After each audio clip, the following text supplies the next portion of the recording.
We just need to give him a little bit more space. Yeah, make your moves more obvious. Don't just dart around all over the place. Make your move and stick with it. That's the worst thing the pros do against the Amis. They have a little look, then they look the other side. So the Amis have to check left, right, middle, mirror, and then suddenly they've missed turning in, and it slows everyone up, as the Mustang certainly doesn't slow up at any abated pace. P6 for Arjamani in that car at the moment, and it does seem to be able to keep chipping away on its stint averages as the temperatures continue to fall as we just go past 10:30 local time. Yeah, so you've got some of the drivers then in these double stints. Some of the drivers will be being told about, you know, looking after tyres, running at a delta pace, whereas the guy behind the wheel just wants to simply race. Now, let's get to the pit lane. Benji Goethe, fresh out of 58.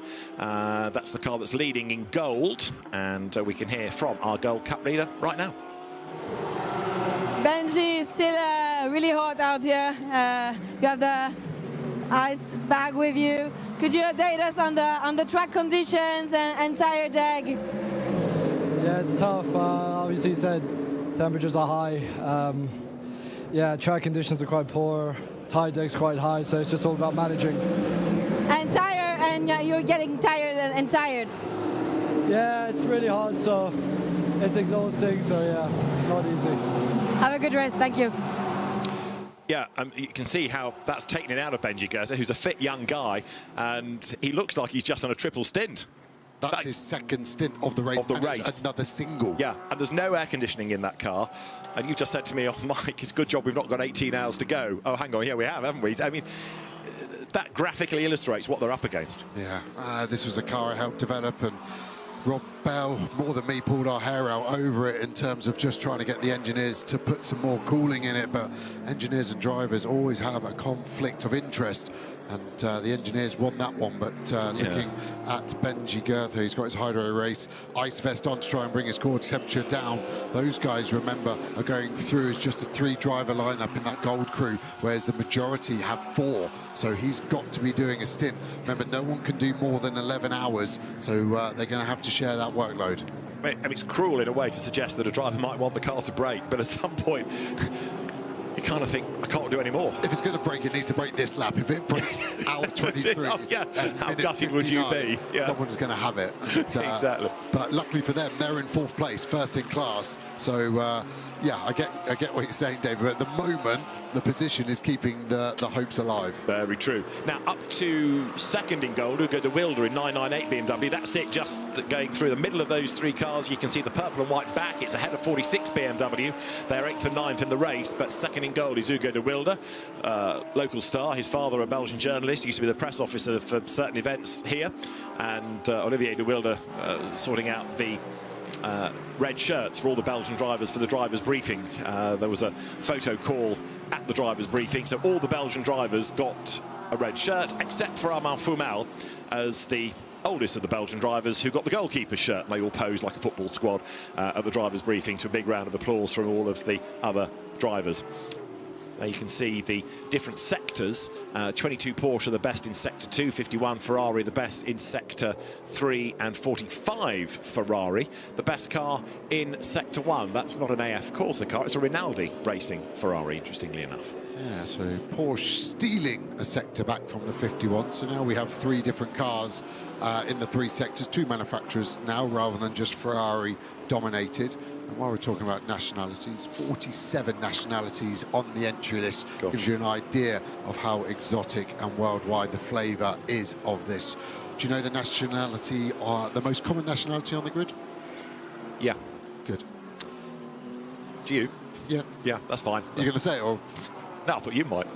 British. Of course. Yeah. Second? French. German. Ah.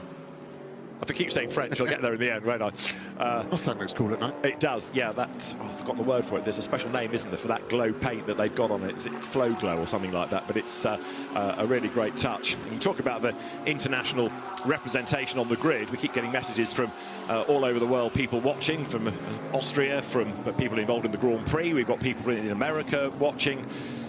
Even as far afield as the People's Republic of Croft. There's a Ginetta Fest up there this weekend, which has an SRO link, of course. SRO runs the Ginetta Championships, and the TV production crew up there are watching us beer in hand, I noticed from a photograph they've sent. Evening, everybody. Here at Spa, we are nudging our way towards, what, 20 to 11 local time. We have done just 6 hours and 5 minutes of the race, the last time the leader tripped the beam. And after that really destructive first couple of hours, yeah, you're right, the race has got into a pattern, it has got into a rhythm. We lost one or two quick competitive cars, both overall and across the classes early on. We've lost Maxi Goetz's Mercedes, Alfredo Hernandez Ortega's Mercedes. We've pretty much said goodbye to the Castellan Audi that got tipped into the gravel, because that's been in the pit lane now for over an hour.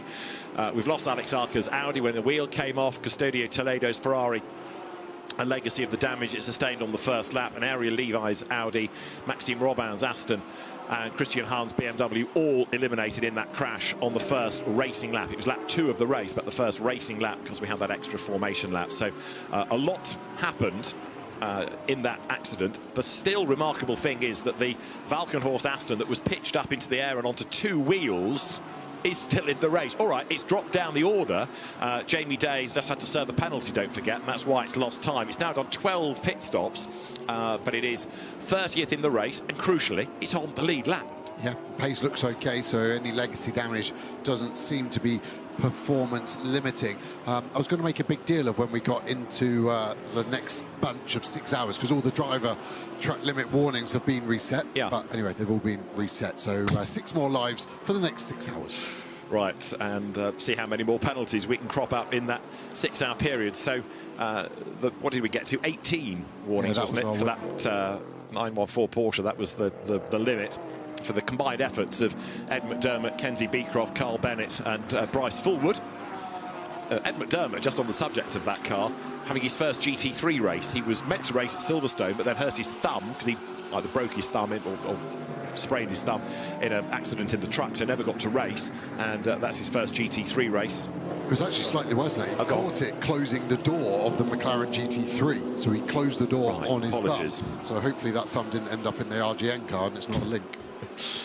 That's why the door wouldn't shut. So Ed McDermott makes his debut with at least one good thumb, and a great character is Ed, and hopefully, penalties aside, he's enjoying himself in this. There are other delayed cars, though, that are still circulating, albeit quite a long way back. 42 BMW, after its earlier big loss of time, it lost something like 11 laps at the start. That's still circulating, and he's picking up places as others hit trouble. And we know that people always hit trouble in the night. You and I tend to get back in the early hours of the morning and are staring at a classification with an awful lot of cars that have suddenly dropped off and out of the race, and this is one that's having a tough race, but don't rule it out. It can still buy back places in the remaining 17,049 minutes. It's the 32 BMW that Jordan Pepper puts on pit lane. The only problem is the last stint average was not fast for Pepper. It was a 21.0. The leaders are all in the averages of low 20s as Acuria Kos, Blackthorn get to work on there. They didn't change the engine, but it hasn't looked strong in the speed traps. But yeah, this 32 BMW pulling up, we know it's got some damage.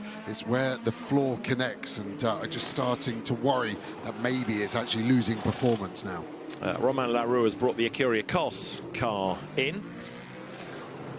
Driver change, fuel, tyres, send it back out. Romain Larue, who was the silver winner last year in the CrowdStrike 24 Hours of Spa. Started off racing in Formula 4. So now that we've got both Marcus Winkelhock and Jordan Pepper into the pit lane, Lucas Auer takes back the lead on the track, and he is edging away from Louis Pret. Jake Dennis third. That 98 Rover BMW has been the real quiet car of the night, hasn't it? And stint by stint, it worked its way a little bit further up the order. Yeah, we really haven't seen much of it, have we? No, like the lights on the Acuria Kos Aston, just to tell the car controller where it is, so you know exactly which car you're awaiting, with the lights flashing from the side to the middle and so on. And the car controller knows exactly where he's meant to be looking. When all these headlights come down the pit lane, you've got to make sure you've got the right car. Some do it like that, others have perhaps coloured lights on the side, but then you've got to hope nobody has the same colour. And you can actually customise the whole flash sequence. I had a data engineer here once, and the car was coming towards us, and we were like, why are they flashing in that pattern? And he looked at us like we were stupid and went, it's Morse code for hello. Oh, sorry. So, well, we had a very strange pattern. That was a Z4, I think, that year. Just to add to our international reach, Japan as well. I've forgotten that Matt Harvey was there watching us with his information. Right, slow car there. Who's that we've lost? Crawling down to Bruxelles. 700, which was leading in Pro-Am. Sarah Bovey was behind the wheel of it. It's now Greg Servet. And is that a puncture or is that something more sinister? It's off the racetrack. Something on the front right corner's low. The splitter's touching. Couldn't see if it was a front right puncture, but that's a long way back. Yeah. Going very slowly as well. And in the darkness. And that kind of makes it worse. We've seen earlier on, for example, when Nicholas Nielsen had to bring the Ferrari back, and in fact, he takes the shortcut of the bike track there, but you saw how he did the lap offline as much as possible, off the racetrack, but that was in the daylight. This is different. The crazy bit with Spa is it's one of the longest tracks in the world, and there isn't a cut-through anywhere. You have to do the full lap, so there isn't an option to do a shortcut, apart from that motorbike bit, which maybe saves 48 metres, but you've got to do the whole thing, and it is so difficult. And again, the good teams will warn their drivers, slow car, turn 10. The better teams only tell the driver when they're 3 corners before not to worry them. But that is going to be a big ask to get the 700 come to you, Aston back. I suspect as well Neil Vittich is on the radio warning the teams. We don't get all of his audio, but he may well be saying to the teams that there's a slow car on track. 97 is currently being hurled around by Sven Muller. Would you expect anything less? The flames coming out of the exhaust are beautiful there. Through Lecom on throttle, shooting out some blue flames. Must have been 1.5 feet long. Again, with night, you just see all the energy more. You see the brakes going, the exhaust glowing, and again, just adds to a spectacle that didn't need much upping the ante of. Right now in the classes, just to recap, Louis Pret still leading in gold. Dennis Marshall is still leading in bronze. I'll come back to that in a second. Silver is Amaury Cordial's BMW, and Pro-Am, despite that long stop for all the sticky tape, Leo Yi in the Porsche. Now, when Ben Tuck was up here, when we were hearing the radio traffic about Dennis Marshall pitting, I'm sure he said Matty Chaubert was going to get into the car. Maybe he's in it next, but that's certainly a double from Dennis Marshall. Yeah, and that's the second of his 8 possible stints they're going to do with him, which really shows to me how strong Ben is, Tuck, that is, and Joubert in their pace, and they're not having to save Dennis Marshall for the end, which is the traditional way of how you use your drivers up in an endurance race. You save your fastest and best till last, because that's when you're going to need them if there's a late safety car, for example. Back on board with Chris Lullum here, and we're still chasing down Max Hesse. So we disposed the McLaren easily, but we've been unable to do anything about the BMW in front. And yeah, at the moment, really struggling there. But that BMW of Max Hesse is another one that's just edged its way up the order. So the BMs are not the fastest cars, far from it, but they are getting there, and they significantly, perhaps, are keeping out of trouble, whereas others are, in the case of the Ferrari with the puncture and the pit lane speeding, the BMWs aren't gaining positions here on pace. They're gaining it on being dependable and solid and error-free, not abusing track limits, not speeding, not ignoring blue flags, not getting involved in incidents, not making contact with anything. So, like I say, they're not the fastest cars, but they're gaining the places. Doesn't matter how they do it, as long as they're there at the end and they're competitive at the end. Yeah, exactly. And again, an illustration of traffic, 3/10 loss, having to overtake that Corvette into turn 1 for Chris Lullum. And now he's got the 998 Rover BMW in front. So 2 BMWs to contend with. Listen to the bottom of the car slapping along the floor. Oru's tiny titanium skid blocks working overtime on these Mercedes, producing a great spark. But look at the delta. It's now stagnated. It's coming back to us. The cooler air pushing this Mercedes on. Maybe a slipstream from the M4 GT3. But these cars are starting to wake up as we're all going to think about going to bed. So BMW's 6th and 7th. Max Hesse fending off Hugo de Wilde. A load of gravel thrown into his face there, and a car off as well. That was Hugo de Wilde, and there was a flag out. I couldn't see which one it was. It must have been the slippery surface flag. Someone has cut the inside of turn 7 and brought on a metric ton of gravel, and the 700 still limping back. And they've done a good job so far. Hopefully they just use the whole escape road on the right-hand side when they can. Yeah, just get out of the way, keep to one side as that car goes then now up towards the Blanchimont left-hander. But yeah, the amount of gravel there, it was like hitting standing water or black ice in the road car. Suddenly the car goes from beneath you and there isn't much you can do about it. You've just got to pin it. And I actually think Lullum did a really good job. And you can see that he sort of anticipated it maybe more, maybe got lucky that the BMW, the 998, cleared some of the gravel, and it meant that his tyres were touching the tarmac better than the BMW in front. But just going to keep an eye when people cross the line, see what that last lap is, and maybe we can start to work out who brought it on from who was fast and who was slow. Indeed so, and it's certainly made a very, very treacherous track surface, and of course, it's not what you need in the night, is it?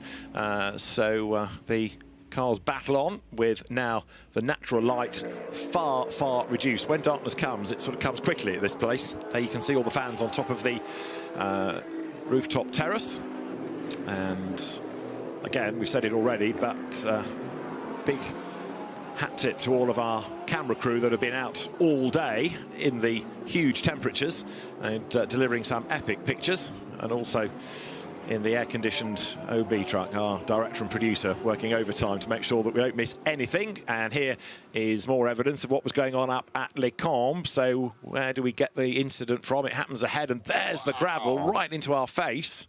It was the Rinaldi Ferrari in the gravel, wasn't it? I think we're on board Ferrari here by the shapes of the wheel arch. But yeah, that was like getting pepper sprayed with a jet wash, but not water. It was gravel. Yeah. And that's going to take quite a few corners to clean up. And to update you on lap times, 2:23 for our leader. He's been banging low 20s. So that gravel has cost 2 to 3 seconds. And it will get quicker over the next 2 or 3 laps. But yeah, that was a huge amount of detritus to get through. Indeed. So still the fastest lap of the race is from lap 12.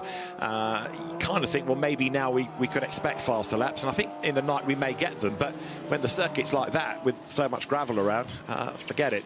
Marshall's there over at Les Combes, but there you can see the state of the circuit. Now, okay, it'll get better lap on lap on lap, won't it, as the cars go through and sort of blow some of the gravel away, but it's still going to be an issue for a bit. Yeah, they're filling up the gravel trap on the outside, aren't they, with the inside, a bit of longshore drift. I remember learning that in geography. Here we go on board with the 2 car. The windscreen not looking in the best shape, so maybe a tear off or help, or it's actually damaged the tear off so much it's maybe gone all the way to the base layer. That could potentially be pretty annoying, as you can see on the map where we are coming out of Stavelot 2. We're now in the final sector. This is where we're flat out all the way to the end into the bus stop, where we're hard on the anchors. We're grab 6th gear here, speed at 250 kilometers an hour. Let's listen in, see if we're flat through Blanchimont. It's either a lift to 90% or that's just the car slowing itself down with the scrub of the steering wheel. Now hard on the brakes, 255 Ks all the way down to 60, 1st gear, and then hook it up to the left. You can see how much we're up and down the gears. On average, we're shifting gear 35 times a lap. That's a gear shift every 4 seconds. If you don't think these drivers are working hard enough, they're having to think about everything else that's going on. Traction control, ABS adjustment, brake bias, what's my fuel usage, tyre pressures. There's so much for these guys to look on. Down to 1st gear for La Source, which you think would put a huge amount of strain lap after lap, hour after hour through the transmission, but the car's built to withstand it all. And then you're up to 6th gear through here. Car looks well poised though. Again, that sounded flat to me through Eau Rouge. So in a modern GT3 car, you're full throttle for over 42% of this lap. That's why it's so fast, and again, that's why the drivers love it. That number 2 Porsche, though, is coming good, isn't it? As you see, more sparks are flying. That's coming from McLaren, by the looks of it. Is that 59? It is. And that's on its way back towards the left-hander of Blanchimont. Yeah, really not normal for the McLaren there. The only hope I could say it's not normal because it's in the box. Something on the right side. Garage 59, I think, was serving a penalty first. They're going to do their minimum connection time of 44 seconds. And it looks like Kirchhoff are ready to jump aboard. Car up in the air now. What are we looking for damage-wise, I wonder? Team look like they're still going to do tyres. They're not going to put the skates in, but something not right with the 59 car. Yeah, so problems at Garage 59. They're ready to come in the box. Yeah, you can you're see right. Moving a space. Now, on track, Lucas Auer leads the way. Mauro Engel joins us in the booth, and I do this next interview with trepidation, because when Mauro came to join us at Barcelona, the car got a penalty. When he joined us at Paul Ricard, we had that safety car and the car lost the lead. So 3rd time lucky, Mauro, but so far so good, eh? Absolutely. First of all, thanks for having me, and yeah, I'm not too superstitious, so thank God for that. Always happy to come and see you guys. It's been a decent start to the race for you, though, hasn't it? It has been a good start. Car's running really well. Lucky doing a great job out there at the moment, and yeah, I mean it's a tough old race, and I'm sure it'll continue to be tough. It has been already. There's been a lot of things going on, and yeah. Take it one lap at a time. Sure. Now, where do we start in terms of the brutal nature? Is it the heat? Is it the traffic? Is it now we've got all this gravel on the road as people go off? There are so many elements to this.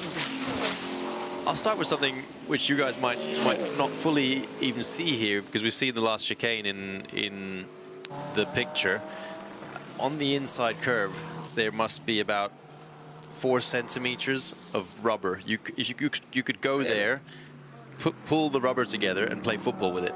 on the red and yellow curb. Wow. It's insane. So that's something you don't really see from the TV pictures.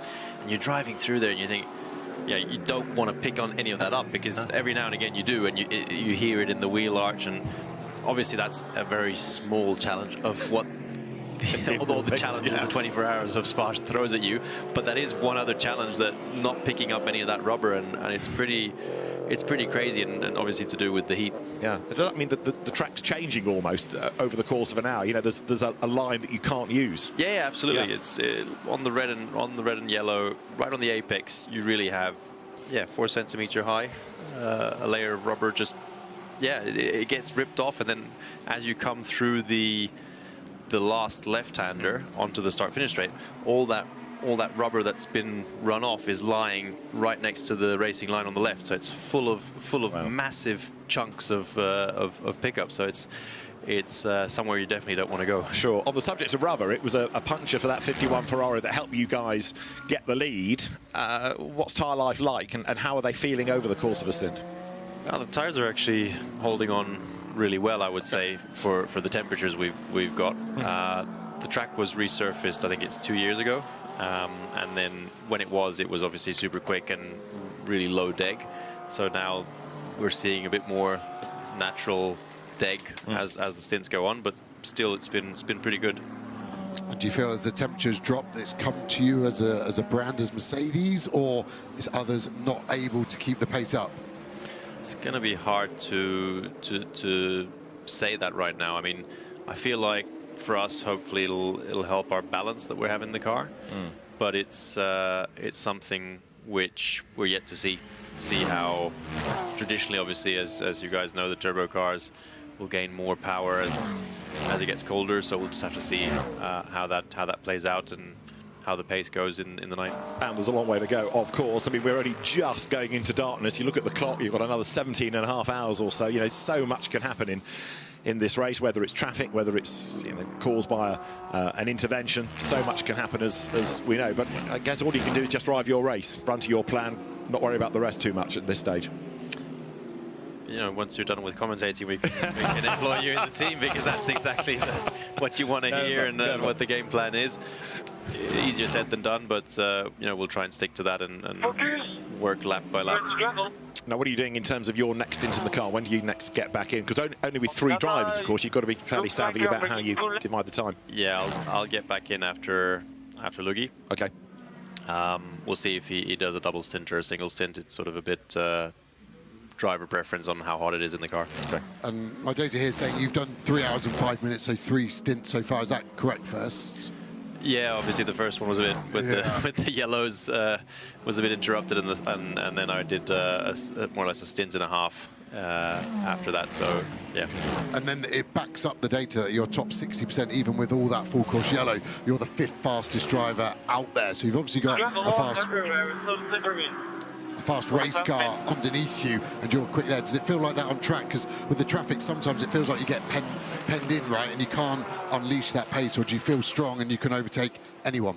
I think it's always interesting how it sort of ebbs and flows between the stints, but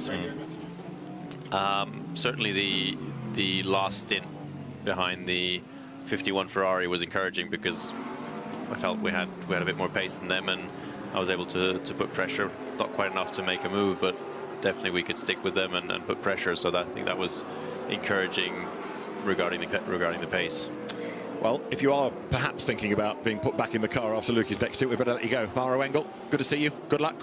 Fingers crossed we'll see you on the podium. Thanks for coming up. Always a pleasure. Mauro Engel then, race leader. And we've got through an interview and his car's still in the lead. So it's all looking good. So good stuff from the Winward Racing team. Mauro Engel, Lucas Auer, Lukas Stolz, race leaders as we get closer to 11 p.m. here in the CrowdStrike 24 Hours of Spa.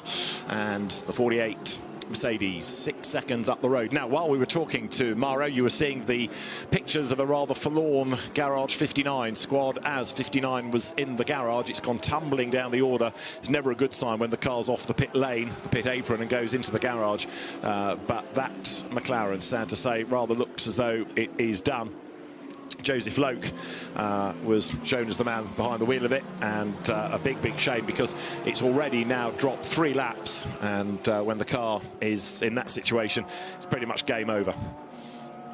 So one McLaren gone, the other one still leading gold and in second place, but as we say, big disappointment for the sister car. Yeah, brutal. And Garage 59, I can see Andrew Cacoldi walking around the front of the garage. Giorgio Sana as well. A relatively new recruit at McLaren Motorsport, now heading that up. Rob Bell there as well. So McLaren doing everything in their powers to really become one of the big manufacturers in global GT racing. Yeah, and it's been a bumper year, hasn't it, for the McLaren Trophy, the One Make Championship. Many of the teams enticed by Giorgio through his Lamborghini past to come from that series into McLaren. But yeah, it's not just in Formula One where it's been making a big impact in recent seasons. So it is Lucas Auer, the race leader. It's Louis Pret in second place. In third, it is Jake Dennis. Gold is led by Pret. Silver is being led currently by the Santolok Audi of the Ukrainian driver Ivan Klimenko, who was such a hero at Zandvoort last year. Bronze, that's still Dennis Marshall, who is in 12th place overall. And Pro-Am, despite the fact the car lost quite a bit of time with damage to the front, Leo Yi is back in the lead, helped in part by the puncture for the number 700 Aston Martin. 34, the other Aston of the Valkenhorst team, that's the Jamie Day car, dropped off the lead lap. It had to serve a mistaken penalty, we gather, but by the time the stewards informed the team, it had already been served. That's what we've been heard. Let's listen in.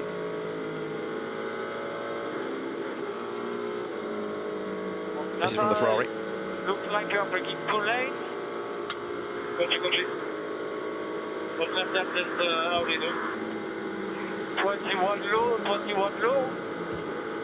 Behind for position in silver. Ferrari. And continue. Didn't I hit that right at the start? You're braking too late. Yeah, it felt like that, didn't it? Yeah. And it was an indication of which car is behind him, and it's for position, and it is for position. It's Conrad Larson in the 71 selector car racing Ferrari, which was running strong, wasn't it, at the start with Fredrik Schandorf, and then got the penalty for contact into the final chicane. Did a drive-through penalty there, but Dennis Marshall here. Just good drivers get luck, don't they? And he just always seems to be in a lot of space, and that's really helping him to be able to pump these lap times in. He's doing really well in that Kessel Run Ferrari. So we're getting closer to our 11 o'clock point here in the CrowdStrike 24 Hours of Spa, and you can see that darkness is upon us. And Lucas Auer's Mercedes is leading the way here. Grandstands are still very busy indeed, and it has been a really busy race thus far, as you can always guarantee in the CrowdStrike 24 Hours of Spa. Let's just remind ourselves of what's been going on then in this 79th CrowdStrike 24 Hours of Spa, the third round of the Intercontinental GT Challenge that was waved away by the ACO President Pierre Fillon, and the cars accelerated their way down towards Eau Rouge for the first time, and it was Nicholas Nielsen converting pole position into the lead of the race, and the cars accelerated their way uphill with a big drama coming out of Pau that wiped out Ariel Levi. We lost Christian Hahn. We also lost the Aston Martin from Valkenhorst, but the similar car of Jamie Day, despite being pitched onto two wheels, did manage to carry on in the race. It was Maxime Robin's car that we lost. Some teams elected for some early quick pit stops. More drama for Trésor Attento Racing when Alex Arca's car lost a wheel. That was a retirement as well. But gradually, after a whole range of early interventions, the race started to take a breath and it started to calm down a little bit, and a rhythm could be found. Ferrari was dominating. We had this wild ride for the high-class racing Porsche, and on-track battles in bronze involving the Ziggo Tempesta Sport Porsche and the Castle Racing blue and white Ferrari. And as they all turned their way through, the Rutronic Racing Lamborghini was looking for clear track space. There's a bit of hip and shoulder, turn number 50 Ferrari around. And then more drama. Number 71 Ferrari getting involved with the CSA Racing McLaren. A big dive from the Raffaele Marciello BMW put that up past the Mustang of Arjun Maini, coming down to the chicane. The Hesse Rossi Harper BMW was on a mission, getting itself past the 007 Aston Martin as those cars wriggle their way down through Pont, and very quickly that Winward Racing Mercedes was working its way through traffic as well. Maro Engel up past the McLaren. Meanwhile, in bronze, the Castle Racing Ferrari wasn't just leading the class, it was all mixing it with the overall situation. Then Nicholas Nielsen had a puncture. The previously dominant Ferrari slowed, and he had to limp all the way around 7 kilometres of racetrack, rubber flailing as he did so. And that put Maro Engel, Lucas Auer and Lukas Stolz into the lead of the race as the battles raged on all the way through the field. Number 700, the Pro-Am leading Aston, took to the gravel, and although that car would lead Pro-Am, despite that, a puncture then dropped it way down the field. As the darkness started to descend upon us, the lights started to fade. We had another car off the road, which was the Milner Motorsport Porsche, and the fans starting to appreciate the off-track action a little bit more than Leo Yi did. As the bonnet came up, he got rubbed up against by the JMR Corvette, and eventually the car pitted for liberal applications of sticky tape. But it is still there in the lead of the class. But on track, it is Mercedes-AMG that leads the way. Lucas Auer is behind the wheel of the 48 race-leading Mercedes here at Spa.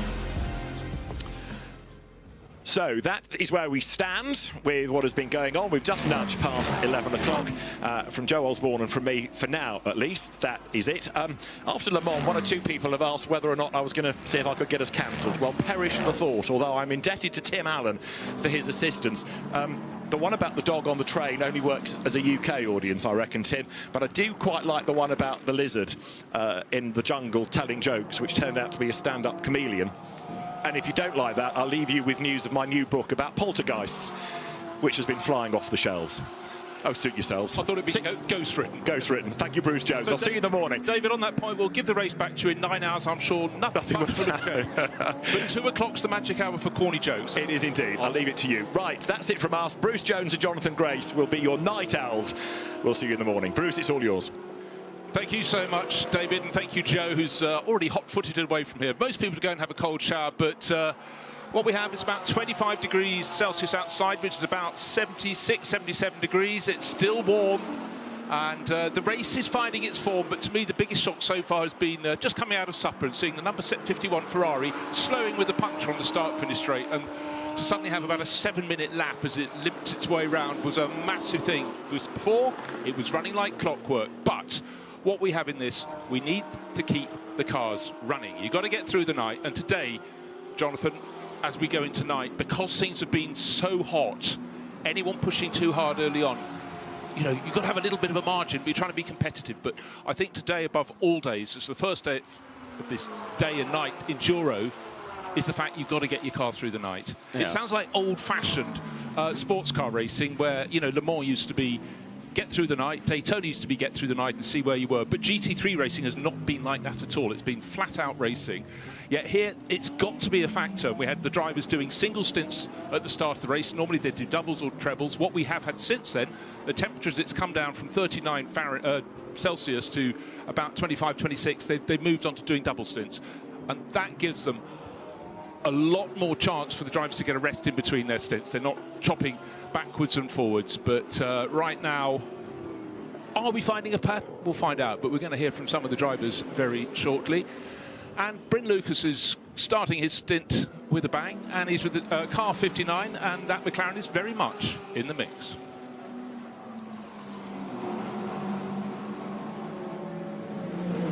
Motorsport can sometimes be very, very cruel, and Joseph Loke, you've been through it all this week, and the car was looking so positive, and now it looks like it's the end. Yeah, I mean, we ended up having some kind of failure on the front right in the end.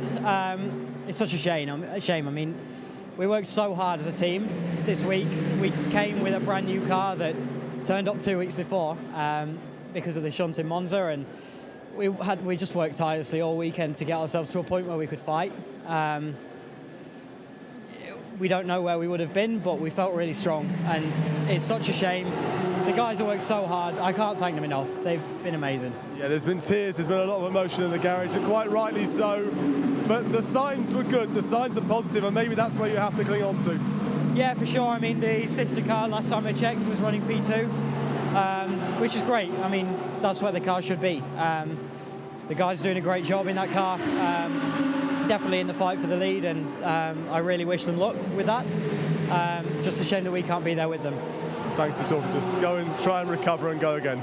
Thanks. Thank you. So that was a 21-year-old British driver, Joseph Loke, very much a rising star, and not so long ago, both of those McLarens are going very nice. It's the sister car that's going well, but sparks out on the track, and we've got... this is the McLaren, this is its failure that brought it back into the pits. I saw the car being wheeled into the pit garage, but obviously over and out, and it's gutting. But just going back to my point, Jonathan, as we start this stint, the drivers are now 6 and a bit hours into this race. The cars are hot. The cars are really having to be nursed through it. But some of these failures are nothing to do with the heat. No, not at all. And sometimes it is just the cruelties and the rigors of endurance racing, and you feel for them. Both McLaren's 58, which still sits second overall in the lead of its class, and 59, who we were just talking about and just saw sparks flying in all the wrong ways, were running so well. They were immediately in the conversation after Super Pole. They had emerged as contenders right from the beginning and had done a decent job of keeping the nose clean, had the two Garage 59 cars. And it seems so cruel, doesn't it? Just as the darkness falls and everything is starting to settle in, conditions getting more favorable from a grip perspective, and then all of a sudden, wham, something out of the blue on a brand new car that had been built up as well. And for Loke, such a young rising star, I hope he's not hanging his head. He should hold his chin high, because it was a phenomenal effort early in this race to keep that car in contention as much as it was. Yeah, which is sort of the point I was trying to make, that you just need to stay in contention, don't lose too many seconds, do not pick up penalties, which is the thing that obviously will drive team bosses crazy. If you call for speeding in the pit lane, it's just a no-no. But of course, we had the wave by that has sort of brought cars back into contention in their various classes. But for McLaren, it was looking really strong. But this point in the race, I think fairly soon, if it drops another 2 or 3 degrees, you might see drivers going, you know what, I think we can do a triple stint, because then that buys you 6 hours out of the car, on the basis that a stint is roughly an hour long, give or take. So that is something where you can more than just have a cold shower, and you can get some sleep. But if you're going single stints, you get a cold shower and then you're back in the garage, because your next stint's going to come really very soon indeed. Well, it's a remarkable thing, because at the beginning of the show, throughout the weekend, we had been talking about how unlikely it would be that anybody would even attempt a double stint. We saw a few brave souls, Frederick Schandorf among them, attempt a double in this incredible, immense Belgian heat at the beginning of the race. But even veterans who have done long endurance races, 24-hour races in treacherous conditions, I think of Maxime Martin, a tremendous opening stint, made a whole host of positions up. Even he needed a bit of respite between getting back in the car. But to your point, as the temperatures fall, I think that might be a little bit more viable, especially as some of the front runners have started to fall by the wayside, as is the case usually in endurance racing. But 51 Ferrari, 59 McLaren, two favorites throughout the race up until their respective woes. You could absolutely throw something creative by keeping a driver in the car a little bit longer. Yeah, no, entirely. And in fact, what we heard from Valentino Rossi after he got out of his Team WRT BMW, did a double stint, very pleased with himself that he did it, but he said the last 6 laps I was just really, operating below your peak level, and you're aware of it. You're probably just willing yourself to get out of the car, but it was a marker, and he knows that the next session he does, I'm sure, will be a double, maybe even a treble. They'll be watching the temperatures. Not just in the car, temperatures in the car, the temperatures inside the driver, et al. And that is the point. Some drivers are, you have no reason why you could be just equally fit to another driver. Some people are more sensitive to the heat. It's luck of the draw, and sometimes it's down literally to how much heat their feet can take, because that is normally one of the hottest parts. And some drivers I've known across the decades, you know, they say, this is my, I know it's their foot, not their Achilles heel, but it is my Achilles heel. I suffer, and certainly just remember the McLarens are the only ones that don't have air conditioning. So it's going to be, you know, a big, big ask for a lot of them. Oh, it certainly is. You mentioned the temperature of the driver, and before we get to that, because I do want to wrap up that point on Valentino Rossi in particular, we just rode on and just followed a little bit with the Kessel Racing Ferrari, now in the hands of Dennis Marshall, who was running 12th overall, but at the lead of the Bronze Cup. That's a car that was penalized earlier in the race with some contact, but an otherwise pretty stout opening stint for Malthus Joubert. We watch now, speaking of 46, that car with Max Hesse installed in the hands of Valentino Rossi. It's been so fun to watch him over the last couple of seasons get up to grips with GT3 racing. By no means a novice in the world of motorsport. If you've tuned into anything with an engine and wheels on it, you know the name Valentino Rossi, and very quickly making a name for himself in the world of sports car and GT3 racing as well. But I think back to warm-up yesterday, and his team, after a couple of laps, had to tell him, calm down, Vale, the point is to bring the car home. It's raining, you've got wheels off, this is just the warm-up. And he begrudgingly came on the radio and said, okay, and brought the car home. But drivers that get hot under the collar, Vale knows one speed, and it's 10/10ths all the time. So he was understandably tired after a very taxing double stint, because he was 10/10ths probably right from the outlap. Yeah, exactly. Great footage at the moment. Looking back from Chris Lullen's team Verstappen racing Mercedes. This is the point, of course. Someone did joke. They said you need a spotter guide for the night session, which is just a black page with some bright headlights shining out, and you have to admire. Obviously, this is an onboard camera. Brilliant shot, but for the camera crews out around the circuit, you know, we've still got how many cars running? North of 61 cars still out in the play. Maybe it'll go down to a mere 60 cars, because we've just heard from Jonathan Loke about the number 59 McLaren being out of the thing. But right here and right now, you're getting little bunches of cars. But just think, imagine you're standing at La Source on that camera, trying to pick the cars out. There's a lot, and the headlights are so much brighter than they used to be. But you know, you've got to almost have a little tracker map. But right here, Chris Lullum going very nicely. And if you don't know who Chris Lullum is, you sort of should by now, because he raced cars, then he went off and became a tip-top sim racer. Came across Max Verstappen. They've done a huge amount of racing. They popped back into cars last year, and immediately on the pace. I mean, immediately. So yes, he did have a bit of experience before he came in, but you know, Max would be a very exacting person to be your team boss and mentor, but he absolutely has face. And here we are with Chris running around very nicely, 7th place overall. He's chasing down Max Hesse. Max having a fantastic last couple of years. BMW junior driver for many, many years, often in association with Neil Verhagen, who's sort of broken away and doing more racing in the States now. But Dan Harper and Max Hesse, and most of their racing was in the long-distance races at the Nürburgring, now around the Nordschleife, and that brings you experience of every sort of weather imaginable. You come here, and this is a whole different equation. I mean, in any weather conditions, at Spa, you do get any weather conditions. I've been here from everything from sometimes 4 seasons in one day, the start of the year.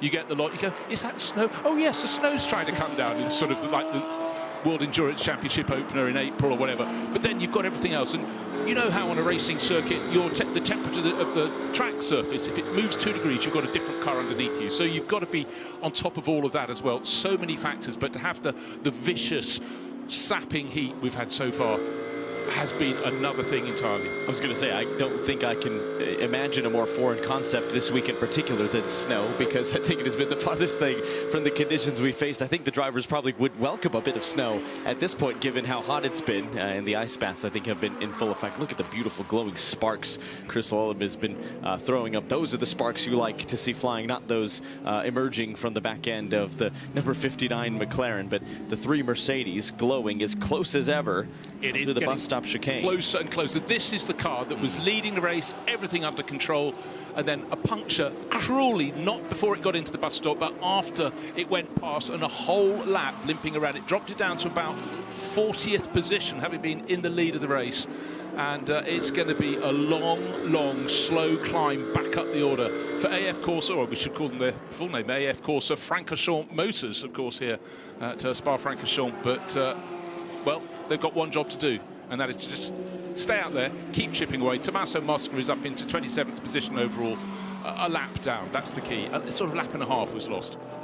We were watching the battle for fifth. Chris Solom has made his way past the BMW, or has he? The 46s come right back at him now on the outside line as they head down at the end of the Kemmel Straight, and all of a sudden, look at this, 998 has joined the battle as well, a fellow BMW, albeit from a different team. We ride on and look at the gravel that has been strewn across. It is so treacherous if you get off of the racing line. Headlights just peeking through the beautiful Ardennes forest. And I have to say, finishing dinner as the sun was setting, I got to watch them come into the bus stop chicane. They well and truly come right out of the trees at you. There is no light except for the disco lights and the parties that are happening at the top of the hill, some of the spotlights, and of course the beautiful glowing headlights and rotors and exhaust pipes from these GT3 cars. But it is a wonderful thing to watch these cars just peek out of the darkness. Okay, Jonathan, I believe this is your first visit to Spa-Francorchamps. It is indeed. Give me 3 things that stand out from the experience. 3 things so far, because we haven't finished. Boy, scale is one of them. This place is vast. Yeah. It is the longest 7.004 kilometers I can imagine. I would say weight. This is one of those few select racing circuits that you walk in the door with nobody here and it has a weight to it. There's a gravitas to the Circuit de Spa-Francorchamps. I had a chance, Ben Consadouros was kind enough to shuttle me around much of the old circuit.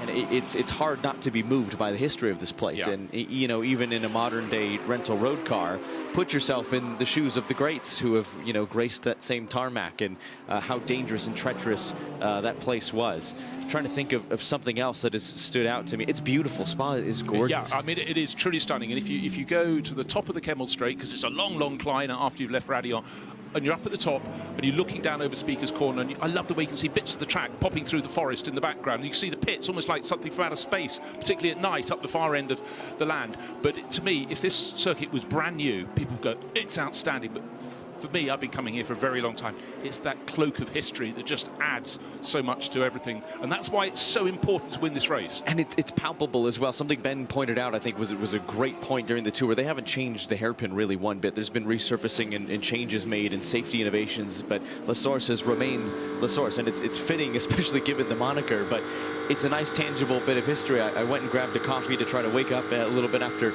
a delicious little bit of pasta. It made me nice and sleepy, and got to watch the cars come through La Source. I'm amazed by the elevation change, the camber in the corner, how much rubber has been laid down, seeing the sparks being kicked up. I mean, there is so much to watch in amazement of around Spa-Francorchamps. It's hard to not be taken by the feeling of the history of this place. No, exactly, and particularly at night. I was talking with Joe about the strength of the headlights. He was sort of joking. He said they're 50 to 60 times as strong as, but I mean, the jump in recent years. But when you see the cars going to corners now, we're looking at that gravel lying on the track. They can see it now, but 10 years ago they couldn't. So imagine your surprise. Something has happened up, I don't know, top of the Kemmel Straight, trying to do a bit of braking and turning and, you know, straight on. So huge, huge change, and unfortunately... That's one of the Aston Martins, and headlights off, but significant damage to the rear end of that British-made car. I can see movement, nodding of the head inside, which is a good sign. I won't speculate any further. And a Control-Alt-Delete, which is also a good sign. Full course yellow in 20 seconds. And there it is, you right on cue. That is the number 21 COM2 racing car aboard that 21. 10 seconds. 10 seconds is the call from race control to go full course yellow, and understandably 4, so. 3, 2, 1. Full course yellow, full course yellow. We've seen so much of that gravel strewn across the racetrack. You know, we'll wait until we have more information before I speculate here or there, but it is treacherous. There are not really that many track lights around Spa-Francorchamps. There are really only the headlights of your competitors and maybe the flash of the full course yellow and the marshalling systems as well. But it can be treacherous, and when Spa bites, it tends to bite pretty hard. Yeah, no, it really does. But the race officials just very the medical quickly. cars deployed as well. We have an impact turn 15 on driver's left. We have recovery and medical car on the track, plus sweepers are on the circuit to sweep the circuit. Okay, rescue crews, they're very quickly with the flatbed. So turn 15, as we're hearing, that's Curve Paul Frere, basically where the old circuit used to where the modern link of the circuit rejoined the run-up from Stavolo. And it's the start of the blast. You should already be fully on the throttle, trying to balance your car, not get too much curb. Who knows what happens to Sebastien Beau, but that's the point. You're going to carry that speed as much as you can for the return leg up through Blanchimont, and then the heavy braking for the bus stop chicane. But under cover of darkness, Sebastien Beau has clearly had some rear-end impact. The tail end of the car quite frayed, so one presumes he just ran out wide through the gravel. But actually, it's an enormous gravel bed there. So until we possibly get a replay, but there's a lot of gravel down there. But there's a lot of gravel everywhere around the circuit. And I must say, when we've had full course yellows, they sometimes already said we'll go for a long rather than a short, so we'll get the gravel off the circuit. And there, the harvest moon, or whatever type of moon, I'm not a great lunar expert, certainly for the photographers, what a shot for them to gather, along with the collections and you know, the funfair and the concert. There's so much going on, and you know, very few people watch all 24 hours from one place. Some might, but here you'll benefit from moving around, different vantage points, taking a point, you know, stop and have a cold beer to get your body temperature back down. So cars in the pits at the moment, but suddenly this is a chance for some teams that have been out of kilter to get back into kilter, and other teams, sometimes they try and go the other way. And certainly the number 32 Team WRT BMW seemed to have a horror early on, but it sort of came back into the mix by just managing to pinch a lap a while back. So the order as we go into this full course yellow period is Lucas Auer, or Lucky, nephew of Gerhard Berger, and a really successful racer in his own right, leading in the number 48 man filter Mercedes. This one we're looking at now is a car that has a lot of popularity because it's one that hold on a second, let's just take a look. So still can't see the rear end of the car. You can see the background. He's swept around the corner and clearly just kept on going out, but it's quite hard to pick out in the night exactly how far around Curve Paul Frere that the Aston Martin has been dropped. But anyhow, it is static in the gravel, rear end battered. This is the treble to Mercedes. Must say, some of the race liveries get better year by year, and that one has certainly a lot of. I was watching people on the grid getting very close to it while their bodies were overheating, their hearts were overflowing. Couldn't have said it better myself. It is a unique thing when you have 69 GT3 cars. To make all of them look unique is a mighty challenge, and the fine graphic designers who have gone to work and put the vinyl wraps on these GT3 cars, they've done a heck of a job of it. It is a very, very good looking and handsome grid in many respects. Right, nervous moments, those little ticks, just constantly adjusting your gloves, you know what's coming. Just waiting. Focus.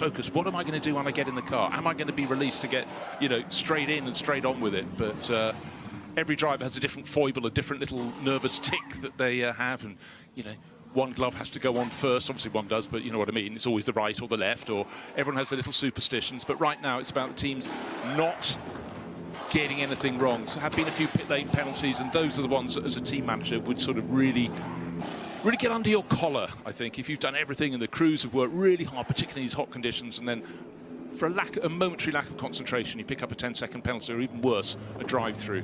And in a championship as competitive as the GT World Challenge, a drive-through is a fairly major disaster.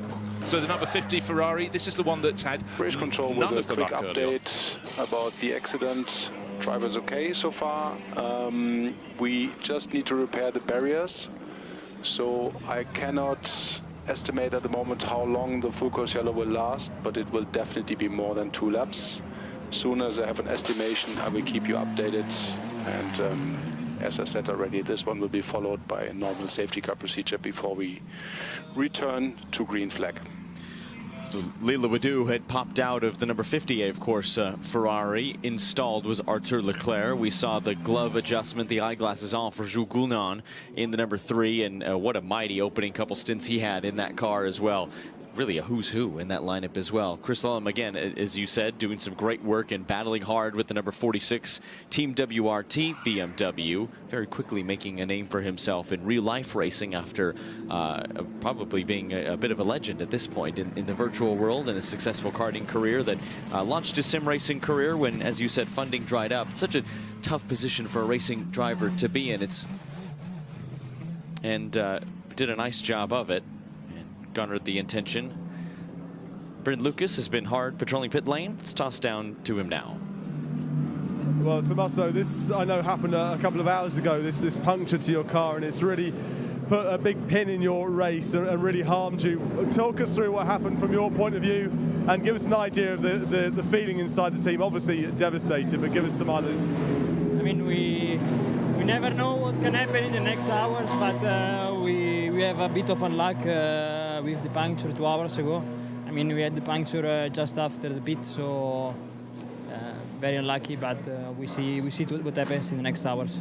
I mean, all you can do is keep on going and not give in and keep on fighting there. For yourself, you've got a long wait now, or maybe not a long wait before you get back in the car. Yeah, I think Alessio now has a double stint, then Niklas has a double stint, then I go in. But we'll see in the next hours what happens. Now, we know the temperatures have dropped as well out here. The temperatures are starting to come down a bit. Is that something that's going to play into the Ferrari's hands, or is the setup better in the heat for you guys? Actually, we don't know. We will know in the next hours. I think the pace that we had with the light was a bit better than what we have in the dark now. So we will see, but we will try to be back in the fight in the next hours. I know you're disappointed, but thanks for talking to us and keep on fighting. Thank you. Thank you. So Tommaso Mosca there, putting on a brave face, but you didn't need to see him to tell his shoulders were down. But he knows he's got a job to do. He's a professional racing driver. He's 2 laps down. I mean, that's what happens if you spend a lap limping around at massively abated pace. But the good thing was he got it back to the pits. But right now he's got to wait, and he's got to wait, and he's got to see where they are. But things can happen at a moment's notice, and clearly the number 21 Aston Martin, Sebastian Bo's car is now being lifted, which looks incredibly scary when it's up so hard. But what we really need to show you is what happened. This is the replay of the accident, and just looking to pick him. Oh, just kissed. Oh. Right, left-hand wheels just kissed the gravel, went over the curbing. Then the Aston Martin whipped around and rear-end impact. I couldn't really work it. It's actually an unusual one there. People normally have an accident a bit further around the corner after a sort of rodeo ride where they bounce through the gravel. That was just both the left-hand wheels. You know, when you drop over the edge of a curbing, it can drop down a bit if other drivers have already been dipping into the gravel, and then it just whipped that nose around to the left, and nothing Sebastian could do. A really violent impact as well. Super glad that we got the message from race control, both in text and in audio, as you all heard a few moments ago, that he was all right, because that was a hefty impact. I'm sure he would have felt that in the race car, but immediately seeing the head movement, the communication with the track workers is always a good sign.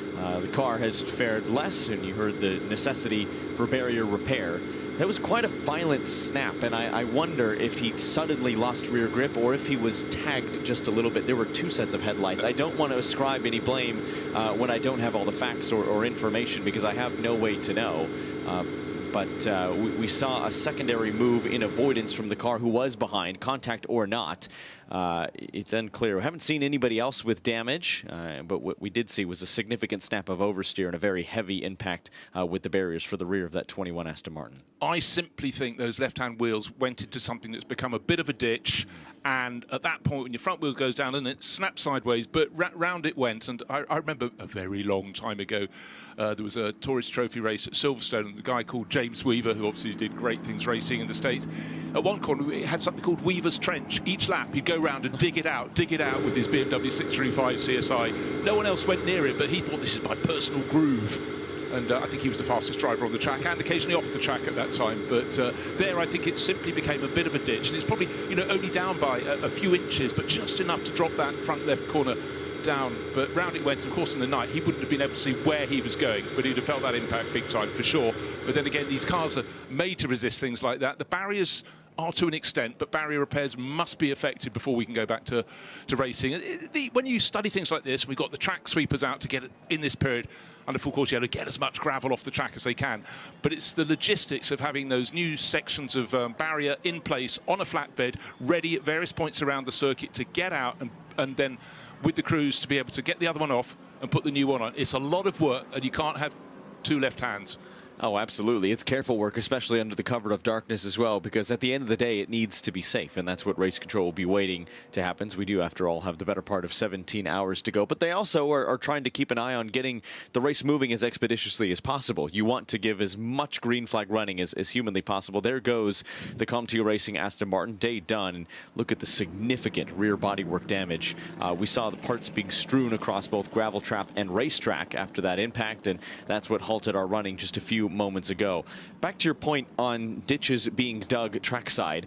It's a bit of a hallmark at this point, isn't it, of some of these old school classic circuits. I think to one that I get to visit in the States a few times a year, in Sebring International Raceway, and that red Floridian clay and the grooves that are dug off that blue and white curbing. Spa-Francorchamps, no exception as well. The few bits of grass, but mostly the gravel traps as well. We've mentioned the heat and the track conditions. It has cooled, hard to say it's cooled, to a 36.3 degrees Celsius. As someone who operates in Fahrenheit, and my conversions are still very rough, I know that if there is a 3 beginning the temperature reading, it's hot, much less 36 degree as well. And you multiply it by 1.8 and add 32. But let's go down. Bryn Lucas has been very, very busy indeed as that very battered Aston Martin comes in. And to join him with Charles Weerts down in the hot pit lane. It's been a bit of a story for you guys of bad luck and a bit more bad luck along the way. You've climbed the order a little bit from earlier on, but it hasn't been easy. No, it's been quite difficult, to be honest, since Tuesday, since the first practice. We just lack pace compared to the other manufacturers. But yeah, I mean, normally those conditions here should suit us a bit better. Yeah, which it looks like, so that's good. But yeah, obviously we also lost a lap, which managed to get back. So, you know, it's that kind of race where you just struggle from the beginning and you just hustle all the way back. And yeah, things are just kept throwing at us. But yeah, it's 24 hours, it's still a very long way to go. There certainly is a long way to go. I mean, just talk about the conditions out there at the moment and how it might be coming back to you, because there are certain cars that seem to be doing really well in the heat. The track temperature's dropping, the air temperature's dropping, but the humidity's going up. Yeah, exactly. I mean, we know that with our car, and normally we work pretty well in the night. So, if anything, it should happen now. I guess we will see. We are just at the start of the night now. Like you said, there's also a lot of humidity, so it's a bit weird. It's a bit of a strange effect on the track. It feels like you get a bit more grip, but at the same time you also lose it because for some reason, probably humidity. Then, as we can see, the tractors are blowing now, and the track is just very dirty, to be fair. So yeah, in theory we should go faster, but in fact it just feels like grip is not really picking up. Are there any particular areas of the track that you've noticed that's giving you more problems with less grip than you're expecting? I mean, for sure there's a lot of gravels in Les Combes, so turn 5, 6, 7. It's just a lot of gravels there, and then yeah, the middle sector we have the Piff Puff, and then it's just the old tarmac, so we're just sliding all 4 wheels. Yeah, it's the same for everyone, of course. But yeah, that's definitely the place where we struggle the most. So the Kemmel Straight's okay? Kemmel Straight is not too bad, yeah. Thanks for chatting to us. Good luck. You're welcome. Charles Weerts, always a very good, precise interview. I met him when he first stepped up to GT3. I mean, he was tall, gangly, single-seater driver.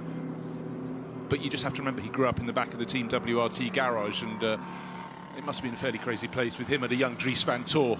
And Dries got there first by being a bit older, and Charles is now already 25, but you know, he was very much a teenager, but he's very analytical. And when you get to know Team WRT, they do have a brains trust. They know most of their people on the crew were top-level racing drivers, but that doesn't mean you're going to be good at running a team. That doesn't mean you're going to be very good at strategy. Some are, some aren't, but they seem to have got it right. But this is a race that hasn't come to them as often as you think it would. They've been close on occasions, but when you walk to the top end of the Formula One pit lane and you see their enclave, safety car now. It's gargantuan.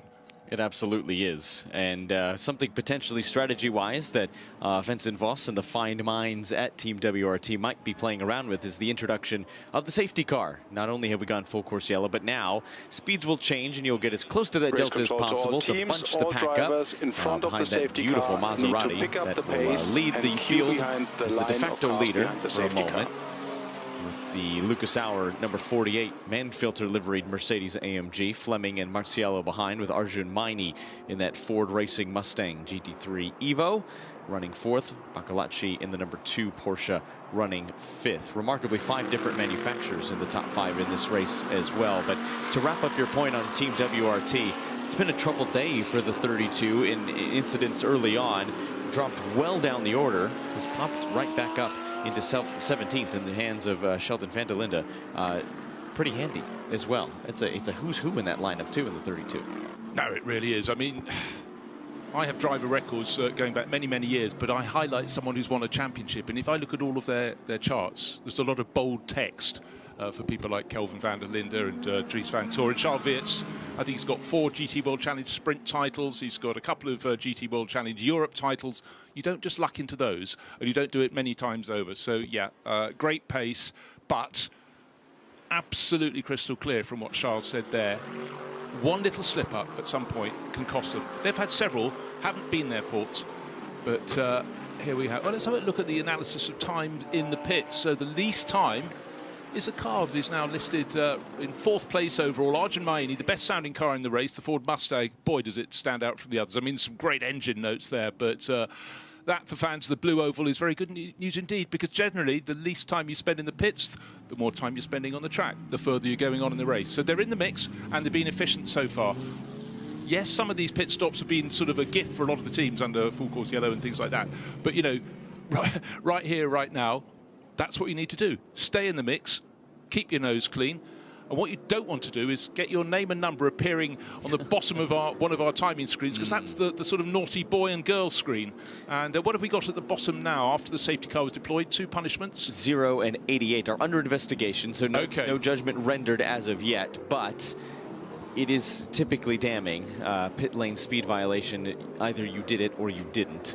Data is very good, and it doesn't have to be all that complex to see, well, they were over, unfortunately. So we will wait to officially call those, but car 0 and car 88 are under investigation for going a little bit quickly in pit lane, which is now closed in there we go. From race so it's closed and race control. But actually, when we jiggle the order around in this wonderful pit stop analysis, we've got them in their overall running order. So the car that was leading the race has had 15 minutes and 31 seconds in the pits, where some of the cars behind it have had more, they're a full minute less in overall pit stop time across the race so far. So little quirks, and in a race that has been a bit stop-start, you know, so it's not like we're having the regular run through the pits, just over an hour, just over an hour, just over an hour. So the stint lengths have been a bit different, and obviously if you're running behind a safety car, you can probably squeeze another lap in. Or can you? Again, you have to have your statisticians, your strategist listening. Well, I tell you what, Bryn Lucas is scooting around the pit lane, and we're going to hear from Bryn along with Jake Dennis. Yeah, eyes firmly on the screen at the moment, looking at the timing, looking at what Marcello's doing out there. And Jake, it's been an interesting one. You started a bit further back than you'd like, perhaps. I think that's fair to say. Yeah, I mean, I think generally, as a manufacturer, we're obviously quite disappointed with Superpole, how it went. You know, no cars obviously went through to the top 16, but nevertheless, it's going a bit better now. Handed the car over to Lello in P3. Yeah, my teammates are super fast. We did a really good job the first 6 hours, no penalties. And yeah, we're in the fight. We're not quick enough, that's quite clear. But, you know, we just keep out of the wall, keep out of trouble, and we should be there when it really matters, when the sun comes up. Is the not quick enough something that's happened in the daytime when it's super hot out there, or is this going to come back to you in the BMW maybe through the colder, inverted commas, night hours? I mean, yeah, the night hours generally help us. To be honest, that's my first proper night running I've done in like 4 years, so I felt pretty uncomfortable out there. It's not often I drive these cars very often anymore, and visibility for me was really tough. I couldn't see many of the corners, but I brought it home. Just gave it to Lello in one piece and let the experienced guy take over for a little bit. But yeah, I jumped back in 4 or 5 hours and just rinse and repeat, really. Will it be double stints through the night then, do you think? Yeah, for sure. Thanks for chatting to us. Cheers, guys. Thanks very much. Jake Dennis there talking to Bryn Lucas. I think in time, and Bryn can let us know, I reckon we might get to a few triple stints in the night. It certainly would have been advisable. But the good news is, safety car is in this lap, and those pit lane speeding lights off under investigation still. So well done by race control as well. Barrier repair is not often a quick task, as looks like driver replacements happening for 52 Ferrari. Drops down, marked as 20th as it stands. Well, that will change as it shuffles back through the order, but trying to take advantage of a stop under yellow. albeit with the pack bunched up behind the Maserati safety car. Lights out. Safety car will begin to peel away from the field as headlights begin to emerge. That is the 52 presumably rejoining the track, or is that the safety car pulling away from the rest of the field? You could see how dark it is around this Spa-Francorchamps circuit. That is the safety car rattling away from the rest of the field, trying to get out of the way. And green flag, you can hear the message, will come at the line as we wait for the headlights to peek through, and we go racing again at Spa. Okay, prerogative to the race leader, and that's the easiest role. Don't fluff it.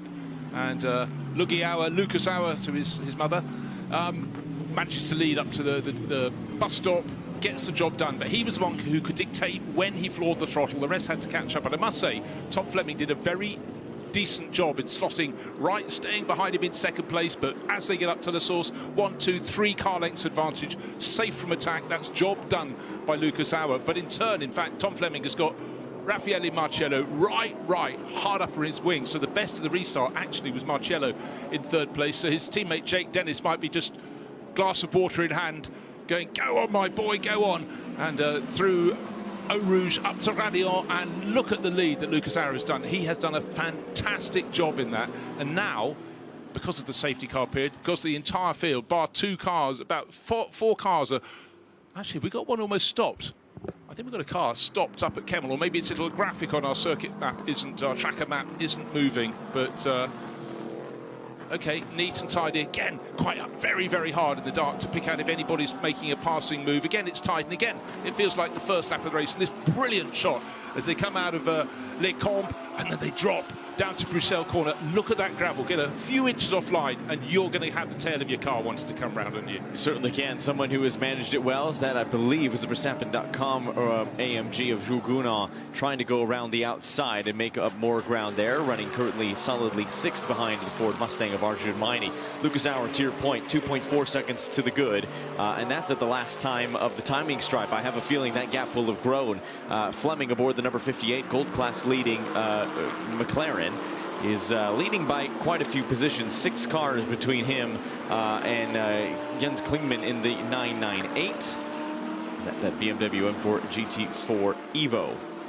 Lucas Auer in the Mercedes AMG in that man filter livery leads the way over the McLaren, Raffaele Marciello's BMW, Dorian Bacalacci's Porsche, and Arjun Maini's Ford Mustang. Jules Gounon giving chase behind in his AMG as the headlights cut through the darkness. And half the battle on these restarts is really nailing the restarts, but you can often come under pressure, as we're seeing now. But through a very high committed Blanchiment is a really difficult place to do that, especially under the cover of darkness. Headlights flashing from the BMW, and a block to the inside. That's the number 60 Ferrari trying to make way, but the Rovo BMW comes to the fore. The number 65 Mustang just behind. That is much further down the order. Yeah, that's Tom Kiefer being pushed by rising German star Finn Wiebelhaus in the Ford, just out, so we're down 26th, 27th positions.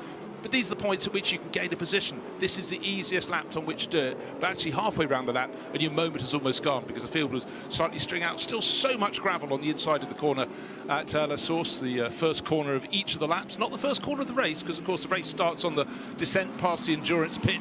The field piles into Eau Rouge, and looking back at the replays at the start of the race, oh my golly, how sideways did Marvin Kirchhofer get in his McLaren on the grass on the inside? He suddenly realised, oh, the rest of them are on tarmac and I'm not, and brought the tail of the dog back into line and continued on his way. But that could have been an absolute Skittles game. It could have been day done right then and there, just like that. But from phenomenal car control, and I think an iron will to make sure that McLaren stayed in the race. And we continue to see now Ian Fleming flying the flag effectively for McLaren at the front of this field. The next further back is the 111 running in 22nd, with the number 5 McLaren running 23rd. But 58 McLaren for Garage 59, with the number 59 falling by the wayside with some mechanical woes under the cover of darkness. Lucas Auer continues to lead, and that gap is continually growing. 3.1 seconds now to the good over Ian Fleming. Yeah, just looking to see who else is making moves, and really some of the closest battles are sort of towards the end of the top 10. Valentino Rossi's got company. He's got Jens Klingmann, fellow BMW driver, tucked in behind. There's 7th and 8th. Fred Machiavicki in his Porsche and Ricardo Fella in his Porsche. They're very close together as a quartet. But up front, yeah, pacing it all the time. 3.1 seconds to good. Lucas Auer in front, and number 48 Mercedes, and number 58 McLaren is, as I say, 3.1 seconds down, but has nearly 3 seconds over Raffaele Marcello.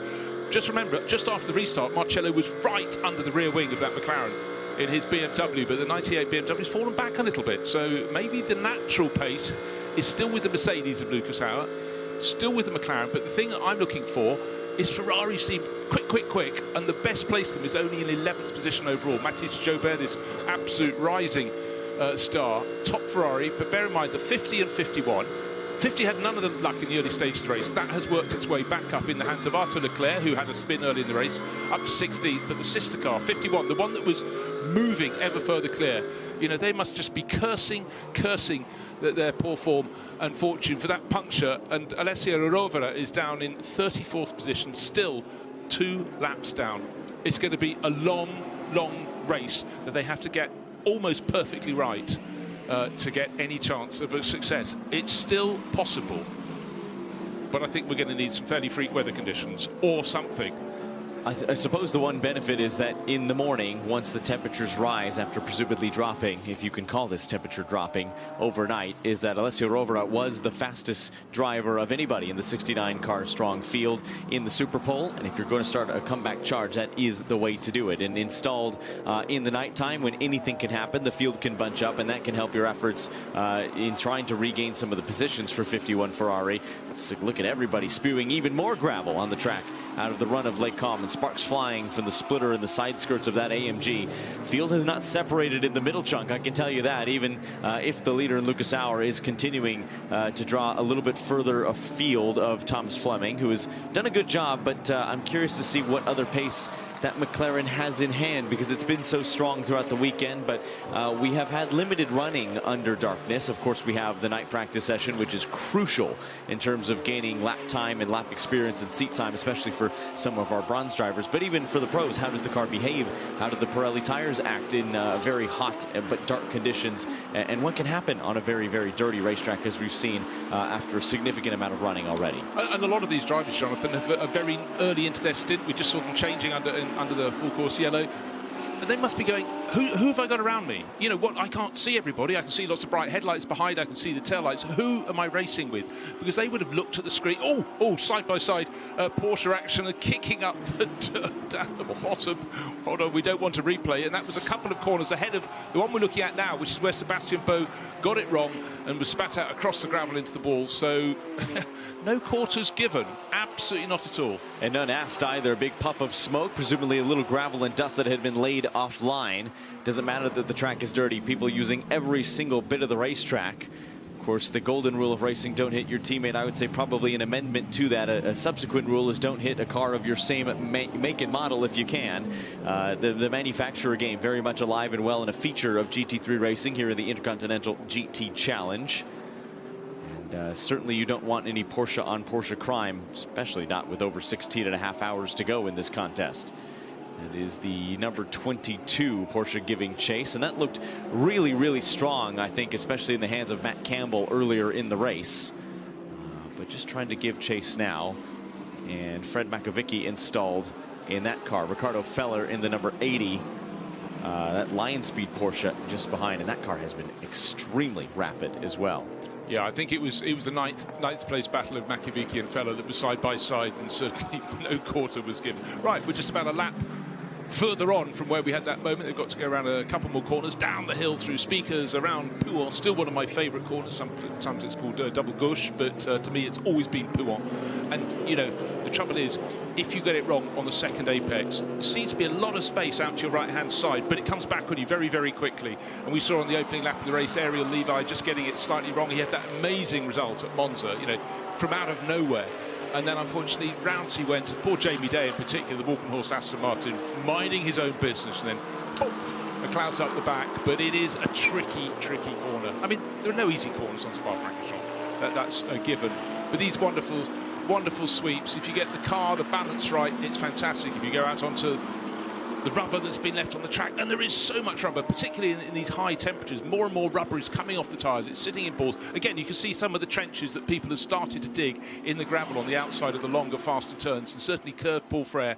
Turn 15, which is where the modern loop that was added late 70s linked the outward leg with the homeward leg of the old original circuit. It used to go over into the next valley, down past the towns of Malmedy, Stavelo, little bank corner, up through the trees, and there were no barriers, it was just trees. Up they used to come, but amazing part of the circuit, but still very, very tricky indeed in these conditions. Drivers whacking the curbs as much as they dare, but try not to do it too much, because in the long run, particularly in these high temperatures, you know, things are just not as strong as they are when it's a bit cooler. But the good news is the temperature is coming down. There was forecast to be a little shower between sort of 11 and midnight and 1 in the morning, but that appears on my weather forecasting app to have disappeared, which is good news. However, there may be rain before the end of the race, and quite heavy rain, but we've got to get through the night first. Yes, we do. Survival is the name of the game, and just getting to the morning hours is a challenge in of itself. Because of when this race takes place, the daytime hours are long, but the night even shorter than it is compared to the rest of the years and some of the other 24-hour endurance races. It is no less tricky because it's perhaps some of the most grueling laps you'll do in any race car, in any trim, in any category, because it's Spa-Francorchamps. You were talking about Pouan, but there are teams, full course yellow in 20 seconds. Full course yellow impending as we have yellow flags displayed at turns 13 and 14, and the number 9 appears to be stopped on track. And there it is now, the Porsche steaming 5, with the heat of that car. 4, from 3, the silver class, 2, Pure Racing. 1, full course yellow, full course yellow. And damage to the rear end of that Porsche 911 as well. Advice from race control the evening to all hours teams, continuing to bite. Please advise all drivers when they go through turn 13 that they should stay to the far left. All drivers need to stay to the far left. There will be recovery ongoing on the track because we have a car on driver's right. Okay, Alexei Nesov was the driver at the wheel at the time, and to get to turn 13, you've gone through the double left at Pouan, and you're just going through the first part of Pif Paf, which is turn 12, and he's obviously looped it around and parked his Pure Racing car, the Porsche, running in the silver class, and had been going rather nicely. One of the best liveries out there, really. I love that crisp livery, but unfortunately it's looking a little tatty in comparison to how it started the race. But we just, you know, this is a bit frustrating, you know, particularly Lugiauer. Before this, he built a 5 and a bit second advantage, and spun around more than a couple times. Just for info, this is a normal full course yellow that will be covered or finished with a safety car. Standard full course yellow will be finished with a safety car. So not the car that stopped on track, but it did look after a spin that there appeared to be a secondary impact. And Aston Martin off on the other side of the track at that point, and the 93 Ziggo Tempesta Racing Porsche, what, 2, possibly 3 rotations, and that scary moment when you're facing backwards, still spinning, and other cars are approaching you, and all you get is their headlights. You go, I need to get out of the way, and you don't know if your car's going to continue just an info to all teams, medical car is on track, medical car is on track. And now we're riding on board the Ziggo Tempesta Porsche into the pits, and that's the first pit lane. Now we're going to experience the second one. So they're losing time during all of this, but it's a full course yellow, so nobody in the track is running at great pace at all. They're all at a restricted level. I'm just having a little look. Let's just run down the order at the moment. Lucas Auer leading by, well, 11, nearly 12 seconds from Tom Fleming. So we're talking Mercedes ahead of McLaren. Third place, Raffaele Marcello, who's stayed about 3 and a bit seconds down behind Fleming, proving maybe at this point in the race the BMW doesn't yet have the pace that the McLaren's enjoying in second place. And Dorian Boccolacci making it 4 different manufacturers. He's a Porsche driver. He's in 4th place. 5th place, Arjun Maini, the Indian who really has nailed his colours to Ford's mast, running in 5th. So it's great we got that mix. But Jules Gounod, I think, is looking very busy indeed at the moment as well. So he's still in the mix. But it's the ones that have fallen down the order and just ended up, you suddenly get 5 people who've been going really well, like Nicky Thiem in his Aston Martin, Christian Krognes in his Aston Martin. They're 16th and 17th. Thiem is a former winner of this race, you know, and yet we have incident and we have cars out on track, and we're just waiting for the race to settle down. But you know what? So much of this, I think, is gravel that's been thrown onto the circuit, and other drivers are coming, hitting that gravel, hitting trouble. You can see already there are a couple of machines there with blowers on them, these circuit tractors, and a car sitting sideways down there, and Pure Racing, Alexei Nesov, down now. He's 3 laps down because obviously going nowhere in that Pure Racing Porsche. Car number 44, another great livery, and sitting in the pit lane, just looking at the state of that car, not bad. We did have one car that had a problem and lost 15 seconds having its tear-off strip. It didn't want to remove. I mean, where's that in the list of things that can go wrong? It is endurance racing after all, and stranger things have happened, but it's those little things that you don't expect. Under the the evening hours here, we've already seen the 21 fall afoul of going off track, but that incident we saw the message from race control was a 4-car collision as the new Temerario GT3 stops ever so slightly long on its marks, waits, little splash of fuel, off and away.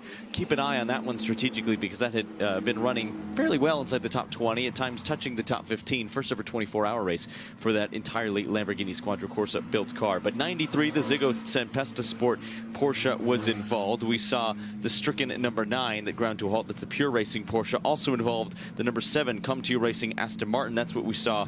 Also the number 11 Come To You Racing Aston Martin. So unsure of which Aston we saw. The number 11 in the bronze class, the number 7 one of our different pro class cars as well. And there is Nicky Team, marked as 16th overall at the moment in the number 7. I'm just scanning as best I can in the low light for any damage, but race control noting that the 007 was involved, at least in some way, in that incident that saw a couple of different cars. And is that bodywork missing from the rear right? I think it might be. And boy, you would hate to see that, because woes already for the 21, and then 2 more of the cars now getting wrapped up in another collision, resulting in a second full course yellow, all within the same hour. Remember, this restent, all of the stints and strategies, certainly at the head of the field, everyone is still below the halfway mark by quite some margin, including our leader, Lucas Auer, who has done just shy of 30 minutes out on track. Good news, I suppose, for Nicky Team is that Aston Martin is still trundling along, but what kind of damage is it carrying on the back end? Always very, very hard to really identify until they move into the fully lit pits, but certainly that's not running at the pace that it would have wanted to. So look at the track here. This is Les Combes, always there's gravel here, but just look at the beyond the curbing. You can see the gravel beds. They are now rucked. Just an additional info, we are using the sweepers at the moment to clean up the track. Okay, well, clearly track cleaning, I think this is just a really sensible thing to do, because otherwise we're running the risk of losing more cars, and if it means it's another lap behind, in this period, so be it. We started with 69 cars. I think we're down probably below 60. We can't tell you if those cars that are stationary down there are retired, but I'd say with every lap while the recovery crews are in place, you'd suggest that at least 1 or 2 of them may not be, maybe what we describe as order combat. I think this is now the part of the examination process for these teams, right, where you are just assessing. You're getting feedback from the driver. Nicky Team will undoubtedly be relaying messages to his team, his engineers, what he's feeling in the car. Hey, I've got a vibration here. This is what happened. They will be reviewing footage, will the team and the stewards, from the onboard cameras and some of the telemetry data. What can they tell from the throttle trace, the brake trace, the steering inputs as well? And what can they glean from the onboard cameras too? Yeah, got a message on the bottom. Incident between, this is the thing at turn 13, between which cars? 9, 93, 7, 11. Okay, so 4 cars considered in that mix. And again, as I said before, AJ Muss's car is coming in. So this is the one that had been stationary out there across the track from the 93 Ziggo Sport car. But it doesn't seem as though all its wheels are having an equal amount of weight put on them. So I'm afraid that looks though it's a left rear damage, and they immediately go to look at replacing that tyre. May just be a puncture, but a little bit of a splitter damage on the front left. Let's take a look at the view from Jonathan Hui's car here. This is the Ziggo Tempesta. So he is turning into the right-hander at Piff Paff around the outside. That's the Temerario, presumably, sweeping around. And okay, he's already going quite slowly. Then I would suggest at that point he's been given a shove up the backside, and round he goes, and round he goes, and then he gets knocked again, because the star, I think at that stage, as he was rotating anti-clockwise, the tail of his car was then hit and it swung the nose clockwise. And then the Aston Martin of AJ Muss will just be in the background. The AJ was a snowboarder, wasn't he? Something like that in his early career, but he's taken to racing, and racing at night is something very, very different indeed. But, okay, interesting days down at turn 13, but we're still clearing up. There might have actually been 3 impacts for that number 93. I saw it change directions once when it was hit from the back, and then be hit, I think, twice more on its way pirouetting around through no fault of his own. Although that 93 had been losing quite a lot of pace. We saw no no fewer than 2 cars pass it before half of the corner was over. An indication of a problem, perhaps, maybe just letting other class cars through. Either way, it has resulted in a pretty significantly damaged number 93. The number 9 appears to be day done. That's the Pure Racing Porsche as well. Service being done, fuel being installed in the number 5, as it is in our race leader, that Manfilter AMG. Lucas Auer rifles his way out of pit lane to try to regain his position as the race leader. That car he shares with 2 of the best in the business in AMG trim. Here's the 998 Gold Class BMW. That purple livery, easily identifiable in both day and evening. You can see just waiting. Very close on pit exit, isn't it? It's always a race, even at the pit lane speed limiter, and to try to take advantage of these full course yellows. This is putting everybody off sequence, but then kind of right back on the same strategy again, because everyone had done really no more than about a half a stint. You can see the timer counting down. Right when it hits 0, go as quick as you dare. Half of a hesitation on the throttle, but still not really losing much time. What we saw there, where you had a BMW moving out very quickly, that was Raffaele Marciello being very much Rafa, but he didn't want to lose a centimetre. He knew he couldn't come out in front of the car, but he was getting as close as he could. And then, of course, once they get released onto the track, it's still full course yellow. Just remember that, Raffaele. Right. It's the number 32 Team WRT BMW waiting and on the throttle. Look at the lighting up of the rear tires. Pretty favorable pit lane position, isn't it? Right at the front end. Traditional. Absolutely. They've had that for a good decade, I would reckon now. It's also closest to their hospitality facility. So we're busy, but they're also busy down in the pit garages. And we're going to pop down and hear the thoughts of Mikey Porter. It's a very busy pit lane. Mikey Porter is here, and you know, your teammate's just been in and stayed in the car. Double stint for him at the moment, and working up the order, second in class, which is pretty good at this stage. Yeah, Danto's doing our first double stint. That's what we're looking to do through the night now. Yeah, bit of a rocky start to the race, a few penalties, but the car's been mega. We've been really fast, had a few mechanical gremlins, but we're managing them, sorting them out. Yeah, we're just working. Yeah, second in class we're at. While we're on this full course yellow, give us a bit of an idea of what it's like from a driver's point of view. Your second Spa 24. What's it like to be in the car, be out here in the conditions with all these fans here? Give us an idea of the experience. Yeah, it's absolutely mega to see everyone here. It's such a good atmosphere. Obviously, under full course yellow, you've kind of got a bit of time to take everything in, look at the surroundings. So yeah, it's really cool to be at this race, and it's an absolutely mega event. Let us quickly glimpse behind the curtain for strategy. May you be doing some triple stints through the night at any stage? We might. We're not too sure yet. At the moment we're on for doubles, but if we feel good and feeling like we're on it in a good zone, then it's something that we can look at. Great poker face. Well done. Good luck. Thank you. Cheers. Thank you. Yeah, I think that was Mikey Porter thinking, well, someone else could try the triple stint, then maybe we'll go there. But yeah, they're still in there. So car number 5, Dante Rapanga, his Dutch teammate, has taken over that McLaren. And Optimum Motorsport, you know, they're putting on a really good show here. But at the moment, we've got a McLaren in second place, which is Tom Fleming for Garage 59. Then we've got James Kell, car number 111 in 21st. And the next McLaren is the one that has just been got out of by Mikey Porter, Dante Rapanga. It's car number 5 in 22nd position. But unfortunately for them, the one that they have lost is car number 59, and Joseph Loke hasn't necessarily been listed as a retirement, but he's told us as much, and he is down in 58th position of the 69 starters, but going nowhere now. And that was a car that was top 6 and could very much have featured through the night. And look at that, what a place to be, to stand on top. This is the new Yehuda Tower that has had some frighteningly high figures on its digital readout for temperature. You look at the clock and you go, oh, it's that much time to go. You look at the temperature, go, poor drivers, poor marshals and track workers all around this track. Long day and night. But Spa-Francorchamps, that moment when you can get on high, whether you're in the entertainment area on top of the pit lane, the hospitality suites, but the new tower looking down over Eau Rouge, there are worse places to be watching motor racing. Oh, and I think it's clear that it's been popular as well. It has been packed through practice sessions, through qualifying, Super Pole, warm-up, support series races, you name it. There's been no shortage of track action, and the fans, to their credit, have stuck around. It's always one of the amazing things. I look out of our commentary booth now, and sure, some have gone home because we still have 16 and a half hours to go. but there are quite a few fans, more than a few dozen, who have stuck around in the main grandstands. Some of them may not leave the circuit as well. I know there are reporters as well. You will see people in the morning still in their sleeping bags. They won't put them on yet, it's way too hot, but some people, they wake up and the camera normally picks them out. They're not looking at their best, I think we can say, at that point. But this is the sort of passion. You can move away, and I would say today in the early stages, a lot of people went, you know what, I'm not going to watch my normal place.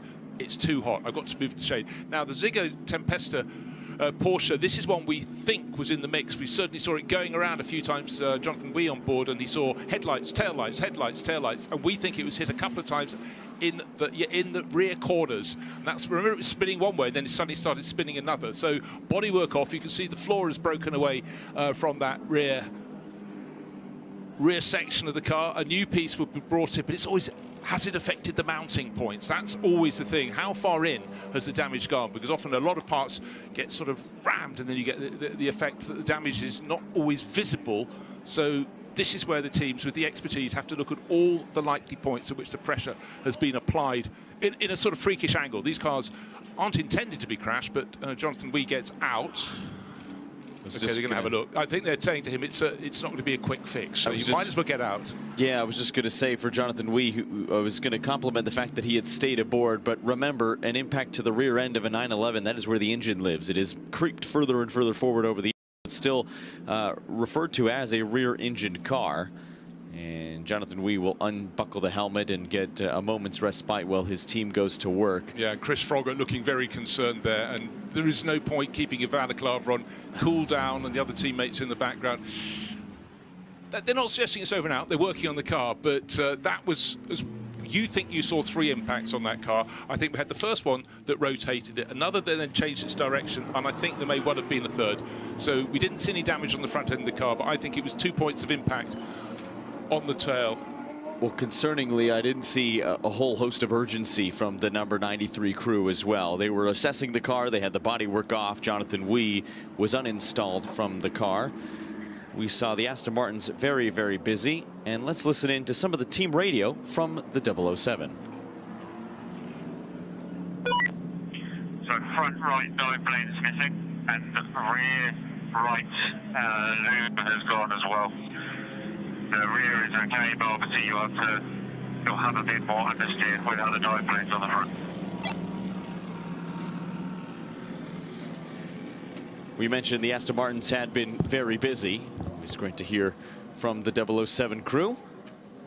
We continue to trundle along under full course caution. Field is not bunched because the safety car is not out. But as the pit stop sequence has played out, we do have a new race leader under yellows, Arjun Maini in the Ford Racing Mustang, the number 64. Let's hear from one of his teammates. Bryn Lucas has been busy patrolling pit lane. Pretty handy jumping them in the pits as well. Could be a new strategy, could be the drink that's doing all the business for you, but after what happened at Monza, this is exactly what you wanted. It's the perfect game, you're in the fight. Exactly. We came back stronger, I would say. Yesterday was already okay. Now I think with the colder weather it gets a bit better even. Race pace looks okay, so it's pretty good, I would say. You think your car's better in this sort of cooler, and it is very much inverted commas, cooler conditions than the hot stuff we had earlier on?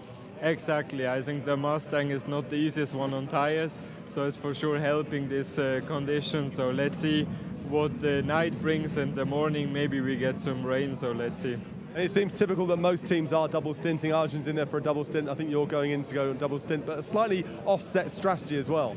Exactly, we offsetted it now. I think clean air is really important for our car, so let's see what he can pull off then, and yeah, we will see. Drink your tiny coffee and get in the car. Good luck.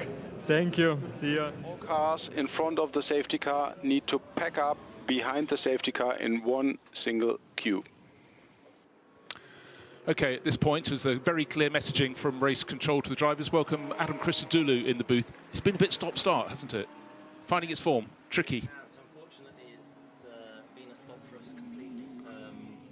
We are now, unfortunately, out of the race. We had some contact earlier as Alfredo was making his way in the pit. Sadly, there was a bit of contact, and he ended up just being sent towards the barriers, and it's caused a little bit too much damage for us to carry on. It was one of those that we couldn't open the passenger door, and so we think the chassis might have unfortunately taken a bit of a bigger hit than what we thought, and they kind of weighed it up of how long it was going to take, and it was one of those, it's like, well, do we also risk if there is a slight issue to potentially cause more damage? So they've decided to retire the car. So what was the final damage? What part of the car was most bent that there was sort of... Well, so when they took the boot off, the rear boot just under the wing was damaged, and they could see that basically two parts of the chassis had like just peeled itself away from each other. So I think that was the deciding factor. It also damaged the rear pickup points and stuff as well, and so they called it a day, which is a real shame, because the start of the race I had a lot of fun. We started, I think, 46th or 45th, and I was just behind all the chaos going into or coming out of Pouhon, and ended up taking to the extra tarmac to avoid cars flying all over the place, and I managed to find myself from 45th up to 31st, I think it was. So I had a great first and really enjoyed it, and then passed over to Stefan, and he had a good solid stint as well. But I'll tell you what I should have done was say, actually tell you people which car you were in, the Grupo Prom Racing Team Mercedes. So yes. We know you were, but of course people had to have a very big entry list to look down to find car number 177, 69 starters. Safety car, it's been in, it's been out, we've had the full course yellow, but these are such vital moments, and they are... Just an info from race control, permission to overtake car number 23. 23 has a technical problem. Cars are allowed to overtake car number 23 to pack up behind the safety car. A lot for drivers to think of. You know, you think we're running at a bated pace behind the safety car, you're already focusing on how am I going to attack the car in front of me and get past on the restart.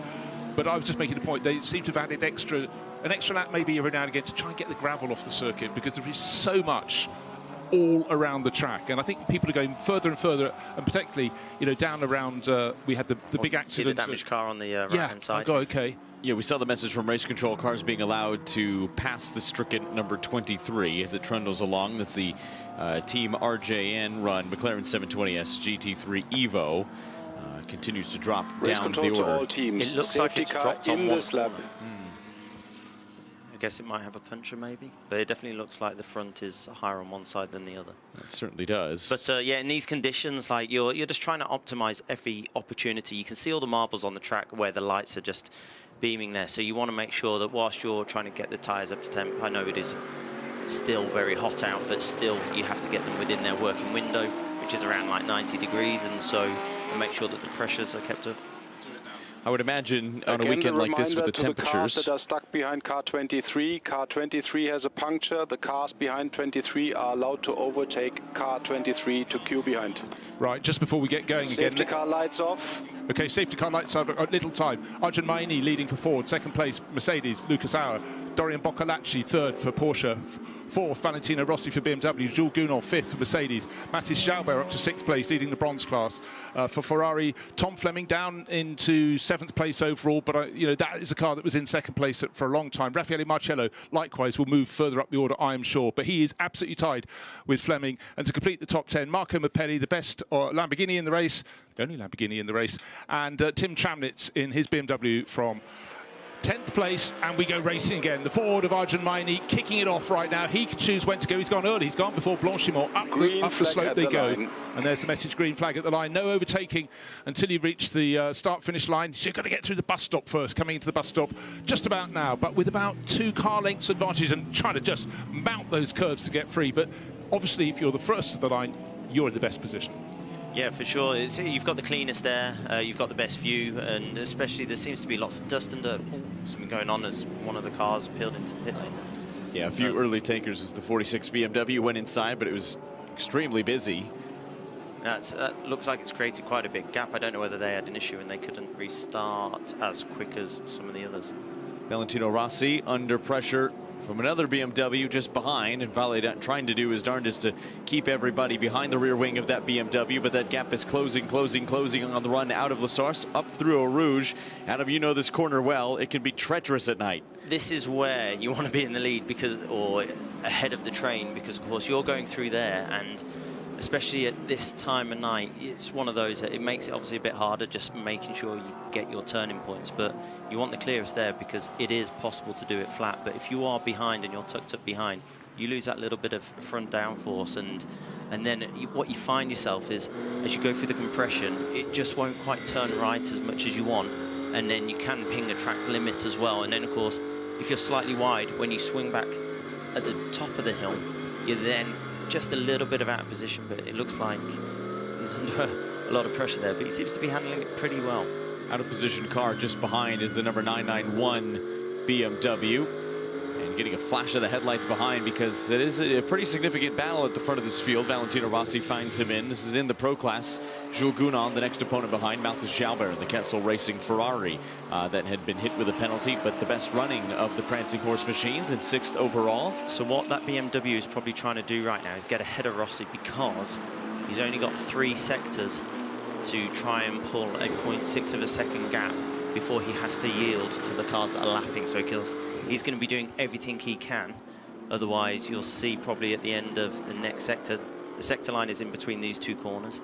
So now he's potentially going to have to yield unless he can get ahead of Rossi right now. And if he can, and he can pull that little bit of a gap, then he's free to go as flat out and as fast as he can. And so the driver in the middle there is James Kellett, the Paradigm Competition BMW, and he's hanging on in there, but at this point, actually, maybe he's just got enough in hand, because he had Jules Gounon in the Verstappen.com car right under the rear wing. He isn't now. He's made a little bit of a gap, but can he unseat Valentino Rossi? This isn't for position, per se, because he's a lap down, the BMW in the second in this bunch of cars, but look how tight it is behind. Tom Fleming's coming up, and he's being pushed by Rafa Marciello. Eds Al and Marco Mapelli tucked in behind. Tail end of the top 10, very tight. And again, this is such a beguiling shot, Adam, as we look back. Lights flashing, messages trying to be passed, but at the moment, so far so good, I'd say, up around La Source.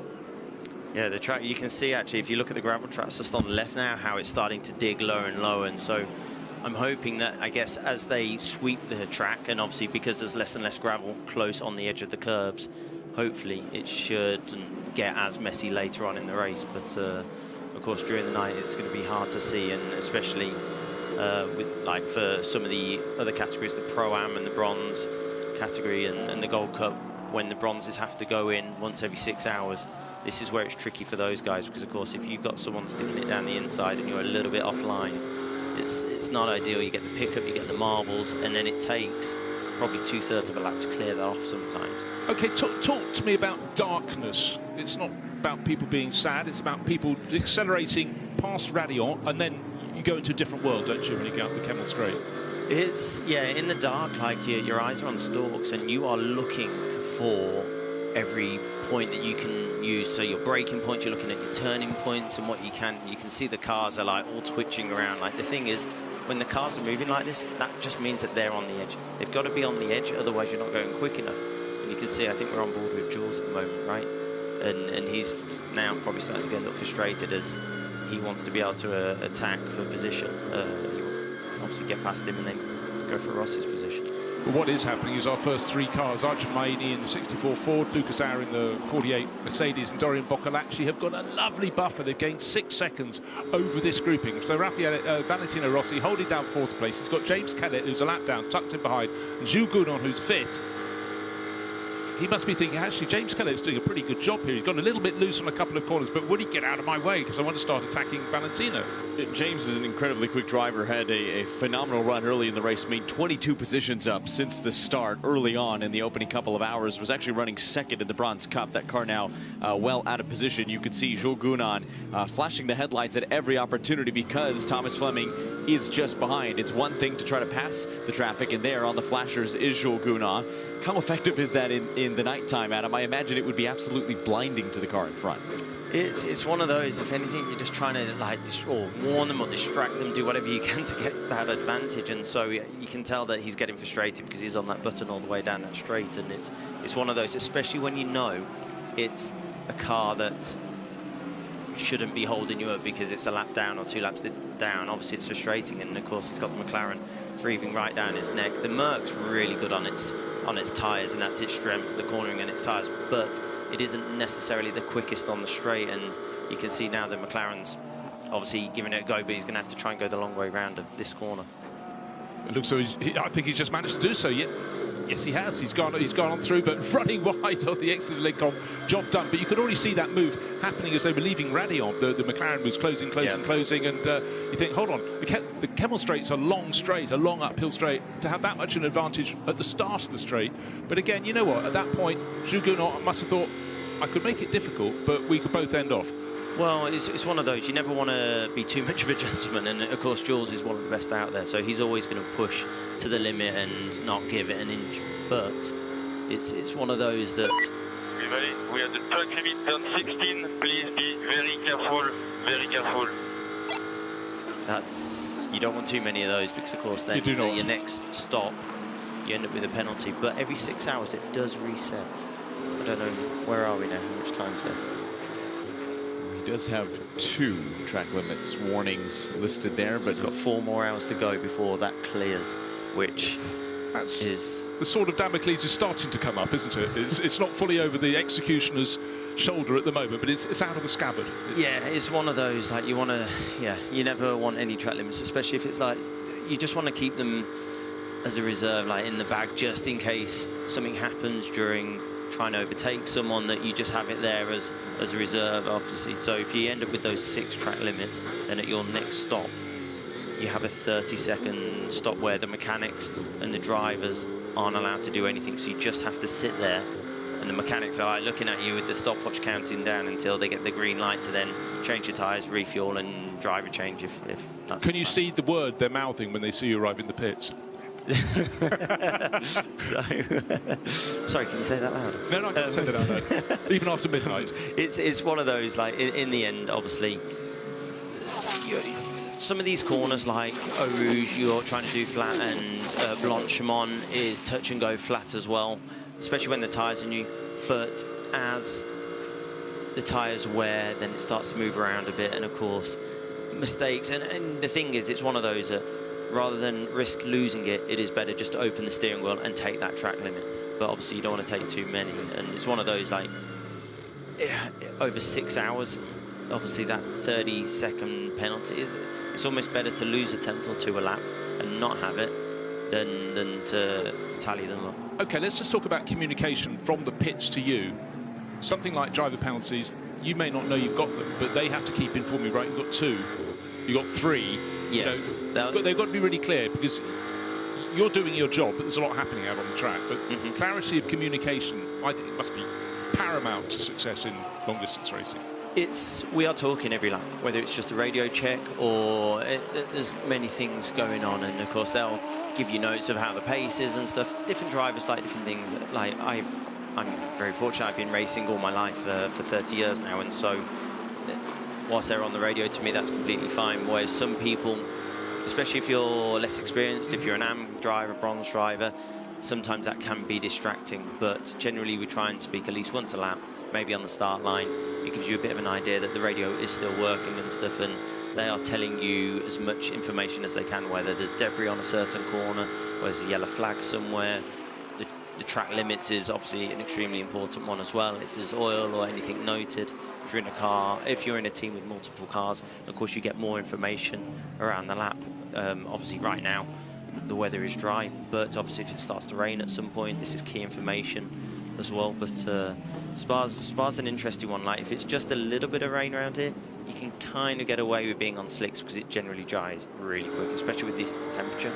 I don't know whether it's still predicted to rain a little bit. Well, they said there was going to be some just sort of now, it doesn't happen. But, you know, I've got a rubbishy weather app, but I bet your Group Opson team would have had a really good local weather facility. They'll be looking at as many different weather options as possible, whether it's on the phone or online, or even, I guess some teams have people dotted around on different corners just in case.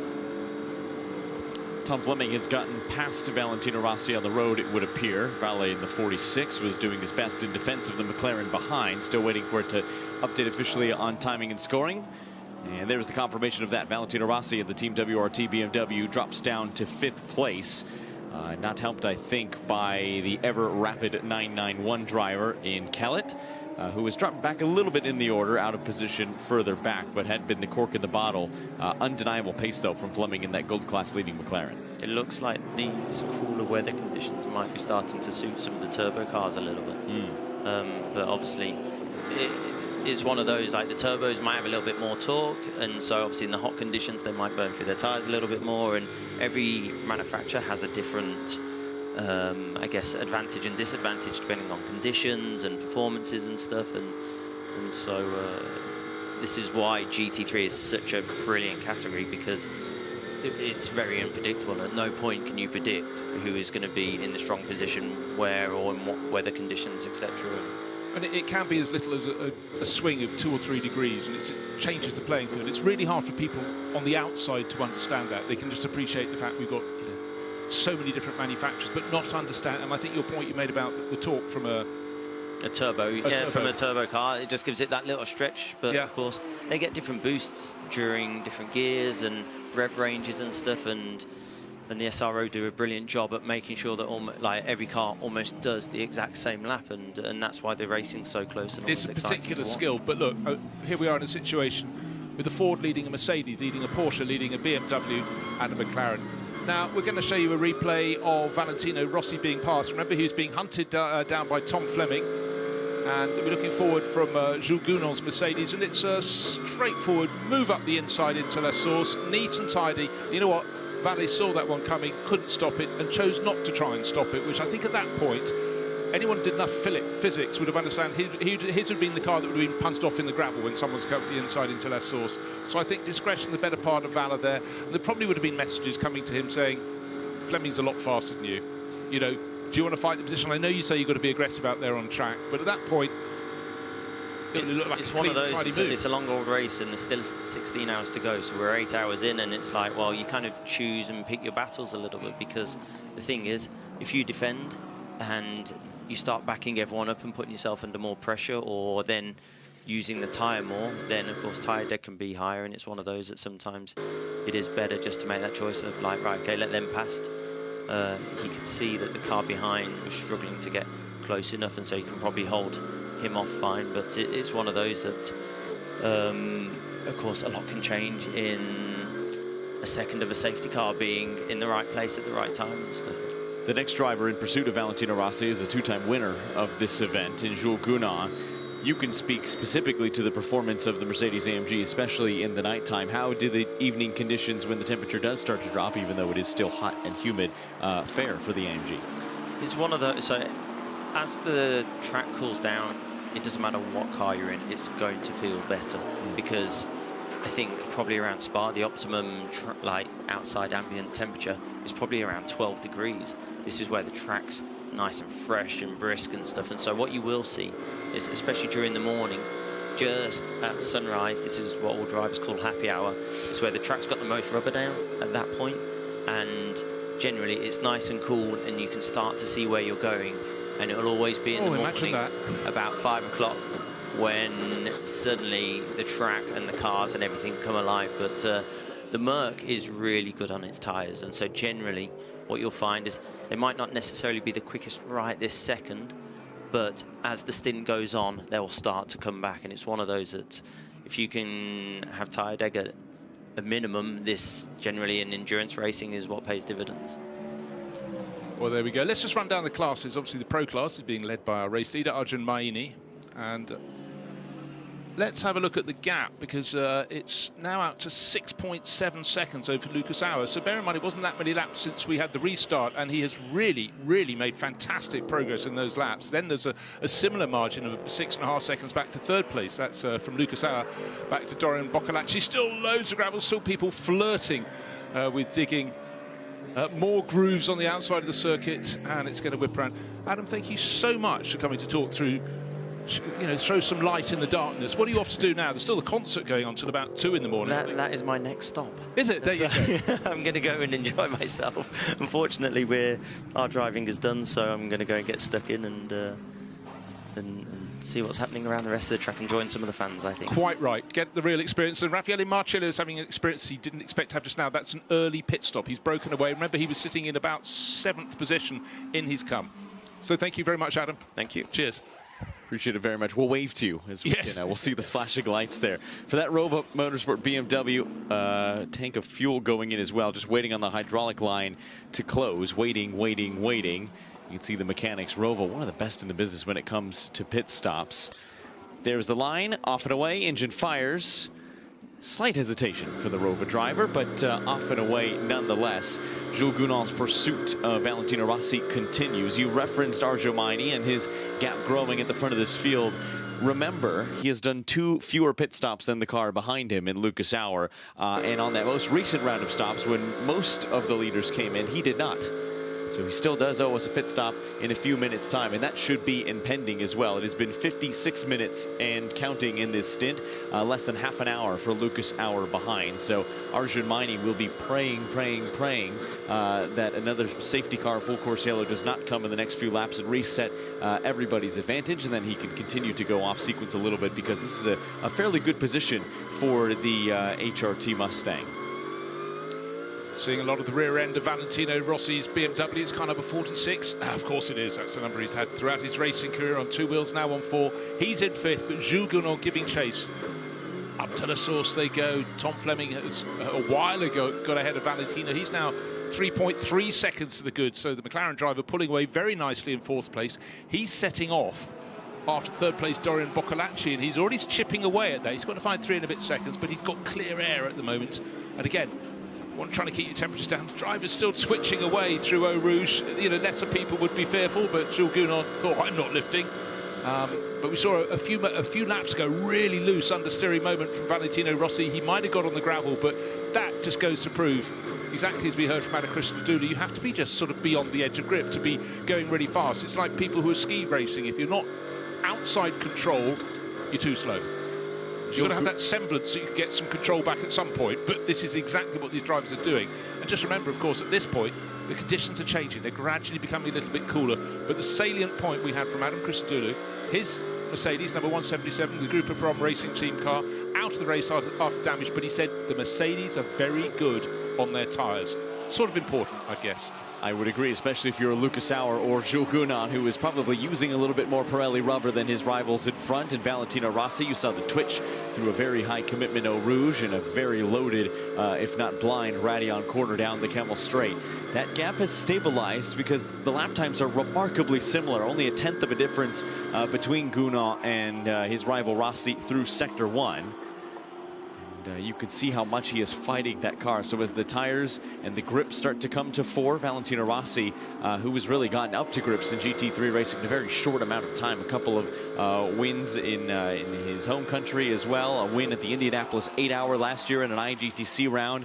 He was absolutely ecstatic, and that was a strategic masterclass under a lot of yellow rain-impacted running there in the United States. Here, rain has not touched the racing surface today. It did briefly in a couple of sessions, but it was only brief. But it has been hot, it has been humid, and this battle is hotting up as well, because Valentino Rossi has caught right back up on the back end of a fellow BMW, and that certainly is not going to help his defense, because Jules Gounon all of a sudden has a little bit of a cork in the bottle that is helping his attack. Or is it? Jules Gounon on the flashers, door shuts. That's the number 30 out of position BMW. That's going to make life a little bit more difficult for Jules, hanging to the inside out of La Source.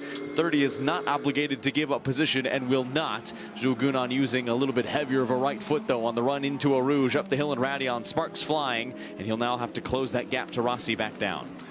Yeah, and the number 30 BMW just happens to be a teammate, a sister car to Team WRT's Valentino Rossi, so he's made it good. That's Matisse Lisbon, but he's a Belgian driver racing here in Belgium, so he's doing his utmost to get everything right. Belgian driver, Belgian circuit, Belgian team. There's a bit of a line running through there, so he has a job to do, and he's doing his job, which would be frustrating for Jules Gounon, but Jules would pick his moment.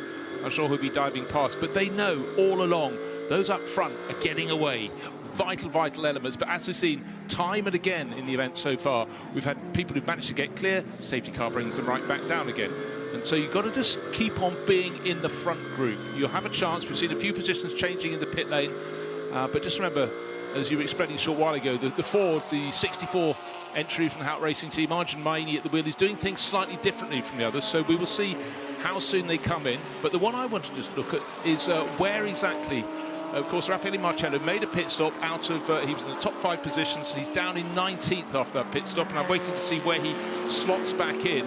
But everybody else, if Raffaele's made that pit stop, will be choosing their moments very soon as well, I think. Look at the concentration in the face of Valentino Rossi.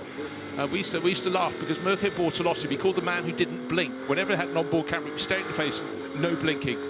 Odd blink every now and again, but at night you'll probably blink a little bit more, particularly when you've got those lights bright in your rearview mirror, blinding you. It's driver behind flashing, and Jules Gounod's been doing a lot of the flashing. And again, the head-on shot, what can you see as they come in? You see a wall of light coming towards you.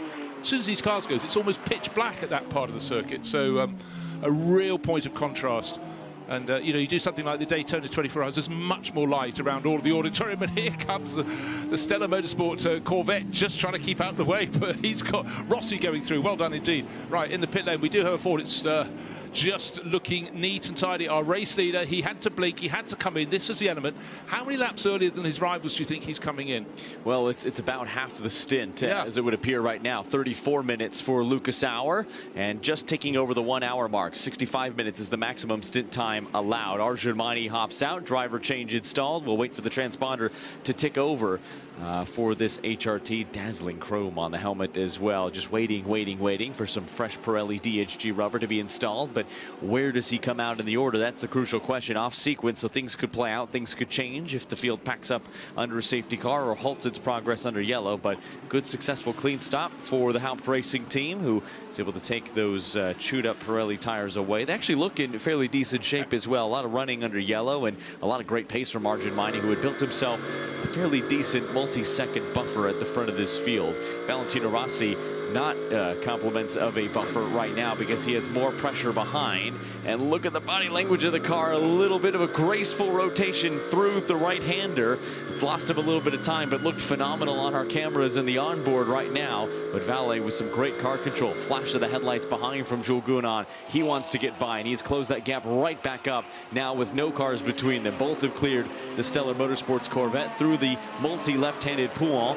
Such a difficult corner, especially under the cover of the evening hours here. But Valentino Rossi is going to have his hands full with one of the absolute best in the business and his weapon of choice throughout his GT3 career, this Mercedes AMG. But Valentino Rossi, who was getting more and more comfortable with this BMW platform, two very different design philosophies. The engine sits in the front end, or at least the front middle of both of these race cars, but two very different footprints. They're good at two very different things, but either way, that engine will pull both of these machines along. Through the Ardennes forest we go. Jules Gounod still a little bit farther back. Valet has done a very nice job at keeping that Team WRT BMW in front.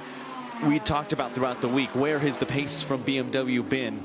They were so lackluster in qualifying, and here they are at the front of the field. Yeah, certainly looking very strong. It was indeed Fabio Scherer. We heard from him a short while ago. He was, my money was taking over from Arjun Maini. He will fall down the order, of course, because a lot of cars will be going past after that pit stop. Now, let's have a look at the bronze cut. Mathis Jaubert leading in 7th place overall. Kessel Racing Ferrari. He's got a sizable advantage. Next car, he's in 6th. The next car is Martin Rump in his Porsche down in 20th, who's just ahead of James Kellett, who we saw a lot of at the start of this particular stint because he was tucked in between Valentino Rossi and some of the cars chasing. But just remember that Tom Fleming McLaren picked off 1, picked off 2. What an amazing shot as the cars just come in.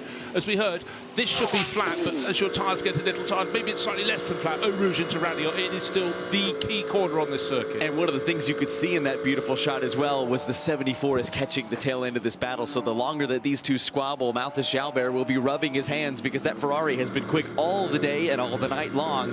Remember, that 74 survived a penalty early on in this race, is running in 7th, now is running in 6th, and is trying to run down Jules Gounod.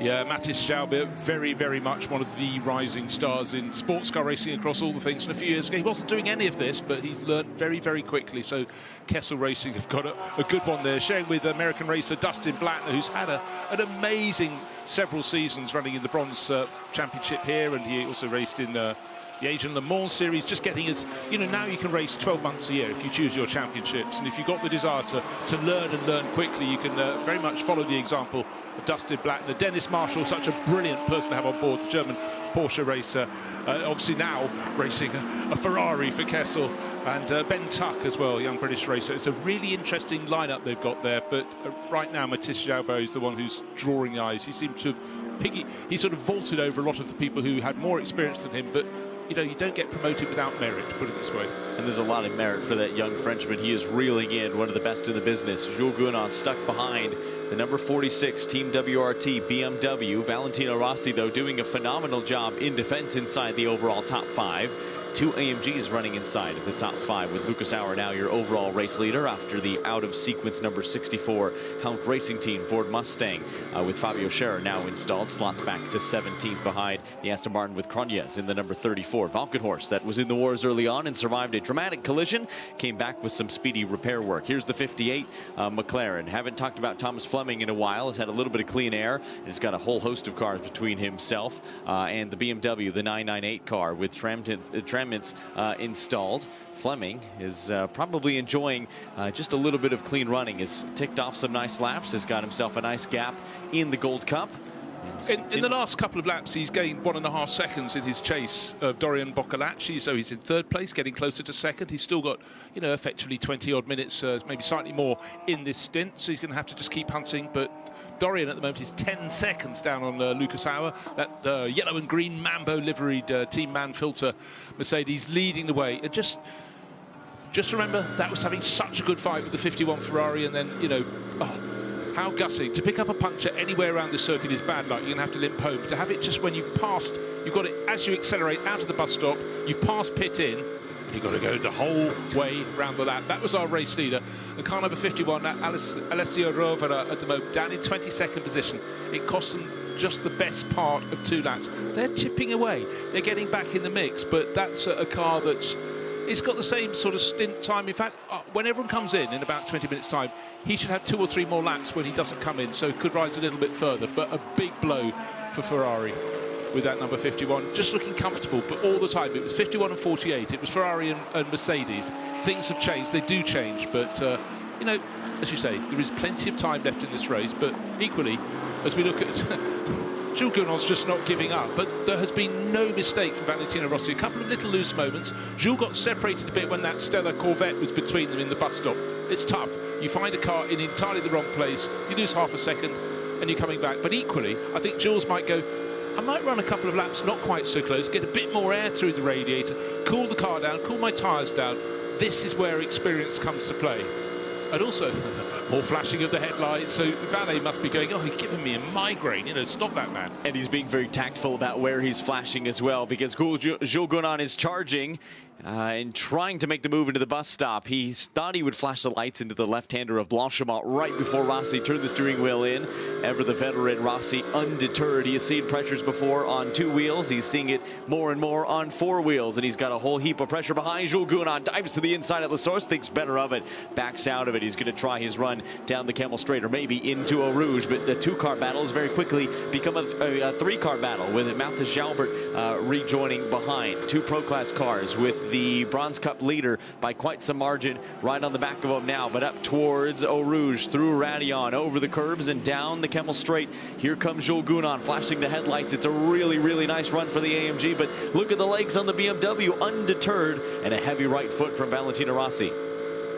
This is the moment I absolutely love. You're the driver, you're coming up here, it's just darkness up ahead of you. You might see a couple of taillights, and then those taillights disappear because they quickly flick through Les Combes, and it's wall of darkness. And, both of these drivers having to use the curve, but how much cutting the apex. Oh, and another moment at the front of that BMW, just didn't have the grip that he wanted, but Valentino, did he lift? Did he heck? Down the slope he goes to Bruxelles. This sort of double right-hander, but these moments, you double back on yourself, you're dropping all the time, and if you've never walked this circuit, you'll think it looks quite hilly. You walk it, your cars will tell you it's not flat at all. Everything gets flattened by television. Now, half a moment, half a gap, is it for Jules Gounon to make a dive down the inside to Pouhon? That could be messy. The BMW gets through Pouhon, and it tucked in behind is Jules, but that Porsche did very, very well to keep out of the way. And suddenly, he got 1, 2, he had 3 cars coming past because Mathis Jaubert went through as well. 4th, 5th, 6th, Valentino Rossi, Jules Gounon, Mathis Jaubert, BMW, Mercedes, Ferrari. This is GT racing at its very, very best. Overall position right now for the number 64 down to 17th. Remember, off sequence, so if strategy plays out in their favor, the car that was once leading, the Ford Mustang, in plenty of clear air. And look at the thundering V8. Little taste of home for me as well as an American native. It sounds great. It looks the part. It just screams red, white, and blue, doesn't it? It does, and you know, the beauty, one of the many, many beauties of GT3 racing, the engines all have their distinctive notes, and it just adds another layer. You strip away sound from racing, and it's a very, very different game. And that was one of the things I missed most when it was during COVID and having to do commentary from studio, just not being at the track, and that visceral feeling where you're not commentating on this session, you can go and stand trackside. I've still got the passion for it. But look at this. I'll have a look one way, I'll have a look another. Valentino is going to be absolutely exhausted off this. What's the easier role, Hunter or Hunted? Very much Hunter is the easier role. And Jules will be loving this, but he'll be starting to get a little bit fed up. But he knows one little slip up. Mathis Jaubert could fall from 6th to 4th. And that's his intention actually this time around. Mathis just a little bit further back off the tail of that Mercedes, but the Verstappen racing car, well, busy, busy, busy. But this is where drivers will know they've got just under 20 minutes left in the stint. How much of a risk is worth taking? Jules a very, very competitive individual, but he's wise too. Don't crash just now. I've said that, Jules. Keep it on the island. But, you know, he's looking for the moment. But if the moment isn't going to come, you can't force it. But the concentration on the face of Valentino Rossi, just the constant adjustments. Those tyres are starting to go away on him now. And obviously, at this point, Jules is not giving him a moment's peace. And look, there's Mathis Jaubert. Right in the mix for Kessel Racing, and no, he lets everybody flash their lights. Oh, why not? No quarter asked and absolutely none given here around Spa-Francorchamps. Jules Gounon, one of the most colorful and exciting drivers at the end of the race, but you have to get there, and part of that battle is clearing Valentino Rossi. But further up the field, the overall battle for second has hotted up as well between 2 different class cars. Dorian Baccalacci with that boosted VDS machine running a dazzling second as well, keeping Tom Fleming at bay. He leads in the Gold Cup over the 998 of Tramitz by quite some margin. Tramitz in that BMW down in 7th position. Here's the 52 Ferrari we saw pit off sequence a few minutes ago. It's time for yet another pit stop as well. Pneumatic lines being dismissed from the car. A little hiss of the pistons dropping back in place, and the car is out and away. A little bit of front bodywork damage, you notice, just underneath the headlight. But that was probably on the opening lap of the race. Exiting Pouon with the field seems to just explode. Ariel Levi dropped it. But now, well, the main gain has been Tom Fleming, just chipping away at Dorian Baccalacci. But the Boots and VDS, again, a Belgian team on Belgian home ground. But right now, I mean, the pace is definitely with the McLaren. Outside, inside, no point. Oh, what? That was really tight, because Dorian had to turn in at some point and very nearly clip the tail of the McLaren.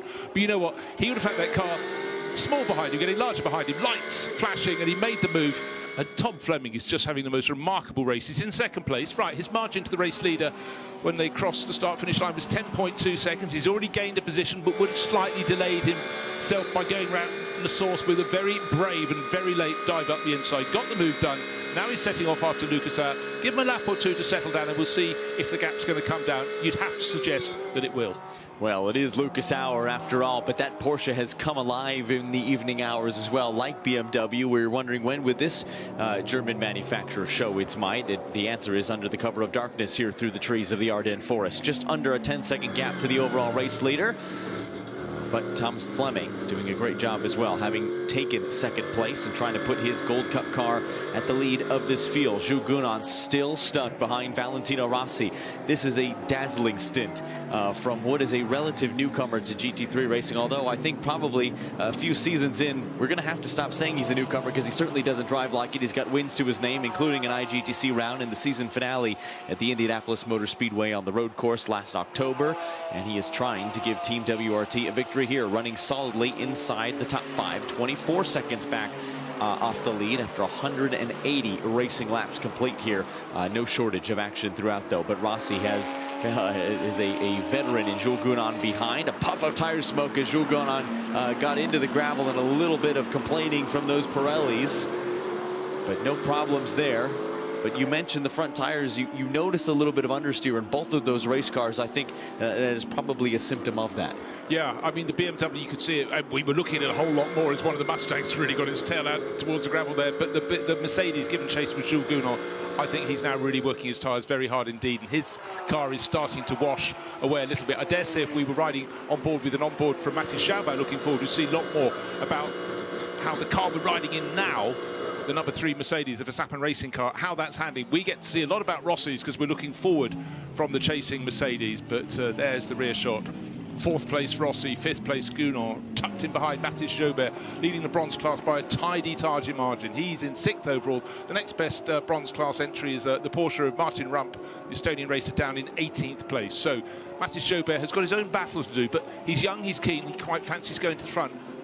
He doesn't appear to put a wheel wrong in that blue Ferrari, so the team are just going to let him keep on going. And I think right now he's probably in the best position of the 3 because Valentino Rossi is about to catch the Tsunami RT Porsche in a few corners' time, running in 52nd place overall. A troubled stint early on, saw that car in the gravel. There goes Valle, trying to use the Porsche as a pick. Jules Gounod undeterred, jinks the steering wheel to the left-hand side, in pursuit, staying with him. And here comes Mathis Jaubert on the inside. Phenomenal stuff to get that Ferrari. What a run down the Kemmel Straight. Has cleared the Mercedes AMG, and now he has his sights set on the BMW just in front. But Jules Gounod, just when he was going on the defensive, a sneak attack for the Ferrari, and Mathis Jaubert, well, he might be not nearly as experienced as Jules Gounod, but you wouldn't know it by that move. No, but it was an opportunity. He could see that what happened. Jules went to one side, and he guessed wrongly. The car he wanted to pass, he had to slightly lift. The last place you want to lift is exiting Radeon because you lose that momentum up the straight. The Ferrari, you know, is fantastic in the straight down. Now let's see if Mathis Jaubert, leading bronze class, 5th overall, look at him now. Different car, different performance around the circuit, and another drive with fresh ideas.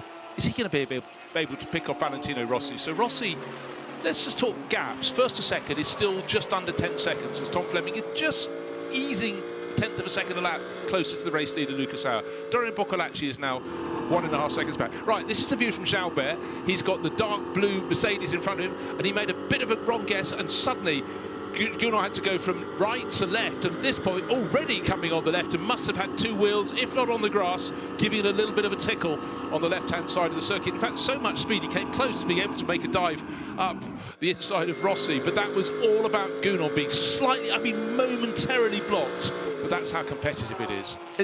Let's remind you, that's Jules Gounod we're talking about. He's won this race twice. Mathis Jaubert is a rookie by comparison. I don't want to call him a rookie because he has, of course, GT3 experience, and he's been plucked up to the hypercar race with Genesis Magma Racing, and that is on merit. But 74 car, somebody want to tell him that he's well clear of his next rival? Let's listen in to his team radio. Mathis, no need to find them, no need to find, we are physics overall, and we look at the bronze. Well, there it is right there. His team saying, hey, no need to fight him. You're in 5th place overall. Your next rival in Rump is all the way down in 18th with plenty of multi-class cars in between. Mathis Jaubert is doing a phenomenal job, but you go and try to tell a racing driver to slow down. Yeah, that moment they literally have their fingers in their ears going, la, la, la, la, can't hear, can't hear. But if he can pick off Rossi, he'll go off into the distance because the pace he's running in that Ferrari at the moment. Look, again, actually a really nice tidy line through Radeon by Valentino Rossi. By the way, he started in GT3 in 2019, so I think we can say he's certainly got a fair bit of experience now, Rossi. And that was before even Mathis Jaubert started racing cars by some margin. But Jaubert, there he is, the Kessel Racing Ferrari. He's got to choose his moment, but he'll be mulling over that message from his race engineer. You know, well, what do you do? You don't back out. They're saying just stay where you are. Stay where you are. Don't try and overtake. There's no point in saying let the others through. You've just done a really good job to get up into 5th place overall. Enjoy it, but just don't take risks, because that would be a very hard one to explain to your team. Yeah, so there I was, leading by 13 positions in my class or whatever it is. Yeah, 13 positions. Yeah, I went off. And again, kicking up dust and dirt, and have a face full of that. But look at these cars. Look how close they are as they go from down into the entrance of Pouhon. And it's a dropping corner. The first part drops to the second part. You're still dropping through the second part.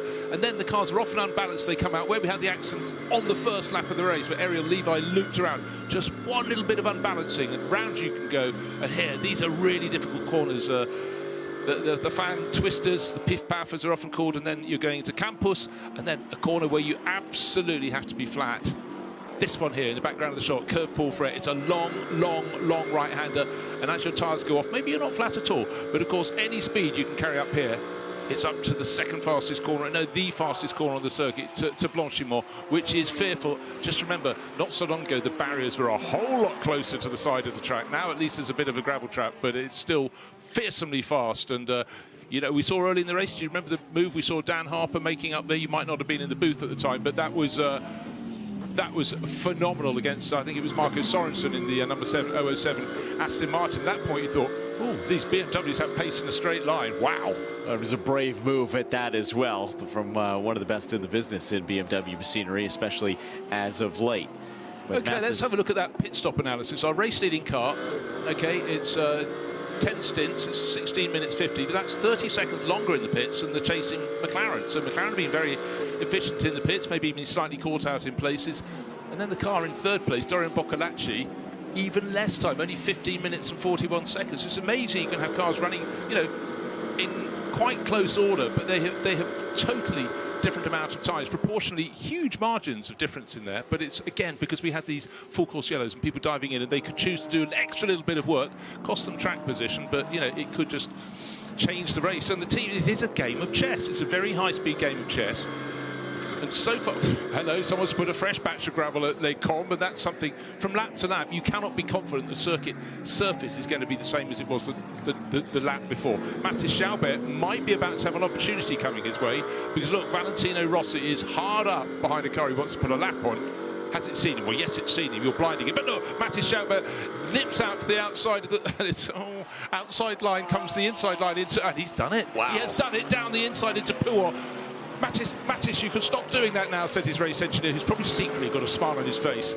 He's good, isn't he? Look at the wiggle. He absolutely is, and he is putting on a show for us here. But Valentino Rossi is going to have to continue to put on the sterling show of defense he has over Jules Gounon, bouncing and rumbling over the curbs, changing direction to the right-hand side, back to the left-hand side. Short spurt of the throttle through the piff-paff, trying to not collect any contact in the mix as well. I think Jules Gounon and Valentino Rossi will be looking back at each other. Are you watching this, kid? This is incredible. Yeah. A really, really phenomenal stint for Mathis Jalbert. I think his team will be a little bit stressed out, but has solidified himself well and truly inside the top 5, running 4th overall. Can set his sights on Boccolacci if he so chooses, but I think Jules Gounon would so choose to try to clear Valentino Rossi, because yet again, these two have found each other on the racetrack, and Jules is in the same position he was, gosh, half hour ago? Yeah, I know. You think of how many overtaking attempts he's made, and he'll be cursing the fact one back marker just in the wrong place at the wrong time. He guessed wrong, lost momentum, he's lost. But it's also now, I think Mathis Jalbert is in a fantastic position. He's some distance behind Dorian Boccolacci, but he's putting clear, and he suddenly has a lot of pressure. Oh, he's in the pits. Dived into the pit. Oh, get that. I thought he had one more lap before coming, and he's coming. But he can come and say, what was the problem? I think his team will have pulled him in and say, pit now, you were too fast. Yes, we warned you. But anyhow, we'll see if he stays in to make it a double stint. I would suggest he's on fire, so I would leave him in. He's got his tail right up. But our race leader, the gap has come down. Remember, it was just under 10 seconds. It's now 8.3 seconds, and with every timing sector, Tom Fleming in the garage 59, number 58, McLaren is closing in the first timing sector alone of the 3 that make up this lap. He gained 0.4 of a second, which is mighty. Looks to be the Team Motopark AMG just in front is now holding up Jules Gounon. And Jules Gounon all over the back of the fellow AMG, swoops to the outside. Here is Mathis Jalbert. You're right, he is staying installed, and why would you change him out right now? Full tank of fuel, off and away. And the tremendous stint for the young Mathis Jalbert. The Frenchman can continue just behind your number 51 Ferrari, who continues to try to make up ground, throwing some interesting things strategy-wise at the race as it stands, as we haven't gone yellow in a few laps time, quite some time, in fact, and it's treated us as some really phenomenal green flag running as these battles have ebbed and flowed. Well, we're suddenly getting very close to 1 in the morning. Now this race is getting pretty serious. We're starting to find a pattern. The longer we can have under green, we will see the rotation through for the cars that are out of sequence. And just remember, some people have been very lucky to get back on the lead lap. And a car, let's just keep an eye out at it. It's up to 10th place now. In fact, he just lost a position to Nicky Tim, Kelvin van der Linde. So he was just outside the top 10 because obviously Mathis Jalbert came in and made his pit stop. Actually, I tell you what, we've got Ben Tuck listed. I didn't see the driver change happen, but it seems Jalbert's out of that number 74 Kessel Racing Ferrari, and Ben Tuck has hopped in. So that must have been a very, very quick driver change.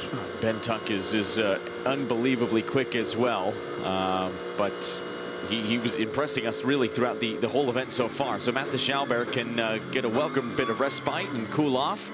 I'm sure his team will be patting him on the shoulder. And bowing out of this battle as Valentino Rossi dives into pit lane. And Vale has called it quits after a wonderful job in defense. Will push that car to the pit limiter and can unbuckle the helmet now. I'm sure he is hot under the collar in that car he shares with Dan Harper and Max Hesse.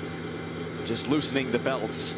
All of these things are part of the artistry of what would appear to be a driver change that is imminent. Valentino Rossi, job done.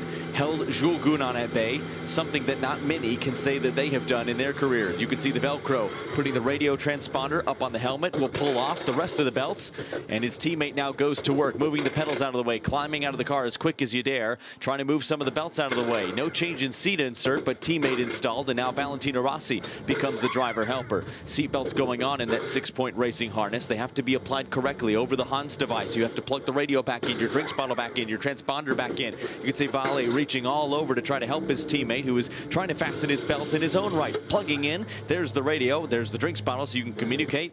Couple words of encouragement, slams the door, job done for Valentino Rossi. Yeah, beautifully described there, and Vale will be proud of that. Look, a little bit of applause from the team. He had to work so hard. What he has really helped, and hats off from the team. It's those 3 cars that were ahead because he has helped build their lead. But what he did, he kept a lot of people behind him, ever the showman.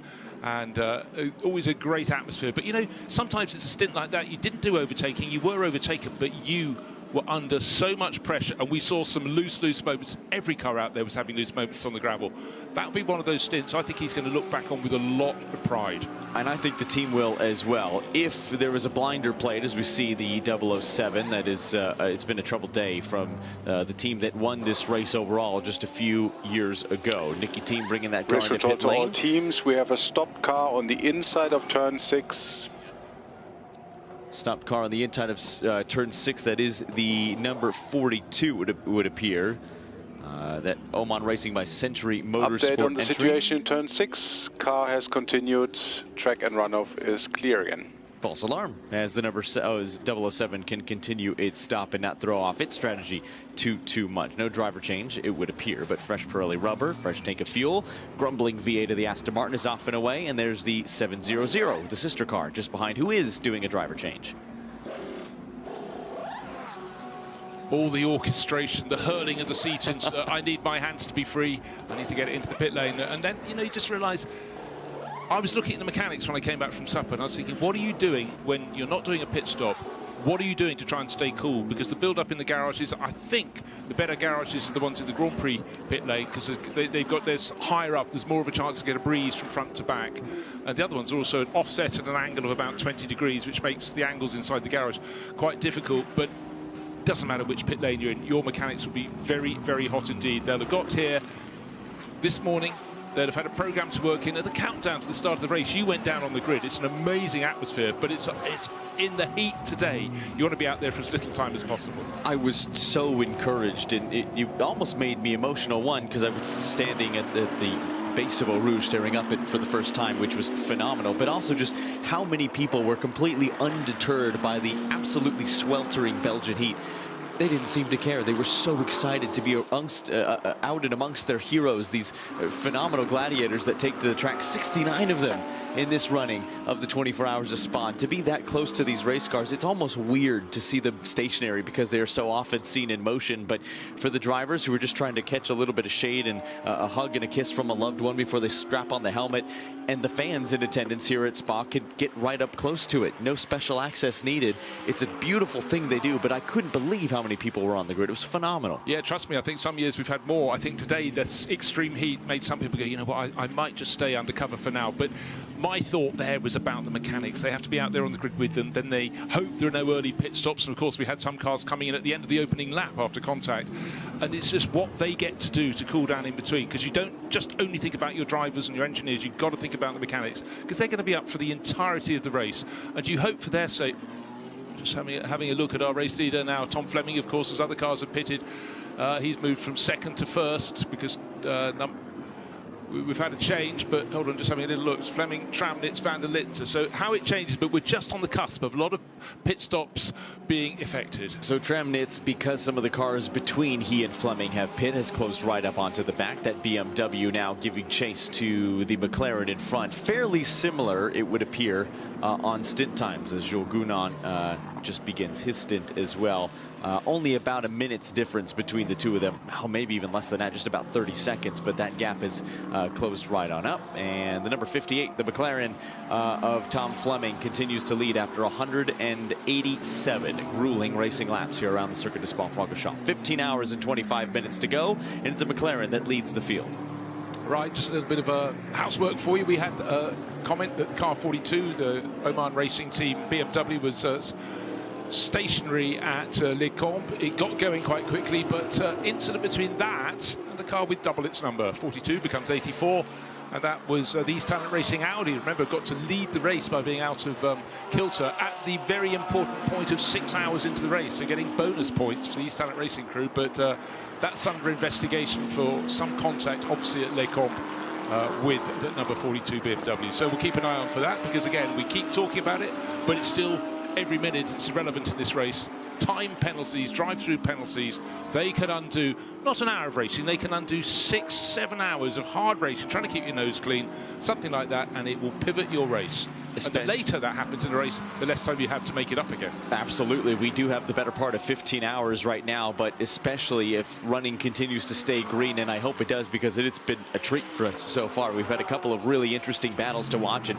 some strategy to keep an eye on, but for the car that leads this race, they will be hoping to keep the nose clean for as long as possible. Tom Fleming has had a really, really nice stint so far, and now finally bows out. We'll see if a driver change happens, but either way, should be very proud of this one.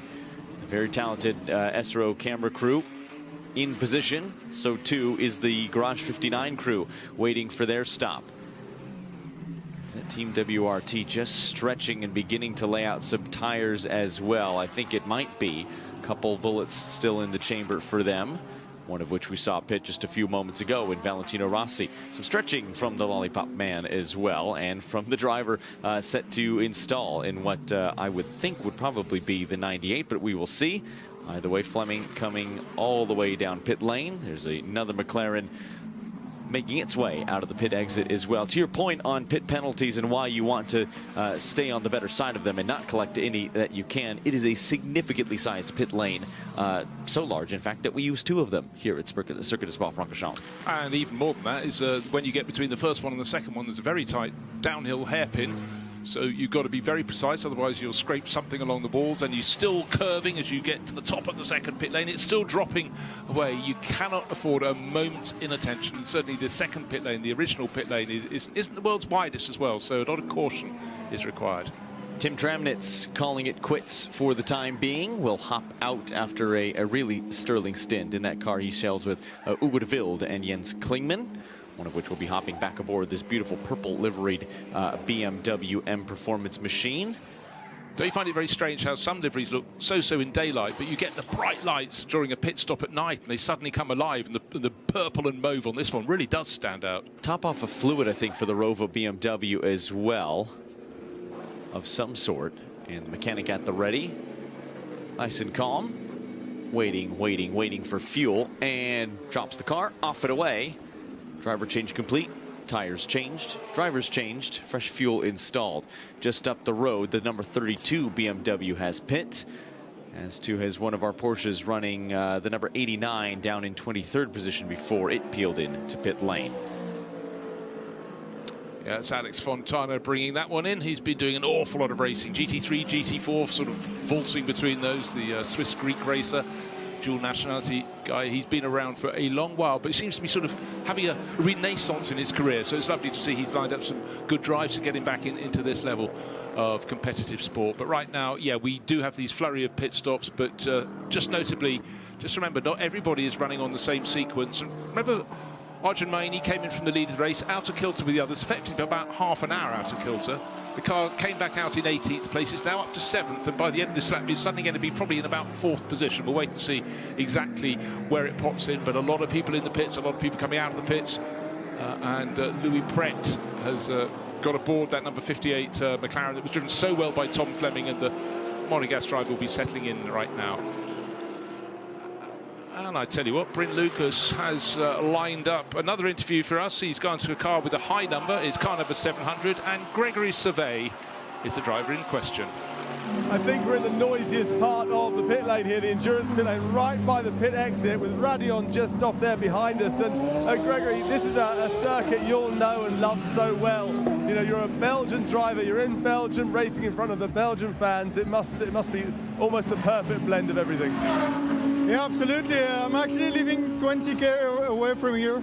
So I think for the last 20 years I was in the middle of this crowd. So to be part of the biggest GT race in the world, it's something special for me, for sure. How is the race going for you, though? Being part of it is one thing, but you're all racing drivers. Being part of it is not what you want. Well, actually, the race began quite good. After, unfortunately, being disqualified during qualifying and making the pole, so it was a bit disappointing. But we went through the field, going back to P1 in Prom. And then during my first pit stop, well, actually the wheel broke down. We didn't saw it directly, so as soon as I left the pit, the wheel fell apart. So I had to make one complete lap at 20k. So we lost 2 laps. We're now, I think, P4 in Prom, 2 laps down. So for sure it's going to be challenging to claim back the podium. Yeah, it's a long race to go. Finally, a Belgian team here. What's it mean for you guys as a Belgian team performing here? Yeah, you know, being a Belgium with my Belgian teammate in a Belgium team is always something special. We are the only 100% Belgium team. I think the most difficult thing is to say to our friends that are all over the place that we don't have all the time, time to have a chat and nor to have a beer. So yeah, now it's time to go to sleep for me. It's always time for Belgium beer, but not just yet. Good luck. Yeah, for sure. Thank you. Yeah, good to hear there from Gregory Survey, sharing with fellow Belgians we've mentioned, Xavier Nauf, Sarah Bovy and Nicolas Baer, and obviously Come To You Racing is Nicolas Baer's family team, so real enterprise. And I love the fact they've got that classic Come To You metallic green livery, but the big Belgian flag painted right over the hood, over the roof, etc. I do like a little bit of national identification. Absolutely. It was actually a really special thing at the drivers' meeting and the ceremonial annual parade that is now tradition for the Spa 24 cars. SRO and the folks here at IGTC and the SRO Motorsports Group had made actually custom Belgian soccer jerseys, or football jerseys, for the 22 Belgian drivers in the field, and they got to don them and take a group photo before the serious part of the drivers' meeting commenced. It was a really, really special thing. A de facto goalkeeper as well with a football handed out. It's a great picture. Look on social media for it, but a really special moment of camaraderie, I think, for some of the Belgian drivers who call Spa-Francorchamps their home circuit, and what a circuit it is, my goodness. Yeah. Over the years, of course, the Belgian Grand Prix, kicked off here in the 1950s. Then it went to Zolder. Then it went to a little circuit called Nivelles-Bouwers, which no one liked, around an industrial estate. And then they came back here, but it was what they came back to. It was the modern reinvention, but it's something incredibly special. When I started coming to the Spa 24 Hours, a huge number of Belgian drivers would take part, but what you have to understand, that was a saloon car race back then. It moved over to GT3 cars, but now you look down the list. So I haven't totted up the nationalities of the drivers competing here. 254 drivers, but because it's a global series now, the Intercontinental GT Series, and obviously it's then subdivided in GT World Challenge Europe, in particular for most of these drivers, but other drivers coming over from the States as well. It's a huge... Have you found a figure for the number of nationalities? 45 nationalities, 35 from Great Britain, the highest representation, but 22 Belgian drivers across 5 different teams. Pretty remarkable as well. It's been a phenomenal bit of racing. We have over 15 hours left to go, but it has been action-packed so far. Let's take a look back at what's happened so far.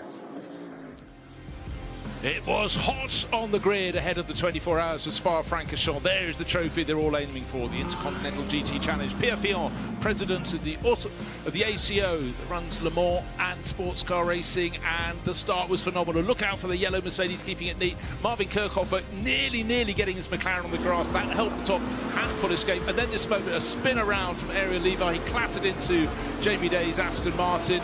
A couple of other cars involved, so we had 4 cars out of the race in the blink of an eye. All drivers okay. And then the racing really started to hot up. You didn't need to hot it up. It was so hot here at Spa-Francorchamps.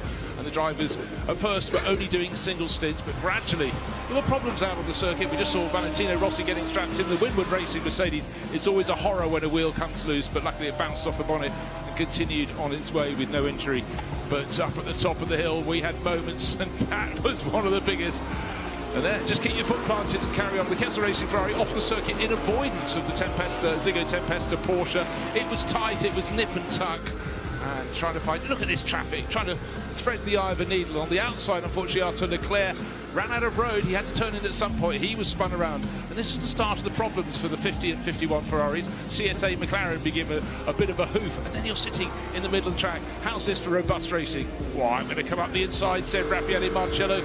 And the Ford driver thought, well, actually, I think maybe you are going to come up the inside and moved out of the way. It's a long race. You don't want any damage to be picked up. McLarens were coming through the pack.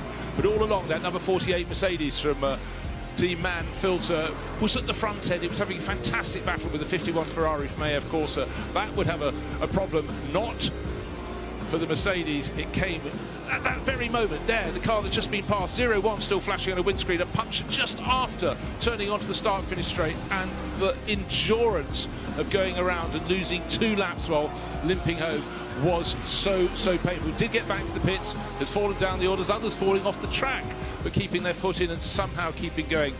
And then, of course, a big concert down, rages for a very long time. But how is that? Bulmer Motorsport almost going into a different country, and then bonnet up in driver's face. That was a scary, scary moment. Driver did get back and was investigating for dangerous driving, but you have to say it was remarkably good driving to get it in. And then the fullest of moons rising above the circuit here. Darkness at the top of the hill, and then Sebastian Boe getting it wrong, so it seems, as Aston Martin clousing the wall at Kurt Paul Frere. Driver okay, barriers weren't, and the car most certainly wasn't. Very much a short wheelbase car right now, but driver okay, that is the fine moment. But the battling at the front of the field, it suddenly got very busy. This is going around and around and around another way. That's the Ziggo Tempesta Porsche, but the car that got most damage down there, I think, was Alexei Nasov. But still, the pit stops come, the pit stops go, and Fabio Scherer is leading for Ford. We've got a long way to go in this one, and it's hot.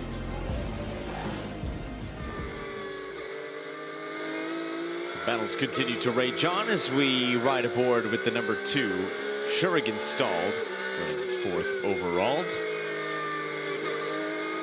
It's a beautiful thing running at night here around Spa-Francorchamps. Let's sit back and lay back and let you enjoy the sights and sound of what it is to take a grueling lap around this beautiful 7-kilometer circuit.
Well, what a beguiling 2.25 minutes going around Spa-Francorchamps in the dark. I mean, I love an onboard lap anywhere, but some circuits have a certain magnificent majesty to them.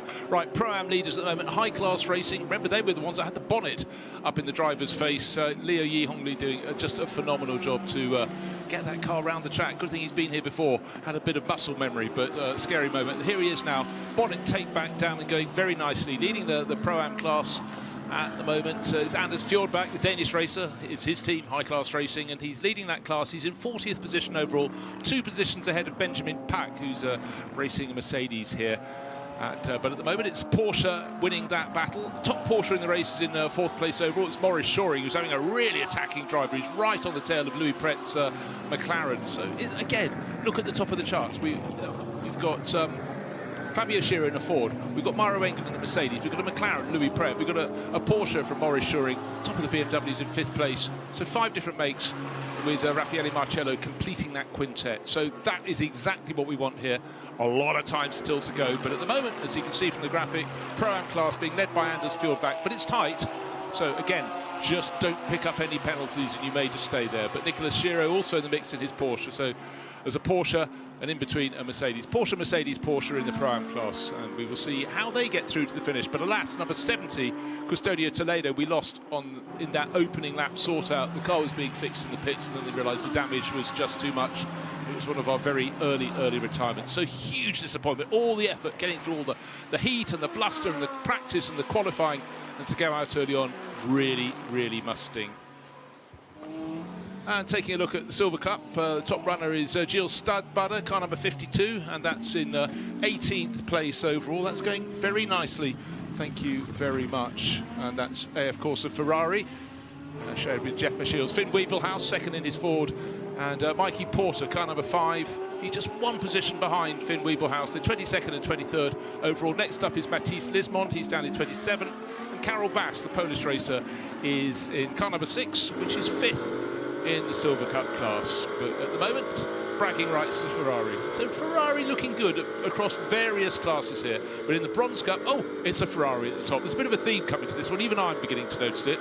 He's Ben Tuck, car number 74, Kessel Racing. Remember, it moved up the order in the hands of Mathis Joubert.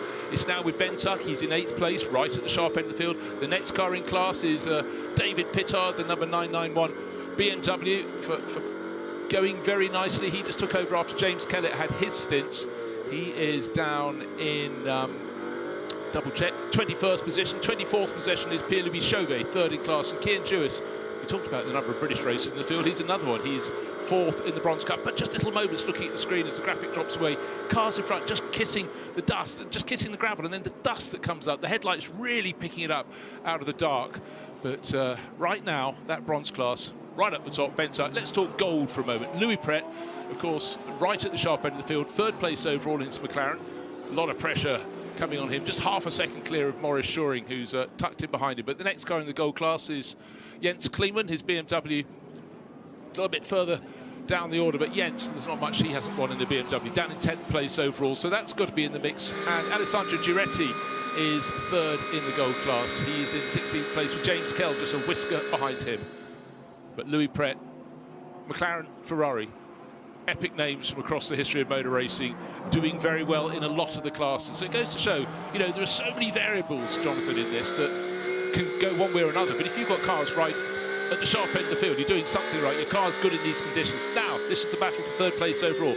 We've talked about car 58, that's Louis Pret on board, the driver from Monaco. He's the driver in the middle of that graphic, and he's being chased by Maurice Shoring, yet another Dutch racer who seems to be going better from season to season, just half a second between them. And that's been the gap for quite a while now, so they're both working very hard indeed on that. Flashing the headlights as well is the former Le Mans class winner as well from the 2024 edition in the LMGT3 ranks aboard that Manthey EMA machine, and doing great work now in his Porsche, bearing the number 2 and running inside the top 5. Still giving chase to that McLaren That 58 car has looked stout. The Porsches have looked as mighty as they have all race long in the evening hours. That McLaren has looked consistently fast and has run a remarkably clean race up to this point, have the 58. The 59 was as well a mechanical issue taking them out of contention. Pulled that car into the garage. We're studying the brakes and hearing that it was all but day done for what was a very fast entry from garage 59, and the car bearing the number 59. Its sister, the number 58, has been up near the sharp end of the field, but does have a lot of pressure in the veteran Morris Schurig just behind, sitting third in the pro class behind Maro Engel and Fabio Scherer in that off sequence. Helped Racing Team Mustang, and it's come to blows, and a little bit of a late lunge from Morris Schurig into the bus stop chicane. And we talked about it being a clean day. I'll take the blame on that one. The old commentator's curse, spinning on the wet grass and continuing, and that's going to delay him even further. Yeah, just trying to look at the mass. Come on, is he going to hook up? Please hook up. Don't sit in the middle of the track now. Here comes the cavalry, and Jules Gounod is the next car that's in consideration. Raffaele Marcello in 5th, and Jules Gounod will pass that McLaren surely before they get up to the next corner. So one little slip up, and the slip up was not from the driver who got spun. Let's take a look. Move coming up, the dive up the inside, coming. At this point, I don't know where the McLaren is supposed to go, but Morris Schurig up the inside he went. The big problem is the corner bends back on the drivers by about 110 degrees. Your options are quite limited, and up ahead you've got a wall. Yeah, it was a late lunge, wasn't it? But also at the same time, the 58 did close down. I'm certainly not a race steward, and I will not pass any judgment. And I am a lowly commentator, not a racing driver.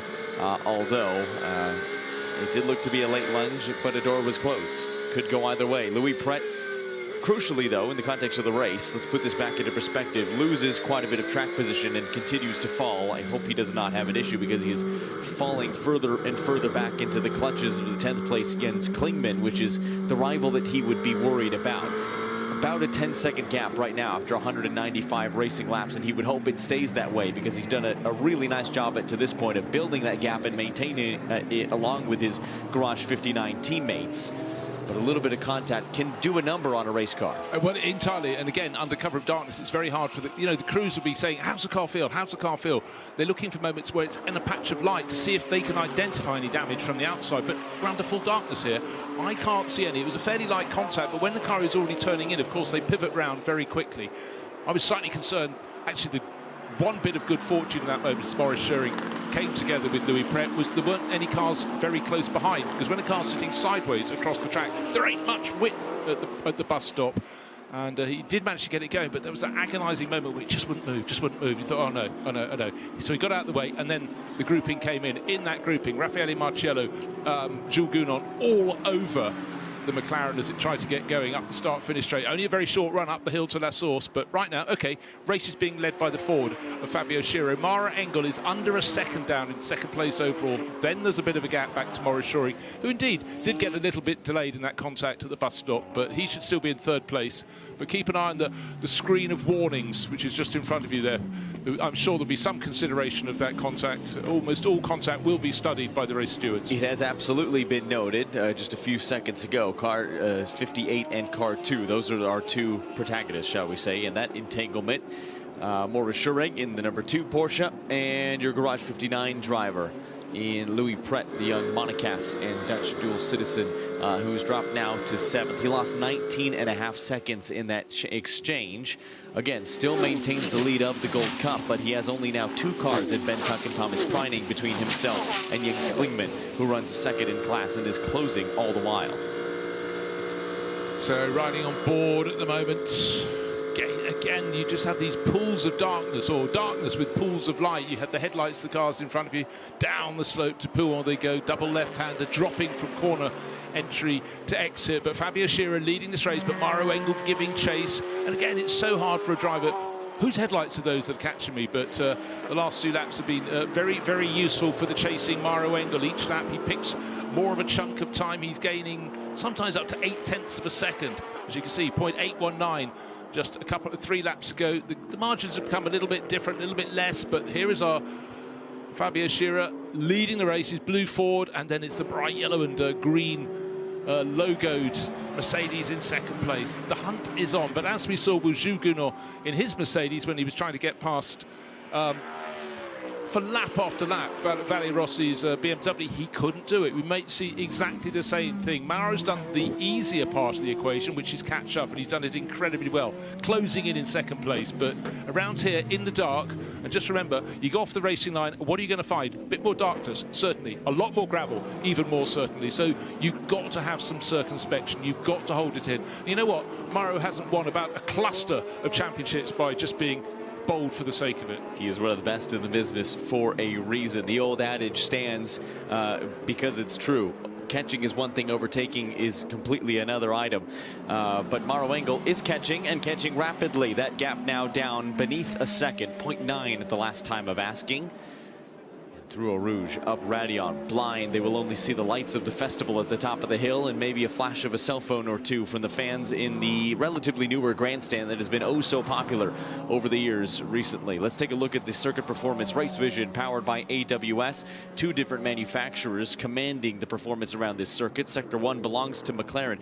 Now that's interesting because Joe Osborne was saying, and he knows what he's talking about with that car in particular, that the McLaren tends to struggle in Sector 1. That can be helped by whatever toe you get down the significant amount of straight portions in Sector 1, but it's Porsche, the number 22 car in particular, that has dominated the second and third sectors of Spa-Francorchamps, as we see the number 98 off sequence. It was a slow puncture, has decided to take advantage of an alternate strategy, or really not decided, it was forced upon them. Here I've got a hypothesis or a theory which I shall offer. We are getting close towards 2 o'clock, so it's not a nonsensical one in this occasion. Just remember, Raffaele Marcello was right in the battle where we had Louis Pretz being spun around after that contact at the bus stop, and Gounon and Marcello arrived together to, you know, take a pitch towards it. Could there have been a shard coming off the spun car? Could the McLaren have dropped something sharp that the BMW ran over? Very well could have been, absolutely. Quite possibly. And we will see. But anyhow, so Raffaele Marcello had moved into the mix. He's now had that pit stop. He's out of the car. And that will be frustrating. But within the 24 hours, these things will happen. You just have to keep it clean and hope if you get a puncture, you get it towards the end of the lap. Not necessarily as you're going through Blanchimont. That would be a tad scary. But certainly not like the 51 Ferrari when you've just passed pit in and have to limp around. So that will change things a little bit. But it's still Ford at the very front, out of kilter with the others. But Mauro Engel keeping things very honest. That's down to under half a second. There it is. There's your visual clue. Pretty much nose to tail. Fabio Scherer will be nearing the end of his stint, probably no more, actually on the rules, no more than 10 minutes time left. We've seen drivers come into pit lane about an hour and 1 minute after their stint. But for the driver bearing the number 001 on the Lumarink, who has led this field, Fabio Scherer under all kinds of pressure from the AMG, the Mercedes team man filter car, with Mauro Engel behind the wheel, closing and closing as closest as he has been. Now through Eau Rouge, ducking the direction change to the right-hand side, flat foot to the floor, up De Kemmel straight through Radion. Cars blending in the pit lane. That would presumably be 98 BMW. We'll talk about them in just a moment because Fabio Scherer is going to be under all kinds of pressure. Here comes the AMG to the inside, into Les Combes. This can be so close. Not quite enough alongside the legs and the grunt of that grumbling V8, enough to just pull away from the also similarly front engine, albeit with a very different design, Mercedes AMG. With a race like this, with the way it's going, you do not need to spice it up by trying to throw some drama into the mix. I mean, look at this bid for the lead around the outside. Ain't happening at Bruxelles, but try a different line one way or the other. What I'd be really interested to see, if we get a high-up shot, because I've just heard a report that not too far from here, there is lightning in the sky. My weather app's not telling me rain is due till about 3 o'clock tomorrow afternoon. No, not tomorrow, today afternoon. Of course, we're into Sunday. So what had been thought of between midnight and 1 o'clock, there was early forecasting of a little bit of rain. We didn't know how heavy. It's not here yet. And also, Jonathan, what you'll see when it comes, if it comes, we often have one end of the circuit very dry and the other end very wet indeed. You had it the other day, of course, but it is something that is extraordinary to hit. Again, it's a very long circuit. It spreads itself over a lot of countryside. Oh dear, we've got a car at the edge of the track, gravel everywhere, driver out of the car as well. It's the number 60 Ferrari, I believe. Yeah, definitely the number 60 bronze Ferrari. class, Chauvet from JMW has parked, has drawn out of the car. Quickly get behind the wall if you can. has done a nice job of getting out of that race car, but track stays green. Yellow flags, of course, have been displayed at turn 15, where that car has pulled off between the double right-hander. He was running about 3rd or 4th in class. He's already fallen very quickly down to about 6th place in class, but going nowhere. It's a battle at the lead of the field, and that's the stellar Corvette bowing out of that one after nearly collecting Maro Engel, who was in pursuit of Fabio Scherer. That could have had major implications for the overall race lead. Could it ever? But that was extraordinary. I don't honestly know how Maro managed to avoid it, but what it has done is at least brought... Attention all teams, pit entry closed, short full course yellow in 20 seconds. Well, there we go. I'm just wondering if the car that dived to the pits got a report from the engineer or the 10 on the seconds. radio, car off at the side of the circuit, we could be going to full course yellow, pit 5, will close, and he's dived in. That could be a 3, masterstroke, or it might 2, be something he was just doing. But it was a very late full turn. course yellow, full course yellow. As you can hear by the timing and the message from race control, it would appear, at least if my eyes are to be believed, that the stellar Corvette did make it into pit lane, albeit with a little bit of contact. We have a recovery car on track going to the car that has stopped in between turn 14 and 15 on driver's right, and this will be recovered quite shortly. The only caveat there to wrap up that point on the number 24 is the contact that we saw as it slotted its way right between the leading Mustang, the number 64.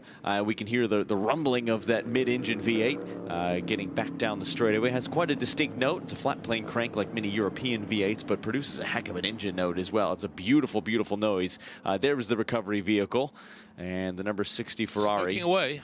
Sneaking away indeed, and quite rapid as well, running away from the rear end of that car with a fire extinguisher. Never a good sign. It is hot, and it has remained hot. Don't let the darkness deceive you. It is properly warm out there for marshal and driver alike, and for the componentry in the car. I can see flames licking up the inside of the car. But, you know, sometimes you get a car that's stopped when it's so hot and it's been raced, and things just can overheat incredibly quickly with no air coming through. But you know, what made the driver pull off? Pierre-Louis Chauvet's side of the circuit. He got away from the car quite quickly, so maybe it was already starting to Race flame. control to all teams. Pit entry open. This will be a long full course yellow. This will be a long full course yellow. So long full course yellow, but not a safety car yet. So the cars will get down to their pit delta, maintain that speed, but will not bunch up behind Just a the heads safety up car. what to expect. This is a long full course yellow that will be followed by a safety car, including wave by procedure. Well, I'll eat my words there. And Safety we car will intending. send the sweepers out to do as much as possible to clean everything all around the circuit. I think a very nice opportunity, And right? expect a recovery truck as well entering the track. Very nice opportunity right now from race control to go ahead and clean off the racing surface. We had talked at length, especially in the evening hours, about how dirty the track got. We've heard interviews from it. Bryn had been getting the feedback from drivers. Let's take a look back and see if we can make sense of what happened. Here's the 24 diving bravely, and then shutting the door on the Manfilter AMG. Sparks flying in all the wrong ways as the 24 somehow still made it to pit lane. Whether he was intending to pit or not, did it with a little bit of contact.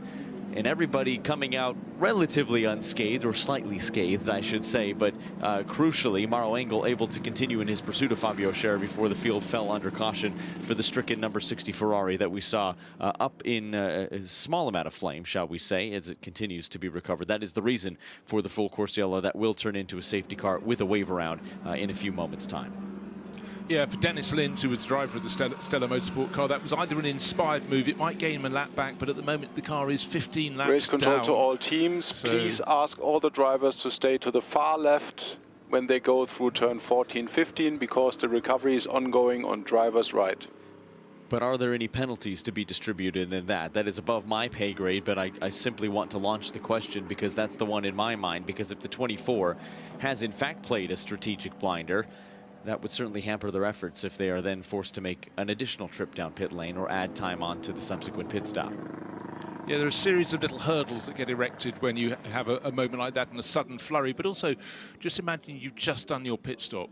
Most of the teams have, you know, they did this half an hour ago. But actually, the one that owes us a pit stop coming up is our race leader, Fabio Scherer. He's half an hour or 30, 25 minutes out of kilter with everyone else. That Ferrari seems to have no flame with it anymore, and they're ready to put the lifting straps through the hooks on the roof. Hardy fans, how many sports in the world have people sitting out at approaching 2 in the morning after a long and incredibly hot day, but they're here probably actually, you know, to come to a 24-hour race and only be watching it during daylight hours. We have a lot of daylight hours in European summer, of course, but there is something about that moment where it's night and it's cooling down. And I always used to get this working in the pit lane at Le Mans. It's special. You feel at one with the teams. But, OK, into the pits goes Fabio Schiro, bang on time. They listen to us occasionally. And so Ford have their fleeting moments at the top of the field. But Mario Engel, just remember, was trying to pass him so seriously. Got interrupted by the Stella Motorsport Corvette, but didn't had a bit of contact. You never know. That could lead to some elements. So during the pit stop for Mario Engel, they're going to just check that every little bit of that side of the car is secure. But for the 64 Ford, they OK, yeah, exactly. Get yours under full course yellow. They get it done, but they're just checking that back end of the car. Seem to be, you know, a lot of these cars we've seen them vaulting over the curbs. It doesn't take too many. Those have to be made strong. The diffusers at the back, obviously at the back, not the front. That's where you put them. But you know, the difference, particularly at the bus stop, you see them vaulting those curbs. And look how much muck is being blown away by that sweeper. So as Fabio Schiro makes his way back onto the racing surface, that car getting a once-over under full course caution. There's a car that's gone off sequence, and they were hoping for a situation exactly like this. Also trying to take advantage of it is our Gold Cup leader and Louis Pret, who is currently 6th on the road.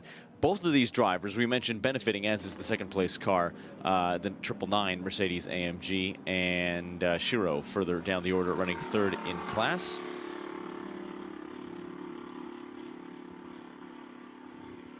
Okay, we're getting news that number 88 has retired the race, and we're going to hear from one of its drivers, Daniele Diamato. It's been a tough race for the team here, and yourself, you've had to retire.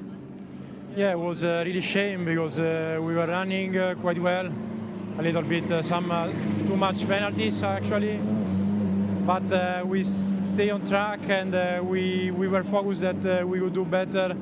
We got still a lot of hours to go, but after La Source in my stint, I put the second gear and the engine started to lose power, and so the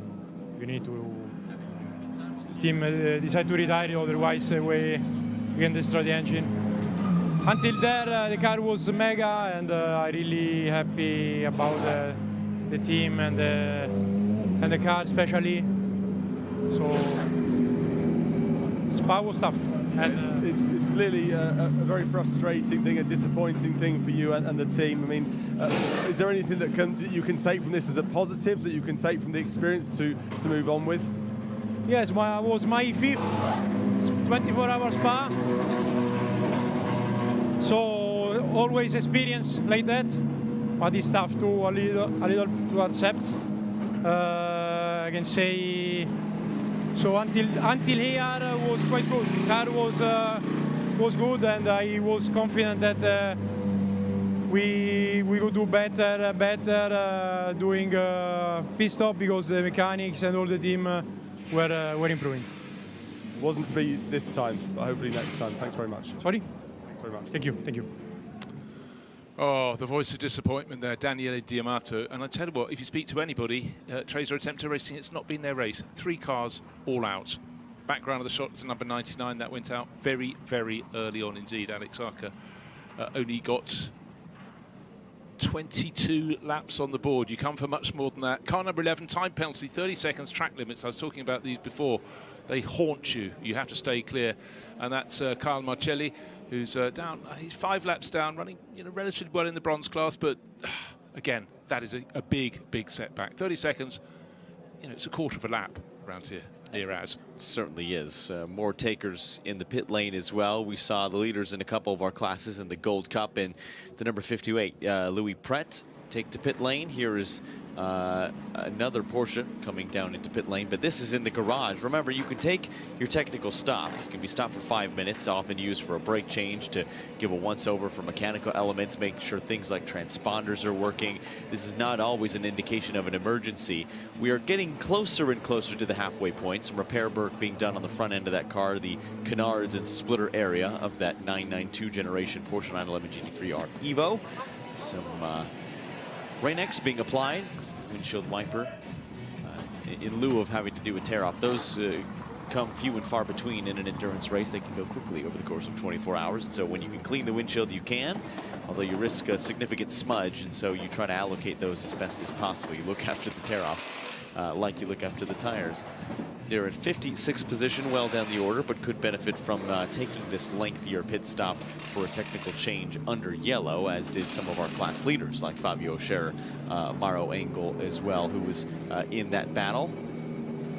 And now being pulled out back into pit lane is the 914. It would appear that service is done. For most of these drivers in the crew for Resume More Than Racing, this is about experience. This is their first Spa 24 hours. So many things, and they would have learned. It has been a stop-start race. It's still in a bit of a stop-start phase, but really importantly for this crew, it is, that was too short for a technical shot. We mentioned it, but you have to wait and see. Some people will go for those, some will not. But for that crew in particular, they were very late in sorting out their driver lineup, running in the Pro-Am class.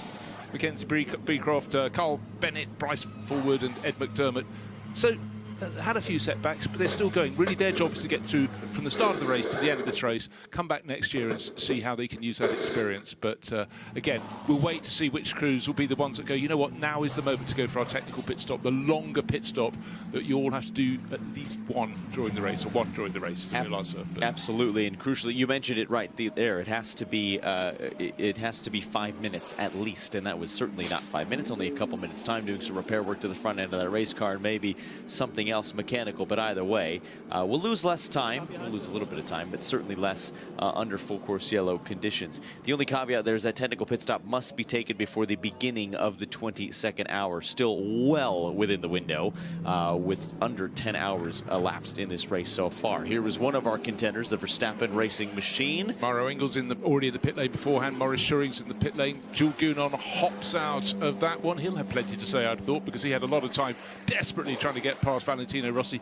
Couldn't make it work, and then got jumped. Just remember, Kessel Racing Ferrari just took an opportunist move, and again used that straight line speed all the way from Radio up the slope, up, and actually some distance before they got to Les Combes, got the move done to pick off one and then two cars in front of him. Made it look remarkably easy. That car is still leading the bronze class handsomely. 6th place overall now in the hands of Ben Tuck. But this one, a lot of hopes riding and a lot of attraction since Red Bull Racing came into GT racing, all at the behest of Max Verstappen, who simply, any little second could cost a little bit, but he loves racing anything. Of course, a lot of people here involved had him racing at the Nürburgring 24 hours, added 70,000 people to the gate, and the global audience went up accordingly. So for the Intercontinental GT Challenge, it's great having someone who wants to race everything anywhere that he can. Not everyone in Formula One wants to do that. The last person who really loved doing that would be Jacques Villeneuve. He'd put his tail end into anything, and I have a huge amount of respect. And I think,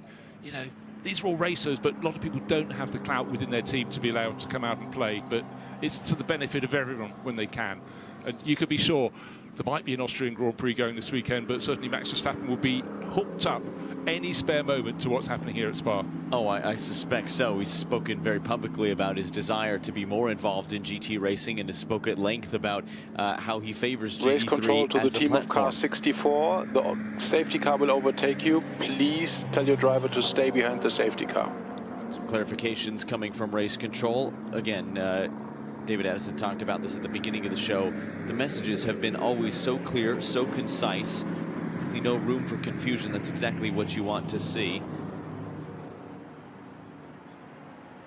So strategy has reset itself, and it has put the blue oval car, the number 64 Haupt Racing Team Mustang, well and truly back at the front of the field. They went off sequence, and it worked a treat.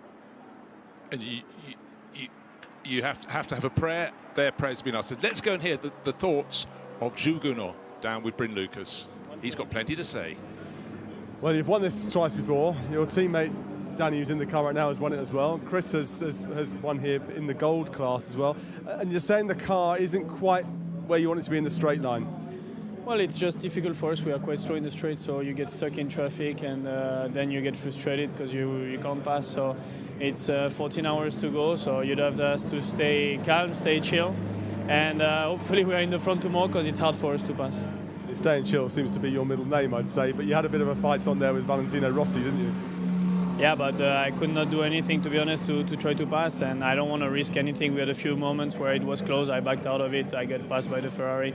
Once again, it's 14 hours to go. It's not now that it matters. What matters is just to keep going, and when it's 5 hours to go, then we put the elbow out. We've seen extreme heat. We've seen the relative coolness now of low 20 degree temperatures outside, which is very nice for us as we're running up and down the pit lane. For yourself in the car, where's it operating better, in the hot temperatures or the relatively cooler ones? I'm not sure, to be honest. We changed a little bit during the race, the car also, so now it's feeling better. At night it's always feeling better. But race control to all teams, safety car, pit entry closed. That previous yesterday, I was to say, but let's see. Let's see tomorrow. Once again, if you have a clean car at the end of the race, it's what matters the most. Speed up and Go rest up, get some fluids inside, and we'll catch you later on. There we are, Jules Gounon, the voice of experience. You can't force it, and as he said, he's done the maths. There are 14 hours still to go in the race. No point taking a risk. It wasn't for want of trying, but it was just interesting there in that stint. First, Valentino Rossi in his BMW, his tyres started to go, and then Jules pushing really hard. A few laps later, he too was slithering and sliding, but just, you know, taking it to the very edge, but wasn't even close to getting past. He was close, but he wasn't close to getting past. Yeah, and you could see and hear the frustration in his voice. I think a little of that was probably fatigue, and deservedly so. Had spent a significant amount of time in that Mercedes AMG and had battles. I don't think he had clear air for hardly any of that stint. He was always engaged in some kind of tussle one way or another. Did a great job of keeping the nose clean. Survived a couple restarts, survived a couple really close moments, but did a nice job of it. Most importantly, he maintained that car's position inside the top 5, and that will be the most important thing as well. He is a veteran of this sport, he is a veteran of this race, and he is a veteran now in AMG machinery that has brought him so much success in the Intercontinental GT Challenge across various events. Bryn referenced it there twice here at the 24 Hours of Spa. And part of that sometimes is just surviving a difficult stint where the car may not be coming to you. That AMG looked strong in really the dusk hours, but still survived the heat early in this race. I know Ferrari and McLaren were the story of the day, with some fading in contention there for the former, with 2 other contenders in the 58 and the 74 emerging as maybe late race contenders here as we near the halfway point in a couple hours' time. Jules Gounon, I think, has done his part at making sure that there are still 2 AMGs inside the top 5. But here we are with Ford leading the race. Ford were cock-a-hoot when they qualified, right on the sharp end of the grid at Monza. They were wiped out by the first corner. So, you know, you always get the people that push, the marketing crews, they push a mark, you know, to go racing, and then the bean counters come in a few years later and they try and wind it back. So this is the moment that Ford was coming sweet. Trouble at Monza, but here, suddenly, not as a gift, they got out of kilter. It's worked for them by the timing of a full course yellow. They've got the pit stop done. Instead of being half an hour out of kilter with everyone else, not only are they on kilter, they're leading the race. By a tiny margin, at the restart, they will control it. Here is our restart driver, Fabio Scherer.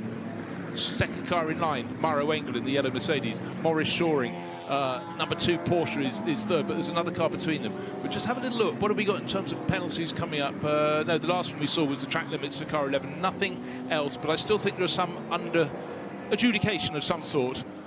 Because we have had a little bit of contact, and I'm still quite surprised that there was no particular penalty for the Stella Corvette, really struggling to get in. But in fairness, he was probably thought he was coming into the pits, unless he got a very late call, wanted to be on the right-hand side going to the bus stop, but unfortunately there was a car coming up the inside, so very difficult as that lead battle came through. He did break it up a little bit, but certainly that would be something that I'm sure they'd look at, and they're trying to decide, was it a rash move, or was the rash move not from the Stella Motorsport driver?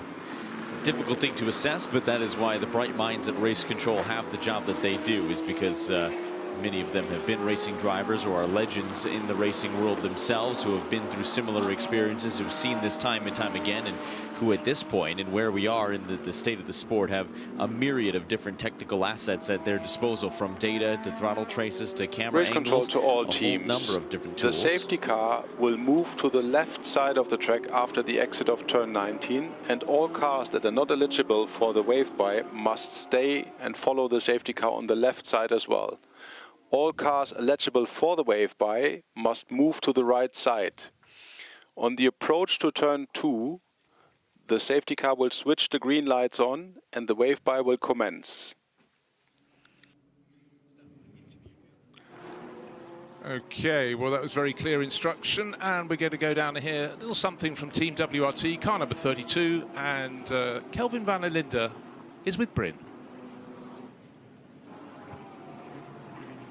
feels like a while ago we caught you on the grid and we were chatting to you about your prospects, and it ebbed and flowed, I think is the best way to describe it. Yeah, it has. Luckily, it's cooled down a bit, so we're happy about that. Seeing a lot of the winds picking up now, we're expecting quite heavy rain later on. So, yeah, typical Spa weather, up and downs, as it is in a 24-hour race. So, yeah, handing over to Jordan now, who's doing a great job. Yeah, he certainly is. Currently, you're 11th, I think, looking at the time screens just over there. So the atmosphere in this garage, it seems to be relatively relaxed at this stage. It's a long game, isn't it? Yeah, we're just carrying on, trying to get the hours ticked off somehow. Maybe at the 12-hour mark, we can look at scoring some points for the championship.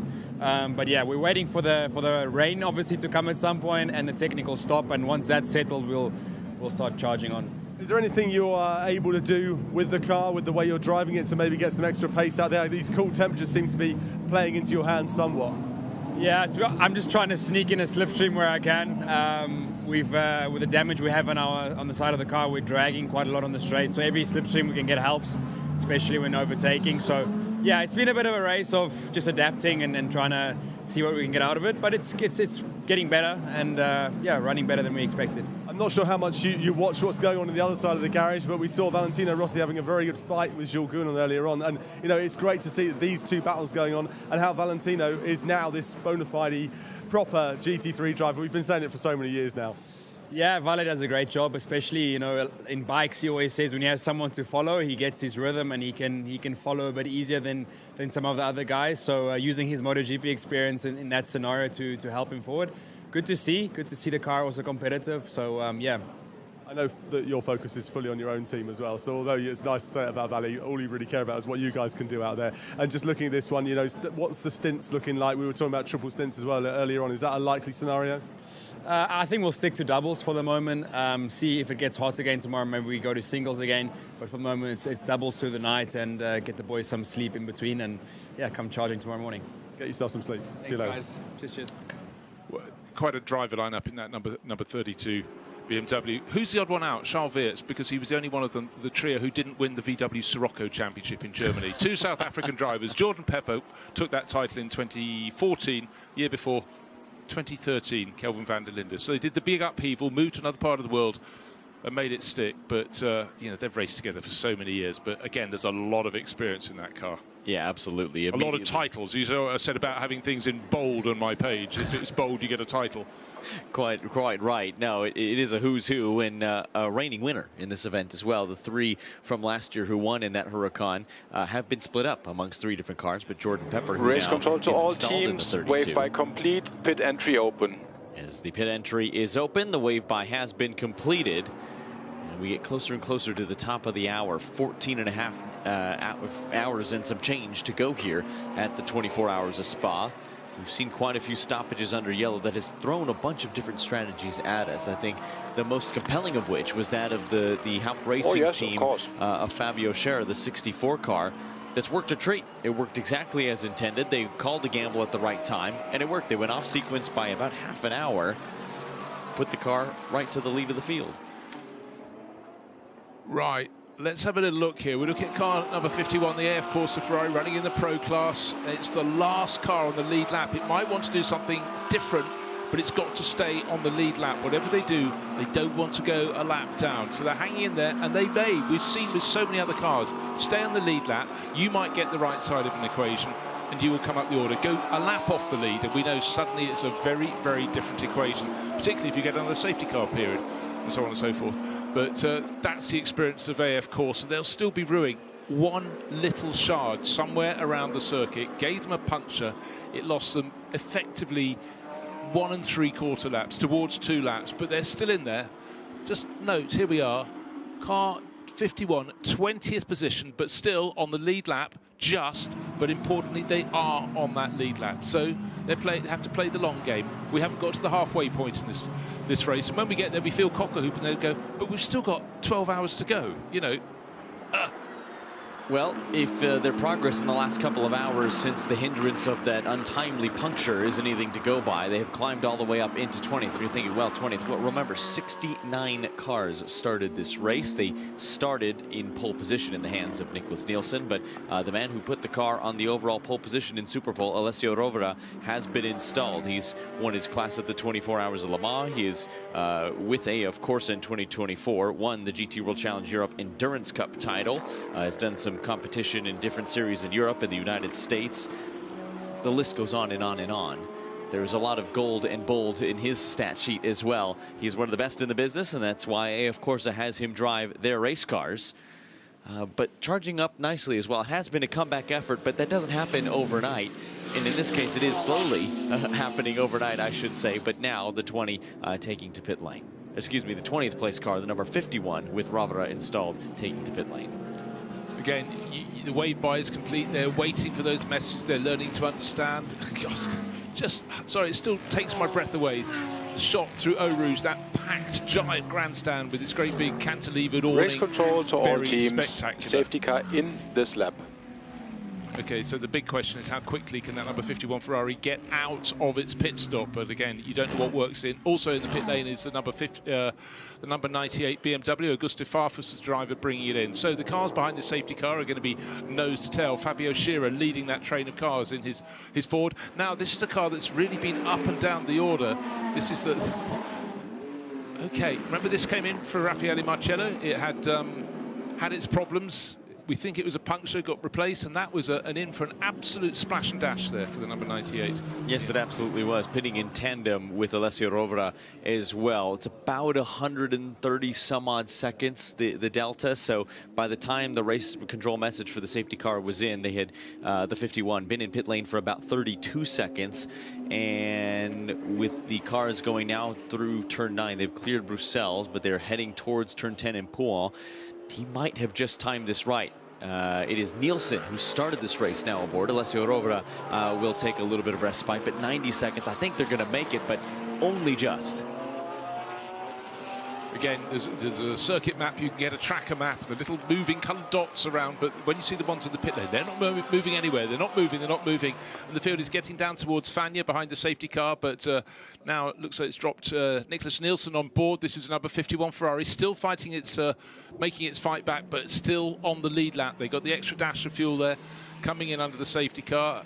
White line cross, driver can now accelerate away. The lights come on full blaze up the hill. You arrive just on the right-hand side of the track at Raidillon. You don't go through Eau Rouge, but then accelerate away Safety hard. car, Hold the camel off. straight for him to do. Safety car, lights off. The message is coming through. So the driver who is following the safety car, a race leader, Fabio Scherer, his Hout Racing Team Ford Mustang, the big rumbler car number 64. He's going to control the restart. And Maro Engel, the decades of experience, he's going to put in to see if he can unseat his fellow German racer. Mercedes chases Ford, Porsche chases Mercedes at the front of the field, but definitely Fabio Scherer is in control of this. He just has to decide where and when, and he's already done it. He's already put the loud pedal down on the loudest engine in the field. Up to Blanchimont they go, and that's under control. Looks like it's very even Stevens in behind. Second, third and fourth, Engel, Schuring and Harper, 4 different makes of car in the top 4 positions, and nicely controlled restart from the Ford driver. At the line. Green flag, and absolutely chasing the safety car, slows it way down to the bus stop. And did he back the rest of the pack up? I think he did. He didn't want to run into the back of the safety car, who was trying its best to scamper away from the field, but the Ford Mustang, who initially got a really nice jump over Maro Engel, has seen that gap come down just a little bit, but got back on the loudest pedal of them all, as you so aptly pointed out, down through La Sarse, and now they make the run down towards Eau Rouge and Raidillon, but potentially a precarious moment. Most of the field doing well to avoid. And I think that the person who's going to make an overtaking manoeuvre, the 2 cars side by side, Ben Tuck is having a little look at Louis Pret, Kessel Racing Ferrari, and again, earlier with different drivers on board, those 2 cars were fighting for position. What a shot as the cars power through Eau Rouge, and immediately it kicks up. And if you've seen this for the first time, you have to understand, in real life, it is so much steeper. You walk up there, your calves will burn.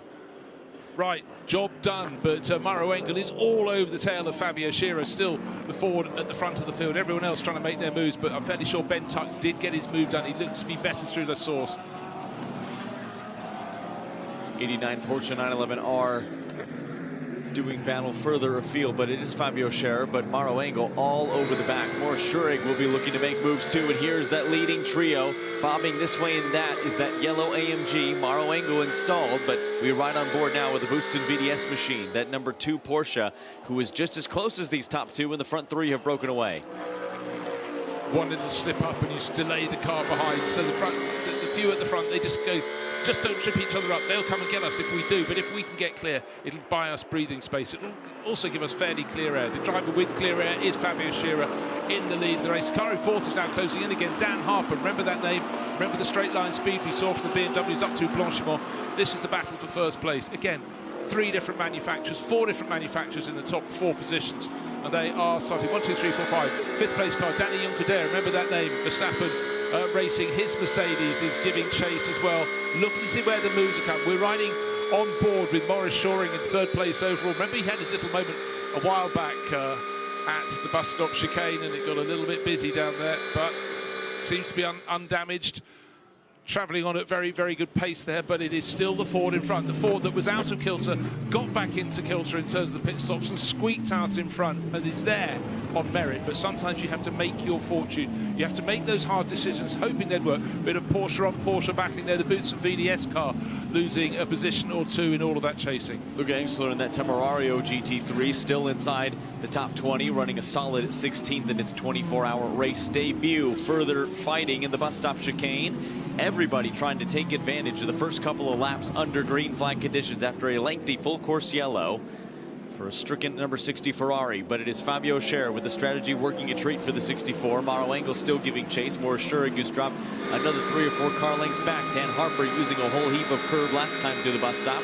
We'll try to get that front engine BMW to stay ahead of Danny Juncadea, who was in the hands of Jules Gounon before, was unable to pass the 46. The 3 has found himself behind the Team WRT BMW yet again, albeit with 2 different drivers this time.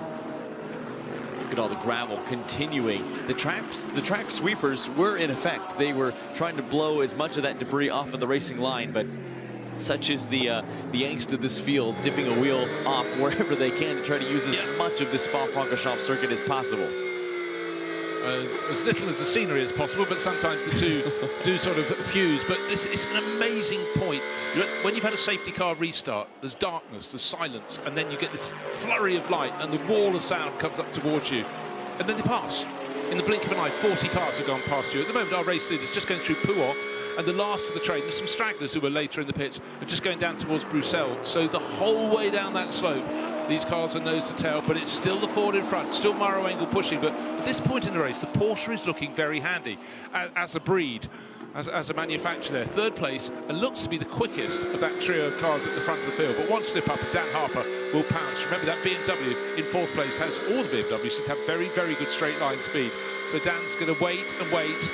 But he won't wait for long. The Ulsterman's going to make the move sometime. But Morris Shoring is trying to make sure he can get past Maro Engel, who in turn is having a busy day in the office, chasing after the Ford of Fabio Scherer. But no change at the moment. Or no change at the front, but it's not for want of trying. That Mercedes AMG, like the Ford Mustang just in front of it, able to just stretch its legs a little bit. The front engine cars with maybe a slight advantage off of the corners, but the Porsche, always one of the most nimble race cars on the road, especially with some of the Evo changes. It allowed some of that hot pressurized air to escape a little bit better from the front fenders with some of the louvers.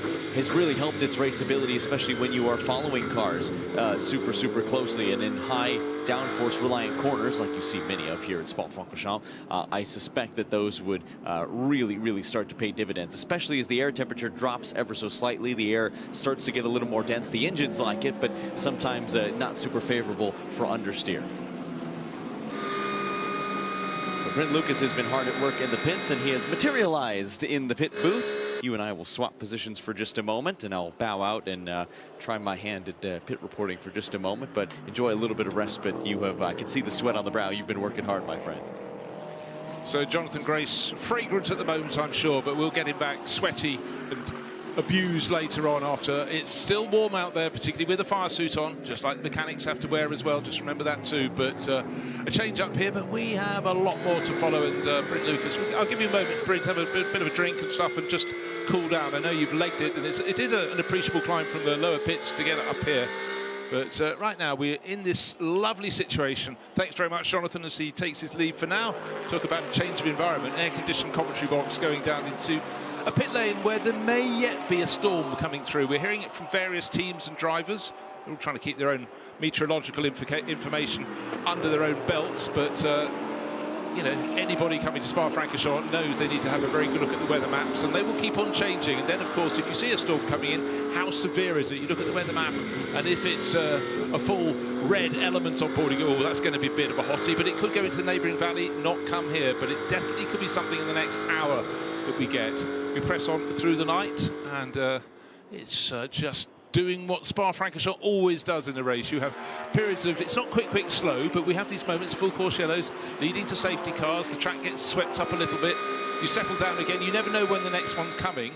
But Fabio Scherer and the Hout Racing team, he's leading the race for Ford. They rout and kilter by almost half a stint length from almost all of their rivals. Oh, and then a dive into the pits. It looks so Maurice Shoring, I think that was the Porsche number 2 that was in third place, may have just dived into pits, hasn't crossed the pit entry line yet. It's a very slow pit in. Yes, he's now into the pit. So third place is taken over by Dan Harper. And I think the BMW driver, he's under a second down Maro Engel as the number 2 Porsche comes in from that third place. Maurice Shoring having to run at a bated pace through the pits.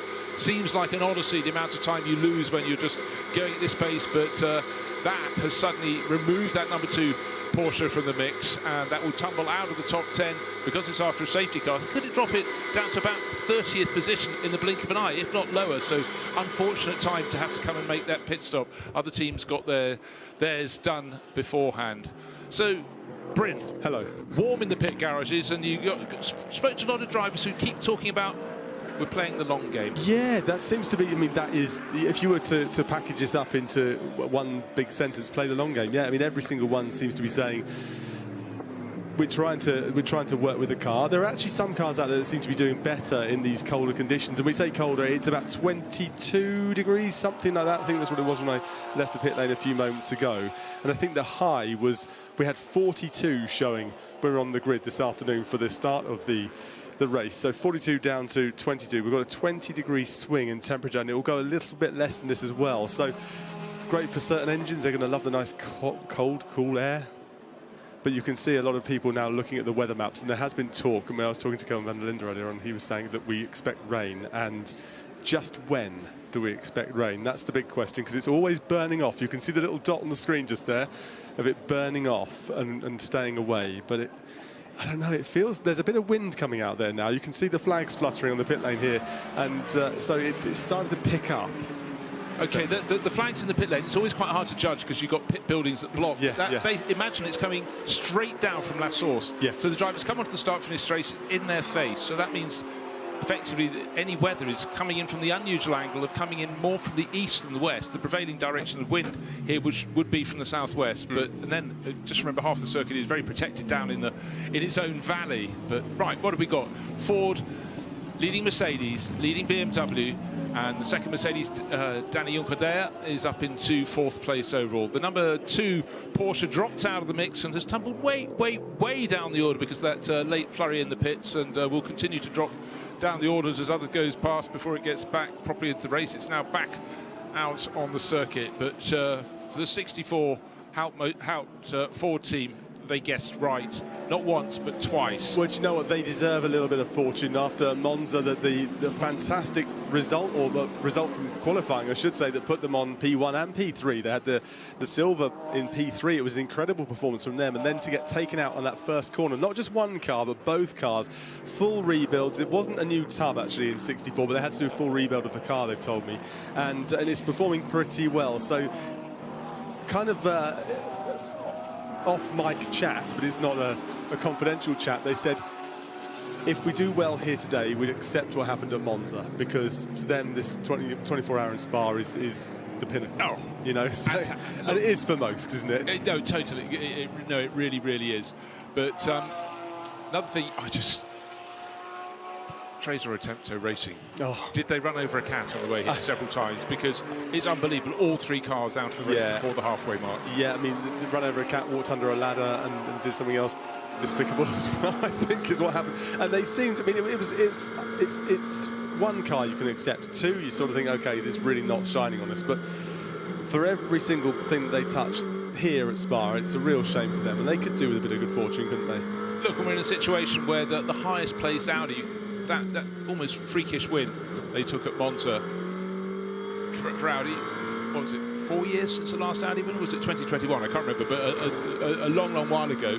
The highest placed car from the mark with the 4 rings is down in 33rd position overall. Right, look at the Gold Cup battle. This 58 McLaren has always been in the mix, and it's running, leading that class in 6th place overall. Not much of a margin over Jens Klingmann at all, just half a second between them. So, got to be honest, and look, right in the mix as well. Ben Tuck, he's leading the bronze class. That 74 Kessel Racing Ferrari is just having a wonderful race, and you'd have been watching from the pit lane. Mathis Schaubert really made that fly, and picking off some of the main men. Running in different classes, albeit, but he doesn't care. He's racing his thing, and the team engineers go, we're not racing against Yeah, I heard. It was jolly well am. Exactly that.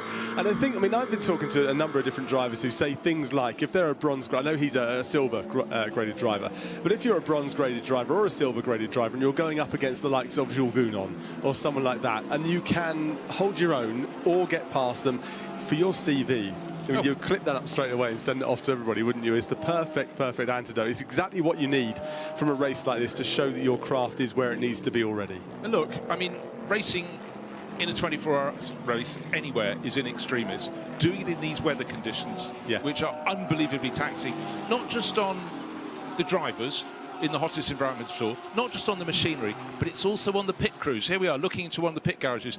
They're wondering what weather conditions are coming in. They're keeping an eye on the weather map.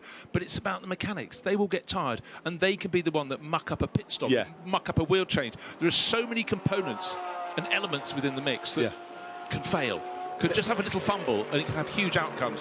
One of your jobs standing on this side is keep an eye on the screen of woe. Right, there is a where have we come up to?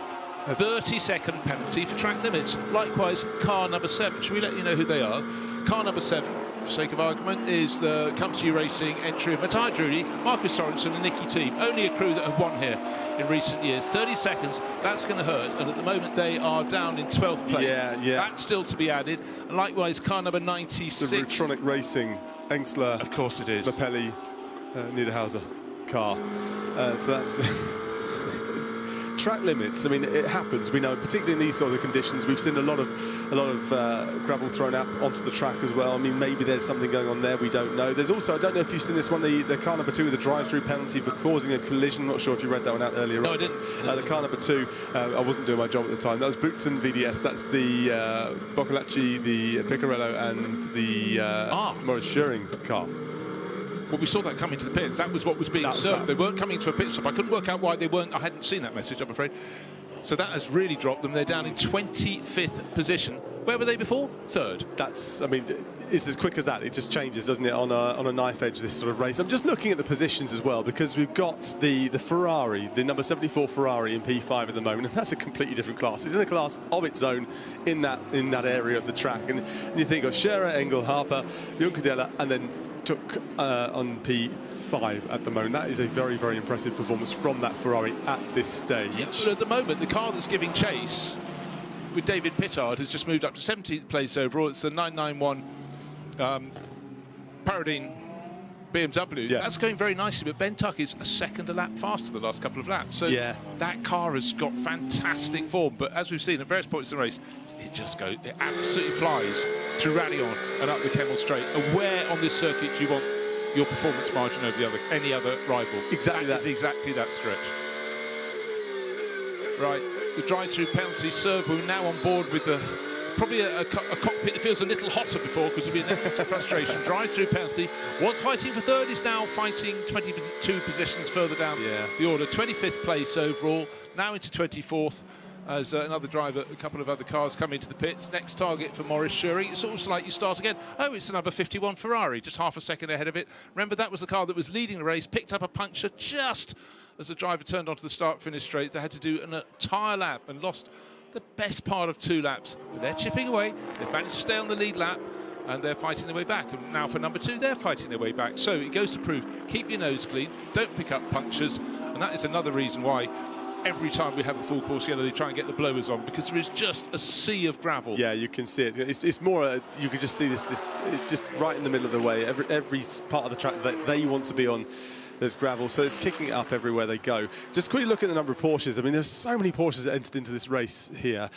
They've not had a Porsche win this race since 2020. It was the last time there was a back-to-back single manufacturer. They won in 2019, they won in 2020. 6 different manufacturers won the last 6 years of this fantastic race. I mean, last year it was the Lamborghini Huracan. We know that's not being raced anymore in GT3 because of, or in this particular field anyway, because they've moved on to the Temerario. Never say it right. Aston Martin, the Vantage was there in 2024. The BMW, the M4 GT3 was there in 23. It kind of goes back to Mercedes AMG, then the Ferrari 488, then it was the Porsche. So it's a long time now since Porsche have had a victory here. I know, it seems extraordinary, but, you know, GT3 racing is cyclical. You know, if Ford go on to win this race, you know, they are the most modern of these cars, but their next iteration will come in 3 or 4 years' time. But for the other manufacturers, their next car is going to come far sooner, but you can't expect to come into GT3 racing and get right to the top. I mean, the Temerario has been phenomenally successful. It did have a second place at Nürburgring 24 Hours, it got taken away, you know, quite a while later. But, you know, to come in and get a top... Hold on, I was just wondering why we had so much dust kicked in the air, but to come in and be right at the sharp end of the field, you know, in your first, even your second season, is quite remarkable. It is the second season effectively for Ford, and here they are, by dint of a very clever tactic, they're leading this field. And just where they thought, I'm out by 40% of a stint time, oh, is that, you know, this is quite a big out, but suddenly they're back on. They just squeaked out into the right position to just be a whisker in front of Maro Engel's number 48 Mercedes. They're still just half a second ahead, but controlling the restart was good for Fabio Scherer. Maro Engel couldn't get quite close enough, but the big change of late, well, let's take a look at the graphic on the screen. Fabio Scherer against Maro Engel. Maro's got to a point, but he's got that point where I'm behind you, but you're not making mistakes. Where am I going to find a way past? But we heard from Jules Gounod, you have to just accept it's not happening in that stint. And bit of money to burn, up go the fireworks. Yeah, exactly, and, One of these are these official fireworks? We don't know. We weren't expecting the fireworks. I thought it was going to be cancelled this evening, but here they are. Fireworks are flying. Fireworks have been on the track, and they're off the track as well. Just staying with Engel for a moment. I mean, what a fantastic season he's having. Because if you think about the Bathurst, Nürburgring won both of those, didn't he? He also has his teammate Lucas Stoltz won the Nürburgring 24-hour with him. So that's a great start to his season when it comes to the IGTC. So he's doing particularly well in that, and he's doing pretty well in GT World Challenge Europe too. And remember, this race here is both of those races in this one result for Maro Engel, for Stoltz. And yeah, you know, a lot of people get because you've got multiple championships sort of interconnected. But it's just, if you look at a driver's career and just see title after title. I mean, his first big one was 2015 GT World Cup winner. Following year, he won the Nürburgring 24, and so it goes, and so it goes. And obviously, a Mercedes man through and through. But like so many drivers in this field, where did they start their racing? In single-seaters. Single-seater became a market that only the very, very rich can get through. But getting works drives, but you still have to deliver year in, year out. There are always young guns coming up to try and topple you. But, you know, you've got to be analytical. You've got to be incredibly professional with all your crew. You've got to also be representing a manufacturer. You've got to hide your disappointment when something's gone awfully wrong. You've got to be politically sensitive.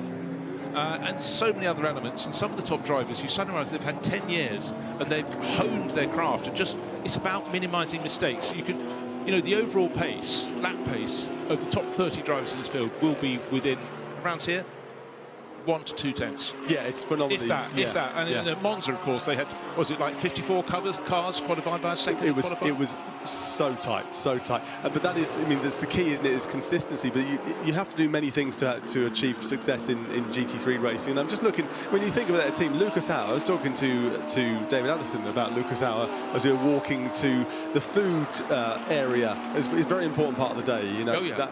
We were walking along talking about Lucas Hauer, and we were saying, you know, it's amazing, this guy, because he's just been there, and he's never been hugely spectacular. And yet, when you look at that lineup, he delivers and delivers and delivers, and he's just so consistent. And what you want in to be a successful GT3 team is to have 3 very, very consistent and very, very good the top level drivers in your team, and they have that perfect blend. Yeah, and it's not just about one lap pace either. No, it's about absolutely keeping not. your tyres sweet through a stint. Could they possibly be double stinted? Well, they can't if you've hurled them around.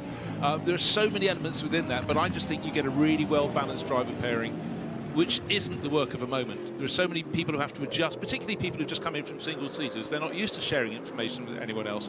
And here we have just a phenomenal array. I'd reckon the top 30 drivers in this field, you could put them in any championship in the world. Yeah.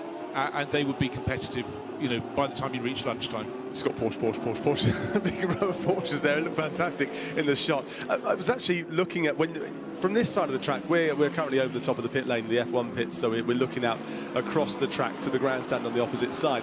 But when you walk up and you're on the other side of the track, it gives you a completely different idea of what that corner is, that hairpin at La Source is like. And myself and again David Addison went for a run around the track the other day. It was a run I forced him to walk quite a bit, you know, slowed the old boy down a bit.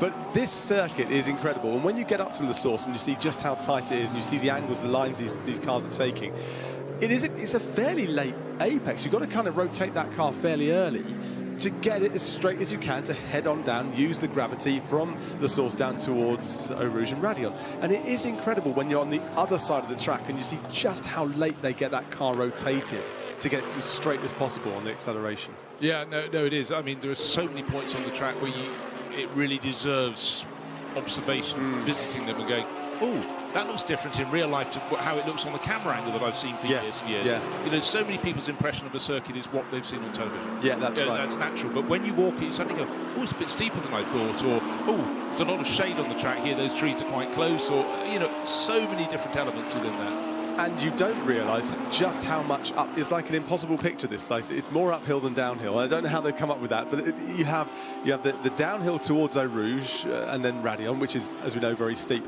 But the Camel Straight just goes on, and it's quite a gradient. When you're running it or walking it, it's a long way uphill, and it does seem to level off and then drops away for a fair bit. But then the uphill goes all the way from turns 14, 15, just before, in fact, all the way round. And it keeps on going to the bus stop that isn't the bus stop, I know, and then but all the way up to La Source, and it's a huge uphill. Yeah, but the one that always makes me slightly twitch is when someone talks about the cars going down the Kemmel Straight. It is not down the Kemmel Straight, it's very much up. Yeah, it is, yeah, and it's just a long run, and I'm loving these two wides going, or trying to remind the other car, the car in front, that you are there. Thomas Preining, just that he's got the pink lights around. He's the top Porsche driver at the moment. He's in 8th, then there's Jordan Pepper's BMW, but then Alessandro Giuretti, another Porsche driver in 10th place. Matt Campbell, slow burner, coming forward, also in his Porsche in 11th place overall. So they weren't in the mix at all. And just remember that number 2 Porsche should be in that mix, but the penalty it got has really hurted, that drive-through penalty. Not Maurice Shoring all the way down to 24th position. If it wasn't for that, we could have had, you know, 4 Porsches up in the top dozen positions, and that sort of would be representative. I think at this point in the race they're looking pretty good, but then again the conditions are going to warm up again all over tomorrow, and the Porsches just didn't look as good. But at the moment the best place of those is the number 80 entry, just seen going off our screen, Thomas Preining. That's the Lion Speed GP team, the Cole family team, and going pretty well there. Certainly is. There's another penalty coming, by the way, and it's a whopper. Unfortunately, it's a whopper. This is car 914, time penalty 75 seconds for track limits. So that's the car 914. It's the Razoon More Than Racing car. They're very late crew. Bryce Fullwood's on board at the moment, Australian racer, as a Lamborghini racer by and large. But again, it's about learning. They're like a novice combination of drivers getting their first taste by and large in the Spa 24 hours. There's so much to learn. But I just think also in the conditions we've had with that soaring temperatures, it's also, they may not have raced a car for as long as this, in conditions as hot as this. On a track they're still trying to learn, but it's not just the track, it's the fact it's when they started the race there were 68 other cars around them, and you know, it was very, very frenetic. But anyhow, they're learning as they go, but they're learning what a time penalty feels like. They are. I don't know, the whopper as it is. There's a reminder for you, the battle for first place in the Gold Cup. And just staying with that team for a second, the 914, that's got Ed McDermott in the team now. Yeah. He races in British GT. Ed McDermott was unfortunately unable to take part in any of the races this season after injuring his thumb. And so this is really his first race back. Imagine that, your first race back from injury, and it is the Spa 24. He has raced around Spa, has done it many, many years for British GT, so he's been around here, but never at night. I was going to say, those are daylight races, but can he still play the piano? Is he back?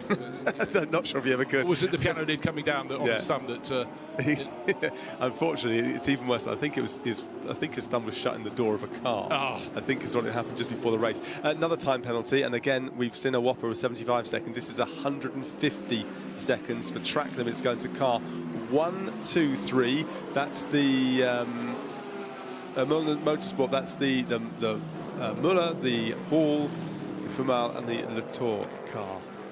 Currently, where are they? 1, 2, 3. They will be 50th place, Bryce Hall place. at the moment at the wheel of that. So some way back, 15, 16 laps down, but, you know, they still have their own battles. And that's a car that is running in the bronze class, but top car in the bronze class, 5th place overall versus 50th, so maybe not quite in contention at the moment for that class win. But proper darkness on the circuit, then these explosion of lights, and the run down the hill from Speaker's Corner to this is the entrance to Pouhon. Oh dear, this is the car, largely the McLaren from Greystone GT, largely the car number 44 being put back into its garage. It's got a relatively inexperienced crew. Most of them have been racing in the McLaren European Series in recent seasons, but that's not looking as a lot of alacrity. Lights are flashing. There's no rush, is there? No. Certainly, I'm just trying to see who's in the car. Josh Rattigan. So it's Josh Rattigan. From around 30th position.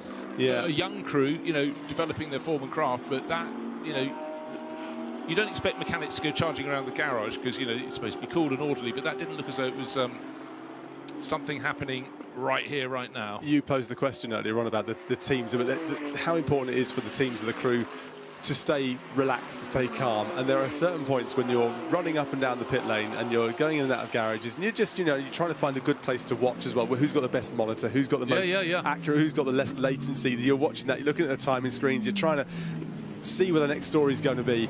And quite a lot of the time, the mechanics are just either lying on beanbags or on chairs and things. They're just getting as much shut-eye as they possibly can. So when they are called on, they leap into action. And it's fascinating to see the dynamic within a team and just how relaxed they are at this stage, because their job's pretty much done. The mechanics can just chill out until they have to do the one pit stop every hour, which is easy, right? One pit stop every hour. Yeah, exactly. But yeah, easy. But you know, it's when the unexpected happens. Yeah, exactly. Have you got?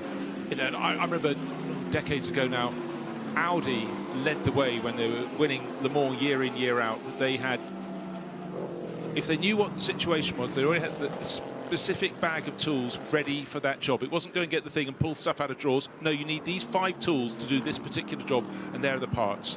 And then you had unitary elements like the ability to take a gearbox off and put it on super quickly. So much thought goes in. GT3 cars are entirely different. They're not made for that purpose.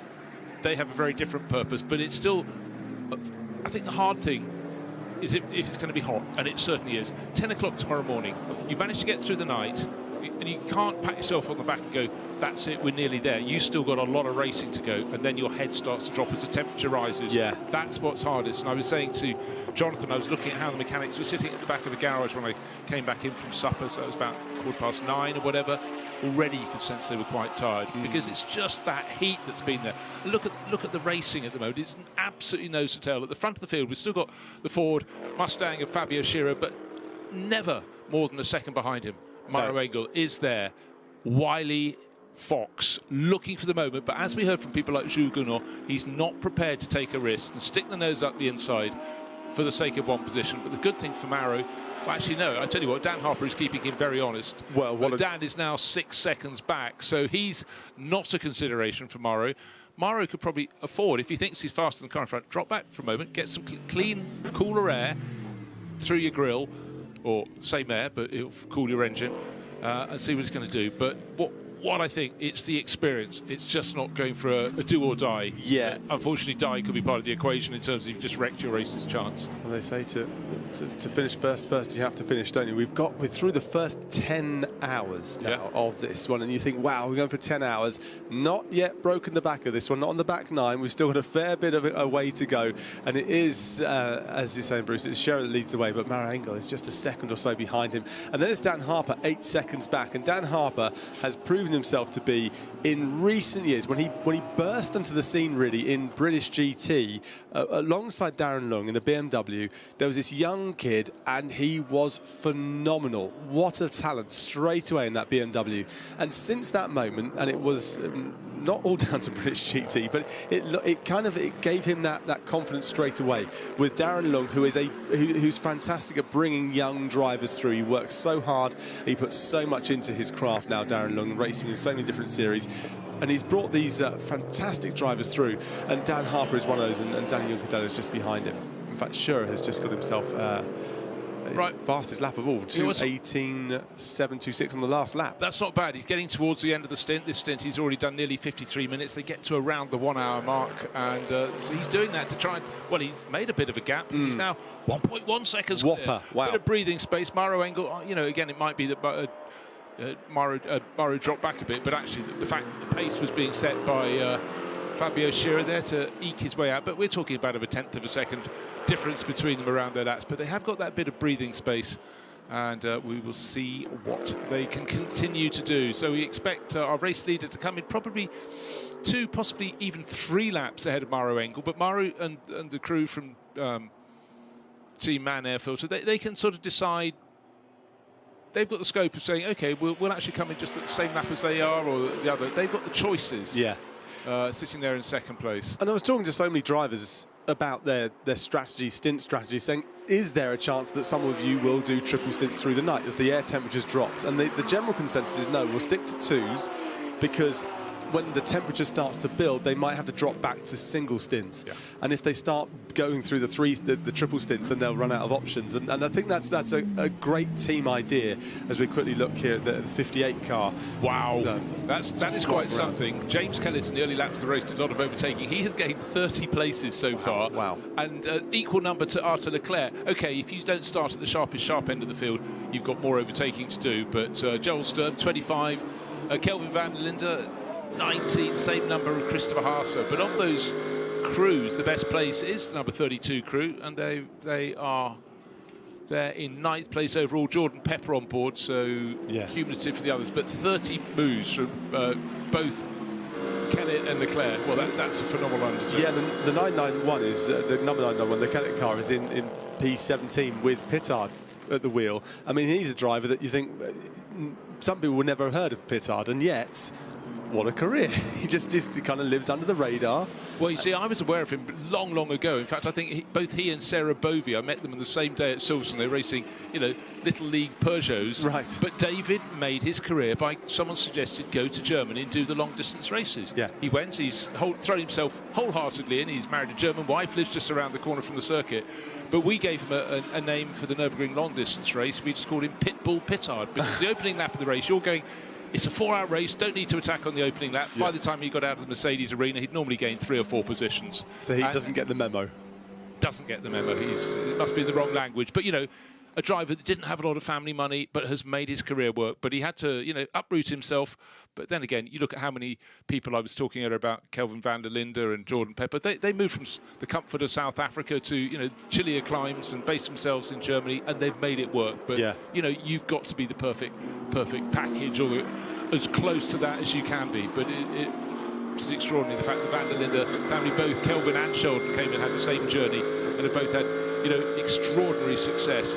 Right, what we're looking at now is Dan Harper trying to pull clear of Danny Juncadella, but the last 2 laps, the number 3 Mercedes, that's the Verstappen racing entry, has been getting closer and closer. Just a while ago, Dan Harper was attacking Maro Engel. Now he's 10 seconds further behind him, or 9.5. Suddenly, maybe the BMW isn't the car to have anymore at this point in the race.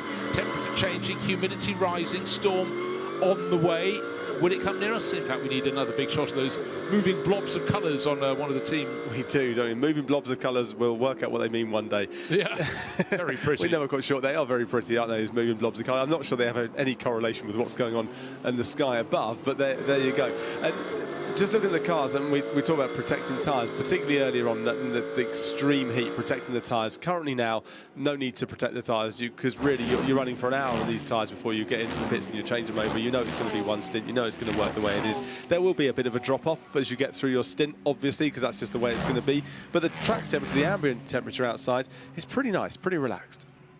Yeah, just one little thought talking about whether drivers might stretch and do a treble stint. Of course, for a lot of the drivers, the pro cars tend to have 3 drivers, but a lot of the cars in the other categories, the other colours of the rainbow, gold, silver, bronze, and pro-am, they have 4. So they're never going to do more than a double stint at the very most. They'll rotate their drivers, and they could do single stints if they so chose, because that would give a driver who gets out, give him potentially 3 hours. Yeah, that's right. To have a rest. But we know for a lot of them, particularly after a long hot stint, the main thing they want is a shower. That'll sharpen you up.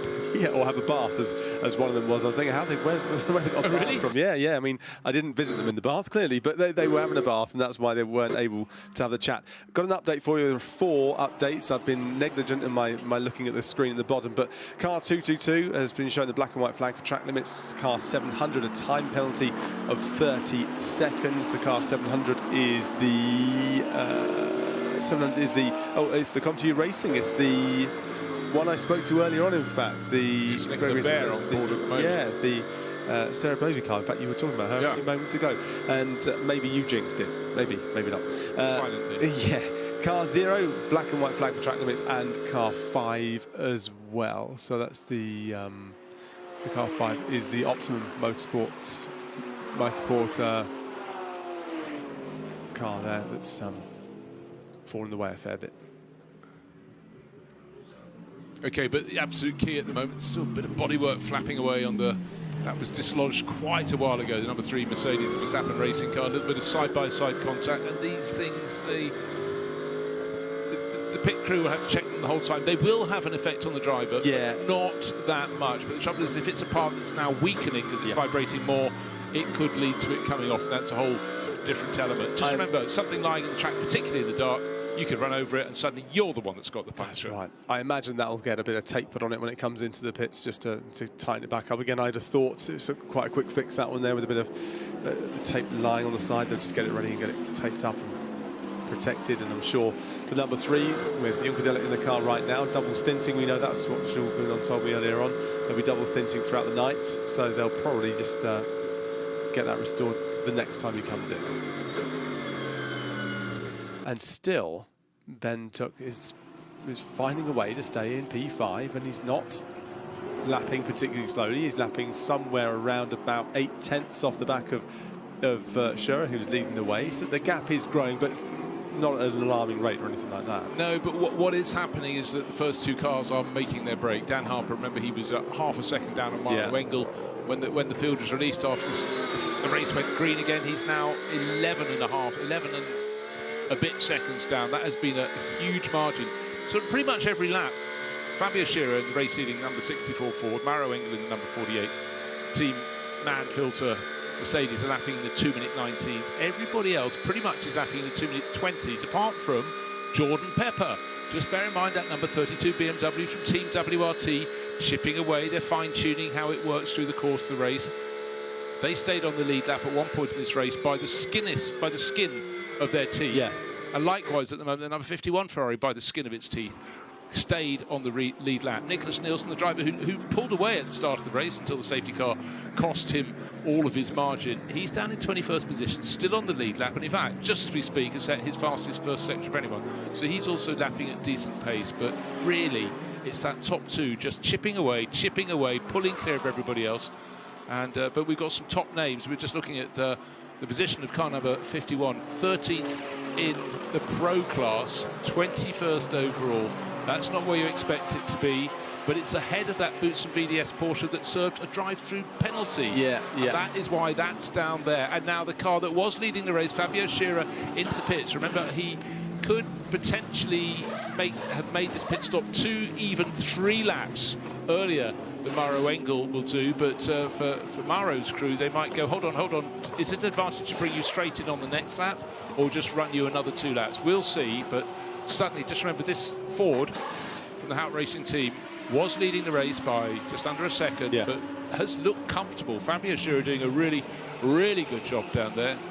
And certainly for the Blue Oval, they've had their misfortune this season, big time at Monza, but you know, I think it'd be really good for GT3 Racing if another mark got in and showed it could win. But if it could win the big one, I mean, that would be phenomenal. It would be incredible, especially, I mean, it would show that what happened at Monza wasn't just a piece of luck, a bit of good fortune, and you can never be completely good fortune that gets you the pole position in a P3 from a silver class car. But they are working away, they are fighting away. And just looking a little bit further back, I mean, we're still looking down the order. We mentioned Jordan Pepper, and that car, well, it is chipping away. It is slowly chipping away and closing the gap up there. Jordan Pepper is the reigning champion, should we say, of this one here. Won it last year, but that was in the Lamborghini, the Huracan, of which we will never see again in this form of racing, sadly, because they've moved on from that point. Hold on, give it another 19 years. We'll have the next batch of GT3 cars becoming historic racing. It's been a massive success since that has been a thing. What a car. 2015, wasn't it? 2015, that car, the Huracan, came out, and it was an absolute beast. The V10 sounded phenomenal. They've moved away from the V10 to the V8 with a turbo, so it's a slightly different sound, that engine. It's not quite so guttural.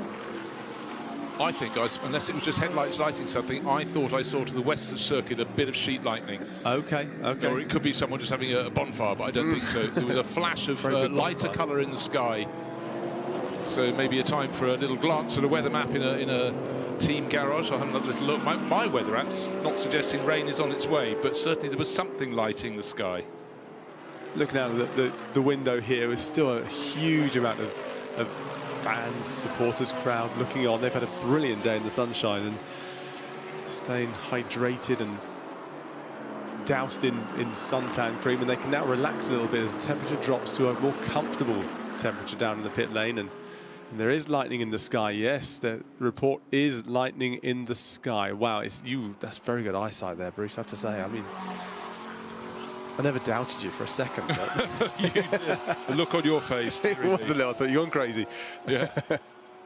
Now we have 48. Engel leads the way. Dan Harper, 46, is in P2, but he's now 14.3 seconds off the race lead. Danny Juncadella is just over half a second off the back of Dan Harper. And this 3 car, the Verstappen car,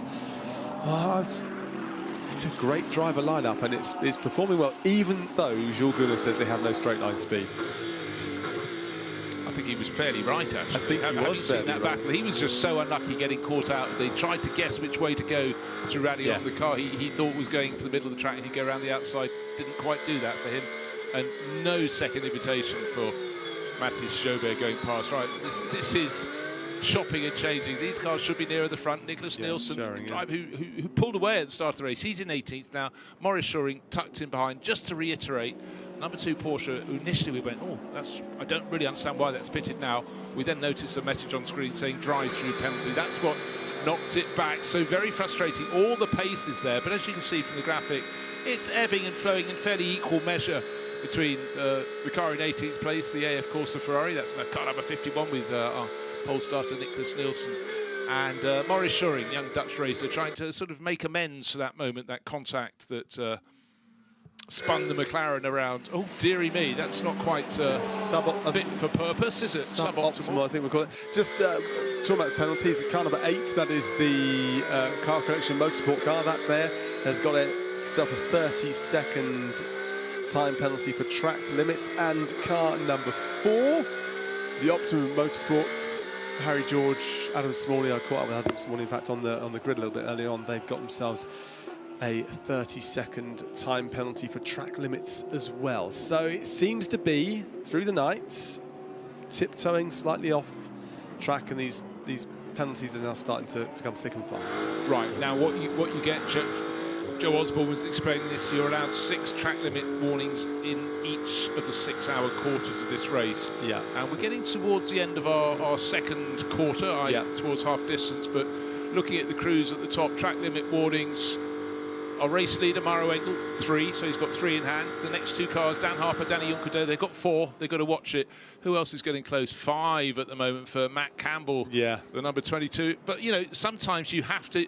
He's the Schumacher CLRT Porsche race, but sometimes you have to have a little roll of the dice and hope that it works. But you need some in hand, because otherwise getting to the limit's one thing, passing the limit is where the problems come.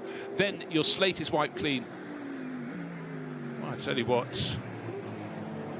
65, in fact, is 65. Fabio Scherer has been doing a fantastic job leading the race, and Jonathan Grace has gone down to catch up with him in the Ford garage. He's just got out of the car. I think he's going to have a story to tell. Fabio Scherer, fresh out of the car, finally a little bit of rest after your stint. You spoke to my teammate Bryn before your stint. Talk me through your stint. How did it go? It was a tough one, but the colder temperature for sure helped.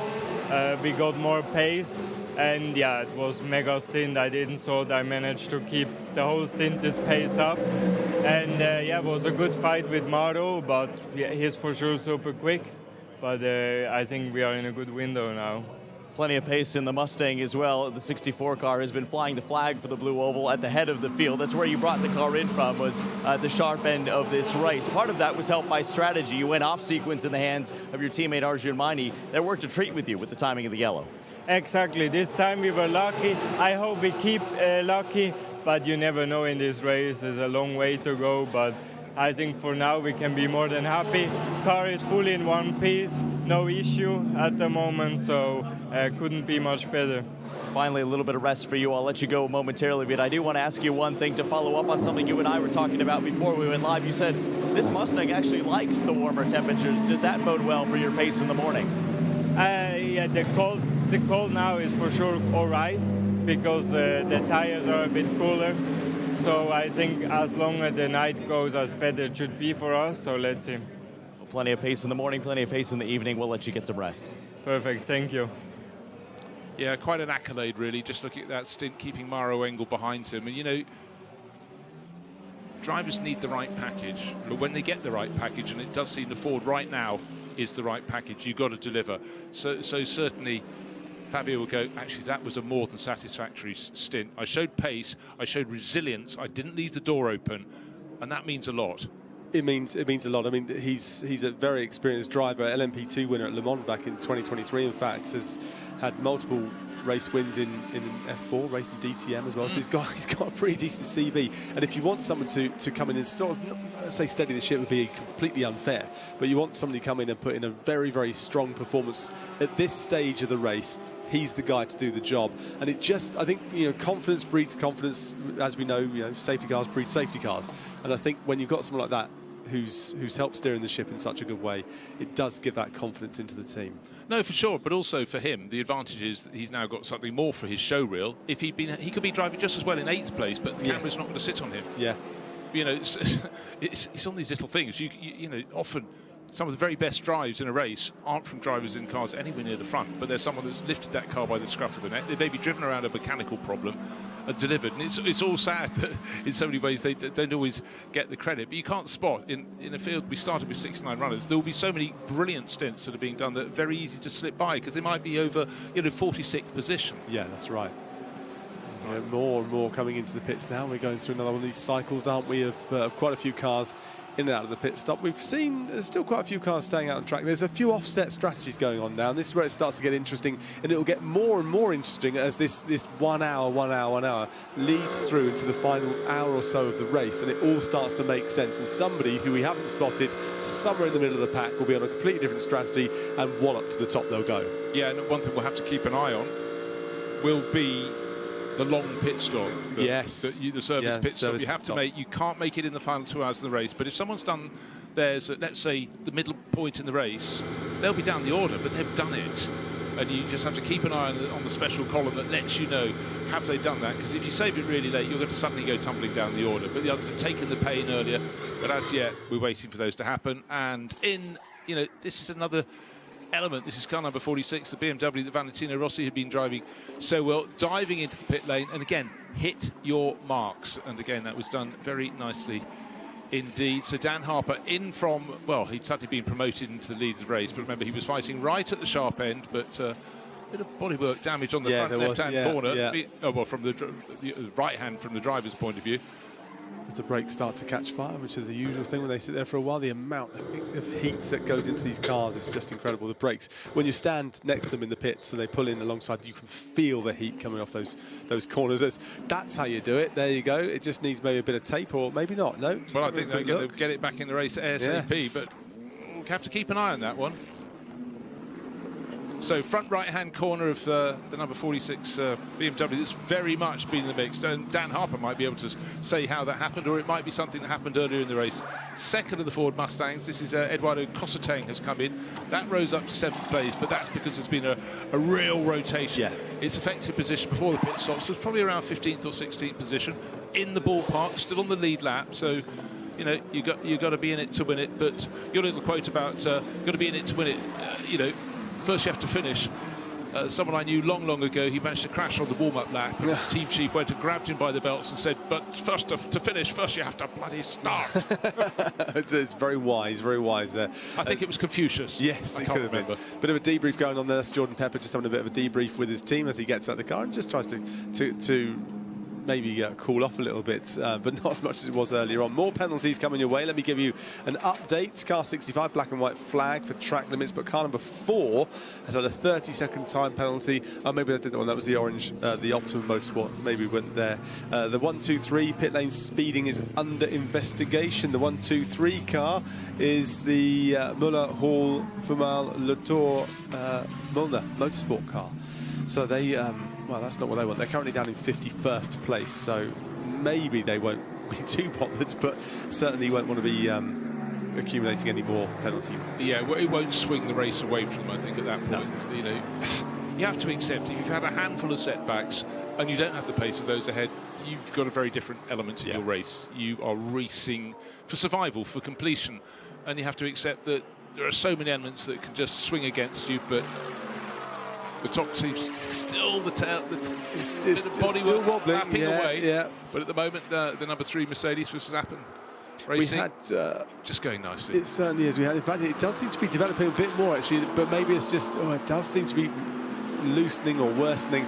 It's interesting, these time penalties. I remember back at Paul Ricard, the opening round of the season, we had Lance Stroll in that race there, and it was penalty after penalty, wasn't it? Yeah, and it wasn't just for them, but it was a lot of penalties. There was a lot of blue flags and track limits being thrown out. And the blue flag was because you had to let the car pass within 2 sectors, and I'm pretty sure the lineup, the Lance Stroll team lineup, weren't used to this form of racing, and particularly at night. They couldn't tell if the lights behind them were ones they're supposed to let through, or if the lights behind them were somebody trying to get past them. Yeah. So they were all being a bit cautious. And it made them, I think it was a 375-second penalty, which is pretty incredible. Right, if overtaking is too difficult out of the track, and we saw Mauro Engel spending an age not managing to get past Fabio Scherer, by dint of having a better pit stop you can get ahead. So now Lucas Stoltz has taken over the bright yellow Mercedes from Mauro Engel, and Thomas Drouet has taken over from Fabio Scherer, but they are effectively 4th and 5th. And before the pit stops, this flurry of pit stops, they were 1st and 2nd, or more to the point, 2nd and 1st, because it was the Ford that was leading. Down in 5th place, we'll see how they settle down. And in this race, where so many people are doing single stints, I know they've moved towards double, there is that advantage if you're doing a double, you know very much more accurately what the track conditions are, even how deep is the gravel. And then there's fork lightning, as well as sheet lightning. We're looking at Les Combes, so pretty much the highest point of the circuit. There's always a debate, is it higher there or is La Source? But anyhow, one of the higher points of the circuit, and it gives a view to the west over the forest, and we're moving to a different sort of lightning. Does that mean that the rain is more likely? Well, I can't tell you because this is Spa-Francorchamps, but let's take a look. There's a beautiful view. Oh, there is proper sheet lightning. So people camping go find cover. That's what you need a replay button for. That's exactly what it's there for. That was perfect, wasn't it? Just a quick word about Stoltz, by the way, because Stoltz has had a great season too, because he also won the Nürburgring SP9 class along with Mauro Engel and Maxime Martin and Fabio Schiller as well. So he's had a brilliant season so far. Well, let's quickly dive down and join Jonathan Grace with Ben Tuck. Fresh out of the car, Ben Tuck. You and I were just watching on the replay some of the lightning, but you had a front row seat of it in the car. Before I ask you about your stint, what was that like?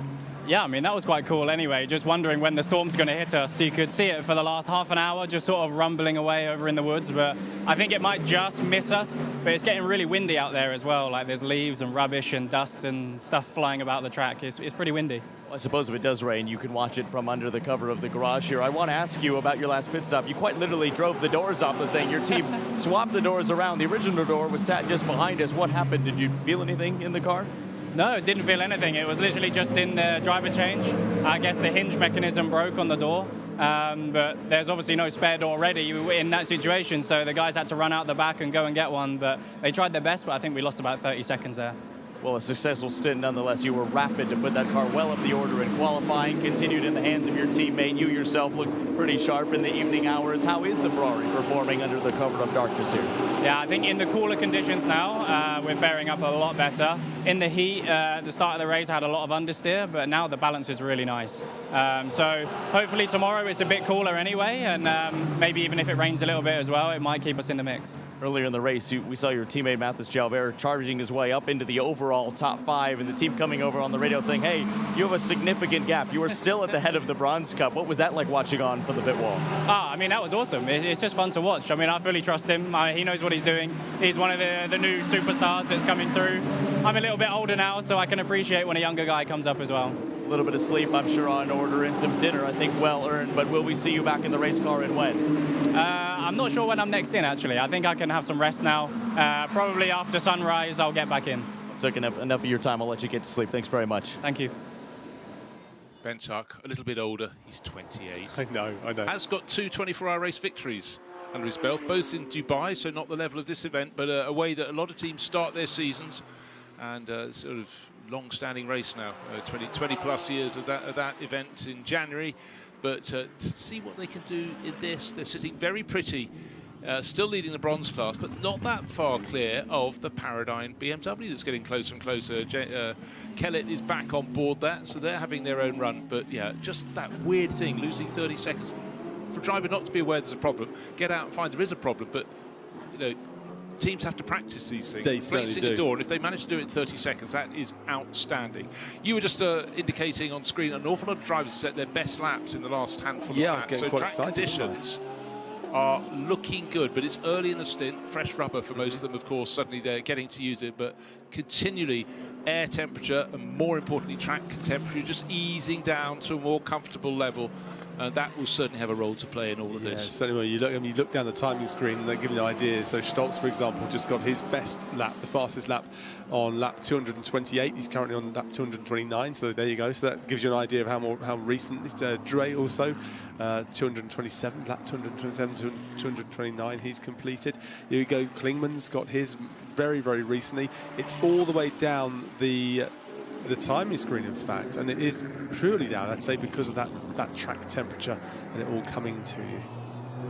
Right, what we're seeing is number 51. Remember, this car that led away from pole position. It is now back in the lead, but it owes us a pit stop. It's had 58 minutes of its stint, whereas Lucas Stoltz's number 48 Mercedes has only just made a pit stop, so it started its sequence. So between them in time is effectively about a 10-minute gap in terms of when the pit stops come, but it's coming soonest for Nicholas Nielsen. He'll come in, it'll drop him down. Remember, he rose from about 40th position, fighting way back, stayed on the lead lap, up to about 20th position, up into lead, but that is a false position. Pit stop coming very soon indeed. Normally they're coming in after about an hour and 2 minutes, hour and 3 minutes, but again, it depends how much safety car period you have during that time. Of course, you back everything off behind the safety car, but Nicholas Nielsen for now, Ferrari back in the lead of the race. But the real story in the last sequence of pit stops is the 64 Ford came in from the lead, driver change, Thomas Drouet took over. Likewise, Mauro Engel got out of the 48 Mercedes. That came in from about a second behind, but emerged in front. Vital point in the race. And since that time, the gap between them, well, it's gone out to 2 seconds. So the Mercedes is having the sweeter moment, got the track position. But what we saw with Mauro Engel before the pit stops, he was very close to Thomas Drouet, but he wasn't prepared to lob it up the inside and see if he came out ahead. So, stint analysis, 58 minutes on the clock for our race leader, Nicholas Nielsen. He'll need to come in to make his pit stop within, I'm just looking to see if he's about to dive in now, but pretty much now he's going to come in. Yeah. And that means everyone else have moved back up the order, but it's a question of how far down he goes. He might go down maybe Not all the way to 20th. He might be down to about 15th place. But with a note of, this is on board with lap 51. When we come back, remind me to talk about stints. Here's on board with the 51.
So that was the in-lap from the number 51 Ferrari that's out of kilter with everyone else. It's about 45 minutes, but here comes the pit stop. Bang! Right on the mark, but stayed on the lead lap. This is important. This is the car that led from pole. Its advantage came back, the first safety car. The 6-second margin that had been built up by Nicholas Nielsen was lost. That's the nature of the beast. However, they got out of kilter, and they're now back, but they stayed on the lead lap. Why did they get out of kilter? Because they got a puncture just as the car was accelerating up the start-finish straight and had to go the whole way round the lap with the tyre that was falling apart under the car.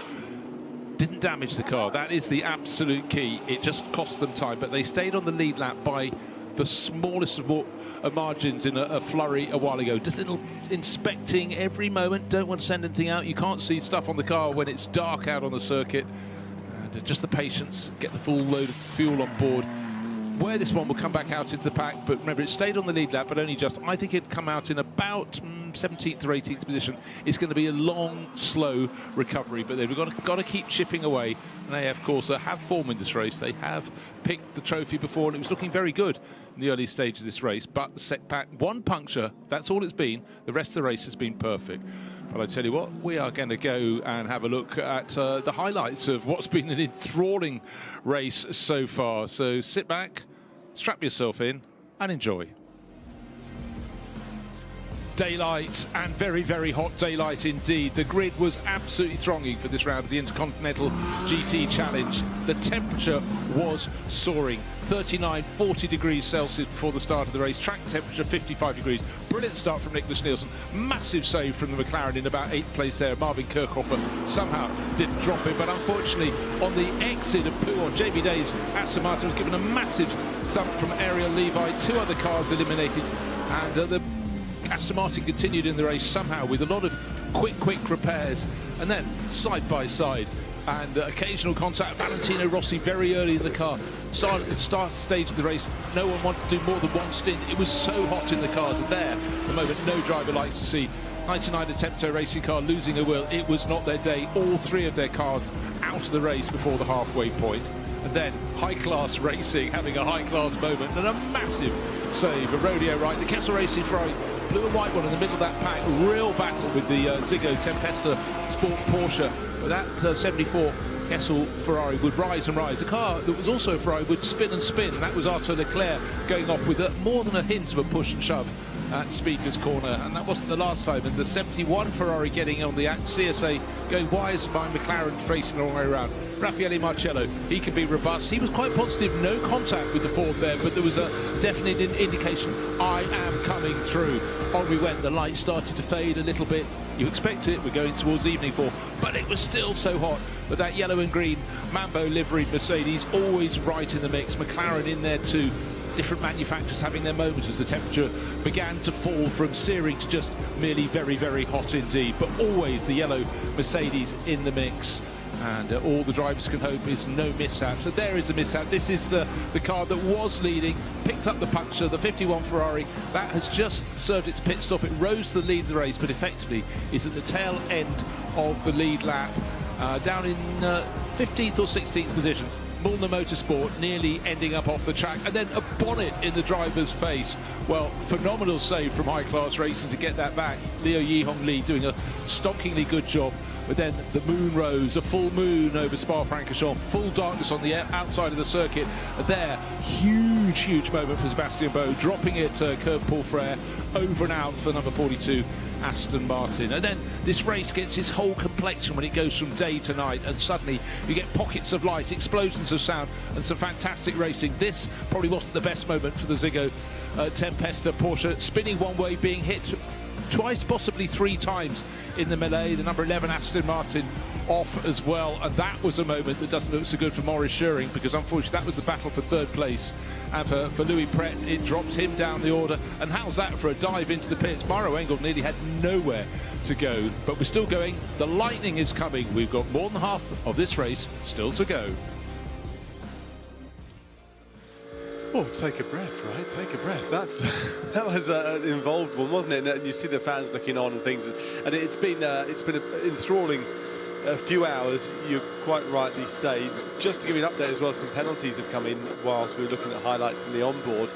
We've had a 10-second time penalty for full course yellow speeding going to car 1, 2, 3. That's the Mulner Motorsports car, the number 20, which is the Team Motorpark, the Kristen Mansell and Yannick Mettler car, and also to car number 11, which is the Come To You, the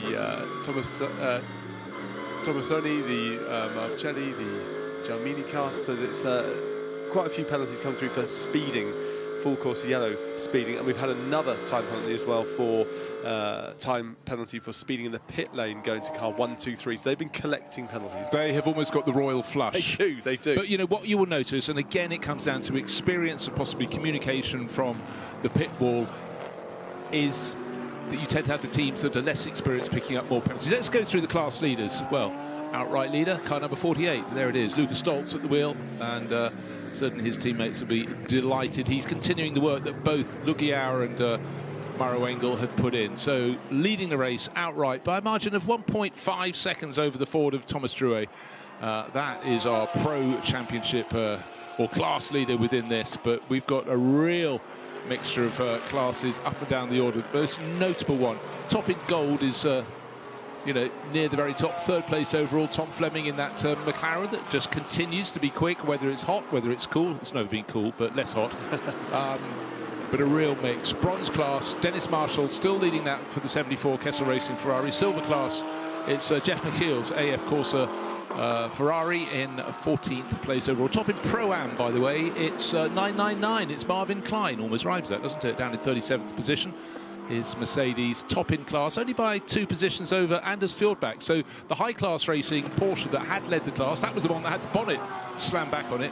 2nd place in class, but again, you have that little rotation according to when people have made their pit stops. But actually, I must say, Fjordbach came in very similar time to the Mercedes that now leads that class for Get Speed Team PCX. It's fantastic if you're in a gold car, a gold class car, and you are P3 and you're fighting it out and duking out with the pro class cars. I mean, that is just a phenomenal thing to see out there. I mean, we've also got a few of the bronze class drivers sort of out of position as well, mixing it with the best. Yeah, they are. We're looking now at Kessel Racing Ferrari 74 that been as high as far as I recall, I think got no higher than 5th, but was, you know, maybe possibly fleetingly into 4th. Anyhow, overtook Jules Gounon when he made didn't read the situation perfectly, which you have to do. But the interesting thing for me is the 74 class leader in bronze, is now not so far clear from. It's only 2 positions on the track ahead of James Kellett in the 991 BMW, who's just getting closer and closer. Just looking at when they were last in the pits, very similar, five minutes difference. So suddenly that has really swung around. But we had a real charge from Paradigm, just working their way forward. Great stint by David Pittard, probably double stint, and then James Kellett. So they're doing the hard yards in that car at the moment. We'll see, you know, how the stints change later, who goes out late in the race, but they're certainly getting their laps in, and they're sharing that with Darren Lung, who and Leighton Fury, South African driver, but those two have been the drivers who have taken it into the night, and here we are at it's actually well into night. It's 3:10 in the morning. It is incredible. Different drivers have different strengths, right? So some drivers will be better at night, some will be better in the day, some will be okay in the heat, and some will be okay in the cooler conditions. And that's also something to factor into, because if you've got a driver who's really good in the heat, well, stick them in the daytime as much as you can. Maybe give them a one stint in the night. But it's a fascinating thing, a dynamic within a team. Yeah, and one thing that's really changed, you know, talking quite a lot with Joe Osborne about how headlights have just become unbelievably good. But, you know, 10 years ago, 20, 30, 40 years ago, if you had a driver who was quick, but then eyesight wasn't so good in nighttime racing, some really top drivers had to sort of fess up, going, I can't really see. Now it's not such an issue because they've got so much more illumination. And but there are some very, very, I should say dimly lit, but no light areas around Spa as well. And you go around here and you think, okay, the only light that's there is from the illumination from the headlights. And so if you're on a bit of a train, that's actually sometimes quite a happy place to be, because you've got the comfort of more cars around you. When you're going solo on your own, you're punching a hole through the air, which is lovely, but you also have no idea where the corners are other than what you can see from your headlights. So there's no clues. Yeah, but one thing that does provide a good clue. Okay, actually, let's just be talking about the Pro-Am class. Get speed now, leading that overall for Marvin Klein. Just mentioned that, but not a huge margin over Anders Fjordback. And I'm looking to see their respective pace. Actually, a much slower lap from. I'll tell you what, Marvin Klein, who's done super jobs over the years in Porsches, is now doing a very good job. And Anders Fjordback, I need to see his next lap time, because his last one wasn't very good at all. It was about 2 seconds down on Marvin. There may have been a bit of traffic involved in that, but we'll just keep an eye. Again, quite early in both of their stints. Still, the lap times are tumbling here. We're seeing the best laps we've been putting in the more recent times. So lap 230, for example, for Fleming. You were talking about him just a few moments ago. That was 5 laps ago, putting in the quickest lap that they've produced so far, down in the 218s, the 218.154. And that is quicker than the lead car, Stoltz, with his best at 218.553. So the car in P3, that gold car, is going quicker than Stoltz. Yeah, well, pretty much in everybody's hands, but particularly in Tom Fleming's hands. That 58 McLaren's been going beautifully. Just having a lovely shot there. Night shot, obviously, Marvin Klein. So we just mentioned him leading the Pro-Am class, car 998 Mercedes. But his last lap, actually, he's lapping incredibly quickly, Marvin Klein. He's lapping at a similar pace to the top dozen cars, faster than most of them, and he's down leading the Pro-Am class in his Mercedes in 37th position. But, you know, in that driver rotation, he's clearly the quick one. Yeah, looking around him, he's some 2.5 seconds quicker than those around him, those cars that are just ahead of him. So he is making ground, and he's got a bit of a gap to make up. But, you know, it doesn't take that long when you're lapping so quickly, is it? When 232 laps done, and we are not even at a half distance of this race. Right, what's happening at the front of the field is that with every lap, Lucas Stoltz is pulling further clear from Thomas Drouet. It's 2.9 seconds now. Remember, it was just half a second when we got them out of the pits. They just had that reversal in the pits that the Ford fell behind the Mercedes, but Lucas Stoltz just doing what Lucas Stoltz does under cover of day or night time. I like Danis. Yeah, it comes between 4 and 3 in the morning if you work backwards. It's what you dream for. Exactly. And actually, while this is happening, Drouet is, you know, the gap that Stoltz is developing between him and Drouet is growing, but the gap between Drouet and Fleming is shrinking because Fleming is lapping more quickly, and only slightly more quickly, but he is doing it. Right, Porsche, as I said, the highest placed Porsche. Well, it was 8th place. Now we got one in 6th because Chan Guven has just gone past the BMW of Max Hesser. Made that look very, very easy indeed. So I just sense that these cooling conditions are working for Porsche rather nicely. At the moment, we've got them Chan Guven in 6th place overall. 8th place is Alessandro Giretti. Bastian Boost, not long in the car, is 10th. So 3 of them suddenly right in the mix. Should have been 4, but of course the number 2 had that drive-through penalty. Alessio Picariello has picked that up and is making it move in the ways that you'd expect him to do. But he, unfortunately, in that car, instead of being challenging in the 3rd position, was where they were before they picked up the problem. They're down in 20th position overall, so they've got a long, long fight back. But they're not alone. Others trying to pick their way up the order. Oh, by the way, after all those pit stops, Nicholas Nielsen came in from the lead. He was the last one to pit, the car number 51, the car that was out of sequence because of its own tyre maladies earlier. That's up to 18th place overall, so chip away. That's what they're doing. Yeah, and Ferrari that were looking so strong in Superpole yesterday. Attention all teams, full course yellow in 20 seconds. Full course yellow in 20 seconds. Okay, someone has had a moment, I think, at the final corner. I think 18, 19, 10 seconds. Is it car 84? Looks like it on this. That's the East Talent Racing car of Marcus Winkelhock and 5, Christopher Hassett. 4, That's the one that's not moving 3, really well on the time 2, maybe 1. Full course yellow. Full course yellow. Full course yellow in. Trying to see where it is, but there is 84 is stuck here. Doesn't help to our lovely audience just where it's here, but it's stuck here, yes. Blanchimont just. But under a cover of Dana, so you'd been able to spot that. Exactly, I would. So it's perfectly. That very inexperienced young driver, Marcus Winkelhock. There he is, going nowhere. And how galling if you just race haven't control quite to got all to the end of the teams. lap. We had a car spinning off between 17 and 18. We will send sweepers and recovery out for that one. Also, the medical car has been deployed. Just for info, this will be a full course yellow that will be followed up by a safety car operation. Okay, looking at the screens, you can see the tail lights of the spun Winkelhock-driven East Talent Audi in the background of the shot. The field, obviously, drivers all working exactly according to instruction. Full course yellow, they have to stop at that speed.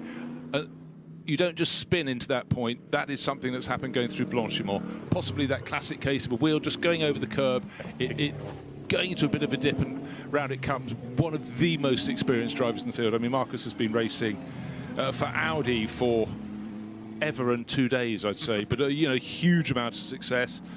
Winning here a couple of times, Spa 24 victories in 2014. And then he enjoyed it so much, he did it again in 2017, with a handful of Nürburgring victories as well in the longer races. And Marcus, just always such an entertaining person to have in a team. If the team's heads down, he'll make a joke, he'll be entertaining and just bring everyone up. Yeah, absolutely. So while they do the recovery of this car, let's just have a look at these lap times and when teams and when drivers have produced their best lap. Because, as I've been saying, when you look down the timing screen, the majority of cars out on track have been putting in their quickest lap times more recently, with a few exceptions, and one of them is the number 3, Verstappen, being driven by Danny Juncadella at the moment. They set their best lap on lap 12. As did another car that's going very well at the time, leading the race, Nicholas Nielsen, the 51 Ferrari, and also further down, who else was near the front? Cesar Gazzo, not so much, but that's weird, isn't it? There's a few, yeah, and I'm wondering whether that's going to bode well for the number 3 car. Does that mean that they perform better in the heat? Because it was mighty hot early on in that race, and the other ones, well, they're producing their fast laps right now. So maybe something in it, I don't know. Maybe that's something we can look into a little bit later on.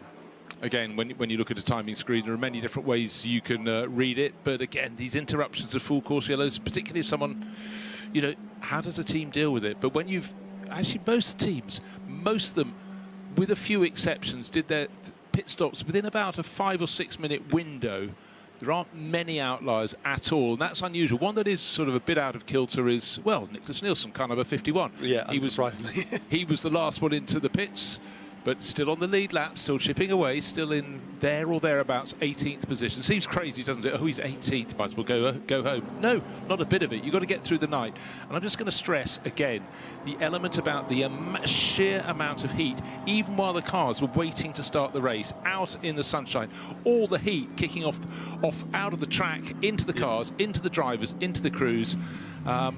And that is definitely an element that has to be considered. So looking at a replay here, lots of headlights galore, but I think we're about to see a car rotating now. 2 cars together there, and there's the rear end, the window, the engine cover effectively high in the sky, after that contact. And then it was two cars very close together. Marcus Winkelhock ended up possibly just one wheel off into the dirt in that around he went. Contact with the wall on the outside. The car is being removed at the moment, but daylight or nightlight at Spa-Francorchamps. Blanchimont is a corner that still is absolutely fearsome. Yeah, and if you just get one tyre out on the right-hand side there, you lose traction. It spins you round as we look now at very.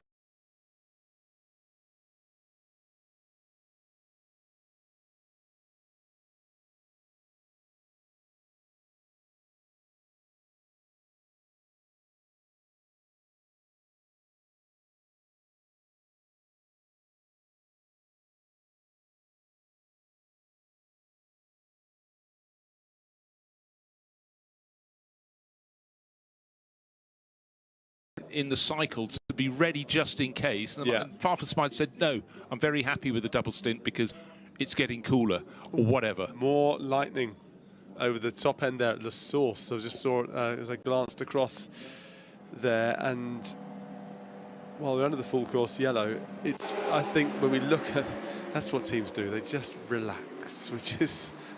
They're getting a bit soft. They used to sort of shave off people's eyebrows and stuff while they're sitting there. Yeah.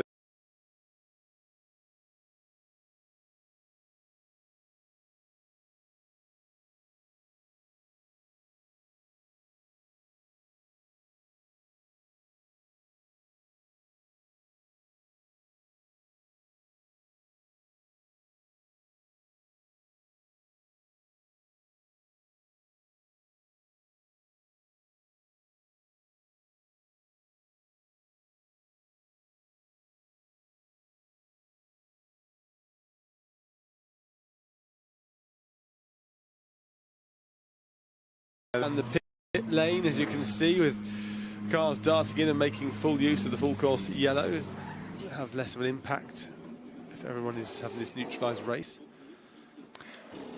I love watching the pit stops in GT World Challenge Europe and in this level of racing, because it is in Formula One. You have this quick 1.8 seconds. You can't see it. Burst of activity. This is very well rehearsed. You see the way they put the wheel down, the tyre down, and moves to the next. It's very well orchestrated. There's sheer amount of strength you have to do to push that fuel hose in as well. You can see that they have to lean into it as hard as they can. But I love the fact there's a visual clue how close to the end it is. It's something that really obviously informs the mechanic that's the refueler, but as us, as the viewers, the commentators, oh, how close, how quickly did they pull the thing away when it was down to zero? You want your maximum dose of fuel. And some of them have them on the fuel line as well, and on the way it connects to. So some aren't quite as obvious, sadly. But yeah, it's fascinating to see that, isn't it? When you experience it and you're up close and personal to it. There's a 64 is in the pits and having new set of tyres put on, and there's that lovely bit of choreographed but also dancing going on. Also, Bryn, in an orchestrated pit stop like this, where it doesn't have to be absolutely flat out, you can see the things where someone gets a tyre over the white line from the pit garage just too soon. Penalties come. But you can also see the failures. And it might be literally someone hasn't just got the wheel gun on the right or something. If it's over in 1.5 nanoseconds, you can't see that unless someone has a real disaster. But, you know, I still think it's unbelievably dramatic. But it's the elements. It's a bit like Kessel Racing having to change a door on a car. Yes, yeah. Oh, we've only got a right door, not a left. You know, will that do? Right, remarkably little damage there. But this is what I spotted. I was trying to indicate to you that the right rear wheel, clearly not quite at the angle. So that was the thing that made the contact when going in backwards, and that's just wrenched it round. But that's always the thing, when the car has gone off in the dark, you can't make it out, particularly, you know, as the cameras are trying to close in. Well, they can't make anything out at all at the moment, can they, apart from the inside of their eyelids at this stage. But it is the middle of the night. I'll forgive them, as in and out of the pits goes the 998. That's the Rover Racing of Udeveld and Tim Trinitz, also Jens Klingman. I think you might need to get the black pen to mark on the wall that 84 is not going any further. Yes, We've got a chart on the wall with a sort of spotter's guide. I've got a blue pen. We'll go blue pen. Under cover of darkness, it will look black. That's fine. I'll do thick lines. That's a shame for East Talent Racing. Yep. Well, they are out of this one. Right. Looks as though there's going to be a Ford pit stop coming in. The HRT crew moving out into position, and it gets a little harder to get out of their seats in the garage with every passing hour, because come what may, they would have probably got to the circuit this morning by about 9 o'clock at the very latest. And it is now getting on for 9 o'clock on Sunday morning, but we've got some way to go. The time at the moment is 3:24. We're ticking through. I can't remember exactly what time the daylight starts to come in the cloud, in the sky, when we get a full dose of dayness, which appears to be the word of the morning. Well, we shall keep everyone posted. I think it'll be 5:30, 6 o'clock, something like that, I'm thinking. But it always gives a cheer to, I think, for the crews. But you just have to remember, there's still an awful long way from full light to the end of the race, but there's an awful lot more heat, which is going to make it a massive, massive difference. I'm just recalling, as I check my forecast yet again, what's the likely temperature tomorrow. Let's have a look at the forecast. Well, rising to 29 degrees, but importantly, for a race that ends mid-afternoon, from 2 o'clock to the end of the race, it rises 40-45% chance of rain with lightning. yeah, and well, this is a replay of the lightning we just saw a little bit earlier on, just at the top of La Source. There's looking from Radion all the way back to La Source, you can see, and it was really, really quite impressive. But I love with a shot like that. This is looking down towards Pouhon, the sort of the metropolis at the top, which is the pit areas, the two pit areas, the giant grandstand overlooking Radion and Eau Rouge, but the darkness on the back part of the circuit. And when you have a full course yellow, particularly when you have a safety car and it bunches the field up, they're only covering a very small section of our track map, and everything else is in full darkness. Quite astonishing. You go to Le Mans, another 24-hour race with an enormous history, of course, but you don't have such darkness. It doesn't feel so enclosed by the woods around it. Yeah. And it's amazing. This is such an incredible place to come to. If you've never been to Spa, then you should, because it's just, oh, look at that lightning there. It is an epic, epic circuit. You can see so much of it from the pit lane. You can see so much of it from the roof bar, and the rooftop bar is a very nice thing here. You can see a lot of it. You can see all that Radion. You can see the cars coming back down towards not the bus stop. I can't stop calling it the bus stop. No, I can't. You know, and you can see the cars just in so many different areas around the track. You can see just the amount of gradient that there is, how much the cars are climbing and dropping back down again. It is an absolutely fascinating place to come to.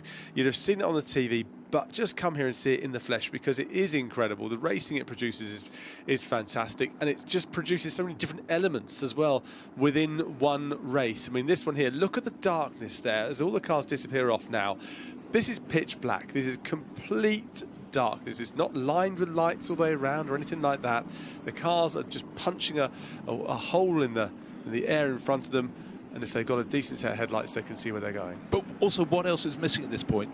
Engine noise, because suddenly at full course yellow they're running around at 80 kilometers an hour, and then you get that explosion of sound when they get going all over again. Looking for any further... Nothing at the moment. No further warnings at the moment, but the number 84 East Talent Racing Audi has passed us on the start-finish straight a while ago and is on the back of a flatbed, and they will deposit it on the inside of La Source in the sort of dead car zone. So Marcus Winkelhock, very disappointing. Tom Fleming dives into the pits. Right, full course yellow, good time to come in if you want, but that was after a stint length of only 45 minutes. But a lot of the rivals did that the lap before, so their stint length is only 4 minutes. So Tom Fleming and the McLaren, is that a masterstroke to come in a lap or so after the others? I was thinking, was. yeah, and I was thinking it kind of brings them back onto the same strategy as everybody else, which means that pretty much anyway, that as we start working our way through the race, it's less of a head scratcher for us, because it's you can see the stints, but it's probably making use, as you say, of a full course yellow. It has less of a negative effect on their outcome. So yeah, good work from them. It is, and actually sometimes coming in a lap after others is quite good, because you don't have anyone else to trip up when coming in, trip over when coming into the pit lane or going out. But again, we're suddenly getting this sort of recalibration, and pretty much everyone getting very close to their sequence length to everybody else. So that is really unusual. Just put my grubby mitts all over the timing screen here, because I am fascinated by this fastest lap from the Mercedes of Danny Juncadella, lap 12. But then Stoltz has put his fastest on 228. So I'm wondering why the number 3 is best performance lap time is so early on, while the other Mercedes, there's no consistency when you look through the Mercedes down the timing list. There's a lap 88, a lap 12. There's another lap 12 actually, another Mercedes lap 12. That's the Panis car, 6. And David Perel's Ferrari lap 12. It must be just before we had a full course yellow at something, when the cars were getting towards the end of their first tank of fuel, their engine, their load was light. But then, just remember, the first 3 or 4 hours, the race kept going and then just coming back for another period, like we're having now, full course yellows. But you know, when it settled down and we had the battle between the number 48 Mercedes, number 58 McLaren, number 64 Ford, where are they at the moment? They're all together at the front end of the field. But by coming in for the pit stop, Tom Fleming has got himself in sync with the others, bar 5 minutes. Yeah. You know, so again, doing things differently. Well, Wirtz is in. Doing Charles Wirtz. Yeah, he's in now and not getting out of the car. So double stinting by the look of it for Wirtz as he stays in there, and the clock's ticking along. And they're currently in P9. That's the thing. It's been a quiet riser. Quiet right. Now, hold on. It's about to be wheeled into the garage. Maybe they're going to go for a service. Maybe they're going to go for this could be the moment that they decide we'll go for our long pit stop. This is something at which Team WRT are very, very canny. There we are. There is a kit ready in position with the right tool bags, with the right parts to do that job. They knew it was coming. It's a no-brainer. But again, this comes down to experience. Just watch how they do this. This is also race control to all teams. Safety car. Look at this. Safety car. It's going to safety car now. So this might have not help them out, because the safety car is going to up the pace somewhat. It'll be less of an impact, in front of the but it safety will car be more of an impact than if they stayed at full course yellow. Speed up and pack behind. They had already started this longer pit stop. This full pit stop. This is clever tactics, and of course the sequence here is full course yellow, and then you will get the safety car to follow. One of the things you have to understand is the sky-high temperatures of some of the parts here around the brakes, and the quality of the gloves is phenomenal. And I did see a figure once for their sort of thermal capabilities of leaving drivers with fingers on their hands, but the temperatures of the brakes around the disc are off the clock. Yeah, absolutely right. And as though they've been in a furnace. And you do see them, and you can see that when they take the discs off, you can see that they put them on these trays, and then they're using tools to manipulate them around as well. Yeah, it's a pretty fascinating thing to be around. You don't want to get anywhere near one if those things fell off the tray, though, that's for sure.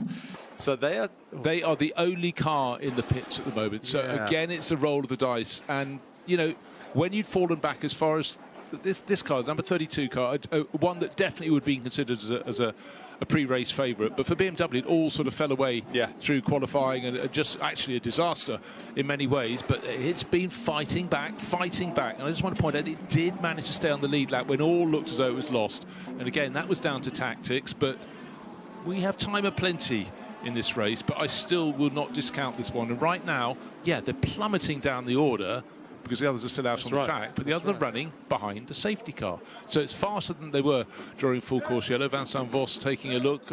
What else are they working on the car? Job done. Going back on the track, and we'll see exactly where it slots in.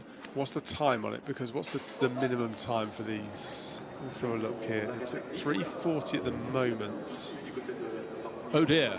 Okay, now, again, the heat you get in cars, this is how you stop in 56. Well, best to have the right number of wheels, and there is just the proof. Front of the car, dragged along, not very far, but that was enough to set that. Oh, hold on a second, we better put that out. You can see just how bothered they are about it, how quickly that they are putting this problem. It's just there, the fire, just there, front left, just there, and out it goes. There you go. Driver still sitting on board. Yeah. There's Nork and Hannafin. But looks like they might make use of the long stop as well here. Yeah. Well, in their case, they're effectively forced into that situation because the car had to come what may, so you might as well get there and get it done. Charles Wirtz still in the number 32 BMW, still tumbling down the order, but if they have got that pit stop done, still not back out on the track, 4 minutes 30, but it has to be 5 minutes and more, so they've got to bide their time. That gives them another 30-40 seconds to look around the car. They've worked out when they have to release it from the pit garage so that when it leaves the bottom of the endurance pits, 5 minutes is on the board, on that clock. But you know what? They've got stopwatches. They've got people who would have studied that. They'd have walked it, timed the run from where they leave their pit garage. Here it is. You need to be coming down the endurance pits. This is Charles Wirtz, Belgian driver at home ground. And that's 5 minutes now. Look at that, look at that, let's go. But there's a train of cars coming past. So, but anyhow, he got to that line in 4 minutes 59.5 seconds and stopped. Now he's waiting for the lights to go green. A few more cars coming through, but of course he rejoins the circuit on the Radeon side. Race control to all teams. Felt like safety car there, wouldn't it? lap. As he sat there in the pits, but waiting to be released. So safety car, as you may have just heard, is in this lap. Okay, well they've got it done. It's cost them. They've hemorrhaged position. Really interesting track graphic. It just disappeared. But we had the 3 timing sectors.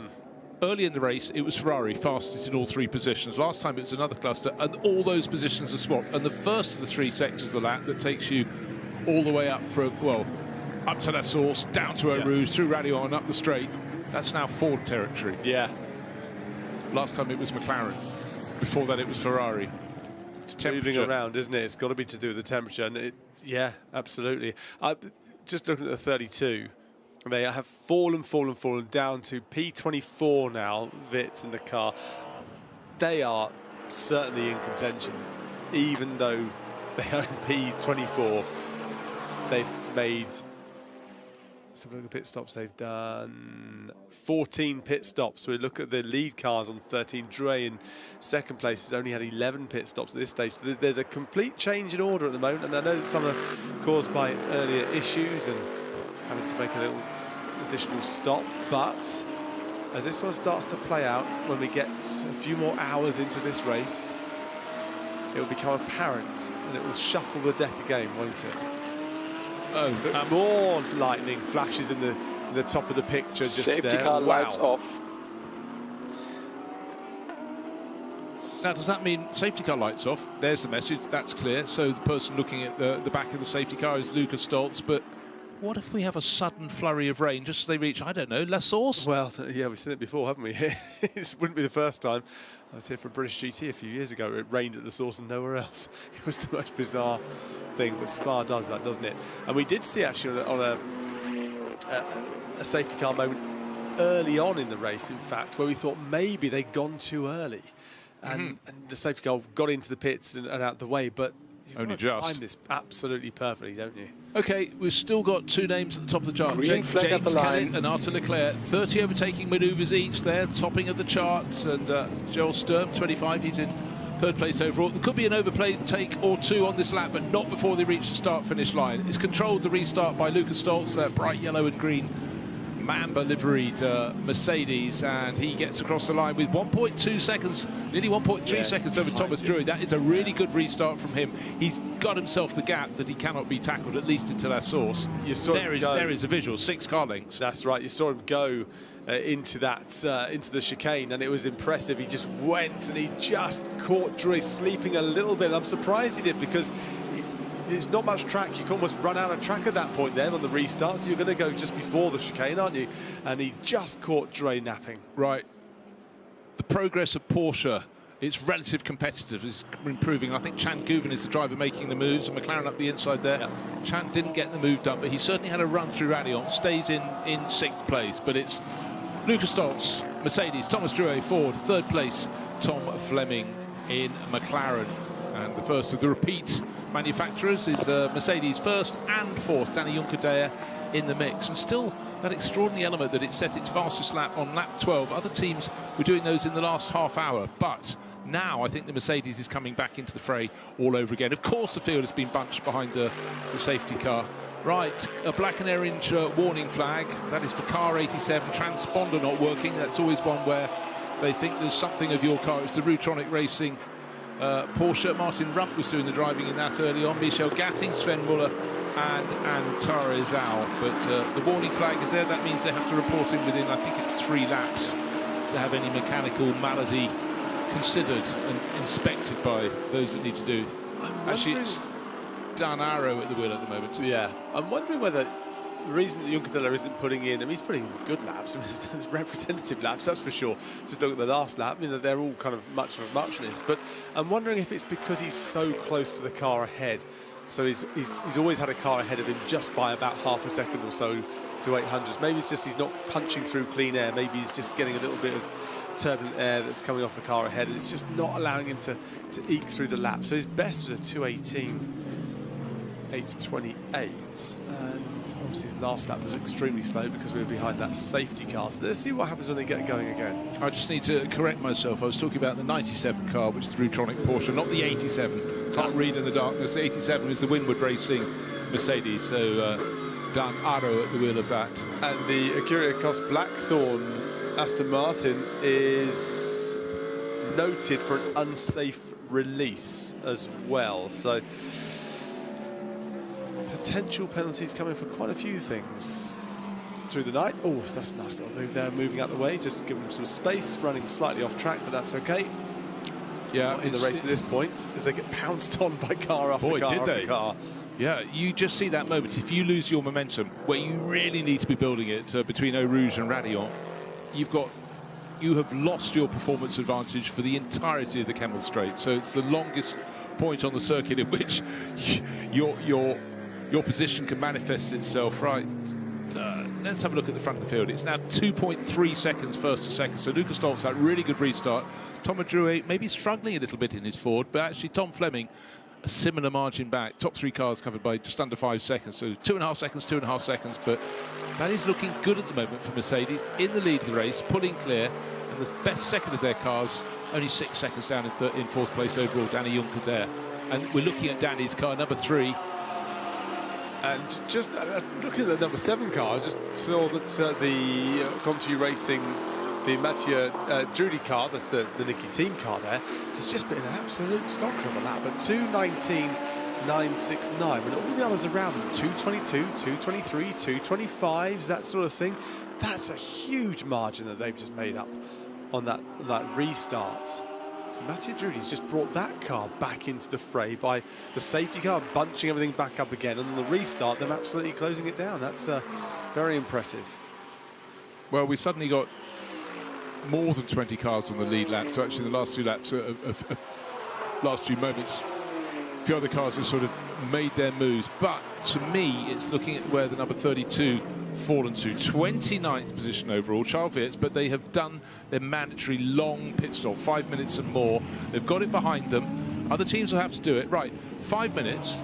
Bear in mind, actually, we just had a new fastest lap of the race. Tom Fleming, I thought he was falling away a little in third place in McLaren.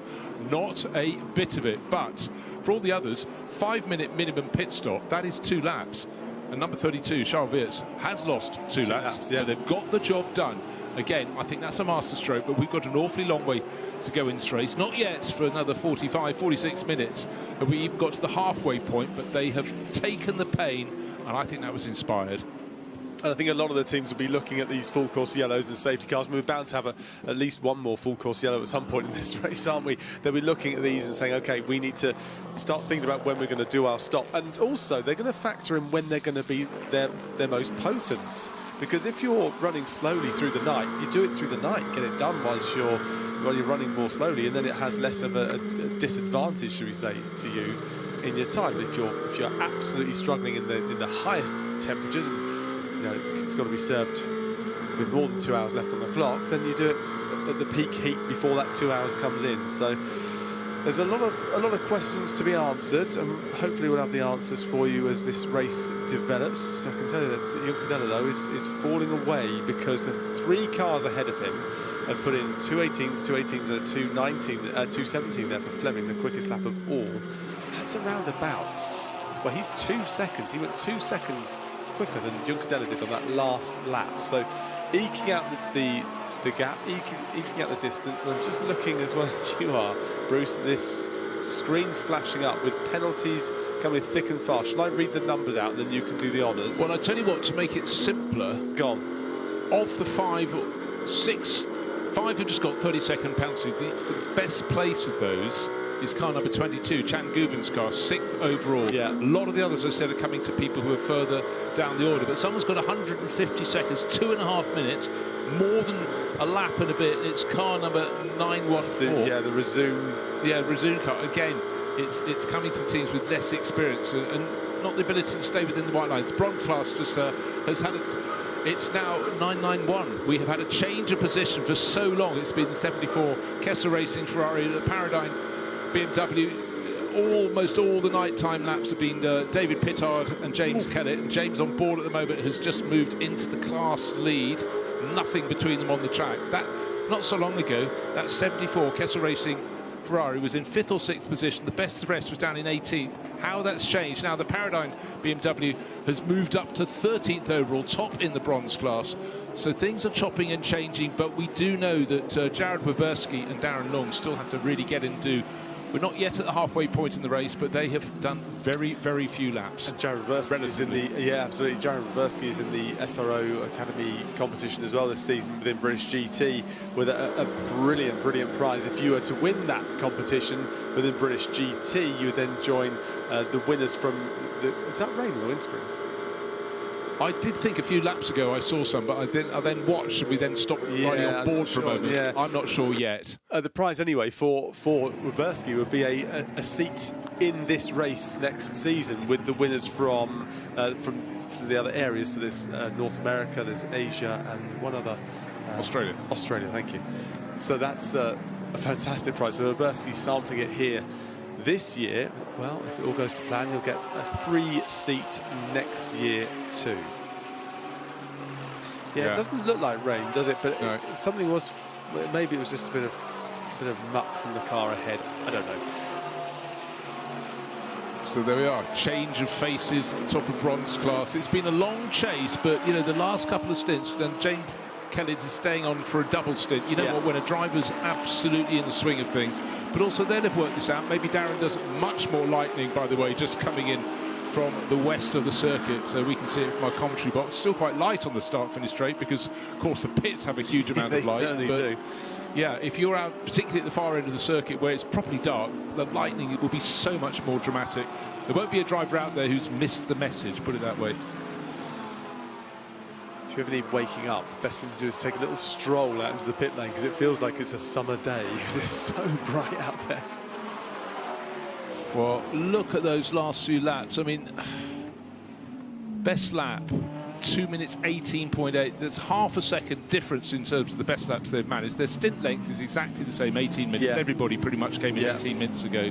But the last few laps, the last lap alone, 1.2 seconds gained by James Kellett, a driver who sort of came to prominence 2015, 2016, thereabouts. No, 2015, 2018, winning the Ginetta Challenge. And he's built from there.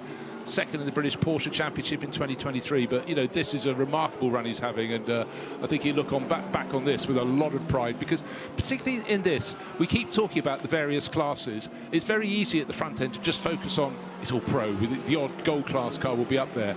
But in bronze, you know you've got drivers of a different caliber. You've got this mix of, you know, some in the group are, you know, higher ranked than others. But your job is to win your class battle, even though your eye is drawn to lead the race. But you do know you're unlikely with a bronze class driver in your bronze mix to be challenged for outright victory. But you have to just, we heard the message going down to Mathis Sjoberg, just remember, you're in bronze. He then promptly overtook 2 cars in the pro class. But it's so, if you can go against the book and finish yourself slightly above. There's just another big flash of lightning outside the comms box here.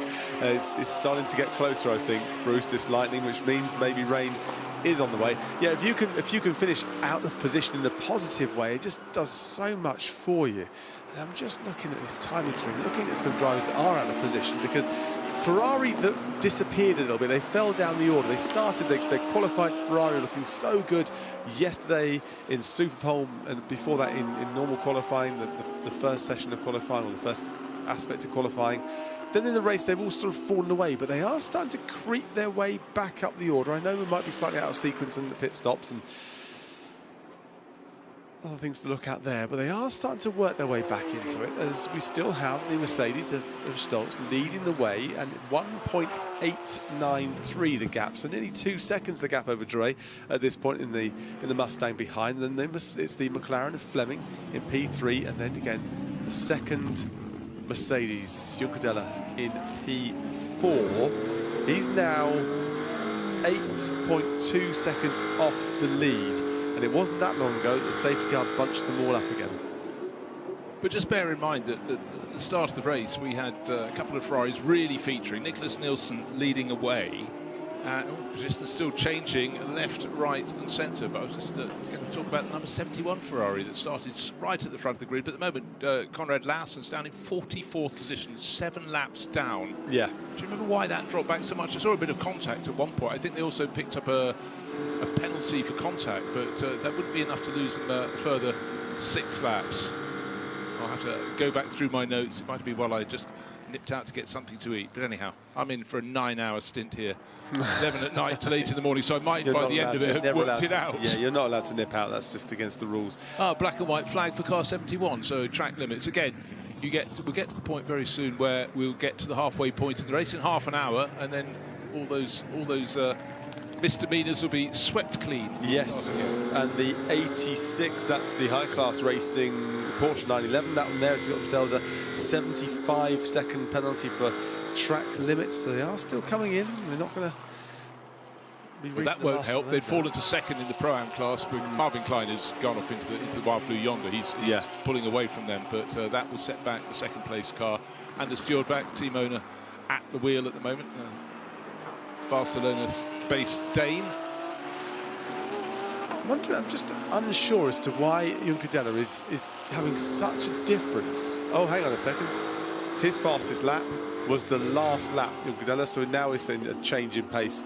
That Mercedes of Danny Juncadella, the number 3 car, 2:18.745. That is pretty much as close as you can get to the quickest lap from Stoltz as well. So maybe with a bit of clear air, Juncadella had a bit of space now, obviously nearly 5 seconds off the back of Fleming. Maybe that clean air is what he needed. Yeah, just maybe, but a person who's definitely on the move is Bastian Boos, the Lion Speed G Porsche, up to 5th place. It moved past Hugo de Wilder's BMW and recently Chan Guven. The number 22 Porsche being the best place in the Porsches for Schumacher CLRT, but Bastian has really got to move on in that number 80 Lion Speed car. He's looking after his next target now. His next target will be about 6 seconds up the track, and that is driver of car number 3, Danny Juncadella. You were just talking about him, but at the moment, Bastian Boos getting his head down, picking up the pace, and seeing what he can do. What position do they start? Just trying to work it out.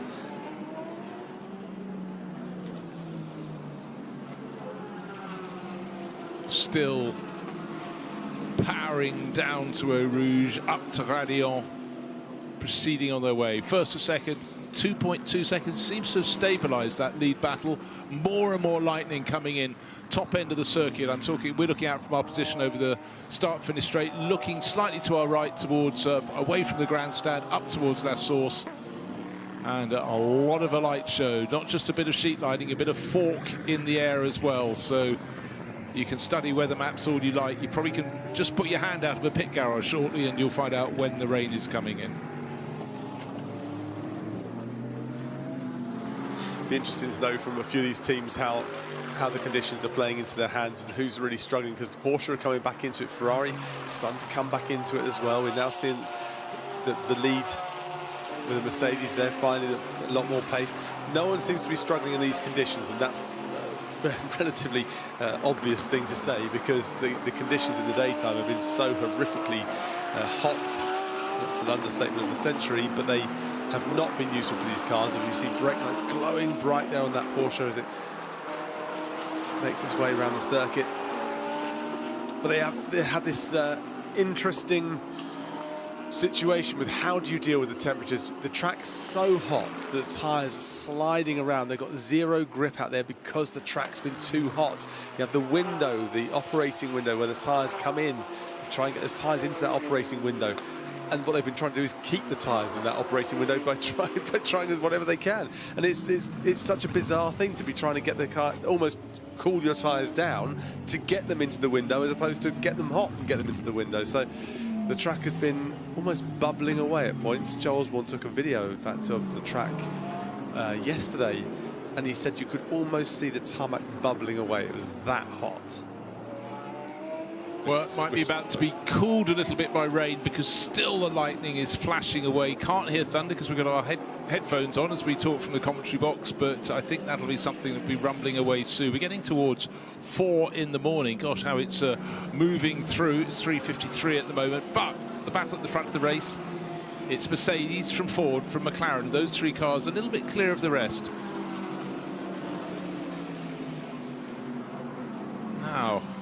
this has been a good progress. Up in 9th place now, but it wasn't a dream start to this race for Jamie Day and Walkenhorst Motorsport. We're going to have a look at a replay of how it looks as though their race was almost over and out. Lap 1, halfway round. In the background, an Audi will lose it. That's Ariel Levi. And as he does so, comes across and almost going over for Jamie Day. Scary, scary moment. Rear end damage, bodywork flying everywhere. 3 cars out on the spot. And one presumed that Aston Martin would be amongst those retirements. But they brought it into the pits several times, each time doing a little minor repair. And it chipped away and chipped away. And at the moment, Jamie Day, best placed Aston Martin in the race, 9th place overall. His lap pace very, very competitive, good enough to be in that position all right. They have worked away, they did not give up, but again it was the efficiency of making those short pit stops, short, accurate. Full course yellow will come in next time round, etc., etc. And they're in the mix. So massive congratulations to Walkenhorst Motorsport. Yeah, they've done a fantastic job. I've been looking at the weather app, my weather app, my colourful weather app is very colourful. And looking at it, looking at the radar, I will say that speculate obviously that if mine is correct, in the next 15 minutes, Bruce, we're going to see rain, and we're going to see a lot of it in a very quick period of time, and then it will disappear off again. So we might get around about 10 minutes, 15 minutes of the biggest shower that we could ever expect here at Spa. So that could happen. It might not. You know, I'm a bit like John Ketley or Michael Fish. That ages me, doesn't it? No, entirely. I was going to relate the story. I thought no one will remember apart from me. So there you go. What I will tell you is a particular British meteorologist on the telly said, "Oh, someone's phoned in, said there's a big wind coming," and it was 1987. And most of the southeast of England was knocked over. The famous hurricane of 1987, as we all refer to it as. I remember it well, sadly. Now, who is performing a bit like a hurricane, a whirlwind? Well, Lucas Stoltz certainly doing a pretty good job out there, leading the way. But Buss has got a quicker, fastest time of a 2:18.216, and that was pretty recent, although maybe about some 15 odd laps ago. So the pace is pretty consistent for Buss, and he's actually going more quickly than the leader, Stoltz. So the gap is coming down from P1 all the way back now, looking in fact from P1 all the way back to P7 with Wadu there, who's also just closing. Been creeping up. But the important thing there is that Tom Fleming has moved into 2nd place for McLaren ahead of Thomas Drouet. Do you want to know how he did it? I tell you what, we were going to show you a replay, but he'd been hunting for quite a few laps. Tom Fleming looking to see where he could get past Thomas Drouet, and chose his moment very easily, and the Ford driver kept out of the way. Actually, I think at that point he thought, okay, you've got me. You just carried more speed. We're in very, very good positions, but again, we're just seeing Tom Fleming on the attack is a joy, whether in daytime or nighttime. It's just so positive, but at certain points the McLaren just looks, in fact all points in this race it's looked good, but it makes it all the more jarring, of course, at the sister car. Joseph Lowe going really well, and that was one of the retirements early on, and just a massive frustration. But then the team has to say tough luck to one side of the garage, press on. But certainly Garage 59, they've always been a feature in recent years, but they are in a very, very good chance of victory.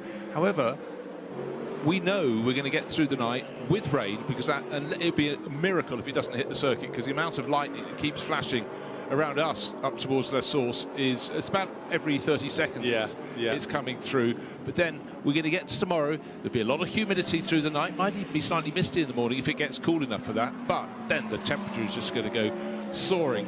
But if it's properly light here by 6 in the morning, which I'm very confident it will be slightly before that, there is still a very long run until 4:30 in the afternoon of very, very hot weather. So the teams that were quick in the opening hours of the race, when it was stifling, they must go, it's right, we've got a good card in our hand here, keep it in our pocket. When we had the rain just the other evening, It was around a GT4 race, in fact, and I forget the date because they all start blending into one. But it was, we had some rain. I think maybe Friday evening it may have been, and it wasn't a lot of rain, but it was very big, thick blobs of the stuff, and it hit the track and evaporated immediately. So it was slicks all the way, even though it was raining, and all it did was made it more humid. It didn't make it any better. It just brought another edge to the, what we were experiencing out on track. We're having a full course yellow out on track in 20 seconds. I'm having a look to see something I think has gone off in the final sequence of corners. Turn 18 and 19, yellow flag. To come to you, by the look of it, the Sarah 5, Bovey, 4, the Bear 3, car, by the look 2, of it. 1. Sarah Bovey. Full course yellow, yeah, same full course area as yellow. we saw a little bit earlier on. In fact, I wouldn't be at all surprised. There it is. There you go. Yeah, I'm afraid Sarah appears to have gone around going out of blanchiment and front-end damaged the car.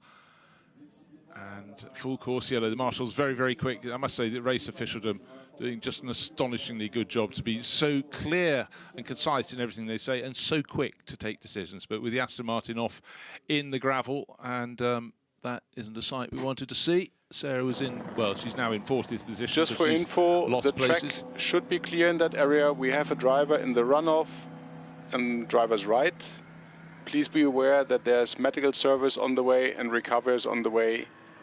Please keep to the far left when you pass the area around turn 17. That's not the only car. Fabrizio, this one will be followed by a safety car. Stopped on the descent pass on the grass after you come out of La Source, going down the hill, and parked up there. So I don't know if there was, you know, you can't try and join the dots and say were these things related, but they're about a kilometre apart. Yeah. But you never know if one has got damaged against the other. I wonder how many of these cars we're going to see go into the pits, and this will be the moment they do their longer pit stop. I wonder, their service stop. I wonder. Bronze class, come to you.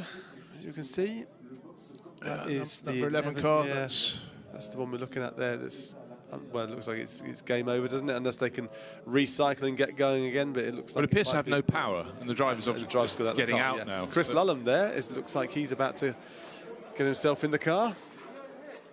Seems to have been the one out of that car. It's been Jules on and Danny Yoncadere for a long time, doesn't it? So, okay, so Fabrizio Gelmini just looking around, but I think he's starting to form a bit. Sorry, Felice. I'm calling him Fabrizio, but he's actually gesturing and talking back to the pit wall there. So he's very frustrated. You can see the frustration, but he's signalling, isn't he? No, nothing. I'm trying to think where their pit garage is. You've been working the pit lane. Are they in the endurance pits? No, down the other end. Endurance at the bottom. At the bottom. Well, he's almost probably opposite his pit garage, but they're the other side of the pit wall. And he's the other side of the track. That's right. That's exactly where he is. That's exactly right. And I'm just wondering if Chris Lullum was ready to go. I think have they just come into the pits? No. No, they haven't. Lullum's car is still with Danny Yoncadere. So what's happened on the last lap? Thomas Drouet has come in his Ford from 3rd position. Bastien Boos has come in from 5th position in his Porsche. Chan Guven from 6th in his Porsche. Lilo Wadoug in from 7th. It's a bit of a picture forming here. Yeah. But 3 of the top crews have stayed out. Lucas Stoltz, race leader. Tom Race Fleming. control, just with a quick info regarding what will happen next. In the area of turn 17, we need to fix the barrier. I cannot estimate at the moment how long this will last. As soon as I have an estimation, I will keep you updated about the further steps. More cars sporting a little bit of damage. Front end of the Mercedes right in front of us. That's had a little bit of contact, but that looks like it may be able to be just taped back into position. Yeah, I thought so.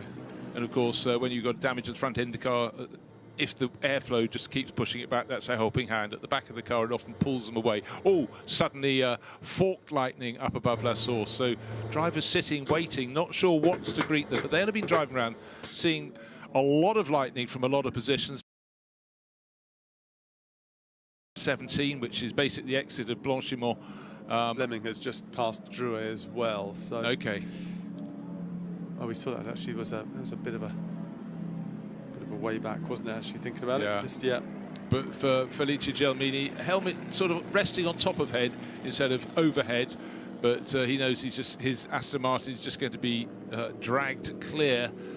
And you know, again, actually was I don't know if there was any contact between the pair of them because Okay, actually another quick 41st update from race and control to all 42nd. teams. So at the moment, we are not only recovering the car in turn 17, we are also recovering a car in driver's right in turn 9, and on start-finish in the endurance straight on driver's left. So there are the 3 cars about to be recovered. All cars are off track, but yeah, the intervention will last a little bit longer than expected.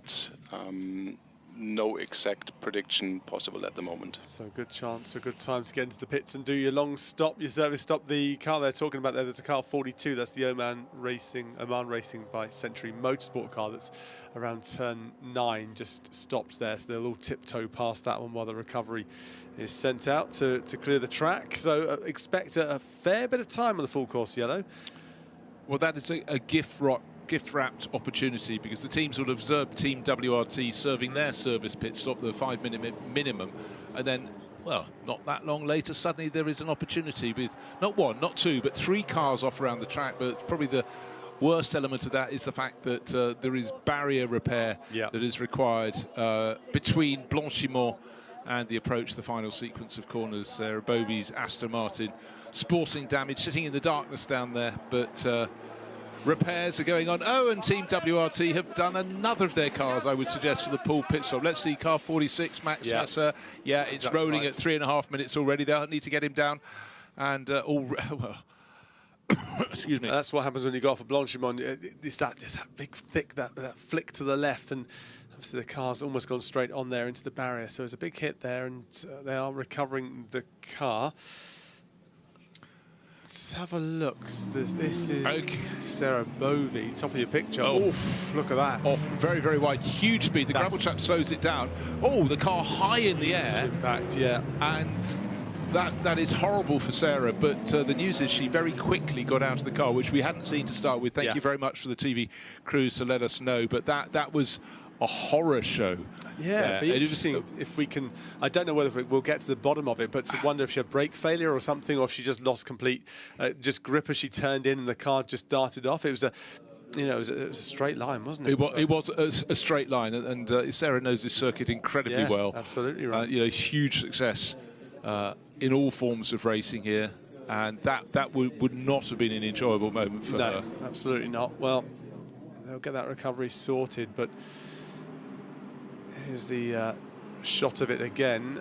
There is Sarah getting out. Okay, well that is amazing, because often the first shot we get, something's already happened, and you get a car stationary. You can't see if a driver's in the dark or not. But anyhow, she'll be out. But a lot of that would be just powered by adrenaline. Absolutely right. Had a massive snapper there, and they're just sitting. She's climbing over the tire wall because it was still green racing. Still a live track. Yeah, absolutely right. Yeah, it's going to take a bit of time to pick up the pieces of this one and then get that barrier repaired. And looking at the times in the pit stops, Bruce, a lot of them look 5 minutes, 5 minutes, 5 minutes, 5 minutes. There's a really long one, in fact. The 22, the Gouvin car, has gone for 5 minutes and 20 odd seconds. That's a long stop.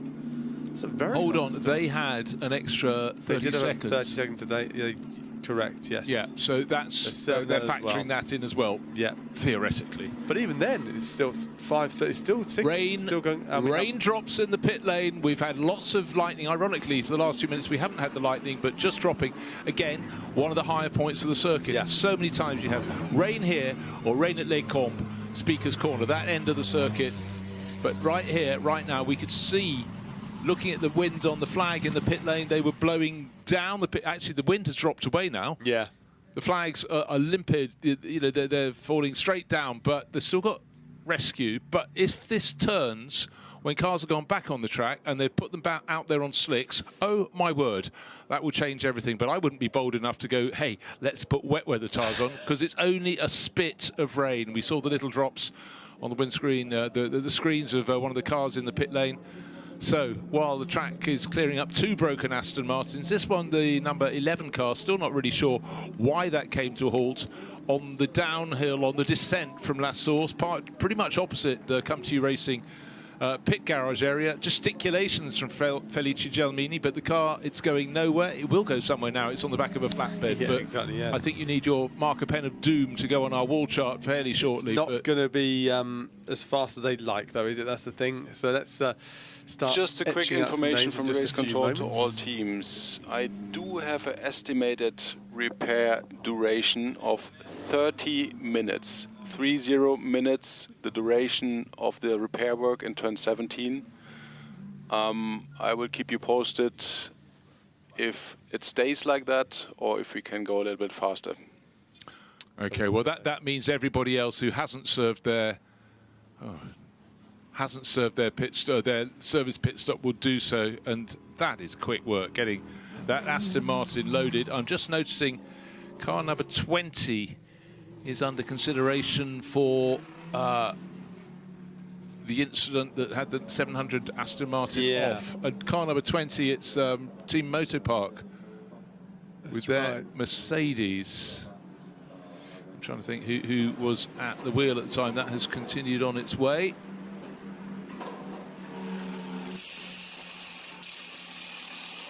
It's Yannick Mettler. Sorry, you sometimes go a bit blind when staring at so many cars on a timing screen. You can't spot them. I couldn't spot it. I'll stay quiet and let you deal with that. let me throw myself in every pothole. Let you flounder. I'm so sorry. I'm so sorry. Farfus is in the pits of the 98 Rover. I'm just thinking of a driver change. It's going to be a full, long 5-minute full service on this one. They have to do. Arjun Maini, look at that. 5 minutes and 10 seconds. And interestingly, there's a few here that have come in at 4:56. That'll frustrate them. Yeah. Won't count. Yeah, the one you're talking of there is car number 5, one of the Optimum Motorsport. Yeah. McLaren, Salman Awega at the wheel now. So that is frustrating. But I'll tell you what, if you're out by 0.1 of a second, that's frustrating enough. But if you're out by 3 and a bit, actually that's a bit of a fumble. Yeah, absolutely right. You don't want to be 1 second over, but don't be 1 second under. That's the thing. Right, barrier repairs already underway, left-hand side of your screen, but that was a big hit that eliminated Sarah Bovey's Aston Martin. Our race leader, Luca Stoltz, in the pit, and they will be going for the 5-minute service pit stops. Or will they all? Let's see. Is someone else going to do it differently? But I don't see any advantage. This is a freebie. You might as well get it done now, mightn't you? Let's listen to some team radio coming up. It's Matthias Drudy's car. It's the Aston Martin, former winner here. Car in 10th. And we've got some sponsor drizzle here. And there's a rain shower which is just scarcing us. We should be okay. Okay. So a rain cloud just skirting us. Well, my app says differently, but my app is going to be inferior to what they're going to be looking at. That is for sure. Let's just have a quick look at this. Race control to all teams. It's changing Please by the moment, advise isn't your it? drivers to stay away from the curbs for the next 20 minutes. I will ask the marshals to use the rakes to flatten the gravel at all curbs. So please ask all drivers to stay away from the curbs, that the marshals can do their work to flatten the gravel in the areas next to the curbs, especially turn 9 and turn 13. Bit of routine maintenance there, taking advantage of the opportunity, and that's a good call, isn't it? So I haven't actually marked off all the teams, so it looks like the Man Racing car is also out, so I've got to make use of my ink and get rid of 3 cars, sadly, from the race, as no further investigation is announced for car 56. That was the investigation earlier on, in fact. That's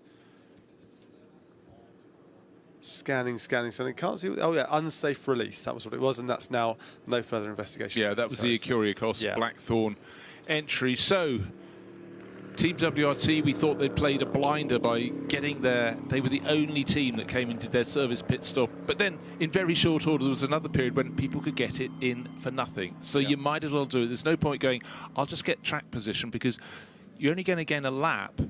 But a service pit stop is 2 laps in terms of duration, so that doesn't stack up. But if you can have it when cars on track, behind a safety car, or in this case at the moment, not yet at a safety car, it's under full course yellow, you're not going to lose as much time. So you do it. Why wouldn't you? And getting it all done during the full course yellow. There's a huge ditch. That is a massive ditch. Yeah. Wait till the next car comes through and you get the headlights coming. You'll see how deep it was. And these were forming very early in the race. Yeah. And the corners mentioned, turn 9, which is Speaker's Corner, that tight left-hander. You've gone through Bruxelles, you're starting your descent towards Pouhon. There, and turn 13, the second part of Fagnes, what's sometimes called the Pif Paf, the right and then the left. That's where we had that multi-car incident. That is quite physical work. So they have to work, because it's a long area as well. It goes on quite a bit, doesn't it? Well, they're doing a very, very good job. Well done, working tirelessly to keep this this race running as smoothly as possible. Just going back to those stops then, as we take a little pause, because Darren Lung is standing by down in the pit lane. So interested to hear his thoughts. He's down there with Jonathan. Quite literally just saw the pit stop for the 991 after spending a significant amount of the race behind the 74, has leapt to the 4 in your class. You got to watch along between winks of sleep. What did you like from Kellett's efforts? I mean, I've actually just been totally asleep in the motorhome, so yeah, got here about 10 minutes ago. Quite a nice surprise to see that we cycled to the front. We got extremely unlucky just before I went to bed, which definitely robbed me of a couple hours sleep. I was absolutely flat out on the WhatsApp to the engineers at that point, but yeah, we got very unlucky and we lost, well, we nearly went a lap down to 74 after being 20 seconds off them and sat P2 quite comfortably. So yeah, it's great that a bit of fortune's come back round to us and kind of brought us back to like kind of where we should be. So fingers crossed, we're going to be up there for the 12-hour mark, and then yeah, 24 as well. Fortune perhaps, but also quite a lot of inherent pace in the Paradigm machine. I mean, the guys have worked extremely hard. We got very unfortunate in Q2. Queued in the end of pit lane, still didn't manage to get one single lap. So yeah, we've been kind of fighting back to kind of show what our true potential is, and it's nice to see it finally come out. Talk us through the pit call. Obviously, rain impending. Sprinkles drivers told to stay off the curbs, and of course, about a half hour of time, probably 20 minutes of which still to go for barrier repairs. Talk me through the strategy call to bring Kellett in. Yeah, again, I was asleep at the time that call was made, so no idea. Hopefully it was the right one. Do you have any idea of when you might hop back in the 991? Yeah, that's why I'm here now. Can you tell us? Yeah, probably sometime in the next few hours. Best of luck. I'll let you catch up on some last-minute sleep and hopefully get a coffee in you before you hop in the car. Thank you. Thank you very much to Jonathan Grace, our code cracker down there. But Darren Lung, he's not going to give a thing away. But I love the fact that he's had proper sleep. There's a man who could be calm, but that follows from a period where he was so deeply involved in trying to sort something with the team. Please advise all drivers to stay away from the curbs for the next 10-15 minutes, that the marshals can safely do their job. Okay, filling in those trenches. And by the way, I've just heard a report that it is absolutely tipping down. This came in about 5-10 minutes ago outside Spa. So Spa is some distance away from here. Yeah. Not raining, pouring. Yeah, well, there's more lightning flashes going on just there. Darren Lung's a very, very interesting character. I was in the garage when they had the pit stop completed, and the teammate got out, Kellett got out of the car, and Darren was just talking to him about something and was showing him something that he'd seen on his own data system, because Darren has produced his own data system that they use. And when they raced at Silverstone a couple of years ago, in fact, in the Silverstone 500 for British GT, it was a one-off entry, in fact.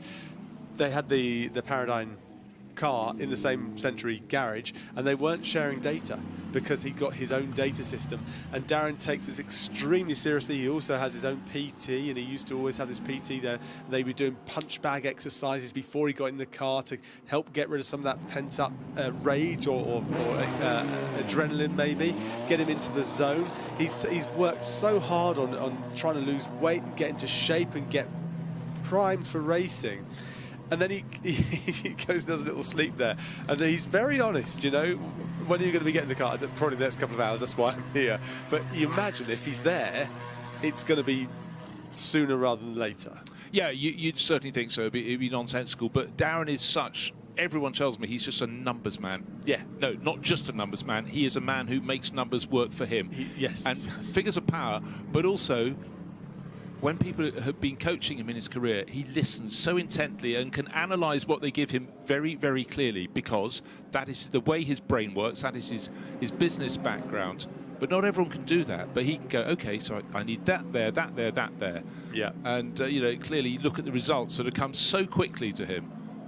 And he's, well, I was distracted by lightning flashes straight opposite the grandstand here as we approach the source where we're currently situated. Yeah, he's such a he's very giving in motorsport as well. Like he's worked very hard on selecting the people that come through into his team and working with those people and having the right mentors and coaches around him as well. He takes his racing very seriously. He's done so many series since winning British GT with Dan Harper.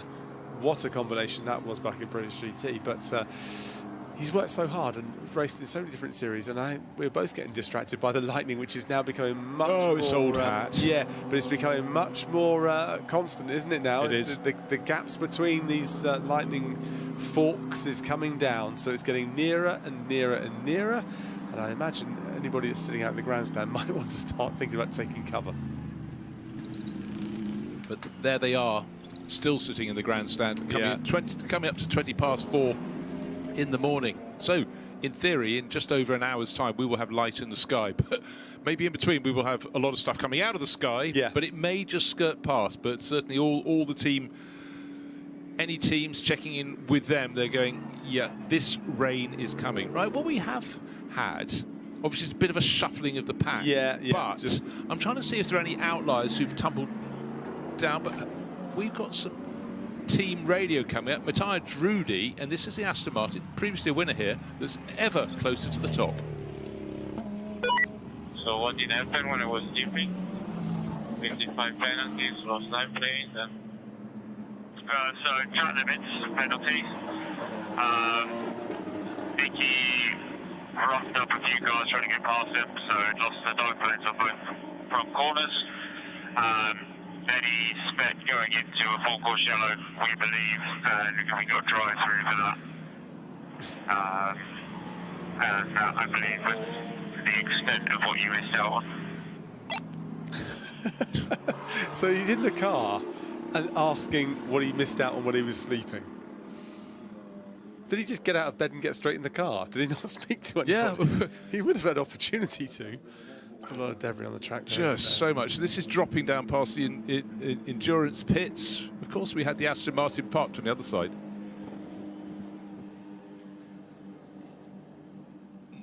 More big lightning strikes opposite the circuit. So but, top 5, just have a look at the time screen. Last pit time there, top 5 not showing us doing their long pit stops, but we do know as John Cadella, did he do a 5? Did they do one in the number 3? No, I mean we're seeing those. It's absolutely crystal clear. The top 5 crews have not done their long pit stop. Top 6 crews actually. 1, 2, 3. I can't count. The top 5 crews, including in 5th place, Matthias Drudy. But yeah, what was happening off the track? But it's funny how some drivers naturally would get up with a good hour, just get a picture, and other drivers are just trusting. But you know what? For Matthias Drudy, racing with Nicky team, Marco Sorensen, they know each other so well, they can trust each other. So maybe they don't feel they have to. Well, they've won it before together. No, entirely. Yeah, exactly. Right. Yeah. But that is quite a laid-back approach. But we all understand that people come from right across the spectrum of people that need every bit of information, and others are just happy to be given by their engineers what's pertinent to them. What would you be? Oh, I don't know, because I've never done a race that's involved getting to a pit stop. I think I'd want to know every bit of information that I could possibly know. I don't think I'd be the sort of person that would just get in the car and go, right, where are we? No. I would concur. I'd be like that, but you know, I tend to try and be a bit more laid back than the average man. There's a few people there looking to the sky now. Look, so still happy, but certainly looking to the sky. So there's something coming, perhaps. Mind you, we're in this position we can only see out one direction from the window of our commentary box so many times. It's all happening behind you. You know, so almost like a pantomime moment. That's right. We've got these long barrier repairs. Sarah Bovey's car, the number 700 Aston Martin, off on the exit of Blanchimont, straight through the gravel trap, hit the tyre wall. The car bucked up in the air. I'd say the back end of the car a good metre off the ground, but luckily came back to terra firma, landed on all 4 wheels, battered out of the race. And at the same time, 2 other cars out. Another Aston Martin actually stopping on the descent from La Source on the grass, so driver pulled off. Couldn't really work out what was wrong with that number 11 Aston Martin, but that is out of the race. And that was Felice Gelmini. Hold on, which was the 3rd car? I'm having a little we think. Had the The 11? 11, just mentioned that, yeah. 42 as well. Oh, 42, that's right. The Oman Racing by Century Motorsport. Yes. Oman Racing car. So it's very unusual. 3 separate locations around the circuit. There was consideration that, you know, had to be in contact with between number 700 and car number 20 at turn 17. We don't have a definitive answer on that, I'm afraid, for you. No, I'm just pointing to the screen because Juncadella is approaching a 59-minute stint. So he's coming to the end of his stint. He'll get the extra allowance because of the full course yellow. Fleming just ahead, leading the way, the 58 McLaren. He's on 54 minutes, so he's getting to the end of this stint time as well, the regulation stint time. So you can go in a double stint, obviously, but you will have to come into the pits and get some more fuel into that car and go through the process. And Juncadella, well, he's probably going to be in the next 4 or 5 minutes, maybe just eking it out as long as he can before he goes in and either resets and goes again or gets out the car and hands over to Lulham, who we saw not that we did, and I tell you what, with this rain approaching or maybe even possibly starting, you want to stay out as long as you can to make before you make that decision, because if you come in and go out on a set of dry tyres and then within a lap or two it's lashing down with rain, you're going to feel a fool. So back it up. And again, more lightning over us on the Startford Straight. Not so much fork now, it's more sheet lightning, but it is coming with greater frequency. So whatever weather's coming is getting closer and closer. It may well scoot past, it may go behind us, never even hit the track, but just as easily it could come in. We've got to keep an eye on that. But right now, looking for any clues, going out around the circuit, there is no raindrop on the windscreen there. So that timer you can see they're counting up. I think we're on board with the number 3. This is Juncadela's car. So this is plus, I think that's right. Is that saying plus? My eyes, I can't read the numbers. That's very easy. It says 94, 95, 95, but it keeps on rising. All right, so I wanted to just tell him about his stint time just there, but the flash on the screen mirroring the flash that we see outside our comms box right now. But he's now into a minute and 1 hour and 1 minute, sorry, on his stint. So there's rain. There's a lot of rain. Yeah, there's a lot of rain just there. So, well, those that have got, I wonder, those that have got, oh, look at that, absolutely lashing it down. That's what we expected. This should be a relatively quick storm, but it's going to make that track very, very tricky. Race control to all tires. teams. I have now declared the track wet because we have steady rain, especially in turn 15. Track has been declared wet.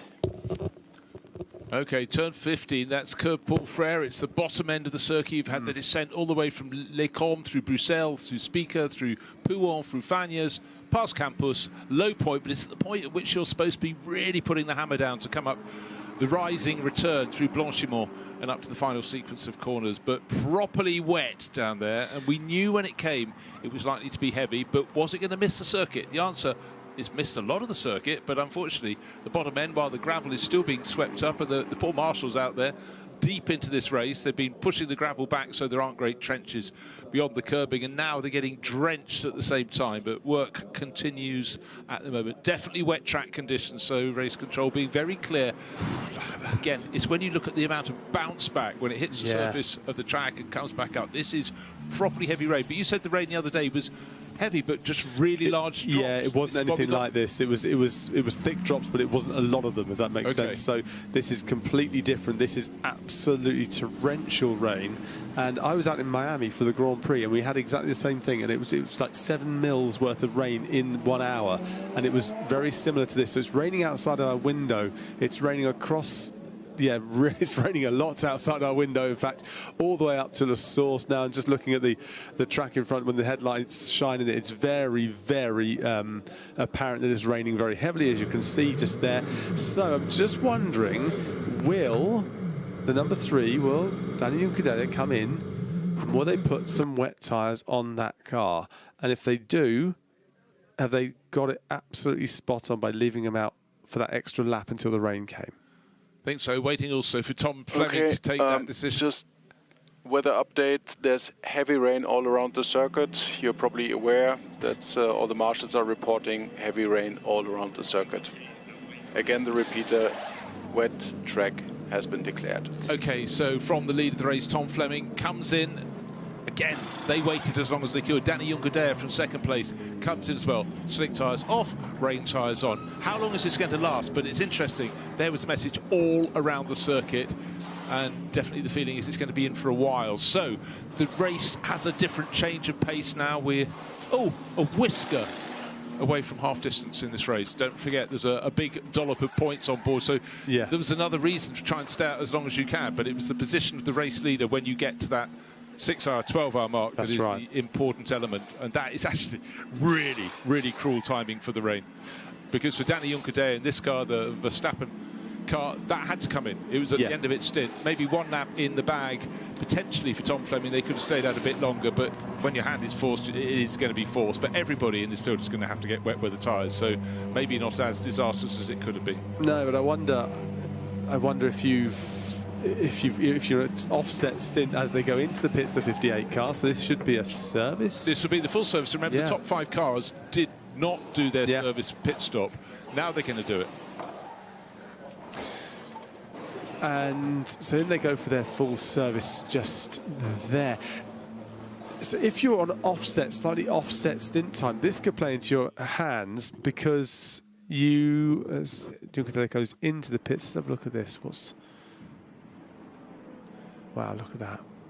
Lashing it down. But to my impression, look at the clock on the top. It's 11, well, that's just after the 12-hour mark. So 11 hours and 59 minutes and a few seconds in hand. So that is perfect timing. They just had to hang out. But also, I think everybody was going to be slowed down. They've got the sister car obviously broken in the background. Yeah, sadly, the yin and the yang of motor racing. But their hand was forced. But actually, this is perfect timing. So number 3 in from second place, Danny Juncadella's crew, working away, getting those incredibly hot brake discs off, and as long as they want to come, and it's so galling when you see something like that suddenly just will not come off. Yeah. And you know, all your efforts just start to unravel. But this is looking like very nice, neat and tidy pit stop. And there is a glowering, lowering sky, and certainly a bit of light starting to come into it in the background. Or is that just more sheet lightning? Who knows? It could be. Who knows? Who knows at this stage?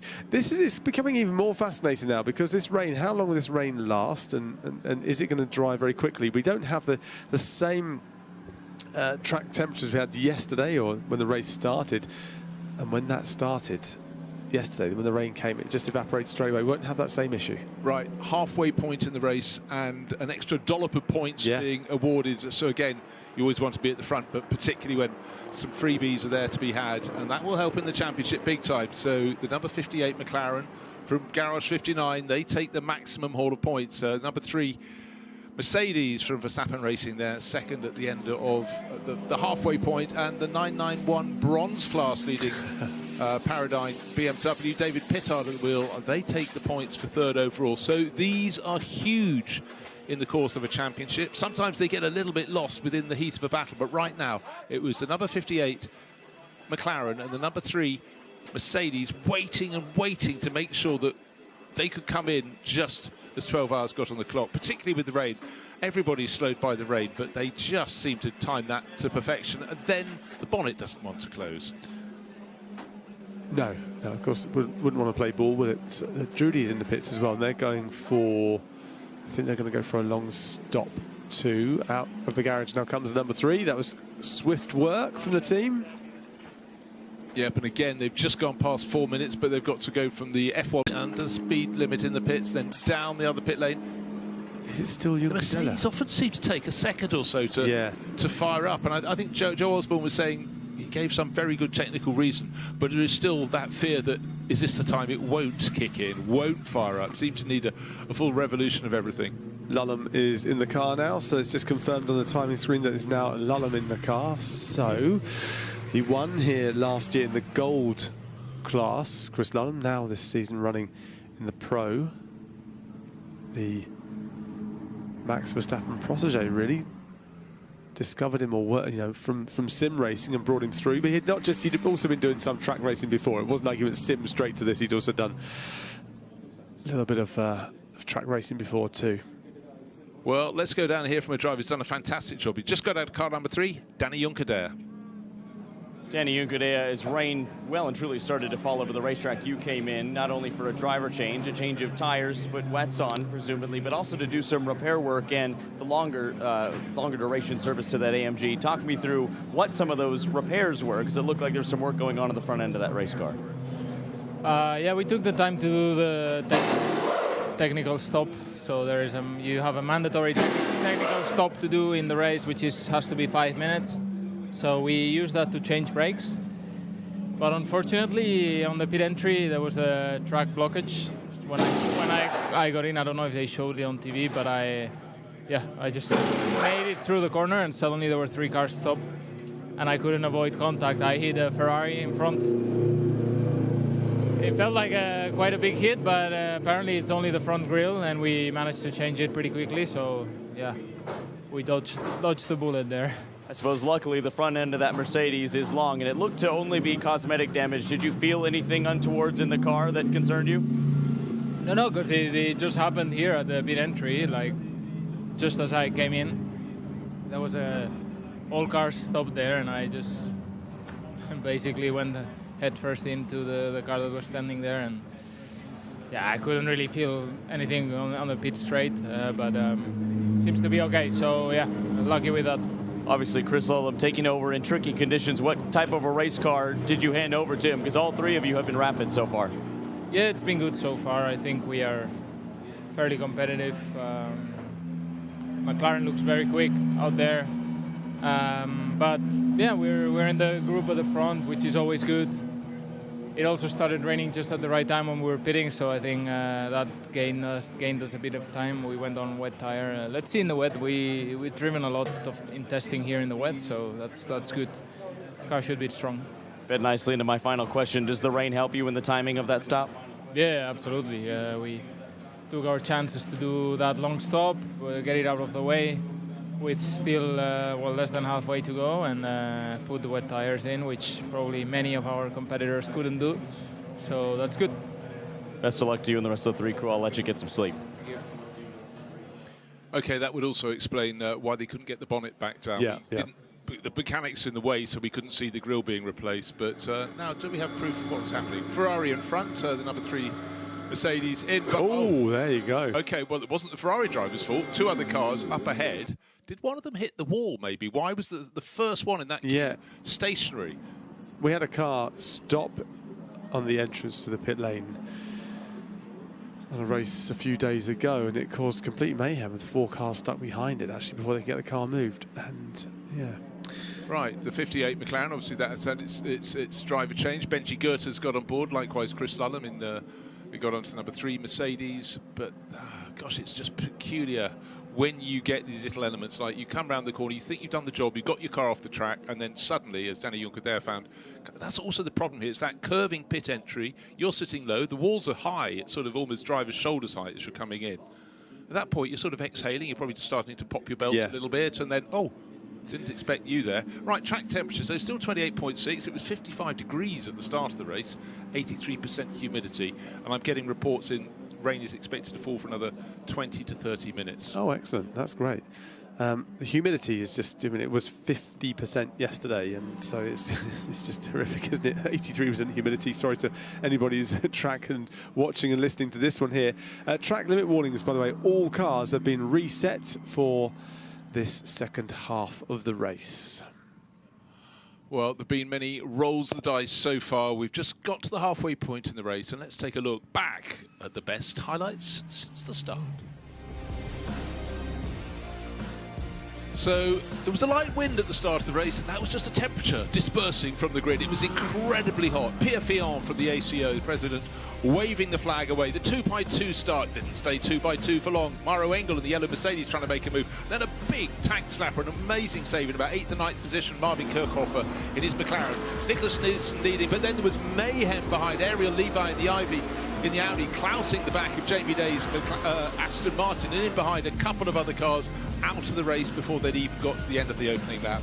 But it was busy. There was side-by-side braking, a little bit of contact, a little bit of hip, a little bit of shoulder. But then we got to the driver changes. We heard early on drivers, it was so hot we'd only do 1 stint each. And then mishap, one of the Trezor attempted Audis, lost a wheel, was collected by the Winward Racing Mercedes. No damage done to the drivers, but a scary moment for all concerned. And high-class racing, over and out, over the curbing. That was one of the cars that's been digging the trenches. Kessel Racing over the track, out of the track, back onto the track, trying to get past the Ziggo Tempesta Porsche. Very busy. This is a moment Arthur Leclerc, right-hand side of your screen, tipped around by one of the Audis. That's at Speaker's Corner. Somehow didn't hit any barriers, was able to continue.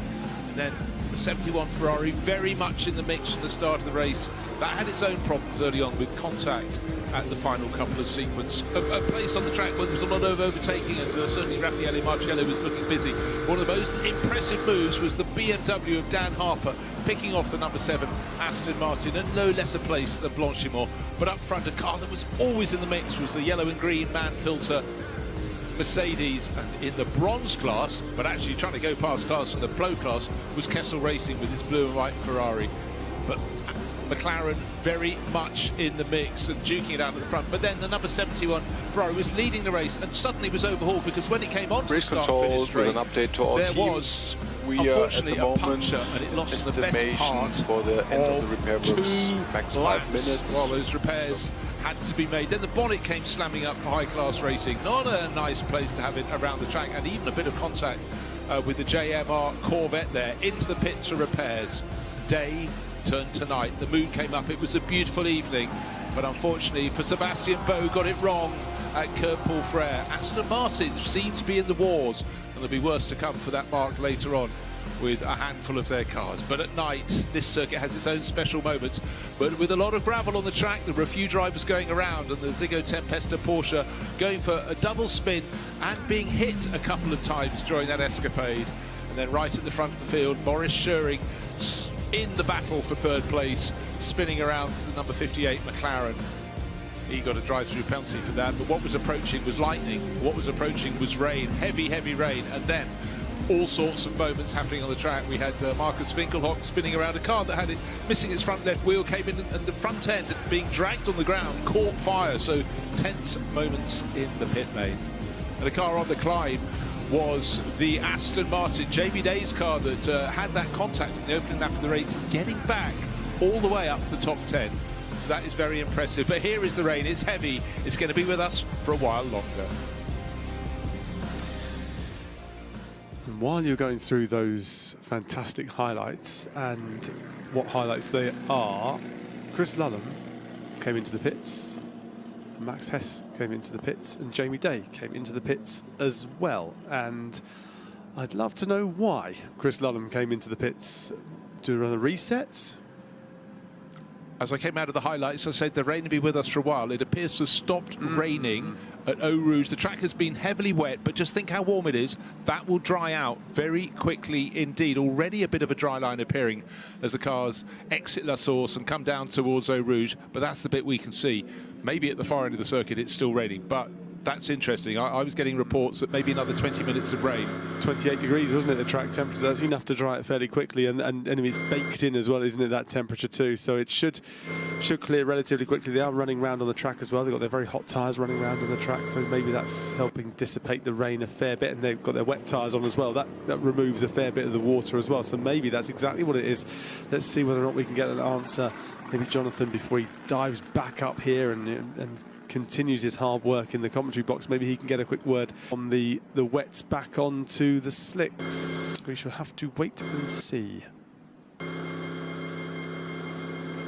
Okay, just if you've nipped away and now come back, go, why are they running under full course yellow? Why is this slow? Sarah Bovey had a big impact with the barriers. She got out of her car. Her Aston Martin rose high in the air after hitting the tyre wall on the exit of Blanchimont, but it's race repairs. And there's the answer. It's barrier repairs at the moment. It's going to be a while yet, but slick tyres already out.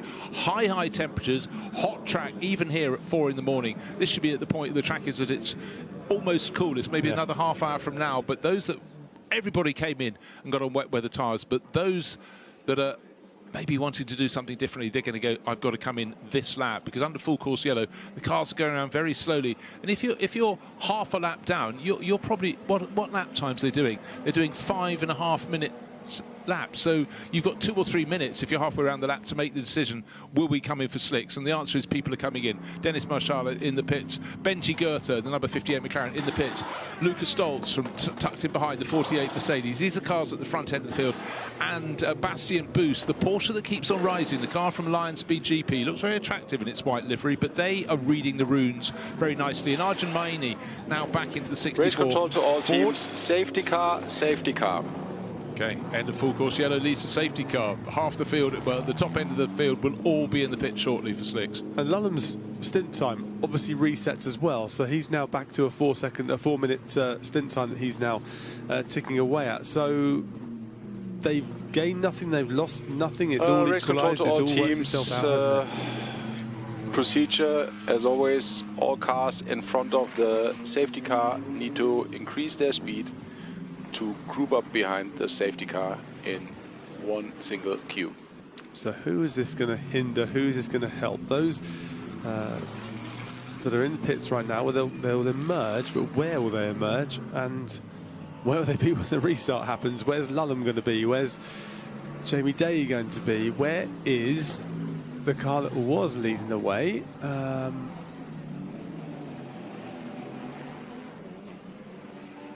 He's still out there. Well, the interesting thing for me is that Dennis Marshall came in because the 2 bronze class cars got to the top of the charts. David Pittard is out on track, but it looks though Dennis Marshall is serving a long pit stop, a service pit stop. Remember, the top 5 runners had not served their service pit stop, so they were sitting with not a time bomb. They knew they had to do a longer pit stop, and their rivals had all done it. So their overall position was a little bit artificial, but certainly seems though Dennis Marshall, Kessel Racing, getting theirs out of the way. They will fall down the order necessarily by, maybe almost a lap. But David Pittard out on track, waiting to see where he is going to be as well. But certainly it'll be heard from Darren Lung about how Paradigm with the 991 BMW, who'd been in the mix, weren't in the mix.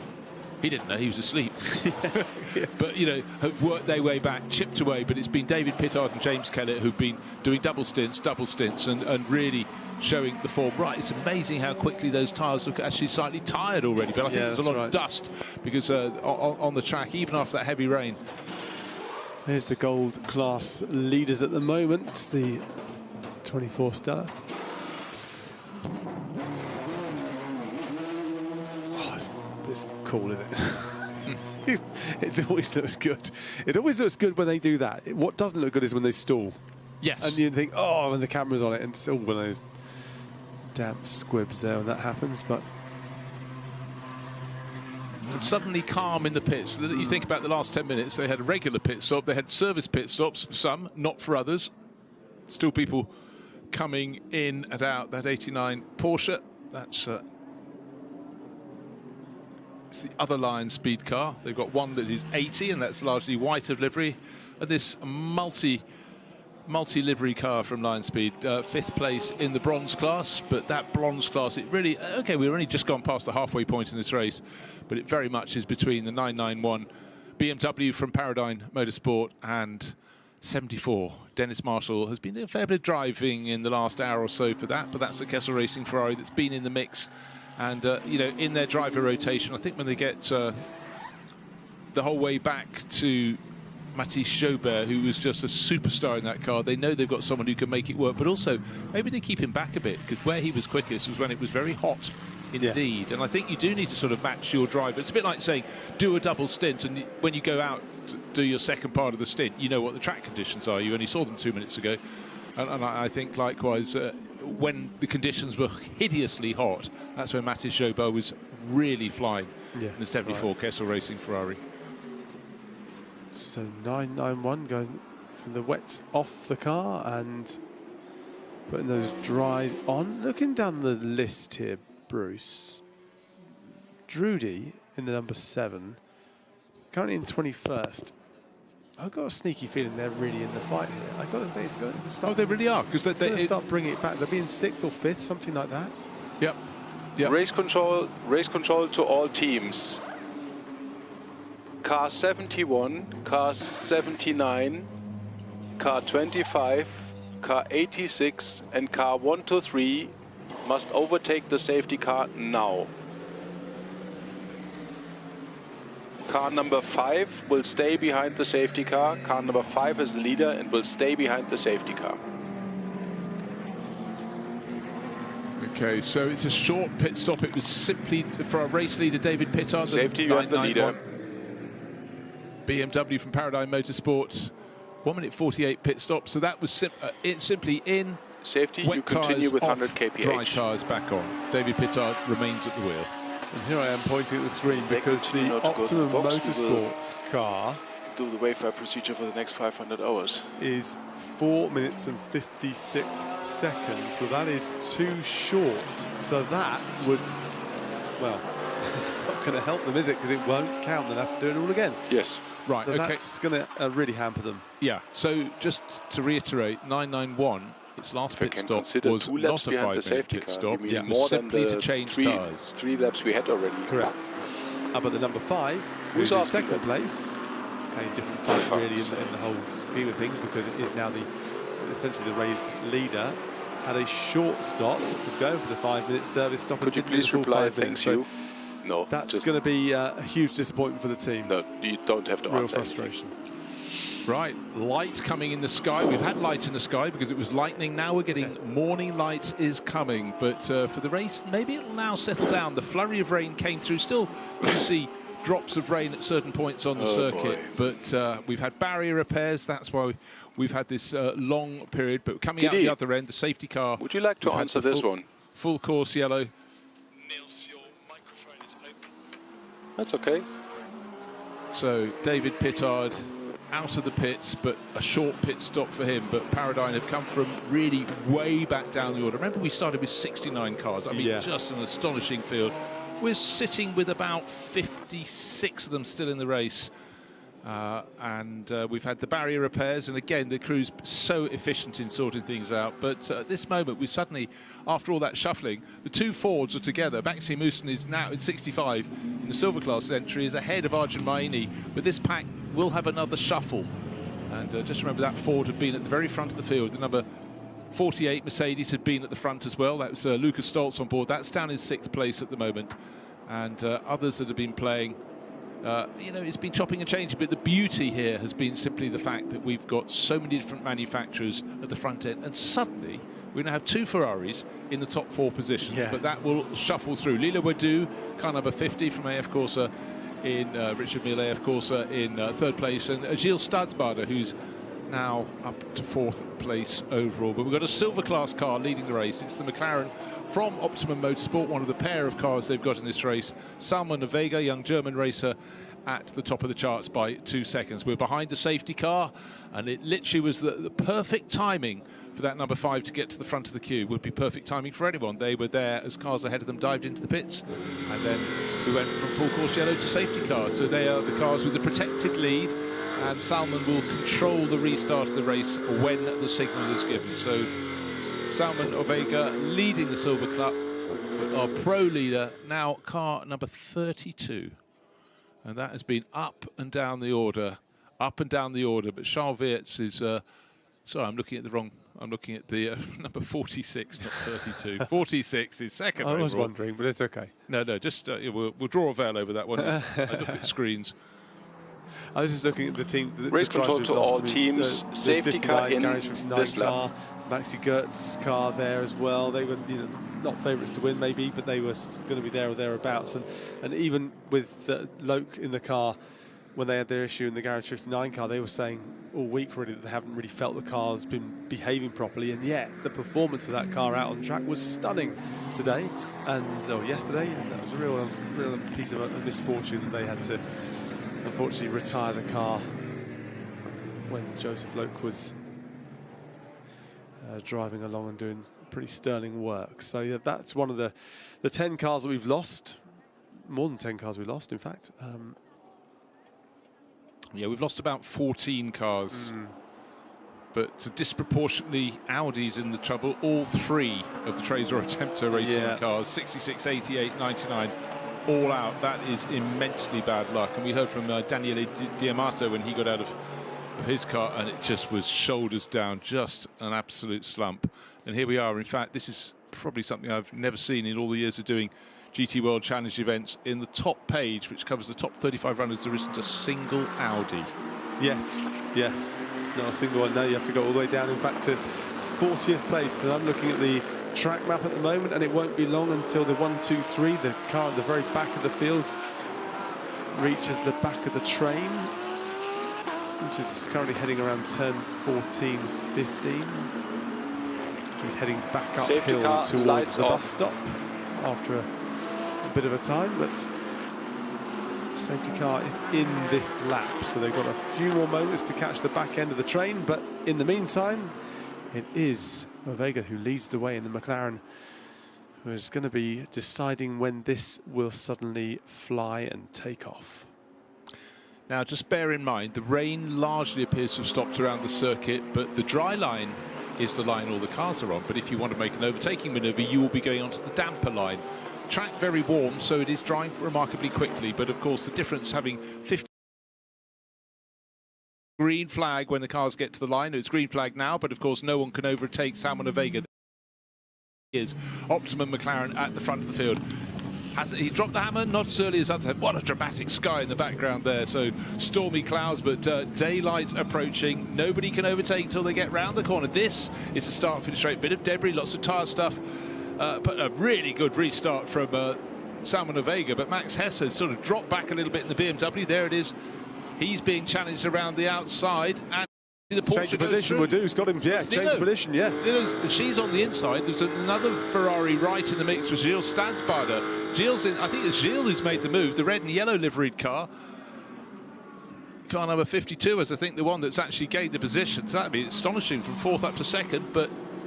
There's a Porsche there, has jumped up the order, I'm sure. Is that not right? Let's have a look here. Well, hold on, I mean, it can't be Matt Campbell. He's the highest placed Porsche. Absolutely right. So there's someone who's a lap down, but a really good restart from Salmon Vega. Okay, at the front of the queue, that you should be the one getting away, but 1 and a bit seconds clear. And in behind, for the camera crews out there, just trying to pick out, a ball of light, a ball of sound coming towards you. But quite easy to pick out our race leader, because Salmon Vega, his orange and black Optimum McLaren, made a really tidy run. He is actually being caught though, because he's got Max Hesse very much in the mix as well. Lido Wadu in the mix, Gilles Stansbader. So again, loads of different manufacturers at the moment. We know there's a McLaren in the lead behind. It appears there's a Porsche in that mix as well, but that's one that's a lap down. They shouldn't be there, so maybe it's just eyesight and the fact that we've been awake for quite a number of hours. Let's have a look at. Well, it could be Sven Muller who'd be a lap down. Yeah. Car number Porsche, right. that Porsche is a cork in the bottle. Look at this. They're really holding everybody up there. So they'll be desperate to get through in the Ferrari, trying to push their way through. A lot of light flashing there. I don't want you in front of me. I want to unseat you. I want to unsettle you. Down to campus they go. More light coming in the sky, but the main light is the flashing headlights here. Unseat, but all the time Salmon Vega is just going, well, thank you very much. You're all getting smaller in my mirrors, and I'm going to pull on clear. It's the 914. That's the Porsche, the Resume More Than Racing 914 that's in that. There's the cork in the bottle. Well, this is going to be immensely good news for our race leader, the driver who controlled the restart, Salmon Vega. He's starting to brake very heavily for the final sequence corners. And the pack behind him only now just exiting Blanchimont. They close up a little bit, of course, on a tracker map. When you brake and get down to 2nd gear, it takes a while to get going again. But, well, that is a dream restart for Salmon and for Optimum. And there's a standard message on the screen. The restart after a full course yellow procedure is under investigation. It's like a race start. They're always under investigation, just to check that all is fine. Right, 2nd place, Max Hesse coming through. He's got his BMW back to where it ought to be, 2nd place overall. But coming over the start-finish line, 5.2 seconds in the rear. What a lap that was for Salmon Vega, but what a lot of frustration it is for everyone in behind. Riding now with Chris Lullum.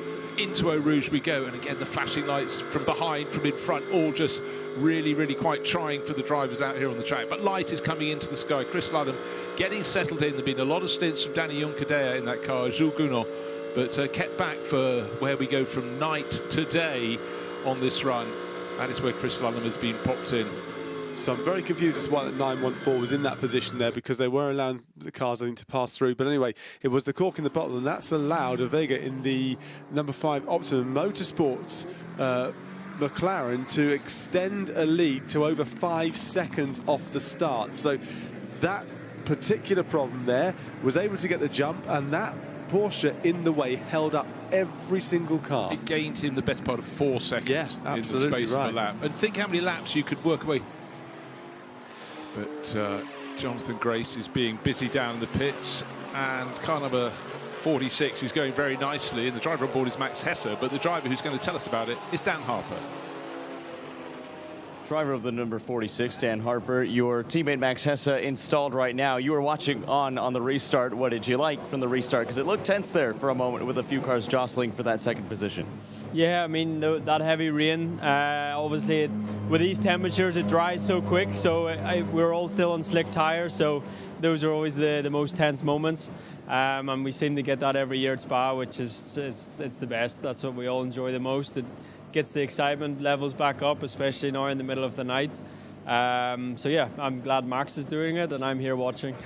Well, watching for now, but I've seen you have a coffee. You and I were just talking. You haven't really had much rest, and it's going to be back in the car in a little bit of time. I don't want you to have to reveal too much of your strategy, but what kind of a track are you looking forward to? Because the light is coming up, the conditions are changing every single lap.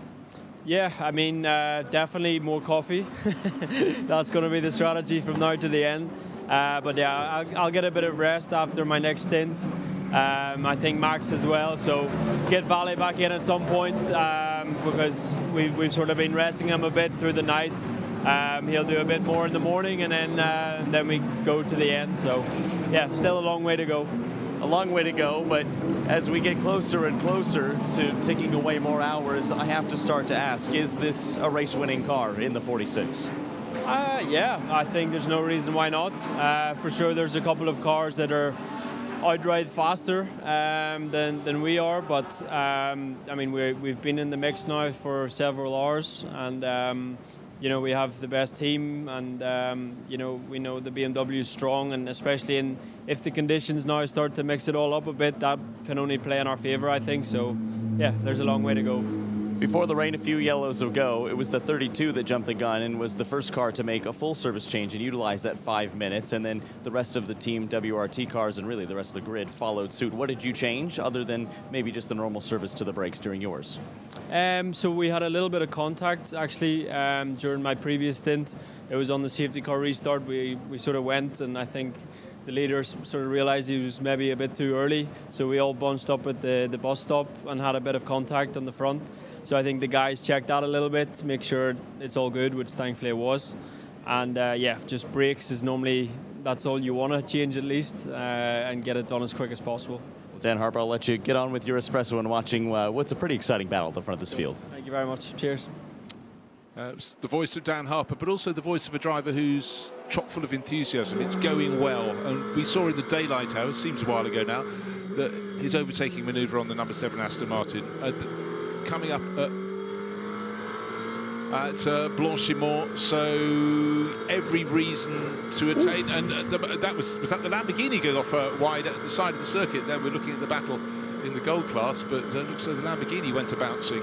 Certainly did, and just disappeared off to the left-hand side. So have to keep an eye on that one. Because Paul Frere, and that was Patrick Niederhauser at the wheel. And you know, this is Temerario. They know what it's like on the track. They don't really want to know what it's like bouncing through the gravel on the outside of the circuit there. So let's hope that does complete the lap. And looking at a replay from a different angle, and yet driver out wide. Oh, so critical. Yeah. Early when it was daylight, we had the high-class racing Porsche skirting with danger. Then, of course, Sebastian Bode firing off in his Aston Martin, but that was within half a tyre width of getting into the really deep stuff on the outside. We've seen quite a few cars go off on that particular corner over the course of the last week, the Speed Week event here with lots of the support classes as well, and some really major impacts, not into the barriers, but when the car compresses down, the damage it can cause to the car there. So let's keep an eye on that. It could be a puncture, it could be any sort of issue there. And additional as it develops, we'll keep an eye on it. At the moment, there's no need that the drivers switch on the rain light. No need to switch on the rain light. Okay, so the rain light that has to be switched on if it's wet. Slow car exit T17. Switched on, which means appears car number 23 is that we're looking at on the screen. That's Team RG and their McLaren.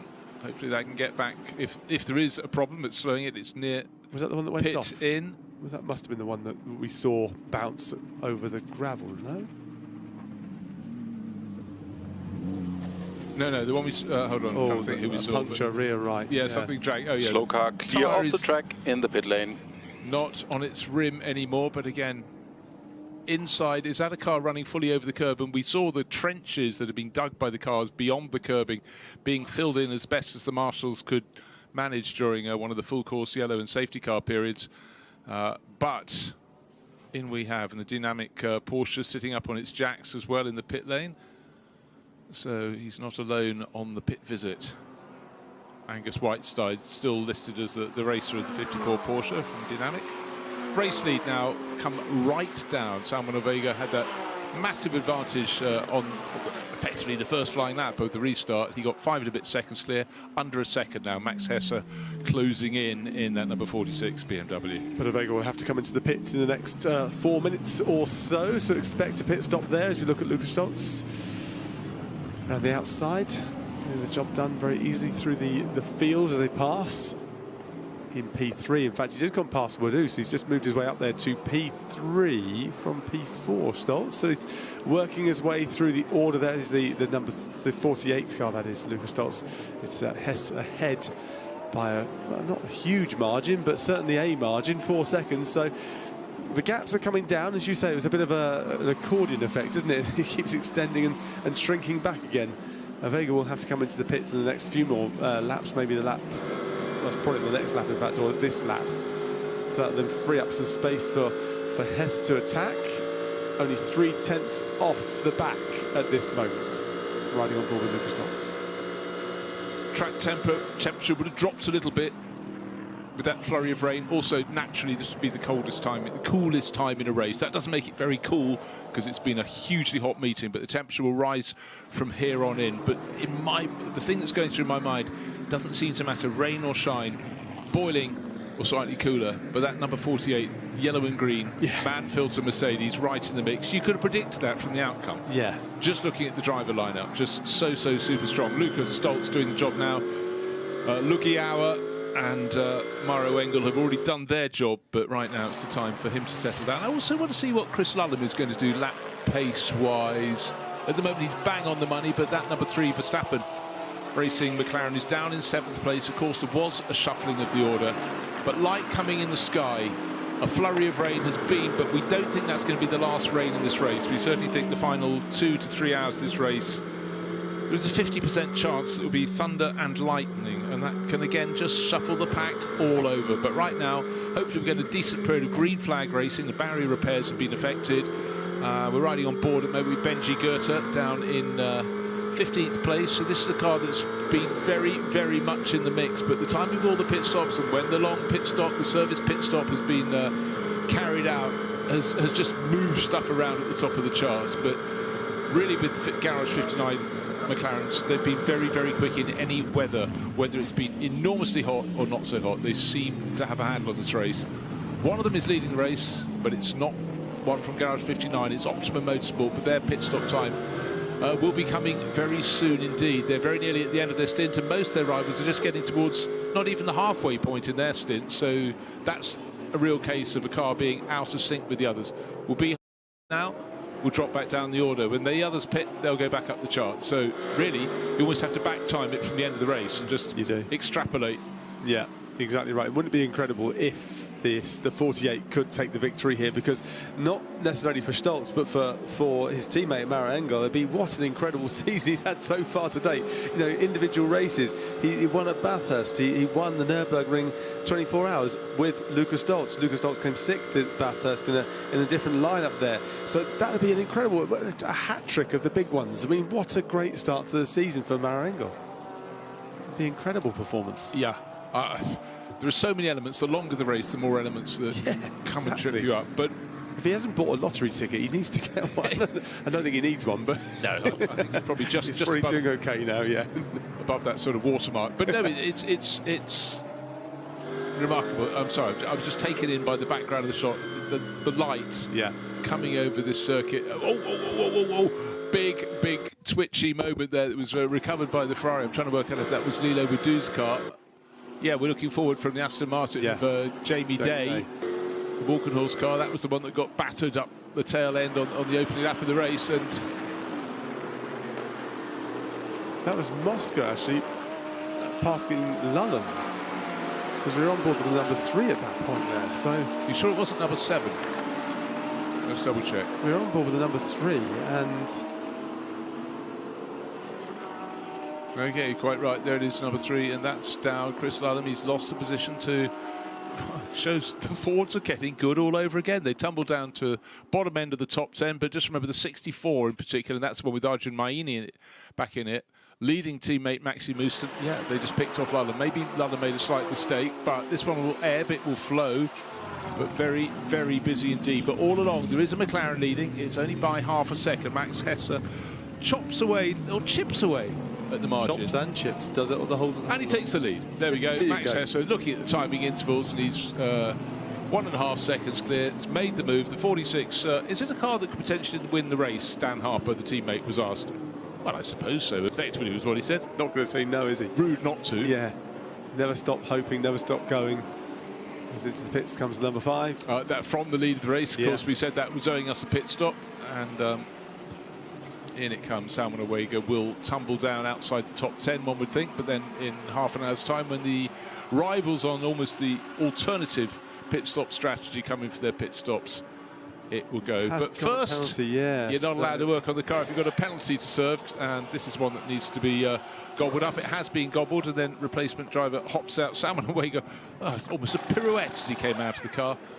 And he's showing that car with Mikey Porto, Dante Rapanga, and Guillaume Oliveira. I haven't seen Guillaume in for quite a while, so maybe he'll be going into the Optimum McLaren in a second. And the 86 High Class Racing, the Porsche 911, that is got a transponder that stopped working, so it's been like that for quite a while, actually. Yeah. Making it official now as they close the door and mutters to himself as he goes back into his garage. Yeah. Okay, another lovely bit of onboard, just showing how much light is now in the sky. Lots of cars now starting to dive into the pits, but actually for a vast majority of the field, it's going to be half an hour until they need to come in. Again, we keep talking about alternative strategies, and not so long ago we had the bit where effectively everybody seems to be on the correct strategy, the same strategy.